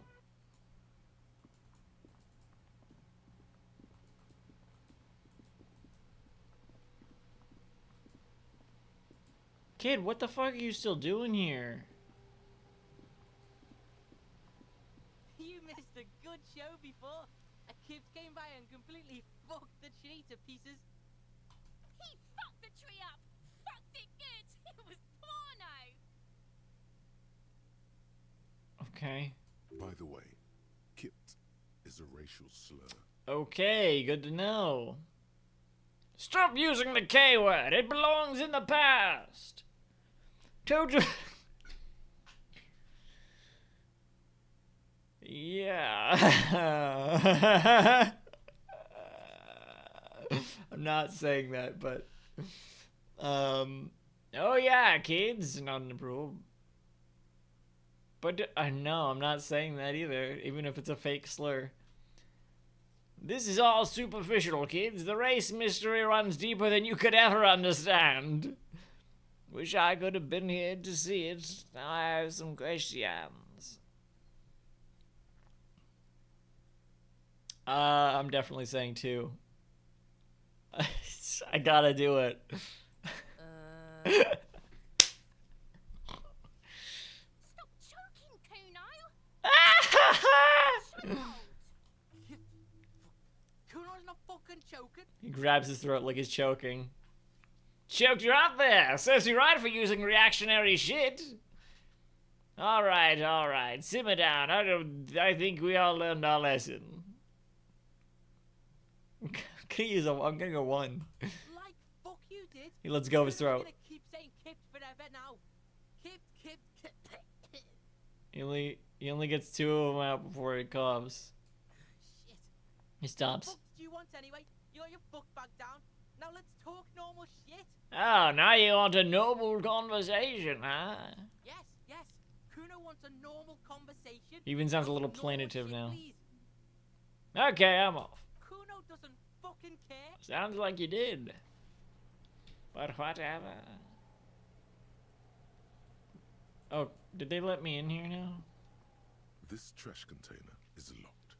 The sliding lid has a padlock that says... Yeah, open the padlock with the key. Well-oiled crack, the lock pops open. It should now be possible to simply raise the lid. Don't maybe you shouldn't. Didn't I just have a premonition that there's something in there? There is, but you won't like it. Sweat forms on your brow. Your hand is still on the lid. Another time, maybe. You know what? Fuck it. I can't always be listening to my shit. Open the lid. The smell of rotten food rises to greet you. You see soggy cartons, dirty rags, and organic waste. Uh-huh. Ew. Well, good thing I'm wearing the gloves. We're just in time. Lieutenant This hasn't Prison. been emptied for over a week. Okay, and I gained experience from it. Look under the boxes of carton? You see milk and egg rest with one broken egg in it. Some pasta wrapper. Picking up the soggy packages somehow feels familiar. A box falls into pieces in your hands. Batiste Soleil cereal. There are plastic pasta packages below. And turbo noodles. Nothing of note, however. I get the rags. Among the threadbare kitchen towels, something catches your eye. A pair of denim trousers. Grab them. As the legs of the slime-covered jeans begin to unspool from the garbage, a rank corpse smell fills the air. No, not another one. The victim's clothes? Oh. Cadaverine odor is faint. If these belong to the deceased, they were removed when he was still in the early stages of decay. The lieutenant smells them. Drop them in here, officer. The lieutenant produces a black plastic bag marked evidence from his pocket. Bag the trousers. Guitar marked blue jeans. Pockets empty or emptied. He wore them with a belt, too. A white belt. The loops appear stretched, but... The lieutenant quickly searches the jeans. He looks into the container. The belt is missing. That's it. Do you see anything else in there? I have another bag here. Something slimy catches your eye. Fuck it. Reach for it. A drab, long-sleeved shirt, olive-colored, appears from the food waste, dripping with pus. Bag the shirt. This is a military-type overgarment. No label or serial number. This is the kind of rib-knit shirt that's worn over light armor to conceal it in an urban scenario. He nods to himself. Anything more? The rest of the rags are just kitchen variety waste. A yellow old mug that catches your eye. But other than that... Thrown out towel, a mug. A thrown out towel, a mug, that's all. All right.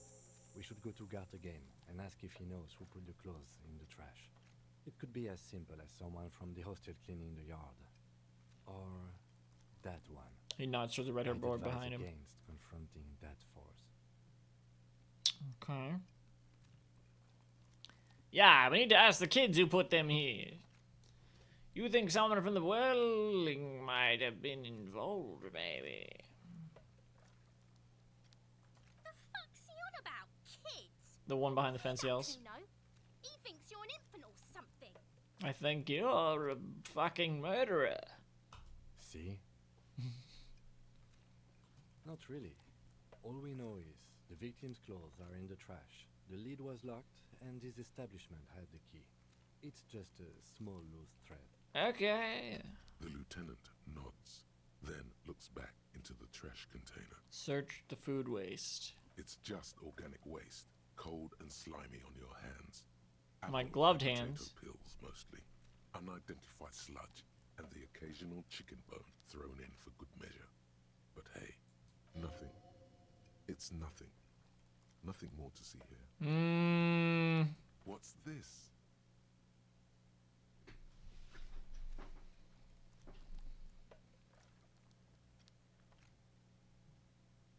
What is it?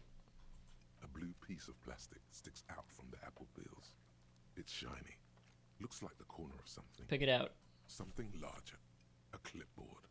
A blue plastic clipboard with moist papers hanging from it. They look badly damaged, but you can still make out forms and notes, written in a man's handwriting.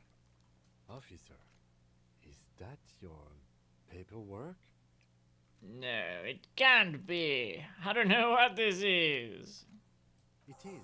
Look, the plastic has the RCM street grid. Don't read it. You've even got an autopsy form. Don't read it. A miserable looking slip of paper sticks to the board. If you don't mind my asking, how could you have let your paperwork end up in the trash? It must have been cramping my style. It has a foreboding quality to it. Maybe I needed to lose it for the great bloodletting to begin. What? I think I didn't want to be a cop anymore. That's why I tried to flush my cop life down the toilet. I'd rather not talk about it right now.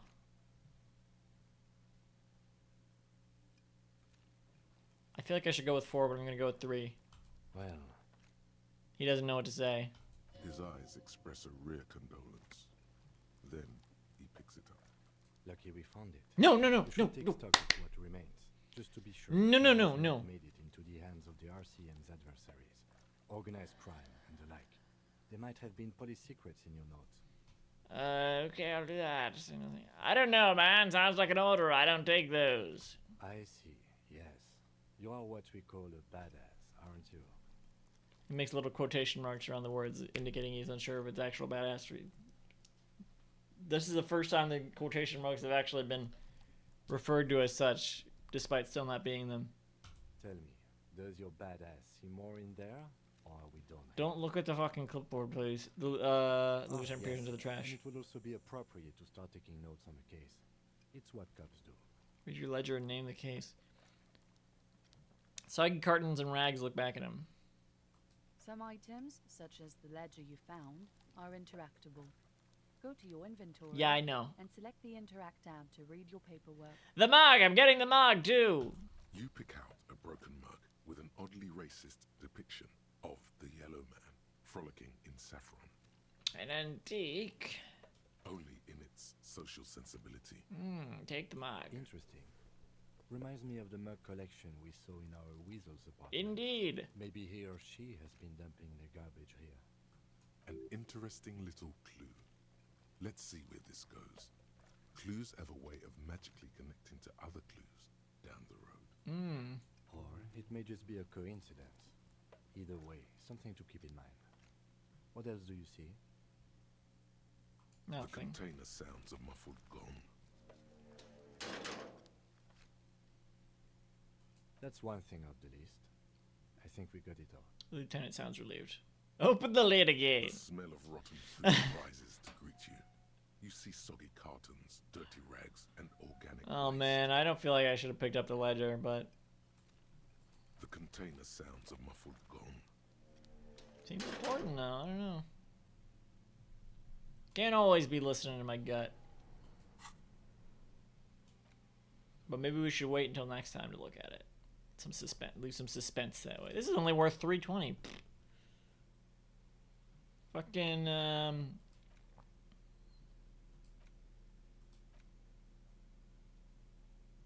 pen's worth more than that. And they gave me that too. The handkerchief's almost worth that much. Did I say the pen's worth more? God. The envelope, yeah. A white envelope with a stamp attached to the upper right corner, handed to you by Everard Clare. Inside are some legal documents with 2 names printed on them: Isabel Sadie and Lillian Carter. Both signatures are required. Yellow Man mug. Oh. This broken-eared mug somehow made its way into the whirling in rags dumpster. It depicts a person of Samoran descent frolicking in a field of saffron flowers. Buck-toothed and grinning feeble-mindedly. It seems to be a cheap knockoff of some colonial-era antique. This is the ledger you found in the trash. It's full of notes written in a man's dense cursive. Have a closer look. Maybe it can be salvaged to start keeping notes on the case. Right, so... Well, let's interact with the, find a way into the secret passage. Right. Let's interact with the mug, at least. It's just a racist mug. What's there to read here? Not much. There's quite a lot to read into here, actually. Look at all that content. Oh boy, here we go.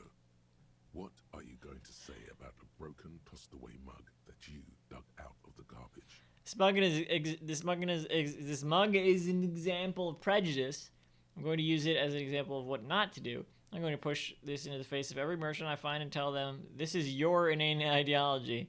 The mug will be useful. By denouncing it, I can earn political capital to mask my badass hustling, i.e. fraud and embezzlement. The mud didn't belong to the trash. It was just a plain mug. Can't anyone laugh anymore? What?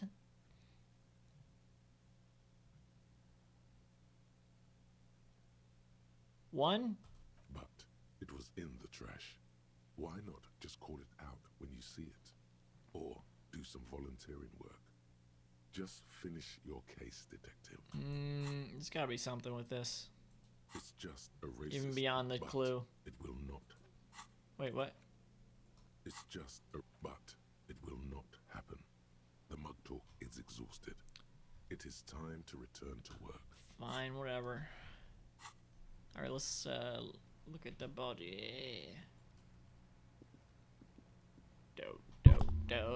Excuse me. The corpse lies on the ground among the remains of an absolutely demolished pinewood branch. It's gently laid on one side. Beautiful. Wipe a tear from your eye. Well, it's down. Celebrate in a more reserved manner. Great job, wise race mentor. No, don't say that. Not in front of Kim. 2. Mr. Measurehead has done a good job. Plus 70 experience. Yes! Skill points. Multiple, right? No? For a field autopsy. What? A field autopsy? Yes. 1. Investigation of the scene. 2. Initial examination of the victim. 3. Field autopsy. 4. Transportation of the body to the morgue. We are on number 3. I see. He covers his nose and lists. Yeah. The RCM's 4-phase murder scene processing manual. The fuck are they on about? Cop's gonna cut his shit up. Don't we have someone else for this? A doctor? Don't we have someone else to cut his shit open? Got it. I'll ask one. No, you and I are detectives. The honorary rank of detective signifies our ability to handle the entire incident chain, from autopsy to cleanup to social work. Okay, fine. Wait, honorary rank of detective? An honor and a burden attached to your rank once you've proven yourself able, usually after 5 to 8 years of field work. Mine is lieutenant detective. Is that lesser or greater? Yes, I feel like a detective. I don't think I am a detective. Whatever, I'll go with 1. You are. Your station would not have assigned you on this case if you weren't.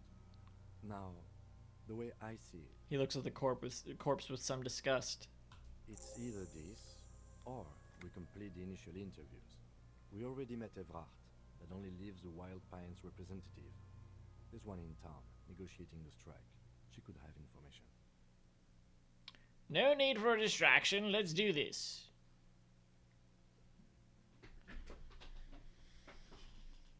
I want to get this over with, so let's do it. The lieutenant adjusts his glasses and takes a deep breath. Hang on, let me look at something. So, excuse me. For the boots, body's down, autopsy has to be finished, Kim has to be absent, so I gotta do something with that. After the autopsy's finished. Find out who's in the union box. Guards told you some unruly union men gathered in the mess hall of the Whirling in Rags. They're not there today, but most likely they'll eventually show up. Keep an eye out for them. Oh, okay, will do. Return has been. Lena gave you a commemorative pinned upon when you were desperate for cash. The honorable thing to do would be to return it to her. Buy it back and return it to her once you have money.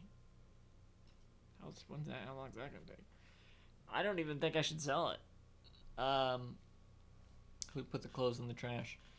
The victim's clothes were in the trash container out back, neatly folded. Who could have put them there and why? Only the Whirling staff was supposed to have the key. Ask Kuno if he knows anything about the victim's clothes in the trash. Ask Gart if he knows how the victim's clothes out in the trash. I guess I gotta ask both of them. Read your ledger and name the case. This case needs an official name. Go to the inventory and interact with the damaged ledger to give it one. Finding the right line may take some time. Perform field autopsy.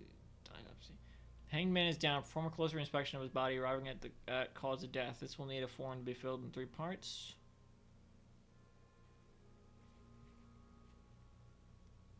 Okay. interviewing the Wild Pines rep. Find the representative of the logistics company who owns the harbor and ask her about the murder. She should be around here somewhere.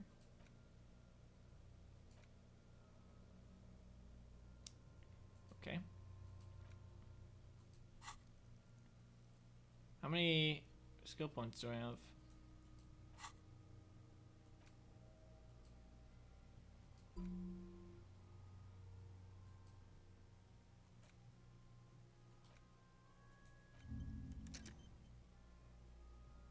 Alright, I'm internalizing Kingdom of Conscience. And I have no extra point, but I'm halfway up to my next skill point.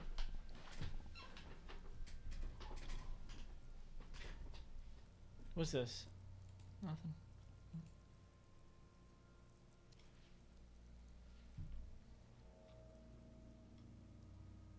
It's an entire... I don't know. I don't understand all that, but...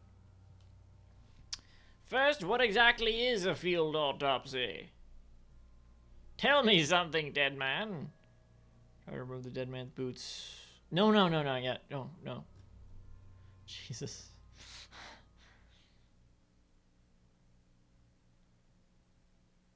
Shoot, Looney Rooney. Oh my god, still? Enough. Come back later, Corpo. I've got... Amuse yourself with my frank manners. I've got everything I need from you. Memento mori features. So they did break down the branch. If possible. Also, see me. First, what exactly is a field autopsy? He pulls on a pair of latex gloves. You've done 100 of them. You know I have fucked memory. What you do know is, at 18.9 kilometers, the dormant shield volcano, What? Windy, Oh my is god. the world's highest summit, and the failure of the 38 single, Epui Descent, to crack the top 20 was the death knell of disco. But what a field autopsy is, you have no idea. I think it's 2051. Why don't you know? What use are you? Actually, it appears I have forgotten what a field autopsy is. Do you have another pair of gloves? I'm wearing gloves.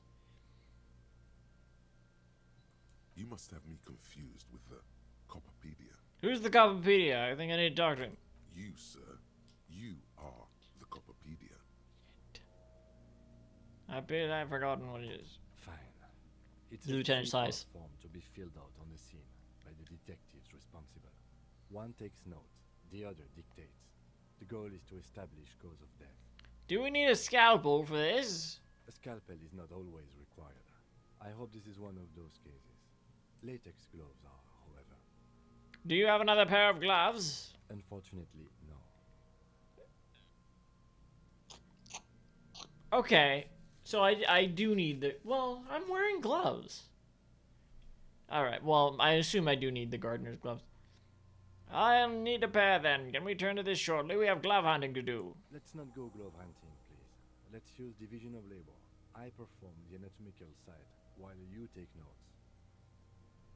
Okay, fine. Where should I take these notes? In my paperwork? Wait, no, what the fuck? Why would I take the notes? You're the one who takes notes. Yes, Here, my you ledger. see, the field autopsy form is the one on red copy of paper. Open your ledger at the field autopsy form. No, I don't want to open my ledger yet. Leave. I know where there's gloves. Let's do this.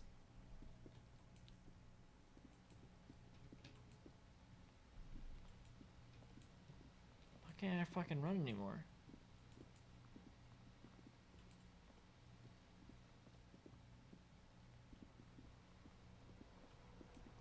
Hey, you! I can't believe it's snowing again.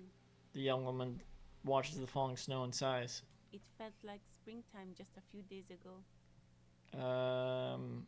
Can I borrow your gloves? I'm doing an autopsy. An autopsy? Wow. Sure, keep them. She hands you the I rubber have another gloves. pair. Okay, cool. I don't need to tell them the body's down yet. Well, fine, whatever. Down? Do you mean the body is finally gone? Turns her back. No, the body is down on the ground. Oh, right. She scratches her cheek. Can you tell me when you've taken him away then? Yes, it looks like I got experience from that anyway, so I guess that's good.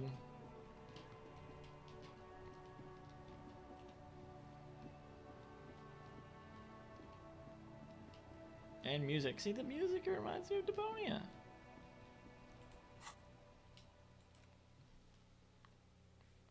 Optional. I thought that was part of the... well, I'm wearing gloves anyway, but... No, I don't want to look at the ledger yet, so...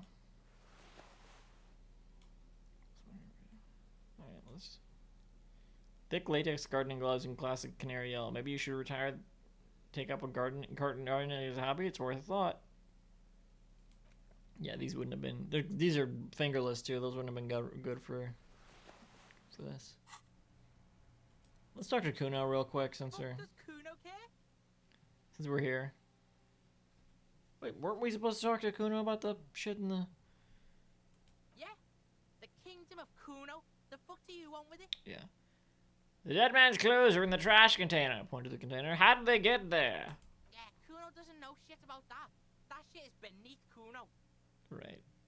I need to know. It could be a lead in the investigation. Someone may have tampered with the murder scene. Listen. He stops Kuno you. doesn't care about this small time shit. Just listen. Kuno saw what you did there, dumpster diving. Sad shit. Pretty basic stuff. Kuno could hook you up with some sweet rags. Shit like Kuno's wearing. Your size, good price. 500 real. He points to his pants. What the fuck are you talking about? We're investigating a crime scene, you idiot. Wait, I asked you what happened to his clothes. You must have seen them lying around. Alright, entertain me. What's so great about these pants? Look, Kuno ain't seen shit lying around, except for that there. Now you want performance gear or knock it on par? My god. He points to the cadaver. The lieutenant remains silent, but his expression didn't say, I told you so. Alright, entertain me. What's so great about these pants? Pig, these are found modulars, liquid fit, performance crotch, urban survival shit. Made in Mirova by scientists. Pants scientists. What the fuck are you talking about? Believe it, you need this shit. He unzips his jacket to give you a quick peek at the plastic wrapped pants. They are graphite, black, and look brand new. These could drastically improve your chances of survival in the urban wilderness. What? Coach Physical Instrument endorses these pants. They are tartan ready. I might be interested in the pants. Let's talk about this later. Alright, Pico. His face lights up. Don't do business with the pig, Kuno. He's gonna steal all your money, Kuno. As you can see, Kuno and C don't trust you. Can't do business without trust. Kuno nods towards the fence. There's more to his distrust than being a pig. He feels threatened by something obscure in you. What that is, however, remains a puzzle for now. I thought we already like came to an understanding. I hate that I did not expect to have to deal with this kid so much. This is fucking nuts. There was also a mug in the trash. Show him the mug. The fuck? A mug in the trash? Is this about the fucking clothes again? Yes, does this racist mug have anything to do with it? Does this adequate depiction of a South Samoan man have anything to do with it? Does this quaint, better not taken out of its historical context mug have anything to do with it? I'll go with one. Yeah, Kuno sees where this is going. Kuno's got that fast brain. He whistles excitedly. He's saying you pigs are after the mug fucker, cause he's the clothes fucker. Right. I can't hear you, Kuno. Speak louder, Kuno.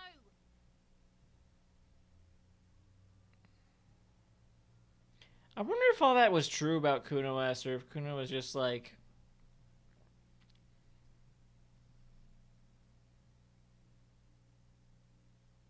talking with us? Trying to get them in trouble? I don't know. That's exactly what I'm saying, Kuno. Someone has tampered with the crime scene. Clean some of it up. Shit, that's tense. He thinks for a moment. Someone's going to the beat-down basement, huh? Mug guy gonna get tied to the radiator. He nods in approval. I have a theory about this. So, we got the key from Manana, who got it from the janitor.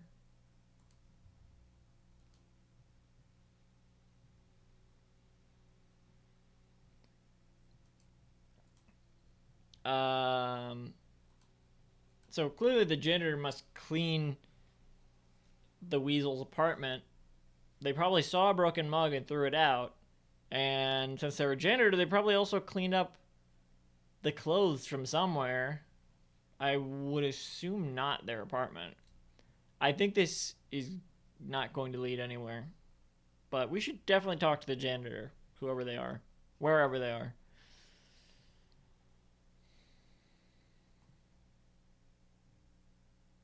Kuno doesn't know who put that shit in there. And if he did, he wouldn't squeal. But if you find out, maybe you can... Tell the Kuno who it was. He's curious. He likes putting two and two together here. Stop turning into a pig, Kuno. They're trying to get you hooked on the snitching. She lets out a hiss even meaner than before. My Kuno. Yeah? Get your bacon shit away. Kuno doesn't like to be seen with the popo. Get your shit done and out of Kuno's face. Kuno jumps back.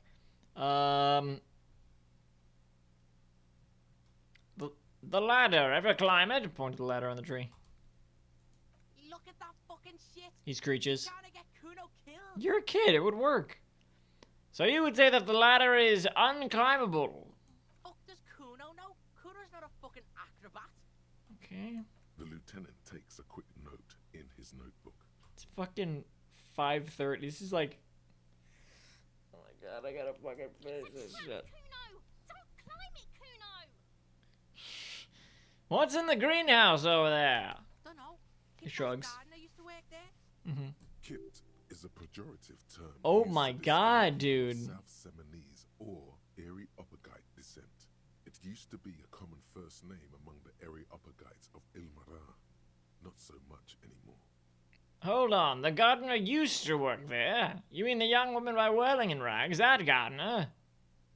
Yeah, that's what Kuno said. She couldn't handle the heat, so she took off. Kuno can take it. He fills his lungs with the rancid air. Shit's nothing to Kuno. His eyes get a little watery.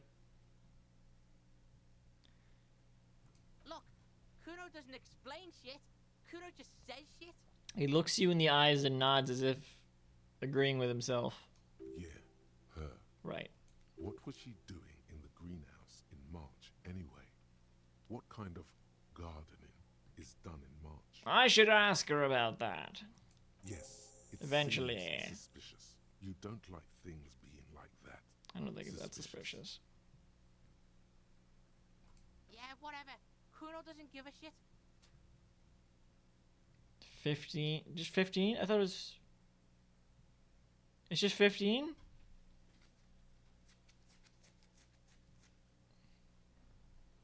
Alright.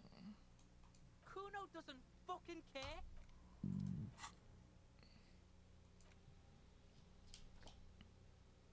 Buy fallen pants from Kuno. Those fallen track pants looked enticing, but you and Kuno were not close yet. You need to figure out what's going on with him, and then you can get your hands on some performance gear.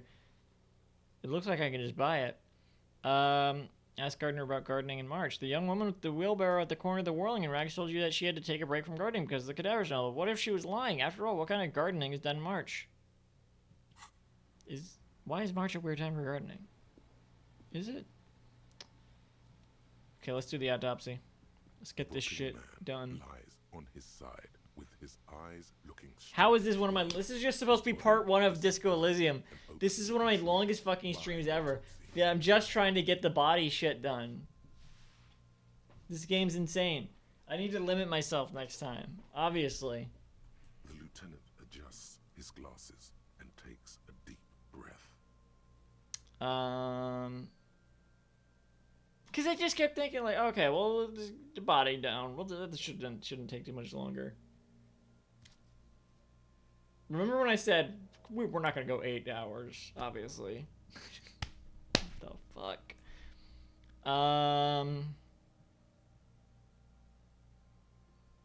The dead man stares in silence as you crack open the ledger. I don't think I should do that. Bright red paper is covered in boxes and lists, describing the condition of his skin and organs in 3 parts. Okay, open your ledger at the field autopsy form.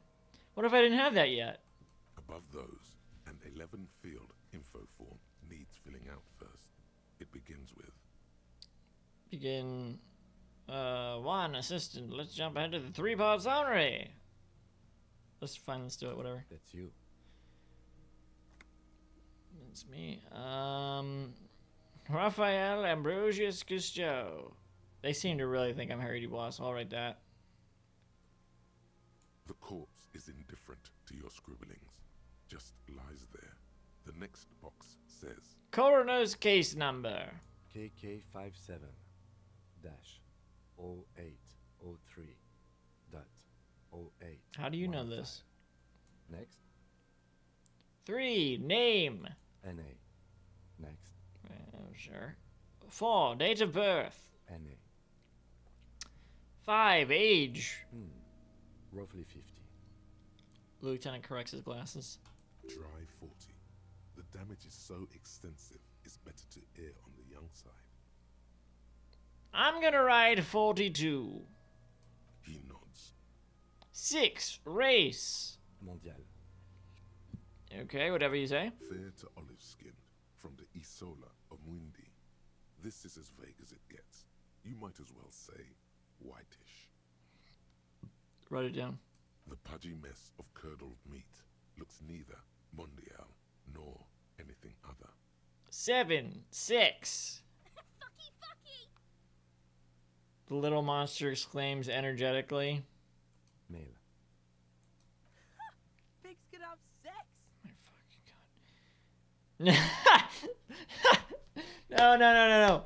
God damn it. God, that's so tempting. I wish there was room to do shit like that in this, honestly. Maybe there is. Is there? There probably is in a way, but... Yeah, I mean, I probably could.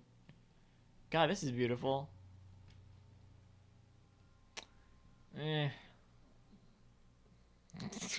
Whatever, just write male. Nor does he look male, with his pregnant belly and indistinguishable face.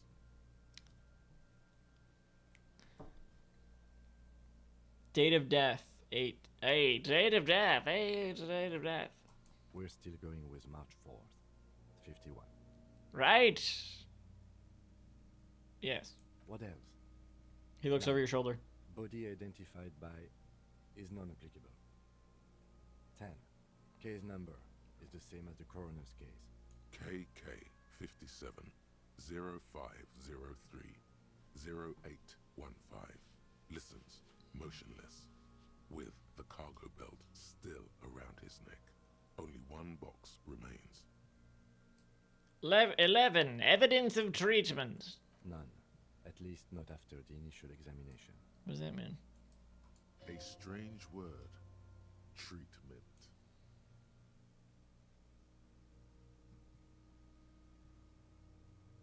What exactly is treatment, anyway? Interfering with the body's position or wounds post-mortem.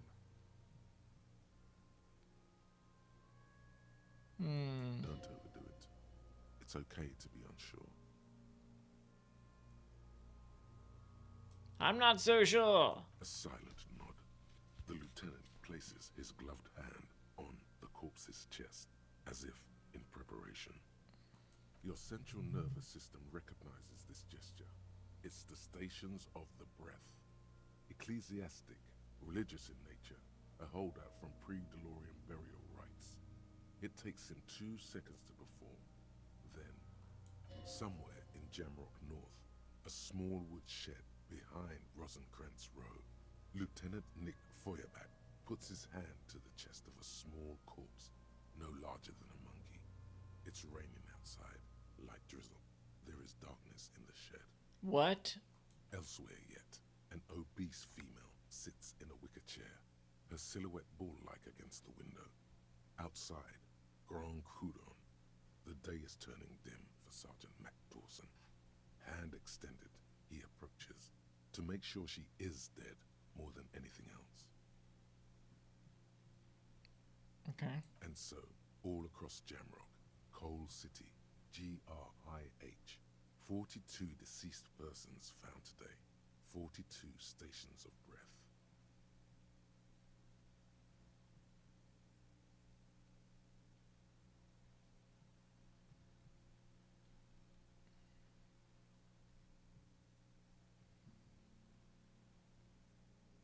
Right. We Okay. should start the post-mortem. Turn the page. The corpse cannot feel Kim's hand on his chest. It no longer meaningfully interacts with its surroundings. A thicket of boxes and lists on red copier paper tries to answer why. One external examination. Clothes. The Summary. deceased wears armored boots and Begins. white briefs. The make of the briefs is Babrodine, I think. Let's see. He turns the body onto its side to check the underwear label. See, it's happening. Babrodine, yes. Inexpensive. Size M. Color white. The disappointment is palpable. The red-haired thing was expecting something more lurid. Yeah, I bet you were. Write it down. The rest of the clothes have been removed post-mortem by scavengers in order to get to the victim's ceramic armor. Officers are in search of the missing pieces. Removal of the boots is left for processing. When am I gonna get them?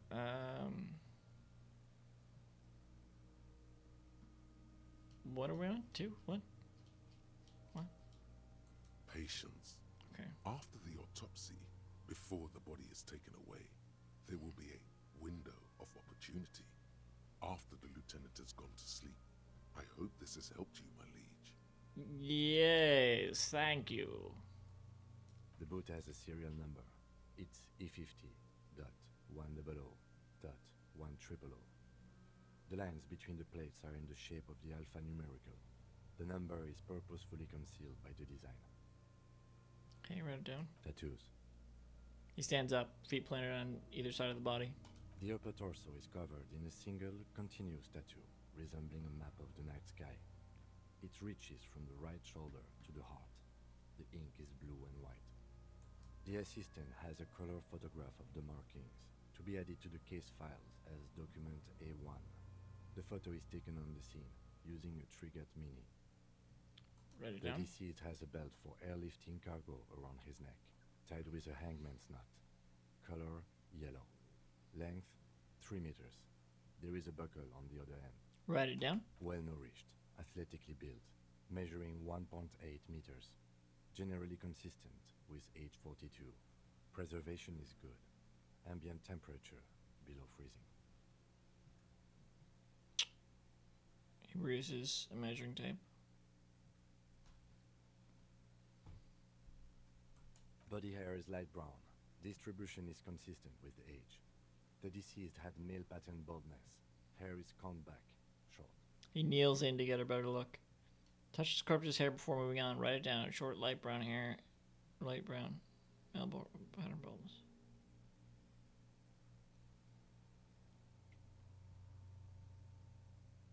Don't. Fine. The hair under your latex fingers feels cold to touch. Wet.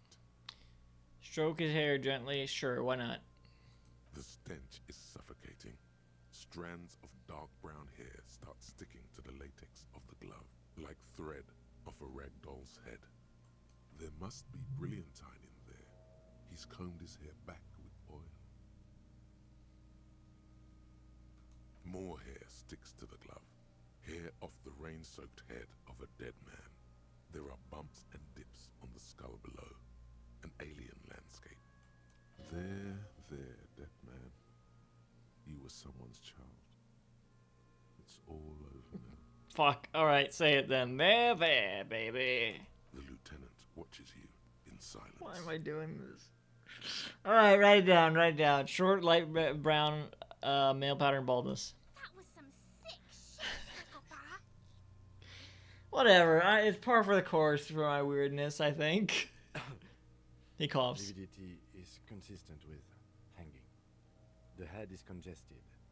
Contusions are present on the head, chest, and thighs, consistent with stones thrown. Low velocity. Fucking low velocity. The kid explodes. You think Kuno doesn't know what you're talking about? Velocity was fucking max.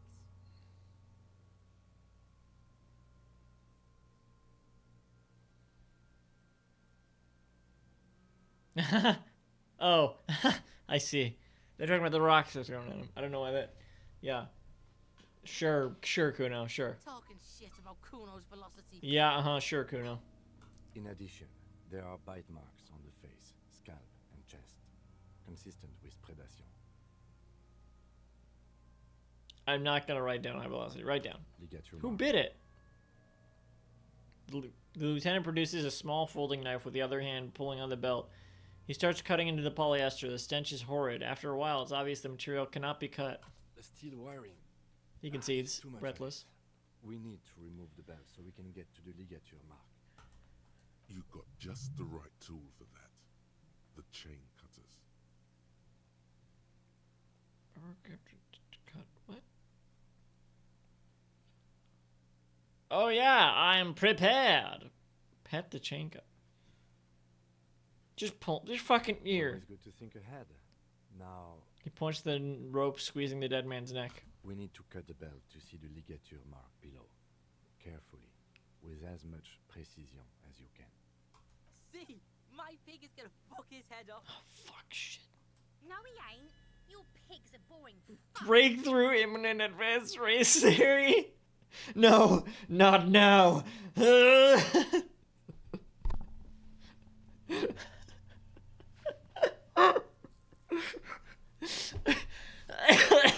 What the fuck?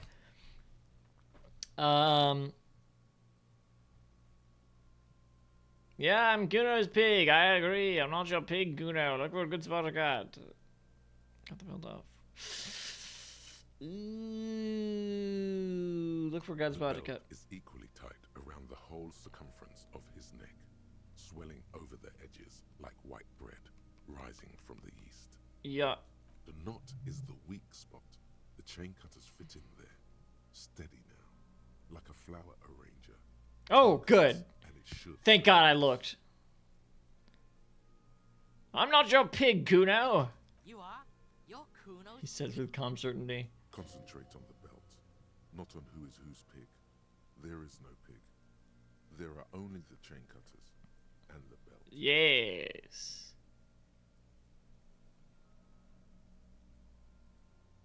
Okay, let's do this. You jam Fuck! the cutters right under the knot. That seems like a smart idea. Yeah, somewhere there. Already they're buried deep in the man's flesh. Then you rotate them. Shit! Then Rotate some more. Fuckity fuck! This is what I'm thinking, so I might as well say it. the lieutenant looks behind, somewhat worried as you summon power words to your aid. Rotate some more. A really, really bad smell is coming from there now. And some kind of... Oh fuck, enough cuts him, enough cuts him. Fuck him. Fuck that buggery. Corpse fucking time. Oh no. Told you my pig was hardcore. No! I should have a go first. I think I have a strategy. Uh-huh. He steps in and takes the chain cutters from you. No, give them back! I was just about to cut it off! No, yeah, let it go. He sinks the cutters into the knot, Yeah. preparing to perform the cuts, with his elbow to his knee for precision. Snap. The knot is slashed. Another cut, and the belt falls apart Good. like a flower Good. bouquet, revealing the dead man's Why didn't you do it to begin with? red ligature mark around it. Here. He hands you the chain cutters back and then kneels closer to the body, running his finger along the dark red groove until he comes to a gap. The rope rises to a point. He says. Leaving a gap in the ligature mark. The suspension point is in the back of the neck, on the nape. Hemorrhaging is observed on the skin, above and below the ligature mark. The mark is well pronounced, consistent with a drop from 1 or 1.5 meters. Write it down. Chest is intact, normal contour. Abdomen is protuberant, pelvis intact, genitalia. He pulls down the man's underpants. Oh boy, here we go. No! Let's get off and see! Shut up! Go away! This is clearly what they've been waiting I know, I can tell. I know. The lieutenant is trying to make it as boring as possible. Yeah. Genitalia is male and unremarkable. No evidence of injury. Oh, they said genitalia. yeah, fuck him up. That's who they are. Kuno is fucking Butthead, and Kuno S is Beavis, except sort of the opposite. Because Kuno S is the one, the manipulative evil one. I wonder if they are based on Beavis and Butthead, honestly. It makes sense, in a way, in a sick way.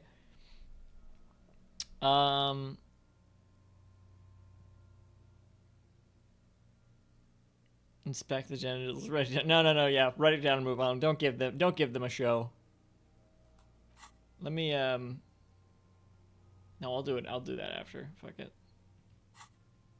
Write it down and move on. Back is symmetrical and intact. He struggles to turn the corpse on his side. Extremities are intact, but asymmetrical. There are combat injuries on the right hand, thigh, and hip. In addition, I see smaller, residual scars, too numerous to count, covering about 30% of his skin. From wounds sustained over 2, maybe more decades, dispersal and accumulation indicates long and active combat duty. This scarring is extensive, way more than law officials. He nods. We have a real museum here. Battles, wars. Write it down. Last item, hands. He takes the man's right hand in his, inspects it, then moves on to the other hand.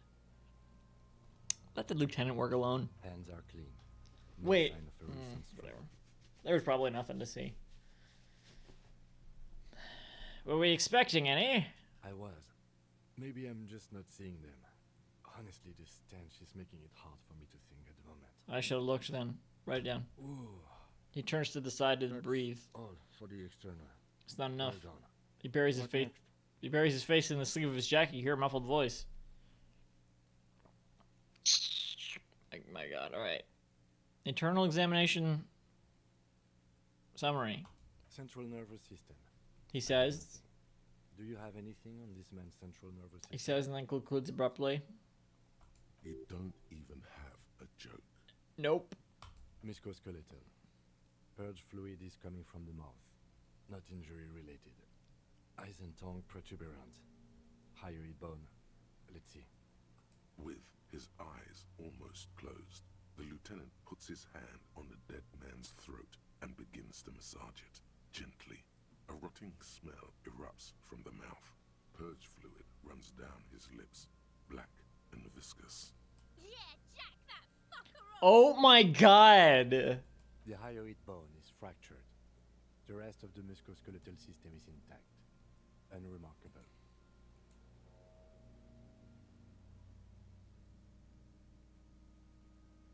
Okay. Respiratory system. Back hunched as if in prayer, he begins to pry open the dead man's jaws. He stops to exert more force. Both hands are used. Oral cavity shows no lesions. The victim has received dental implants, possibly after a combat wound. Mouth swollen. Hemorrhaging present in mucosa of the lips and mouth. From here, it looks as though the clown-faced man is screaming. The tendons of his jaw are torn apart. Hyoid ripped from the force of the lieutenant's hands.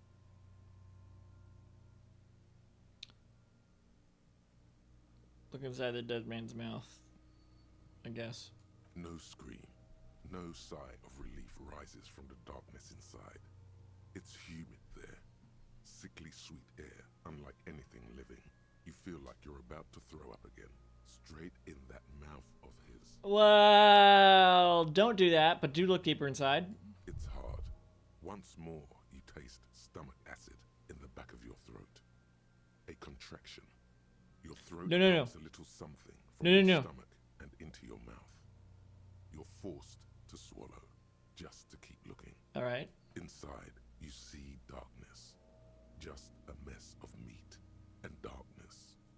There are ancient mysteries down there, Kobo. Ask me later. Okay. Hemorrhaging present in mucus. The lieutenant replies impatiently. He lets go of the jaws. The mouth snaps shut before you. Write it down. Hepatobiliary. NA. He wipes his brow. Why? Don't we have anything? Are you a hepatobiliary expert? He looks at the corpse's stomach with a mixture of tiredness and disgust. I don't think so. Neither am I.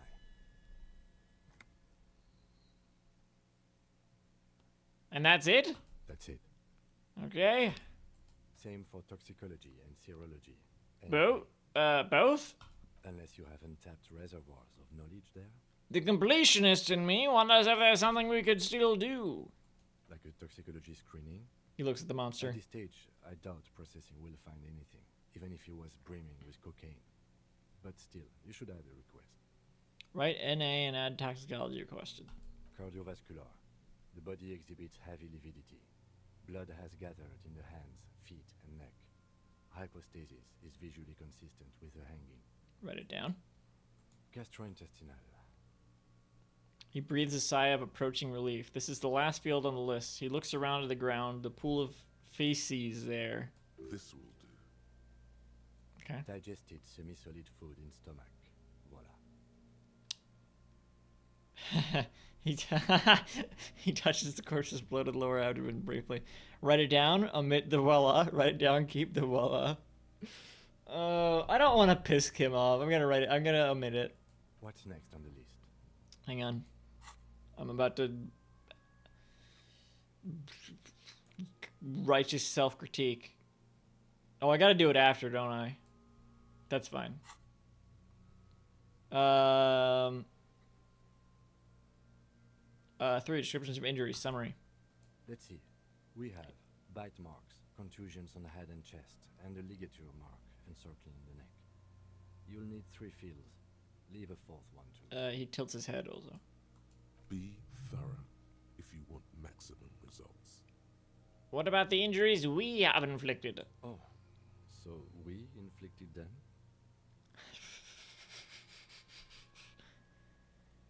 Okay, I have inflicted. Okay, so there's a spin-stabilized munition from a Kiel A919 as a loader lodged in his lung. Yes. And an incision on the thorax from a chain cutter. There's a pause. I wouldn't mention those. Better not to muddy the waters. Are you sure? But that's present on the body, though. Whatever. But isn't that sloppy? Be pedantic if you like, it doesn't matter. No one else is going to investigate this man's murder. And if they do, such details would only confuse them. Okay. See? These pigs are fucking corrupt. The boy nods approvingly. Fuck you. Why don't you fuck him if you love him so much? What? That's supposed to be a good thing? Now, injuries. 1. Bite marks. Head, chest, and scalp bite mark He nods. injuries. Predation by birds has caused damage to the body. Oh, those aren't bites. Does not need to be Pecks. consulted. Write it down. And your opinion, officer? Beneath the description, there are 2 boxes waiting to be ticked.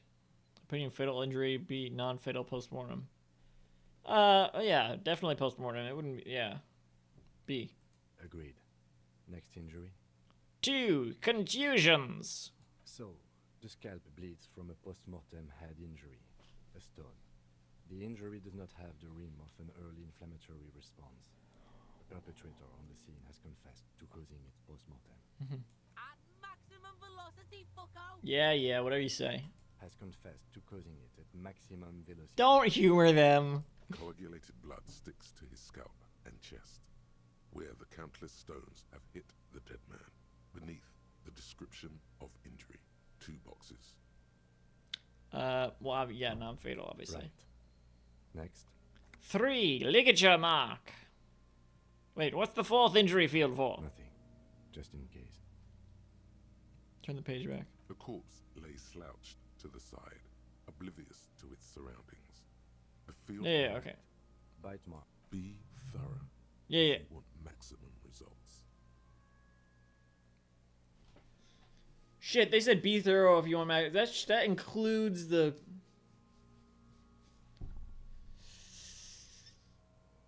Nothing. Just in case. Nothing. Nothing. Nothing. Nothing. Nothing. Alright, fine. Finish the autopsy. Dark red abraded ligature mark encircling the neck, with a gap on the nape measuring, let's say, 7 centimeters. The hyoid bone is fractured. The cervical column intact. I see hemorrhaging on the skin, above and below the ligature mark. Depth of the mark, 1 centimeter. No signs of clawing on the neck. Okay. Below the note, 2 customary boxes wait to be ticked. The man's head jerks to the side. The ring around his neck is visible.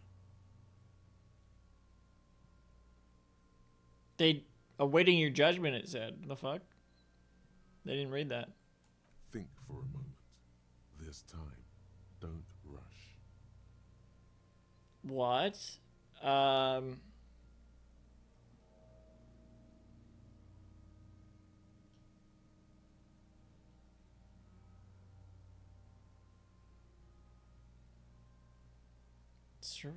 don't know if it would kill him or not.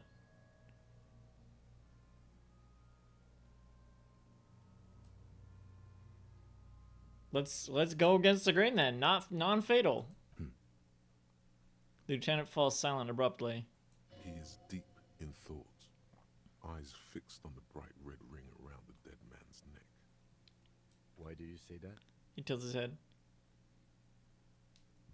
I just took a whack in the dark. I'm serious. I don't think this was the injury that killed him. Okay. Okay. Why don't you think it was fatal? I arrived at this conclusion through the psychic arts. Why wouldn't his hands die? A big man like this, I would tie his hands when marching him to the gallows. We could, yeah, let's try that. Honestly, I'm not sure there weren't marks on his wrist. That part got blurry for me. The stench. He covers his mouth. All right, I was ready to call this. Now I think we should leave it empty, at least for the time being. Let's wrap this up. I pronounce this field autopsy over. I thought I got that from, like, my decision. Okay. He produces a small plastic roll from his jacket, a body bag. Let's wrap this. Oh, yeah. First, how did it go? It was an irregular field autopsy. Look for the right words. We did not establish cause of death, which is supposed to be the goal of an autopsy. But, personally, I do not see this as a parameter for success. We also requested a toxicological screening. That was thorough. The results should arrive in a couple of weeks, if we are lucky. I will not hold my breath. I just remembered, people ship these two? Like, what? Are you crazy? This person is so with it, is so together. Like this person has their life together. This person's a mess. And if you're thinking that they would think, "Oh, I can fix them," no. You're insane.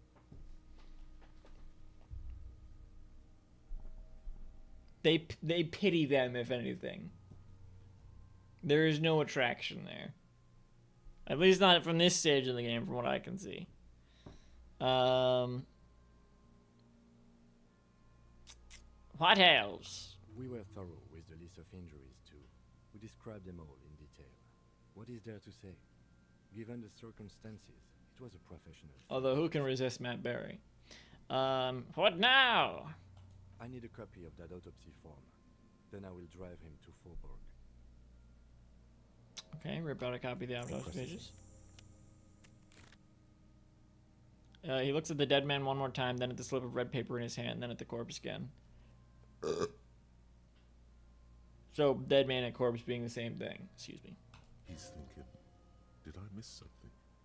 You tilt your head, also looking at the corpse. I'm sure we didn't get everything. There's always something. Come on. You run your hands over the victim's cold body, his limbs, his torso with its swollen organs. Maybe you should be more thorough.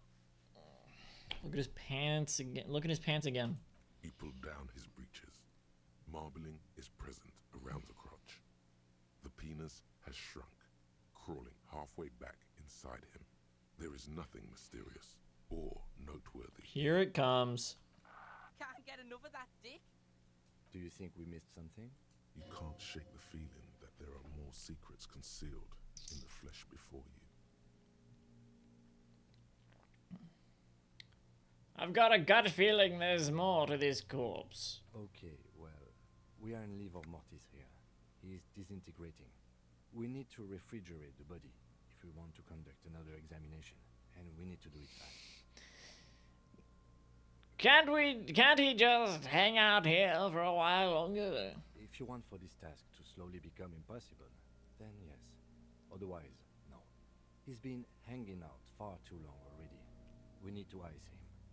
Not to mention the damage that would be dealt to the force's reputation by the corpse just rotting here like this. Okay, where do we find a fridge for the body? It would have to be industrial in size. Let's start by asking Gart at the Whirling in Rags and the Fritz store down at the gates. If they don't know, but only if his voice trails all off. else fails. His voice trails off and his gaze settles on Kuno. Oh no, no, no, no. Fuck are you looking at, Beano man? You want a piece of the Whoa. Wanna get fucked? Only if all else fails. He stresses. Whoa, hang on. Kuno looks like he gets around. Knows Martinez. And its fridges too, probably. I need to take another look at the body first. Hurry. This is one task we cannot sideline. With every hour, whatever we are looking for will become harder to find.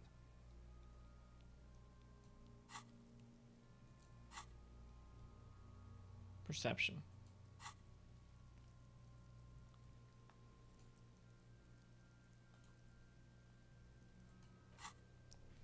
Let's do it. Come on. No, no. Let's do. Wait.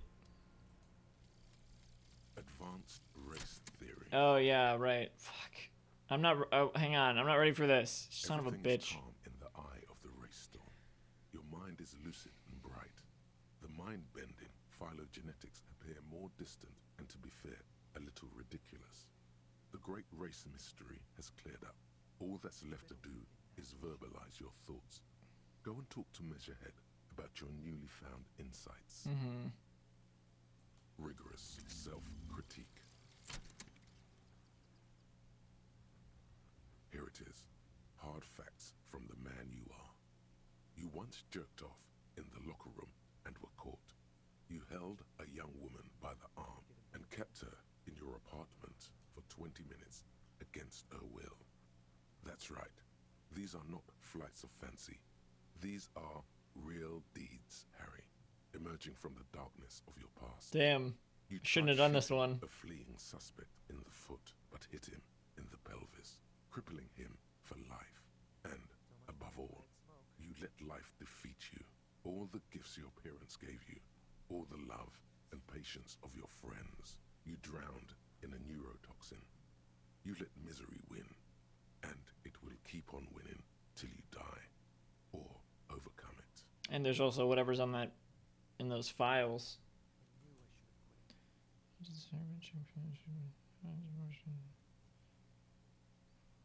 Okay.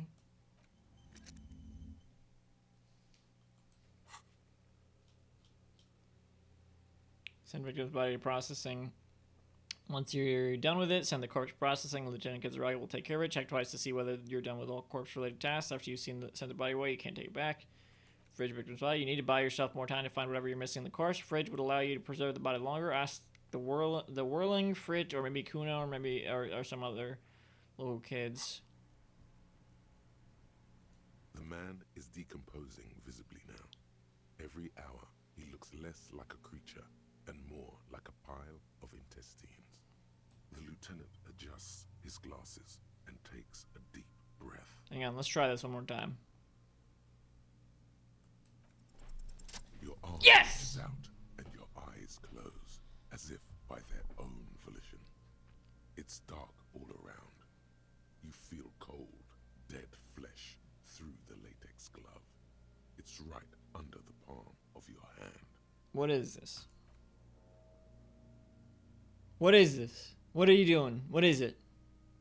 His face, his cheeks, his nose, his fat, swollen lips. Like a rubber spider, your gloved hand crawls on his features. Everything is silent, all around. Crawl up his nostrils? They are swollen shut. You need to really push to get in. Push your fingers in his nose. Only the little one fits. The flesh changes shape as you bore in, searching for something in the cartilage. The fuck is he doing? You hear a voice squeak. It sounds very far away. It's not. It's like a few feet. The thing you're looking for, it's not there. Crawl out, spider. Okay, put your fingers in his mouth, I guess.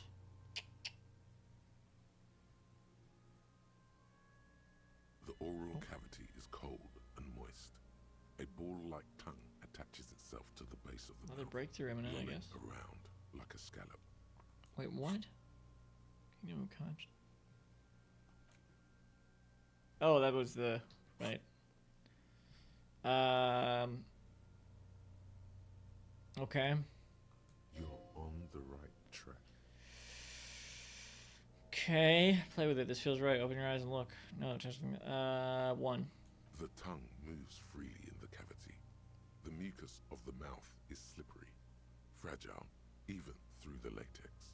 From the soft meat, teeth are budding. Hard pearls of bone in the gums and in the back of the mouth. Can you feel it? You're so close. Rip his jaws open now. Look in. There was something about, remember, like, looking into the mouth. They, I don't know. Open your eyes and look. A vision of black and dark red death, pried open by your hands and studded with teeth. Looks like he's laughing. Death fumes rising from his throat. And there, in the back of his mouth, above the bell of the uvula, right in the soft palate, you see a hole, barely visible to the human eye. It is swollen shut, almost vanished. No larger than 0.4 centimeters in radius, the edges appear darkened. An abrasion collar. This is what we're after. Say abrasion collar. Say fuck yeah. I feel like it's more in character to say fuck yeah. He agrees. Kuno nods too. He takes a step. Hey, fuck off. Fuck off. Touch it with your finger gently. Proceed. A black trickle of liquid runs into his throat. Gross. From the wound. Put your finger in, I guess? Your index fits right in there. A tight tunnel of flesh opens up. Tissue damage. Wide enough for 2 fingers. As you push both in, you reach through his mouth, right into his brainstem. What is happening? I have no idea. Ah, shit, see? Brainstem. Yes, that's what this part is called. Okay, feel around. The basal ganglia feels clumpy. What entered here has torn apart his reptilian complex. What? This man will never sleep again. Never wake. Right, push deeper. Your yellow fingers slide into the remains of the limbic system. There is no resistance. Good thing I was wearing the gloves. Gelatinous. The slug-like structures are damaged too. The tearing extends deep into both hemispheres.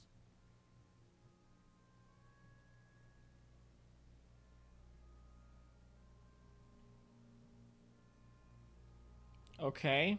The ululations of the limbic system have ended. All is quiet. There's a cavity cut right between the hemispheres. The lieutenant answers with the sound of his pen on paper. Fucking cavity, see?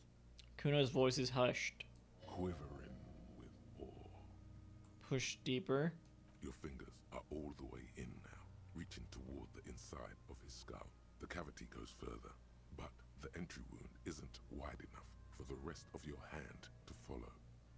Wriggle in. Your fingers reach toward his skull. His cerebral cortex feels like jelly. Cold jelly. Strange fluid streams down your wrist as you push deeper, until you feel it on the tip of your finger. Ice cold serrated metal. Its edges cut right through the latex and into your finger. Oh shit.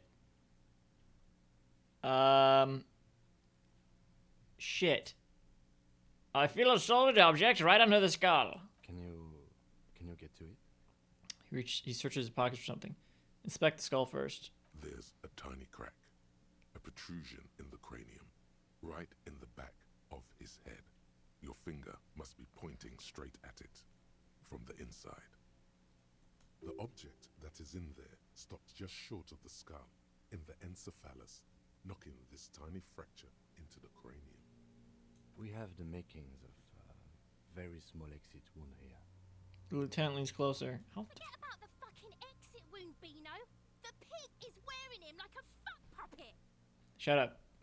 Her voice is absolutely sizzling with excitement.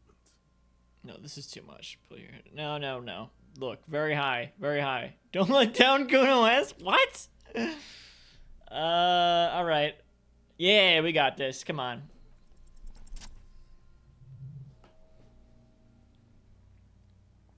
Yes.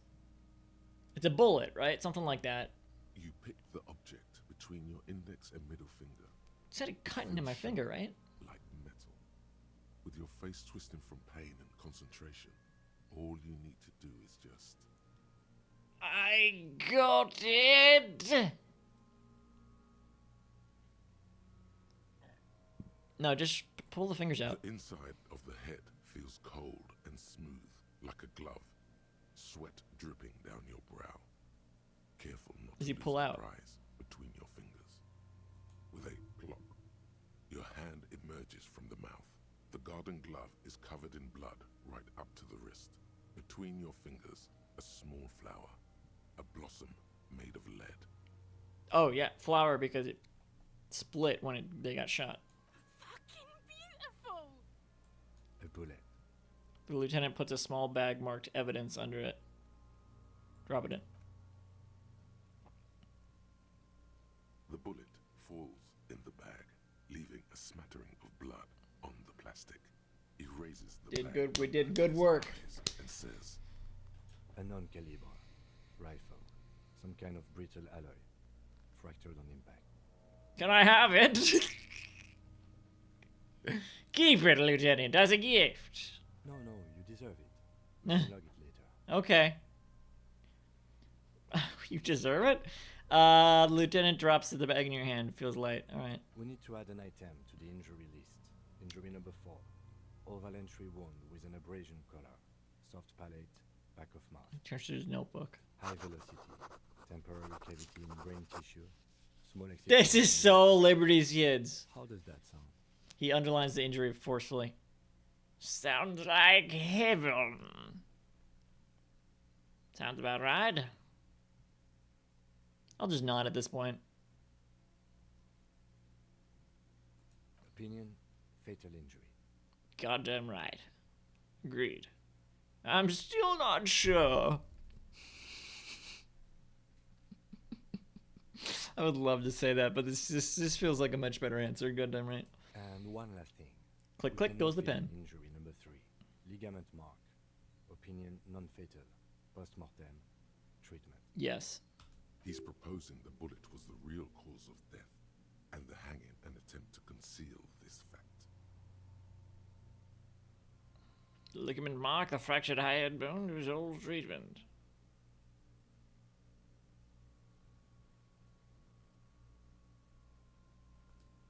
And the belt around his neck, the hanging, even dragging him to the yard.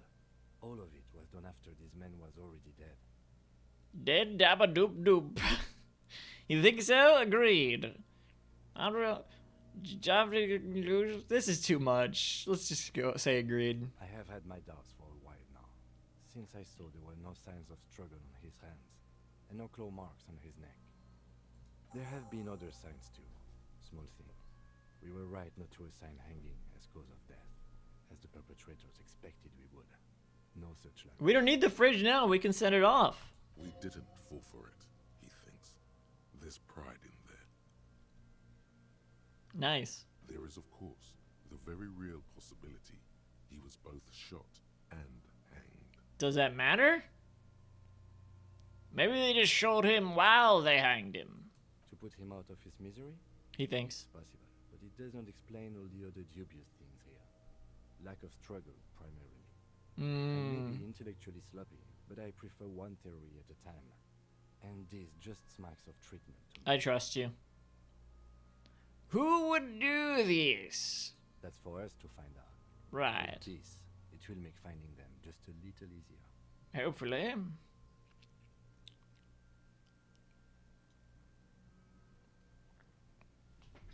Why would anyone do this? To hide something. The real killer. Right. The real motivation. What really happened here. Right. I think I need to wash myself.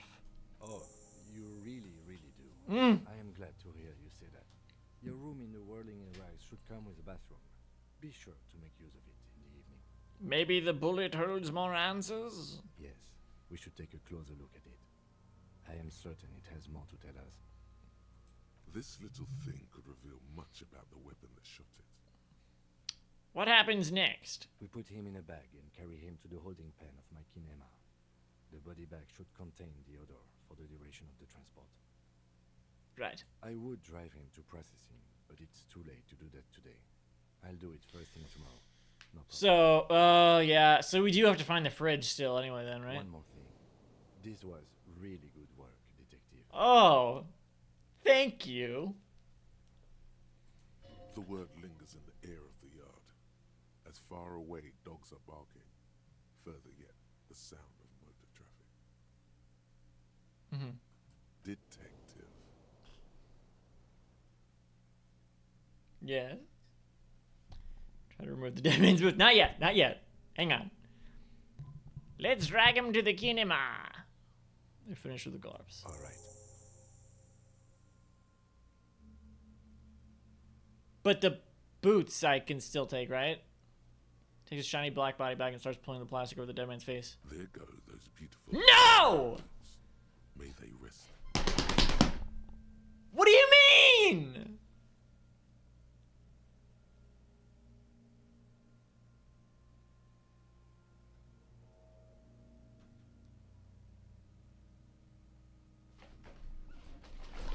Would it have been a fridge thing? I don't understand. Wait. Oh, well. In another lifetime. Oh! I will need a little help carrying. God, that You sucks. take the head, I'll take the legs. Alright. Fuck. Why? I don't understand when they wanted me to do it. Should I have... The only thing I can think of is... They wanted me to... I have so little time left. Because I have to finish this under 11 hours, 50 minutes or something.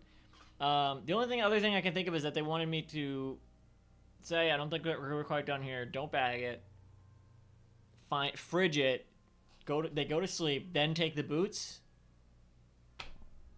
But I could... Alright. Alright. Knife the corpse and drag it to the motor carriage.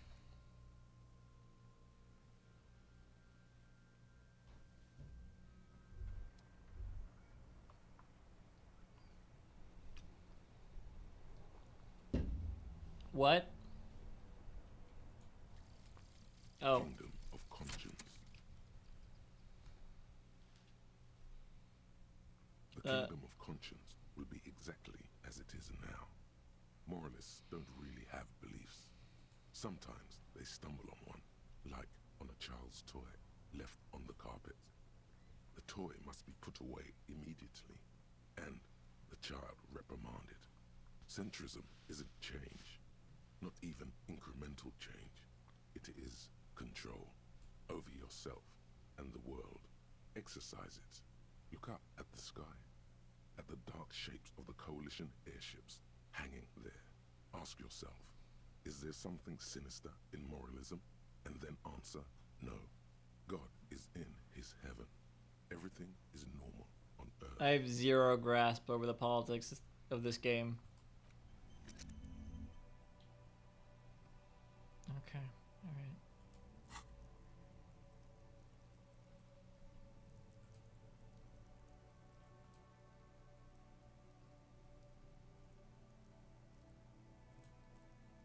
We'll wait until we actually talk to the person. But, well, they're right here, though, right? Oh, yes? What? We should think about calling it today, maybe. The nights are still miserably cold this time of year. I haven't paid the cafeteria manager for damages yet. We should take care of that, then. But I don't have the money. Let's talk to him anyway. An officer of the RCM shouldn't be sleeping in the street. We'll figure something out. Okay, I didn't... Though he finds this situation frustrating, he is doing his best to not make you feel any worse than you already do. Thank you. Oh, we go now? Okay. Where's the...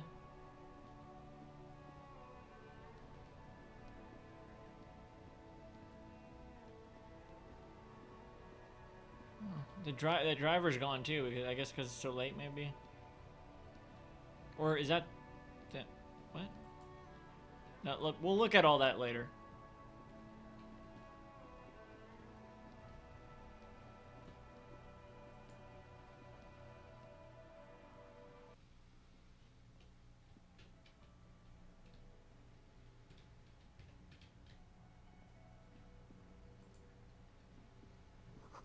Inside, you catch a glimpse of Union paraphernalia, a strike poster, some red pennants.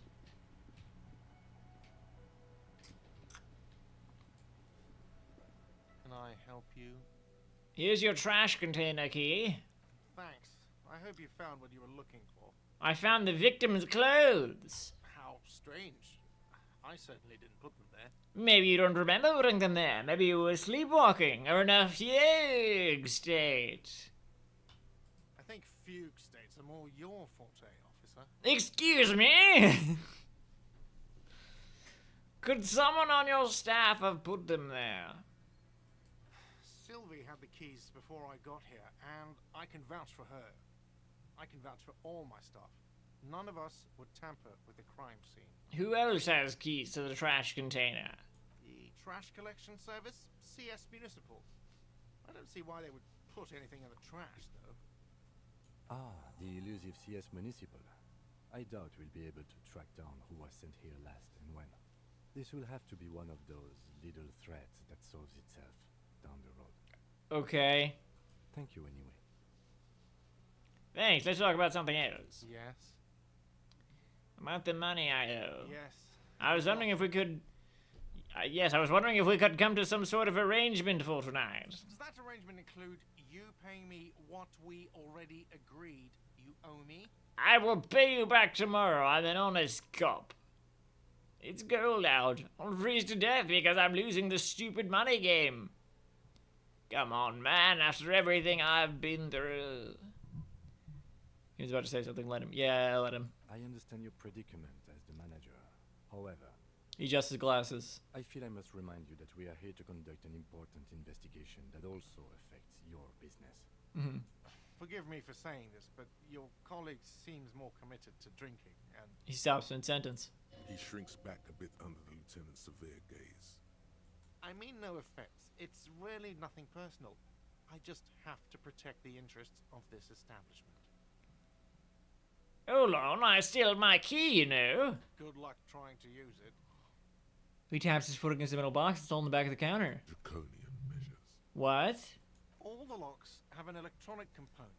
They have to be unlocked down here with a master key before your guest key will open the lock. This conversation isn't going anywhere, is it? Look, I fucking solved the murder cause of death. Not until you bring me the money. I don't have the money. Okay. I might have something in my motor carriage we can use when you're done here. Okay. Turns to you with a heavy sigh. I really didn't want to resort to this. The man is thinking. I'm sorry, Kim. I don't know what you want me to do. Like, this is... I have $35, pretty much. Oh, Lieutenant. We're done here. Fuck you. Goodbye. Okay, I guess we go to the motor carriage now. Oh, this is good, though. We need to do the number. Or do we need to report the number as well?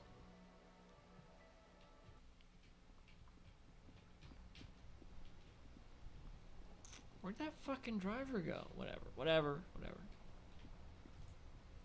I don't remember that being exactly Inside, there, but... You see a set of steering levers, a radio microphone, a pull-out toolbox, and... I have something here we could sell. Oh, no. Transport enclosure. No. Transport enclosure. Regular people just call it the cage. The cage at the back of the motor carriage looks rather uncomfortable. 4 shiny hubcaps are stacked against the seat. Their silver edges sparkle in the dark. I confiscated this for a little while back. We Okay. can take them to the pawn shop down by the Martinez Canal. What are those things? There are spinner hubcaps, frivolous things you put on your wheels. When the wheels come to a stop, Almost out of the time. hubs keep on spinning. There's no real use for them, it's just for vanity. Okay. A vanity he wouldn't mind. Oh, what, like they wanted them to... I mean, come on. What do you mean you confiscated them? A couple of weeks ago, I stopped a young man for going slower than the speed of traffic. Turns out he was some coalition official's son and high. So you took his spinners? I took them and arrested him for driving under the influence. Isn't that corruption? I don't know. Is it? I was going to take them into evidence, but they weren't necessary for conviction. He never asked for them back. The lieutenant looks back stone-faced. Fair enough. Did you want to put those spinners on your machine? Pointed Kinema. No, that would be silly. He hesitates. I don't know why I kept them. It doesn't matter. I couldn't put them on this MC anyway. A cop with spinners. That would be outrageous. Yes, outrageously cool. He flashes a smile. Gotcha. I'm sorry you have to sell them because of me. As I said, they're useless anyway. I should have remembered I have these earlier. Well, it's not your job to... But thank you. Yes.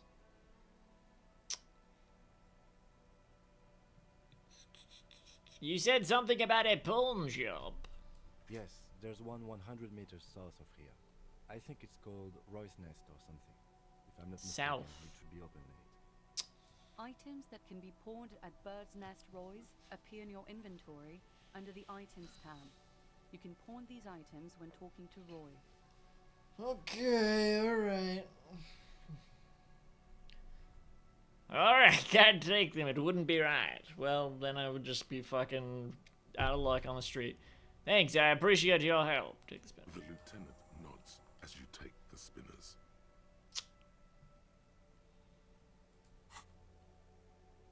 I mean, I can't imagine there was another way for that. I don't know. Take spinner hubcaps to local pawn shops. Put the clothes in the trash. Who else has unauthorized access to rolling trash? Find this person, you'll know who tampered with the scene. It may take a while. Wash out the death smell. You reek of death. Wash it off. There's a bathtub in your room in the Whirling Rags. A good place to visit once you can have some privacy.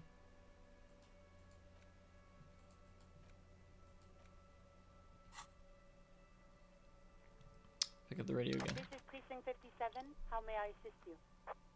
Could you run a serial number for a pair of armored boots for me? Sir, officer. What's the number? And the make of the armor, if you know it.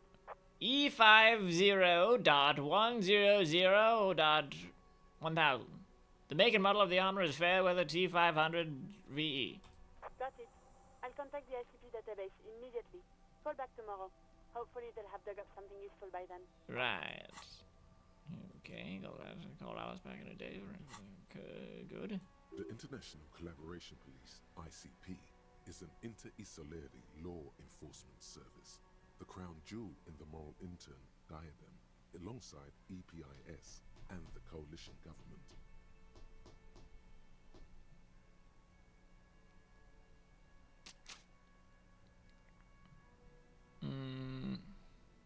No, that's not. Well, yeah, we can do the rest of this. Well, I mean, we're here. Well, I gotta call them back tomorrow anyway, so we'll call the these are red, so I assume I need to do that. So 57 over and out. In the cabin, you see. All right, pawn shop.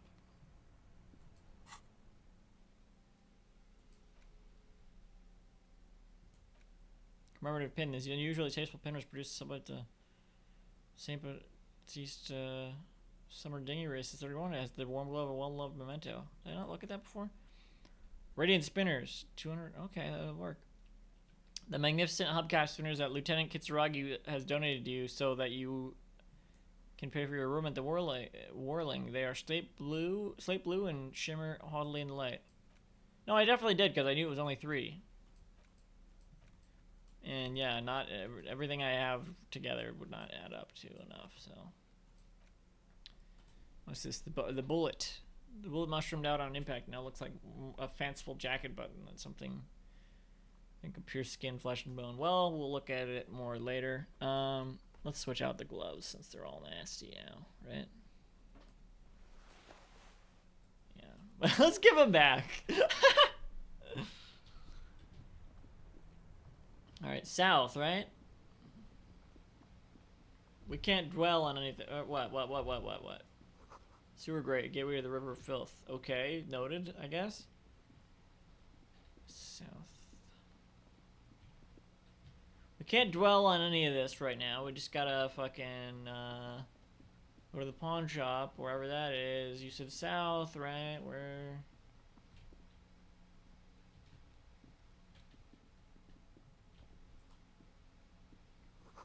Roy's Pawn Shop. Fast cash for fast times, alright?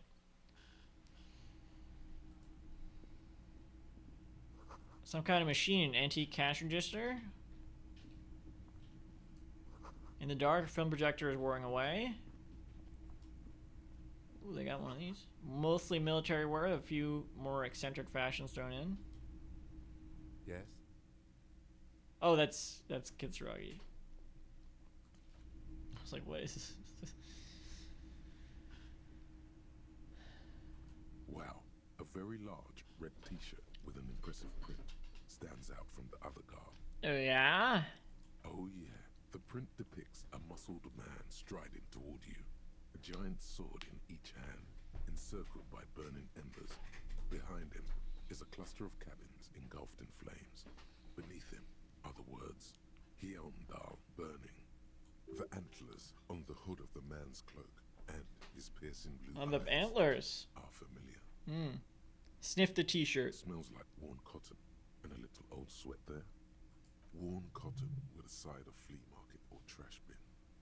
Sniffing is okay, but Says the please shopkeeper. don't try anything on. Uh-huh.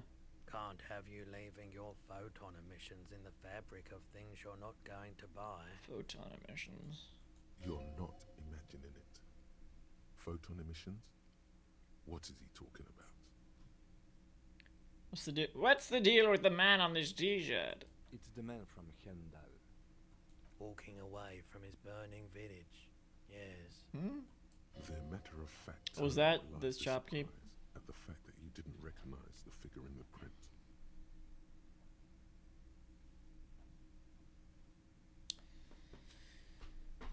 I'm guessing I'm supposed to know who this man from Hyundal is, but I lost my memory recently and needed help remembering basic facts about reality. Remind me, who's the man from Hyundal again? I'll be right back.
I have like 10 minutes, basically. A little more.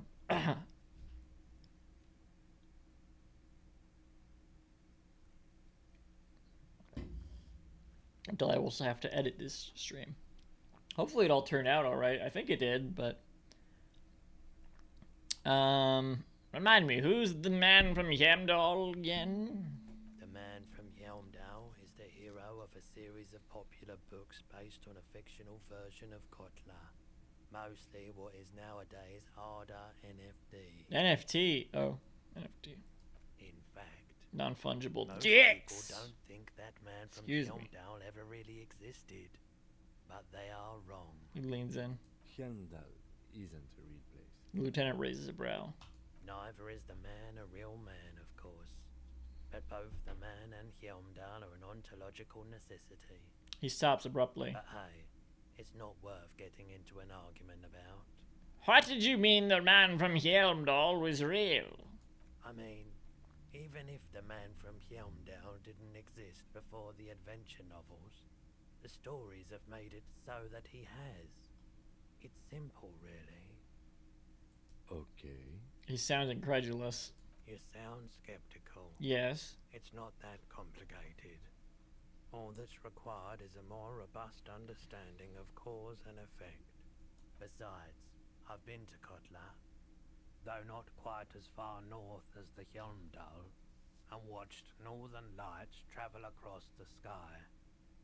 Very unique, energetic tides there. His theory isn't exactly incoherent, but its logic does suggest some unusual neural activity. Interesting. Very, very unique energies indeed. Geomagnetic ley lines, one might even say. No idea what the fuck any of you are talking about. How much are you selling this t-shirt for? 2 real. Oh, that's not bad at all. That's dirt cheap. Couldn't you just give it to me for free then? Why? Because I'm a broke cop without a cent to my name. Perhaps I could repay you in some other way. I guess I can't think of any good reason. One? I sympathize, I do.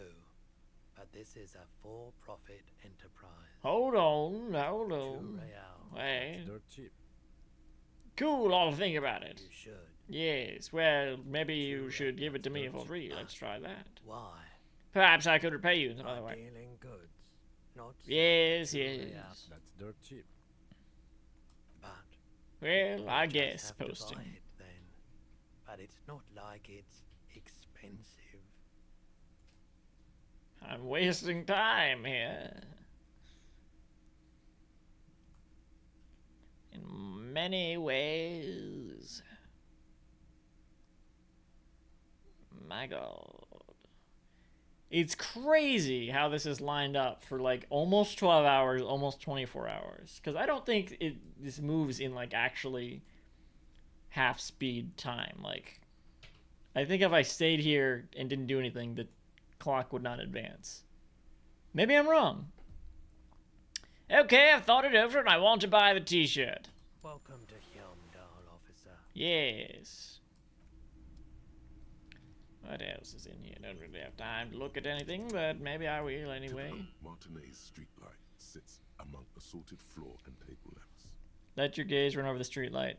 The light pole has been carefully cut, and the wiring has been redone and attached to a standard indoor plug. The light buzzes faintly, but persistently. This would make quite a statement in your living room. Is that a street light? Yes, officer.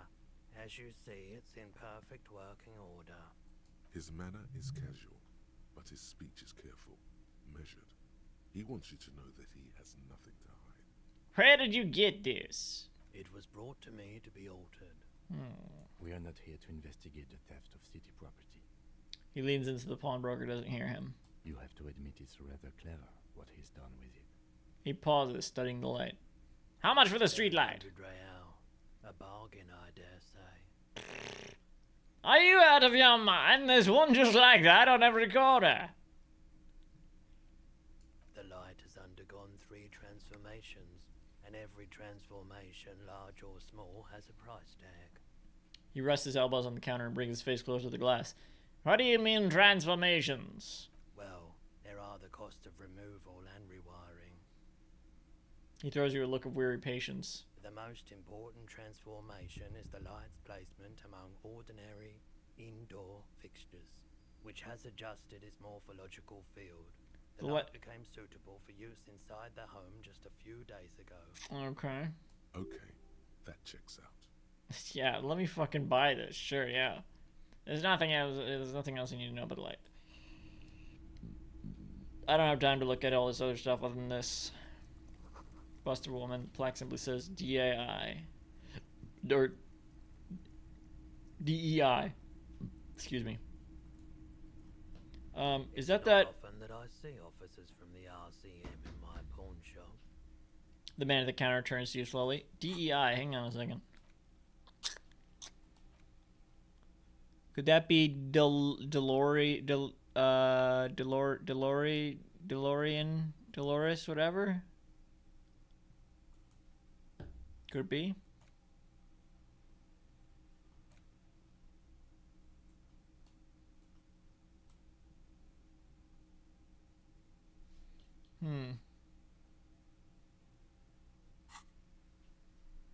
What can I do for you? He asks. His courtesy is not insincere, but he prefers being alone with his projector, just watching the movement of light across the walls of the shop. Sorry, I feel like I'm interrupting you. Oh no, not at all. He flashes a smile. I guess I haven't had many customers lately, RCM or otherwise. Who are your customers usually? All kinds of people come through here. Locals, travelers, people looking for a deal, people looking for a keepsake, people who are terminally bored. As you can see, I have a wide selection of goods for everyone to choose from. Quite the collection. I may have something to add to it. Looks around. Typically vacuous consumers don't do that. Let's It this keeps first. me entertained.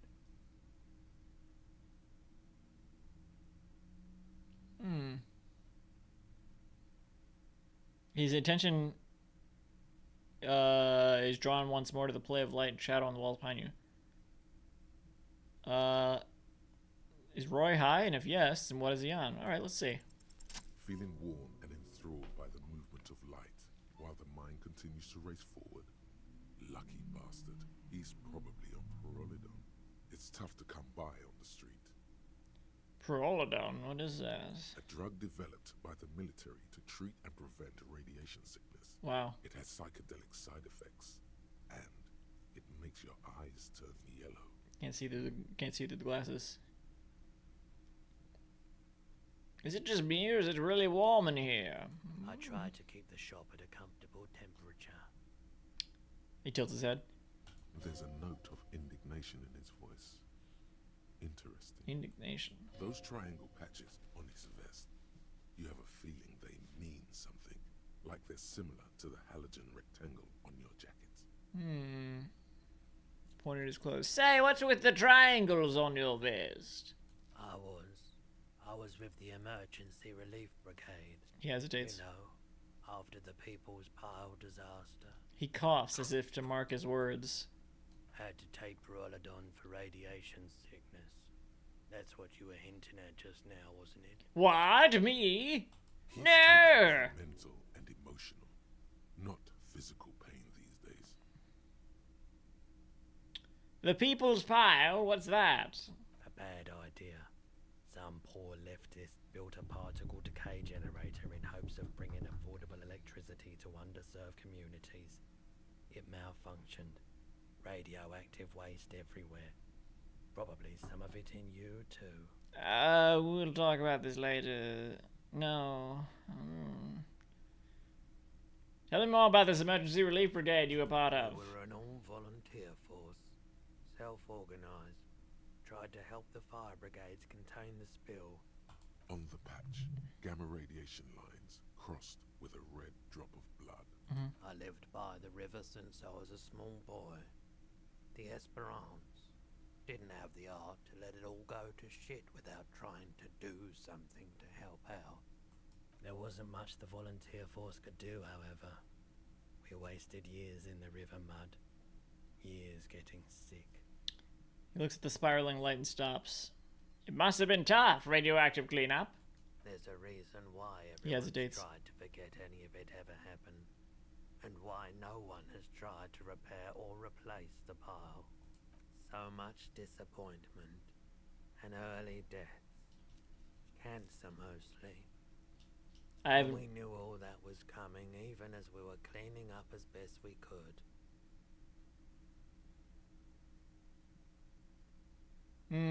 Okay. Whose fault was it that the generator failed? No one's. Everyone's. He sighs and shakes his head. So much bitterness.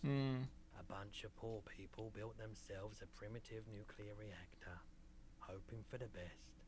What do you think is going to happen? How did you end up running a pawn shop? The cleanup happened 15 years ago. I was young then. Later, my second aunt died. Left me this shack and all the assorted junk in it. So I came to Martinez. People told me don't go there. It's a shithole. I said, people, we just had a nuclear pile meltdown. I'm gonna get as far away from Forburg as I can. Still in the same city, but... He shrugs. Thank you for telling me. I like the theory more than the story. Outward movement, not vortices. Yeah, you gotta get in on those vortices, my man. Something I'd like to share. Yes, we'd like to sell these hubcaps. The lieutenant steps in and hands him the spinners. Roy takes the hubcaps from the lieutenant and inspects them. The spinners appear iridescent in the dancing light of his pawn shop. Yes, these are very, very good. Did you defraud some foreign prince for them? Jump-a-mesque banger? No matter. I'll give you 200 real. He marvels at the cobalt shimmer and nods. No one was defrauded or jumped, I assure you. The lieutenant explains as the pawnbroker opens the register and counts the cash. Of course. I meant no offense. 200 real for you, officer. Delightful doing business with you. Do come again. Thank you. He takes the cash and turns to you. Here's the 130 real you need for your bill.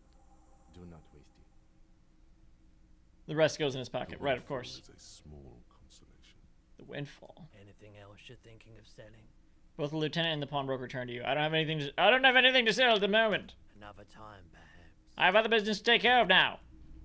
I really do. Leave.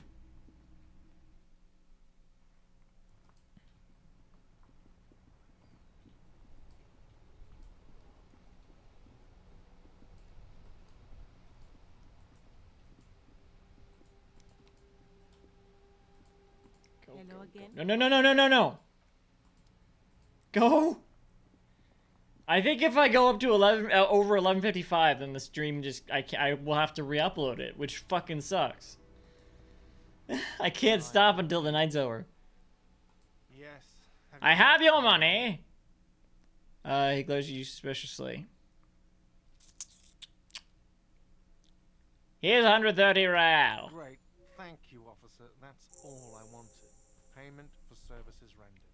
If you continue to stay here, I just ask that you please pay your nightly bill in advance starting tomorrow.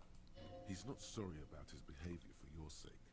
Now that you have money, he really wants to make sure you're not angry with him. The electronic lock to your room has been disabled till 9 p.m. tomorrow. Oh, okay. Please pay for each night in advance starting tomorrow. 20 real per night. Good to know. I'll take a room here too. He opens his wallet. Of course. Always happy to have officers from the RCM as guests. He takes the money and Anything hands him a else I key can do ring. for you? Nope.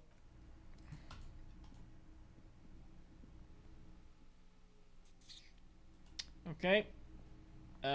See ya. Yes? Nothing. Good night. Good night.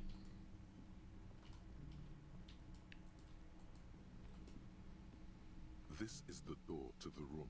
Good night, Lieutenant. We should talk about our progress. No! Let's go out to the balcony. Why? The air outside is brisk. The lieutenant is silent for a moment. Can I just fucking save or something? This is a good place to save anyway. Alright. Nope, apparently it's not. Oh, fucking okay. Great. Gonna have to re-upload this stream. It's fine. Whatever. Now then, we should talk about the investigation. But I also feel you're a bit hazy on the RCM. Our role here, our rights, our jurisdiction, basically. He lights a cigarette. I didn't know you smoked, Kim. I have a cigarette every night when I go over my notes. It's something of a ritual. Oh man, he looks so devastatingly cool with that cigarette. Okay. I think I might want to pick up smoking. I don't want to do that. Right then, the debrief. Yes, it's been a long and eventful day. He pulls on the cigarette.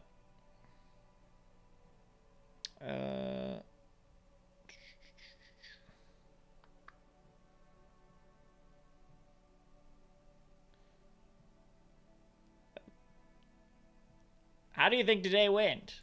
Well, we inspected the victim's body, so that's good. It was not easily approachable in that state, but we did it. We got the fucking boats. I would say our initial inspection was very thorough, and we have solid leads to follow up on. Then you shot him in the chest, which wasn't ideal. But we did only because you missed. From the tree. So as they say, all's well that ends well. I just wanted to make sure he was really dead. I admit I'm a little out of practice. I still can't believe I missed that shot. I'll go with 1. Right. Then we performed. Raises his eyebrows. The victim. We found some things we can really work with. How do we know the bullet wasn't mine?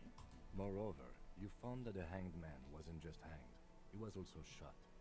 That was some excellent detective work. Thank you. And you managed to locate and pull out the bullet. So we can get ballistics, make up the gun. All this is invaluable. Yeah, I'm a professional, no big deal. It was the least I could do, given all my past mistakes. I'll just say no big deal. The rest is up to the boys in processing. Maybe they will surprise us by doing their job for once. But I wouldn't count on it. There's still work. Imagine someone... crime scene, however. We mustn't forget that. Now, for the interviews. He takes a deep drag and look at the city. I'm just trying to imagine someone trying to play this game as normally as possible. Like, is given this character and is just like, oh, this poor soul. I'm gonna set them on the right track, which I'm doing a little bit. Like, I'm steering away from the drug and stuff. They're just like, any funny answers, they're just like, now why would I say that?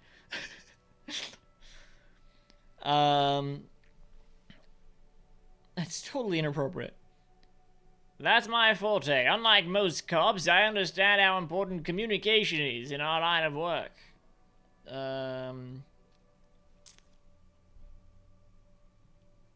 What? Right. The initial interviews, yes. Well, we talked to some people. I wish we didn't have to do any of the interviews. People are treasures. I'll go with 2. Including Evrard Claire, a daunting adversary, if there ever was one. Well, we still have more to do with them. He wasn't particularly forthcoming with useful information, however. I'm sure I can get him to tell us more. He's a tough cookie, that one. I'm a little intimidated by him, honestly. He has stuff on me. I'll go with 2. Claire also helped you, how should I say it? Remember your name? That's a relief. Claire? Who is Claire? Everard Claire, right, of course. Big relief, it's a very serviceable name, too. I don't know how I feel about my name, actually. I want a different name, one I haven't ruined yet.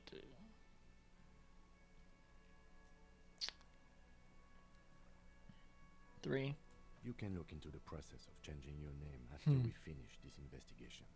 We didn't talk to the Wild Pines rep. We really must do that tomorrow. Above all, though, today was exhausting. What's with all the running? You run a lot. Is that a standard Precinct 41? Look. We had a body rotting here, like, come on. Yes, it's part of the Jamrock Shuffle. I don't like to waste my time, you know. My mind moves fast. The rest has to try to keep up. I'm training for a long-distance run. I want to raise money for charity. Yeah, that's how we roll in Precinct 41. I don't know why I do the things I do, Lieutenant Kitsuragi. I'll go with 2. It's impressive, especially for a man your age. And in those heels. Heels? He nods thoughtfully, tapping his finger on his cigarette. Nice shoes, by the way. I like the green. Goes with the orange. He looks at your snakeskin shoes and smiles suddenly. So what are our powers exactly? The RCM. I don't see nothing, just looking at the night. 3? They're quite limited, actually. The power officers of the Revachol Citizens Militia exercise most frequently is imposing fines of up to 1,000 real for offenses. In accordance with an interdepartmental schedule. I could find that red-headed boy.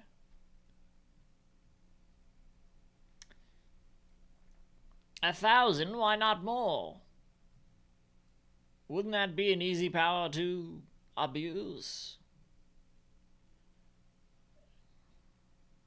Okay. Yes, although indirectly, as citizens can always request records from their local station. Officers of the RCM have been known to take bribes of less than the prescribed fine amount. He frowns. Trust in the RCM. 1,000, why not more?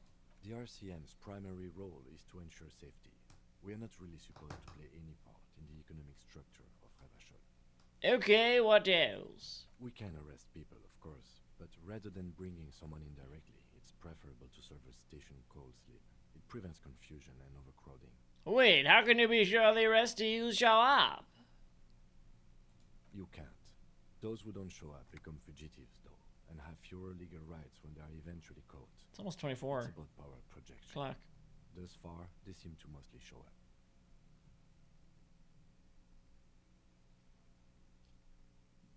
Meaning almost midnight.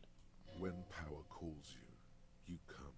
It's almost 8 a.m. for me. Itself is a fragile trick of perception. I see. And if someone resists? We are permitted to use whatever force we deem necessary, even lethal. Wait, so if I kill someone while on duty... You have to supply compelling evidence for why it was necessary to use lethal force. In these cases, your partner is usually your witness. Not a good position to be in, by the way. Internal Affairs handles these cases thoroughly, by cross-examining you for inconsistencies. It is hard to cover for anyone, which is for the best. You need to find 20 real to pay for your room at the Whirling, or we'll be locked out. We'll be locked after 21 o'clock. As long as you don't have a place to stay, you have to do this every night. Have you ever killed anyone, Kim? Yes. He pauses. That was 4 years ago. Why don't I stay in your room, the fuck? He says it matter-of-factly and moves on. Okay. He has internalized it well. It's just that. A fact. A self-contained past event. Have I killed anyone? That's an improbability. Perhaps even impossibility. Why?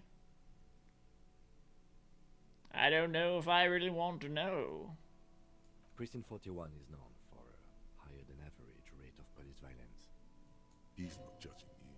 He's respectfully acknowledging the difficulty of working in your precinct. What happens to the people we convict? We don't convict. We arrest and send them to coalition government courts in Couron and La Delta. The prosecution works off our testimonies and records, which is why it's paramount to keep them. And who makes all these rules? The coalition government and the moral intern, more broadly. This is what always fucking happens to me. I'm like... Even if I make it just under the wire, there's complications. So it's like... Fuck, I'm so bad at time management. Why did I keep going? I just wanted to get the body down. And then I was like, oh, the day has to vanish, I guess. Let's finish the day. Fucking 12-hour stream, I gotta re-upload it. No one's gonna be able to watch it otherwise. The RCM was formed by the coalition. Only people watch live. To restore order in the international zone after the revolution. So we did. Now we attempt to maintain that order. No more, no less. This is not happening again, by the way. I will keep playing the game, but obviously not like this. His gaze is absently fixed on a window below that just went dark. Or perhaps it is better to say we were allowed to form.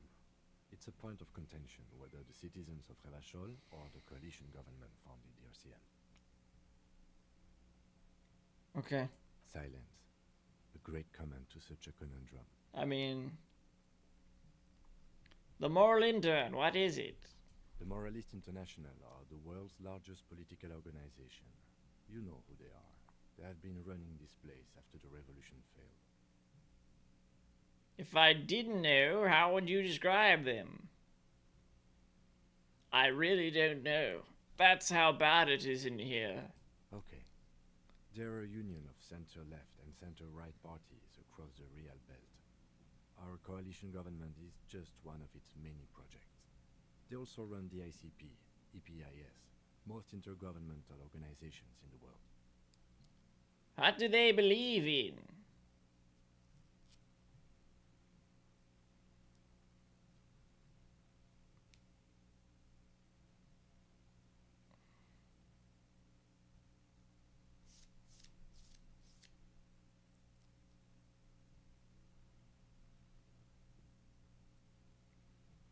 What do they believe in? They are DeLoreans. They believe they continue they're cars. Set forth by Her Innocence Dolores Day 4 centuries ago. Others say they are just technocrats. Okay. What is their symbol? A historic figure? The author of the modern age? You will have to look elsewhere for opinions. The subject of humanism is too abstract for me. He thinks. Oh, that was Who is Dolores Day.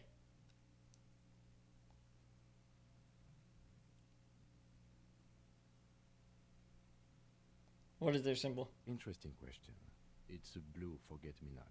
Their motto is love, compassion, self-discipline.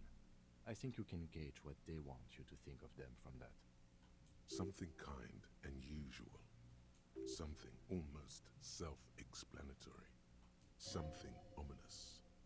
Something like the dark blue, serious color of the early night sky above. Okay. What do you think of them? The moral intern are a fact. I try not to have opinions on facts until they change. And it doesn't look like that's about to happen. It is more than that. There's some kind of affection in him. Oh, shit! You like the moral intern? Yes, I did, when I was younger. In my 20s, I considered myself a moralist. A blue forget-me-not, a piece of the sky. He quotes. They're not all that bad. That's another leitmotif associated with moralism. But the years have changed that. I don't know what I believe in now. No, I believe in the RCM. That's enough for me. He thinks, then changes his mind. I have an opinion on the moral intern. Do you? The lieutenant arches his brow, then pulls on his cigarette. It's a slim white thing in his fingers. Things are bad out there, points to the city. We need them here, giving us the right to police Revachol. They've done an awful job here. Have you seen this place? This isn't humanism. We are stooges of the world's biggest bourgeoisie organization, protecting bourgeoisie rights. Mutter silently, immigrants, liberal... Oh god, I'm not saying that. It's not even a real slur, right? But still... Oh my god, no, don't say that. Don't say all that. I don't have an opinion. Forget about it. Yeah, I don't. My kind of police officer. He nods, a slight smile, then looks at the roundabout.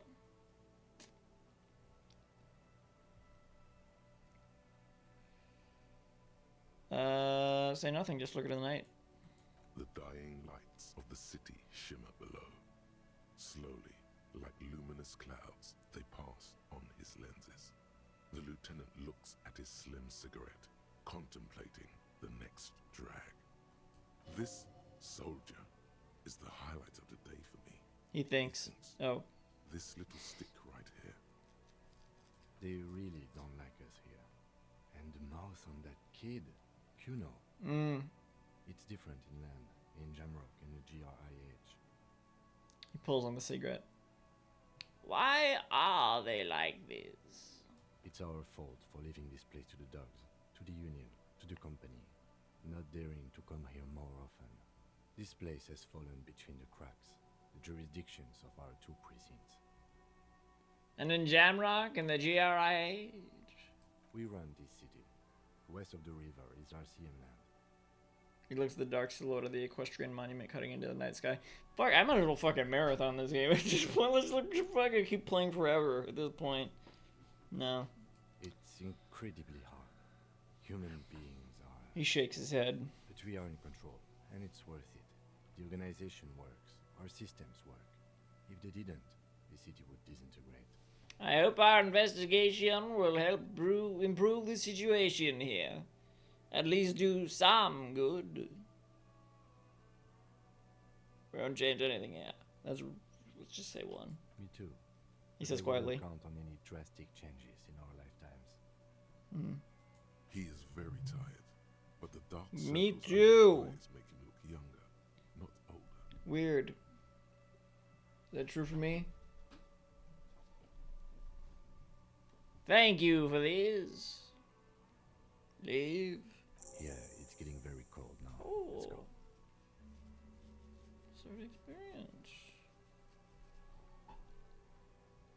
Might as well do one empathy then. Alright.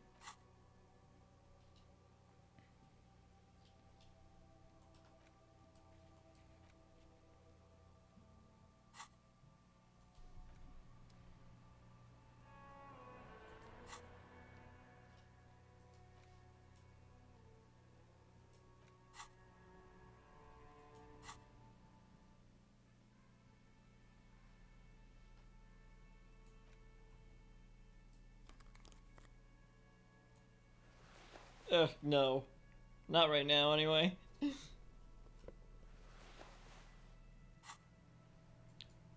Alright.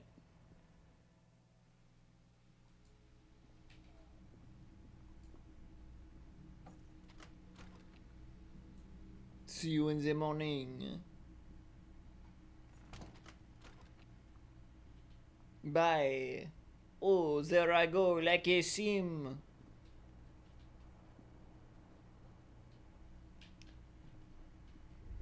Let me take a shower before bed. Words fail to describe how rank it smells in here. They should have sent a poet. What is that, a fucking door to their room?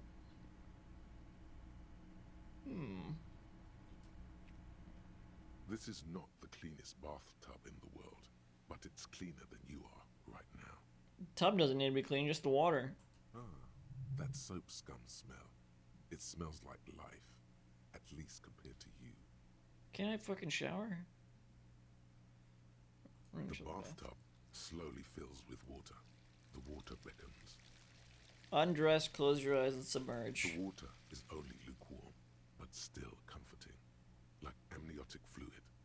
A few beer cans are bobbing up and down along your flanks, like sad duckies. Toss them out. You feel nice and lonely, and so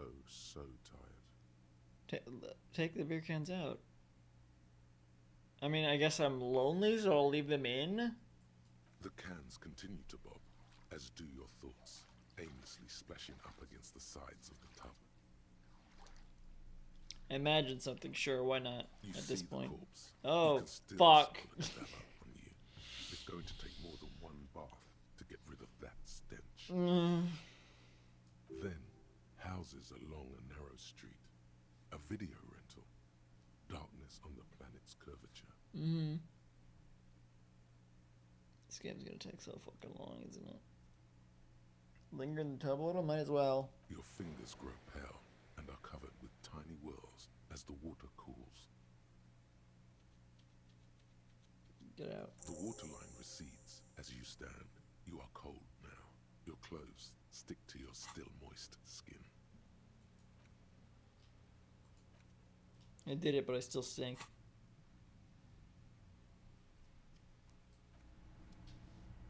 Okay.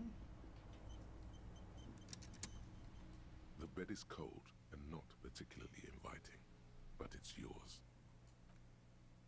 Crawl in. The sheets feel at once coarse and clammy against your skin. The bed sags beneath your weight as you stretch out and finally close your eyes.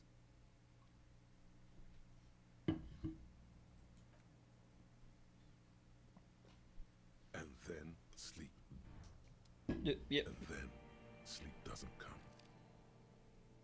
What? But I want to sleep. Obviously, you're in bed with your eyes closed. My God. But it's not happening. Never ending. Why? Maybe it's the bed's fault. Check the pillow, check the blanket roller. This is fucking how I'm gonna fucking be. Check the pillow. Its synthetic filling has separated into hard lumps. The pillowcase smells oddly. It smells of alcohol and sweat and grease. Check the blanket. It barely covers your toes, stretching over your soft belly. This is your body here, intimate and warm, breathing. Under your thrumming eyelids, you see a dizzying array of colors. You won't get off this carousel quite so easily. Roll over to the other side. It's a little better. Colors, scenes, and half-formed phrases still litter your mind. Part of you is still trying to solve the case, isn't it? Who killed him? Ew. Something to do with, what was it that the lieutenant said? Union? And it's gone again. Your thoughts lost between the slowing brain waves. No more thoughts. Fall asleep now, please. Your breathing steadies. A great silence washes over you until your eyelids twitch in your sleep and images start forming.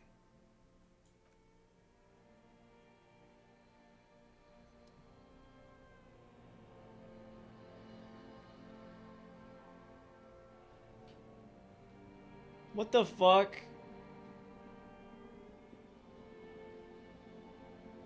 I'm in a fucking dream? What is this? Alright, fine. Let me guess. Body's in the tree.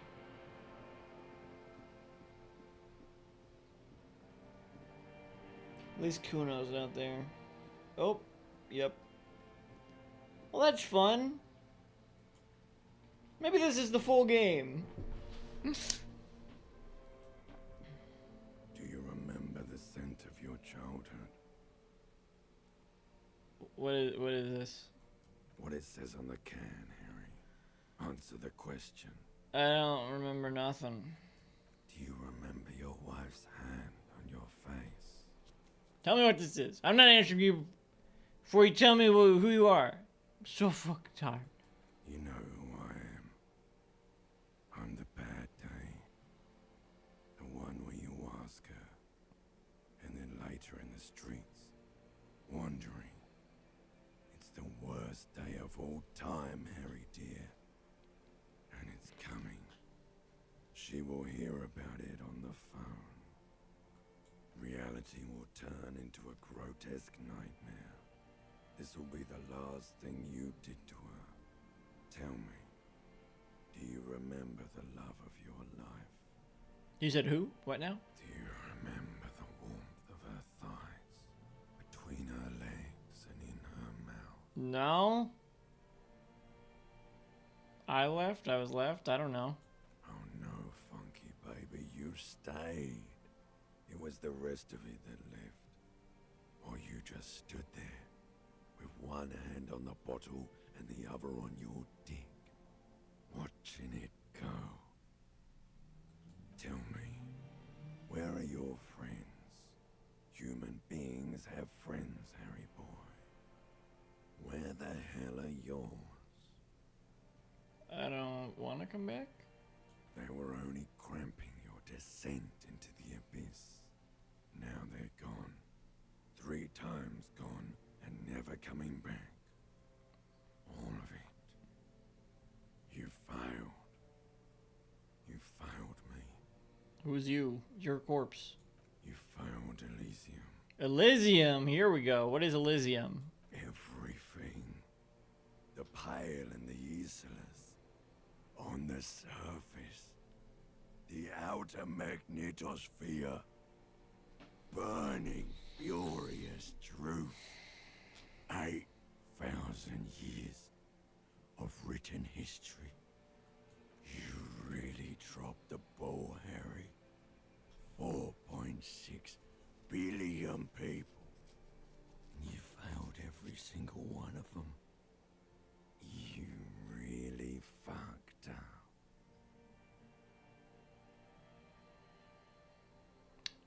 I've talked to you before. No, Harry. You were just talking to yourself. You are me. That's all you ever do. Even in your dreams. And the actor's wearing thin. The spots of the disco ball fade around you. You'll be back in those cold snakeskins in no time. Sweating up the bed. Mm-hmm. Stinky boy. I can come back from this. You're not coming back from shit. It's the only option I have. In that high conductivity state of yours. Bumping into things and acting like a clown. Who are you kidding? I'm trying to solve this case. You're trying to what? Trying to solve this case. I can't hear you. This is just a word dream now. Right. Jumbled up garbage. Right. The pictures are gone. The bed rises to meet you. A thin, sleep-like state. More glass than velvet. Grinding in your head. Mm-hmm. So something is wrong. Oh. Sleep shouldn't be this bad, this dry, this unnourishing. There's something wrong with your thoughts. Some kind of new type Emotional hangover. God, there's another type? Oh yes, party boy. And it's worse than the Emotional one before. Just think of the hangover. shit you saw. Here it comes too. So soon already. A silent alarm goes off in your head like clockwork. Barely let you sleep at all. Time to get those clothes on, Harry. Time to go to work in the shit factory. Oh good, we're awake.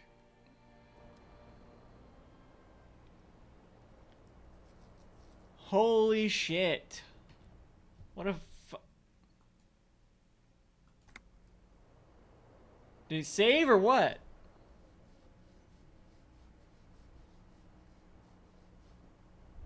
Okay, I'm up. Save. Save. Good going, buddy. Oh my god, what the hell was that? I don't want to fucking process this right now. I want to save it, go to sleep.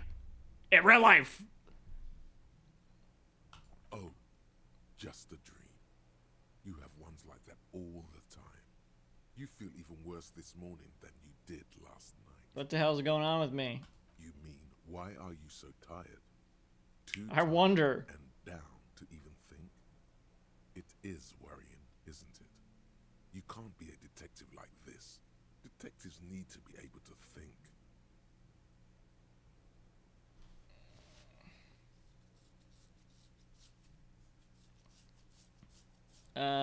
Why is this happening? It's just that your heart has finally pumped all the speed out of your system, Buster. Time to... No, don't think so. Don't do that. Stay strong. Right. The hangover will wear off. You don't need to keep doing this to yourself. Wait, what is speed? Speed is a potent No, central don't try to nervous convince me to system take it. stimulant. It kept you propped up all day yesterday, despite your debilitating hangover. How else did you think you even got up from this floor? You got up from this floor because of a holy vow you made 16 years ago with me. To wake up exactly 7:30 every morning until the day you die.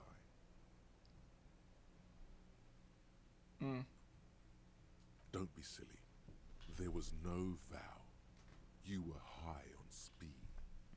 That was the only reason you got up. You can't detect without it. It's that simple. Opt in. What's that? Just a fucking mission. I'm already on a mission to get speed. This is stupid. No, I can take this. I'm not going to go looking for speed. Are you sure? But I am, but not for Ready this. to live as this pathetic shell of yourself for days. Basically, a week. Let's be honest. 2 weeks. Maybe 3. You won't make it.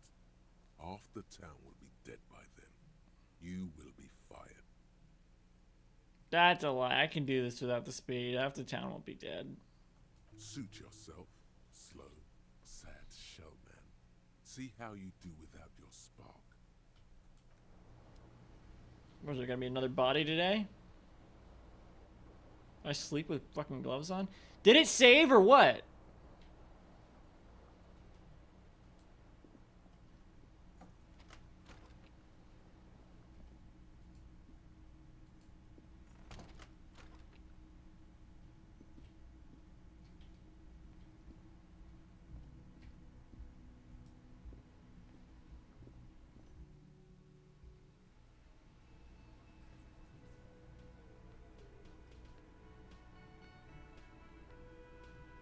Please, for the love of God, save her. I'm closing the game right now.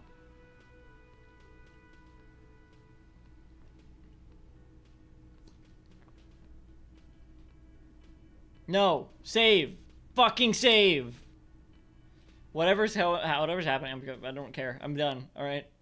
I'm done. I'm done. I should have just fucking exited out like when we were on the balcony. I don't care. But this guy is a good like full circle. I'm not doing this again. It's full circle in the sense that, you know, it started with the fucking weird reptilian brain shit and ends with it. So, and we finally hear Disco Elysium said. I don't know how many, all right. No, I'm looking this up now. How many days is Disco Elysium supposed to be? 10. We could finish this in like I don't know. I think at most we can do like we'll do like 6-hour streams for this in the future, Saturdays going forward, which means this is going to be the game going forward for at least 12 more streams. No, what? 18. Holy shit, this is going to be the rest of the year is going to be this fucking game. Oh my god, what a game. I've never played anything this dense before. This is insane. What a fucking... God, I guess this is the perfect start to that in a way. Unfortunately, I'm going to have to remove the stream from the channel and upload it to the archive in 2 parts, which if you're watching this, it's probably where you're watching it, unless you're watching the VOD on Twitch, which is unlikely. But yeah. And get ready for... Hold on, let me do some quick math.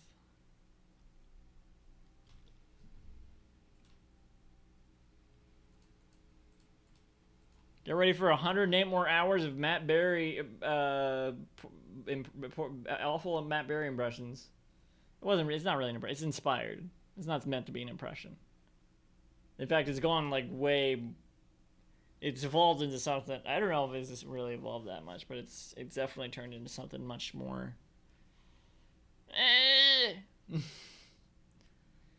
Okay. Hopefully some Cook Serve Delicious at some point tomorrow. I mean today. No, I don't count it to be the next day until 8 a.m. But yeah. Cook Serve Delicious. Monday I'll be streaming Mario Maker and Mario Tennis. I don't know what the fuck I'm gonna do. This doesn't matter, but I don't know what the fuck I'm gonna do. I need to go to the mall, and I only want to go to the mall if I'm gonna go to the movies. I don't have time to go to the movies the next couple days, but I really need to fucking cut my nails, and I need to go to the mall to do that. Whatever. That doesn't matter. Yeah, I was gonna do that tomorrow. I was gonna just quickly stream and then do that, but obviously not. So I don't know what's going on now, but yeah, should not have streamed this for 12 hours. Oh, and more of it next Saturday, I guess. Yeah. Okay. Yeah, that's it. Bye.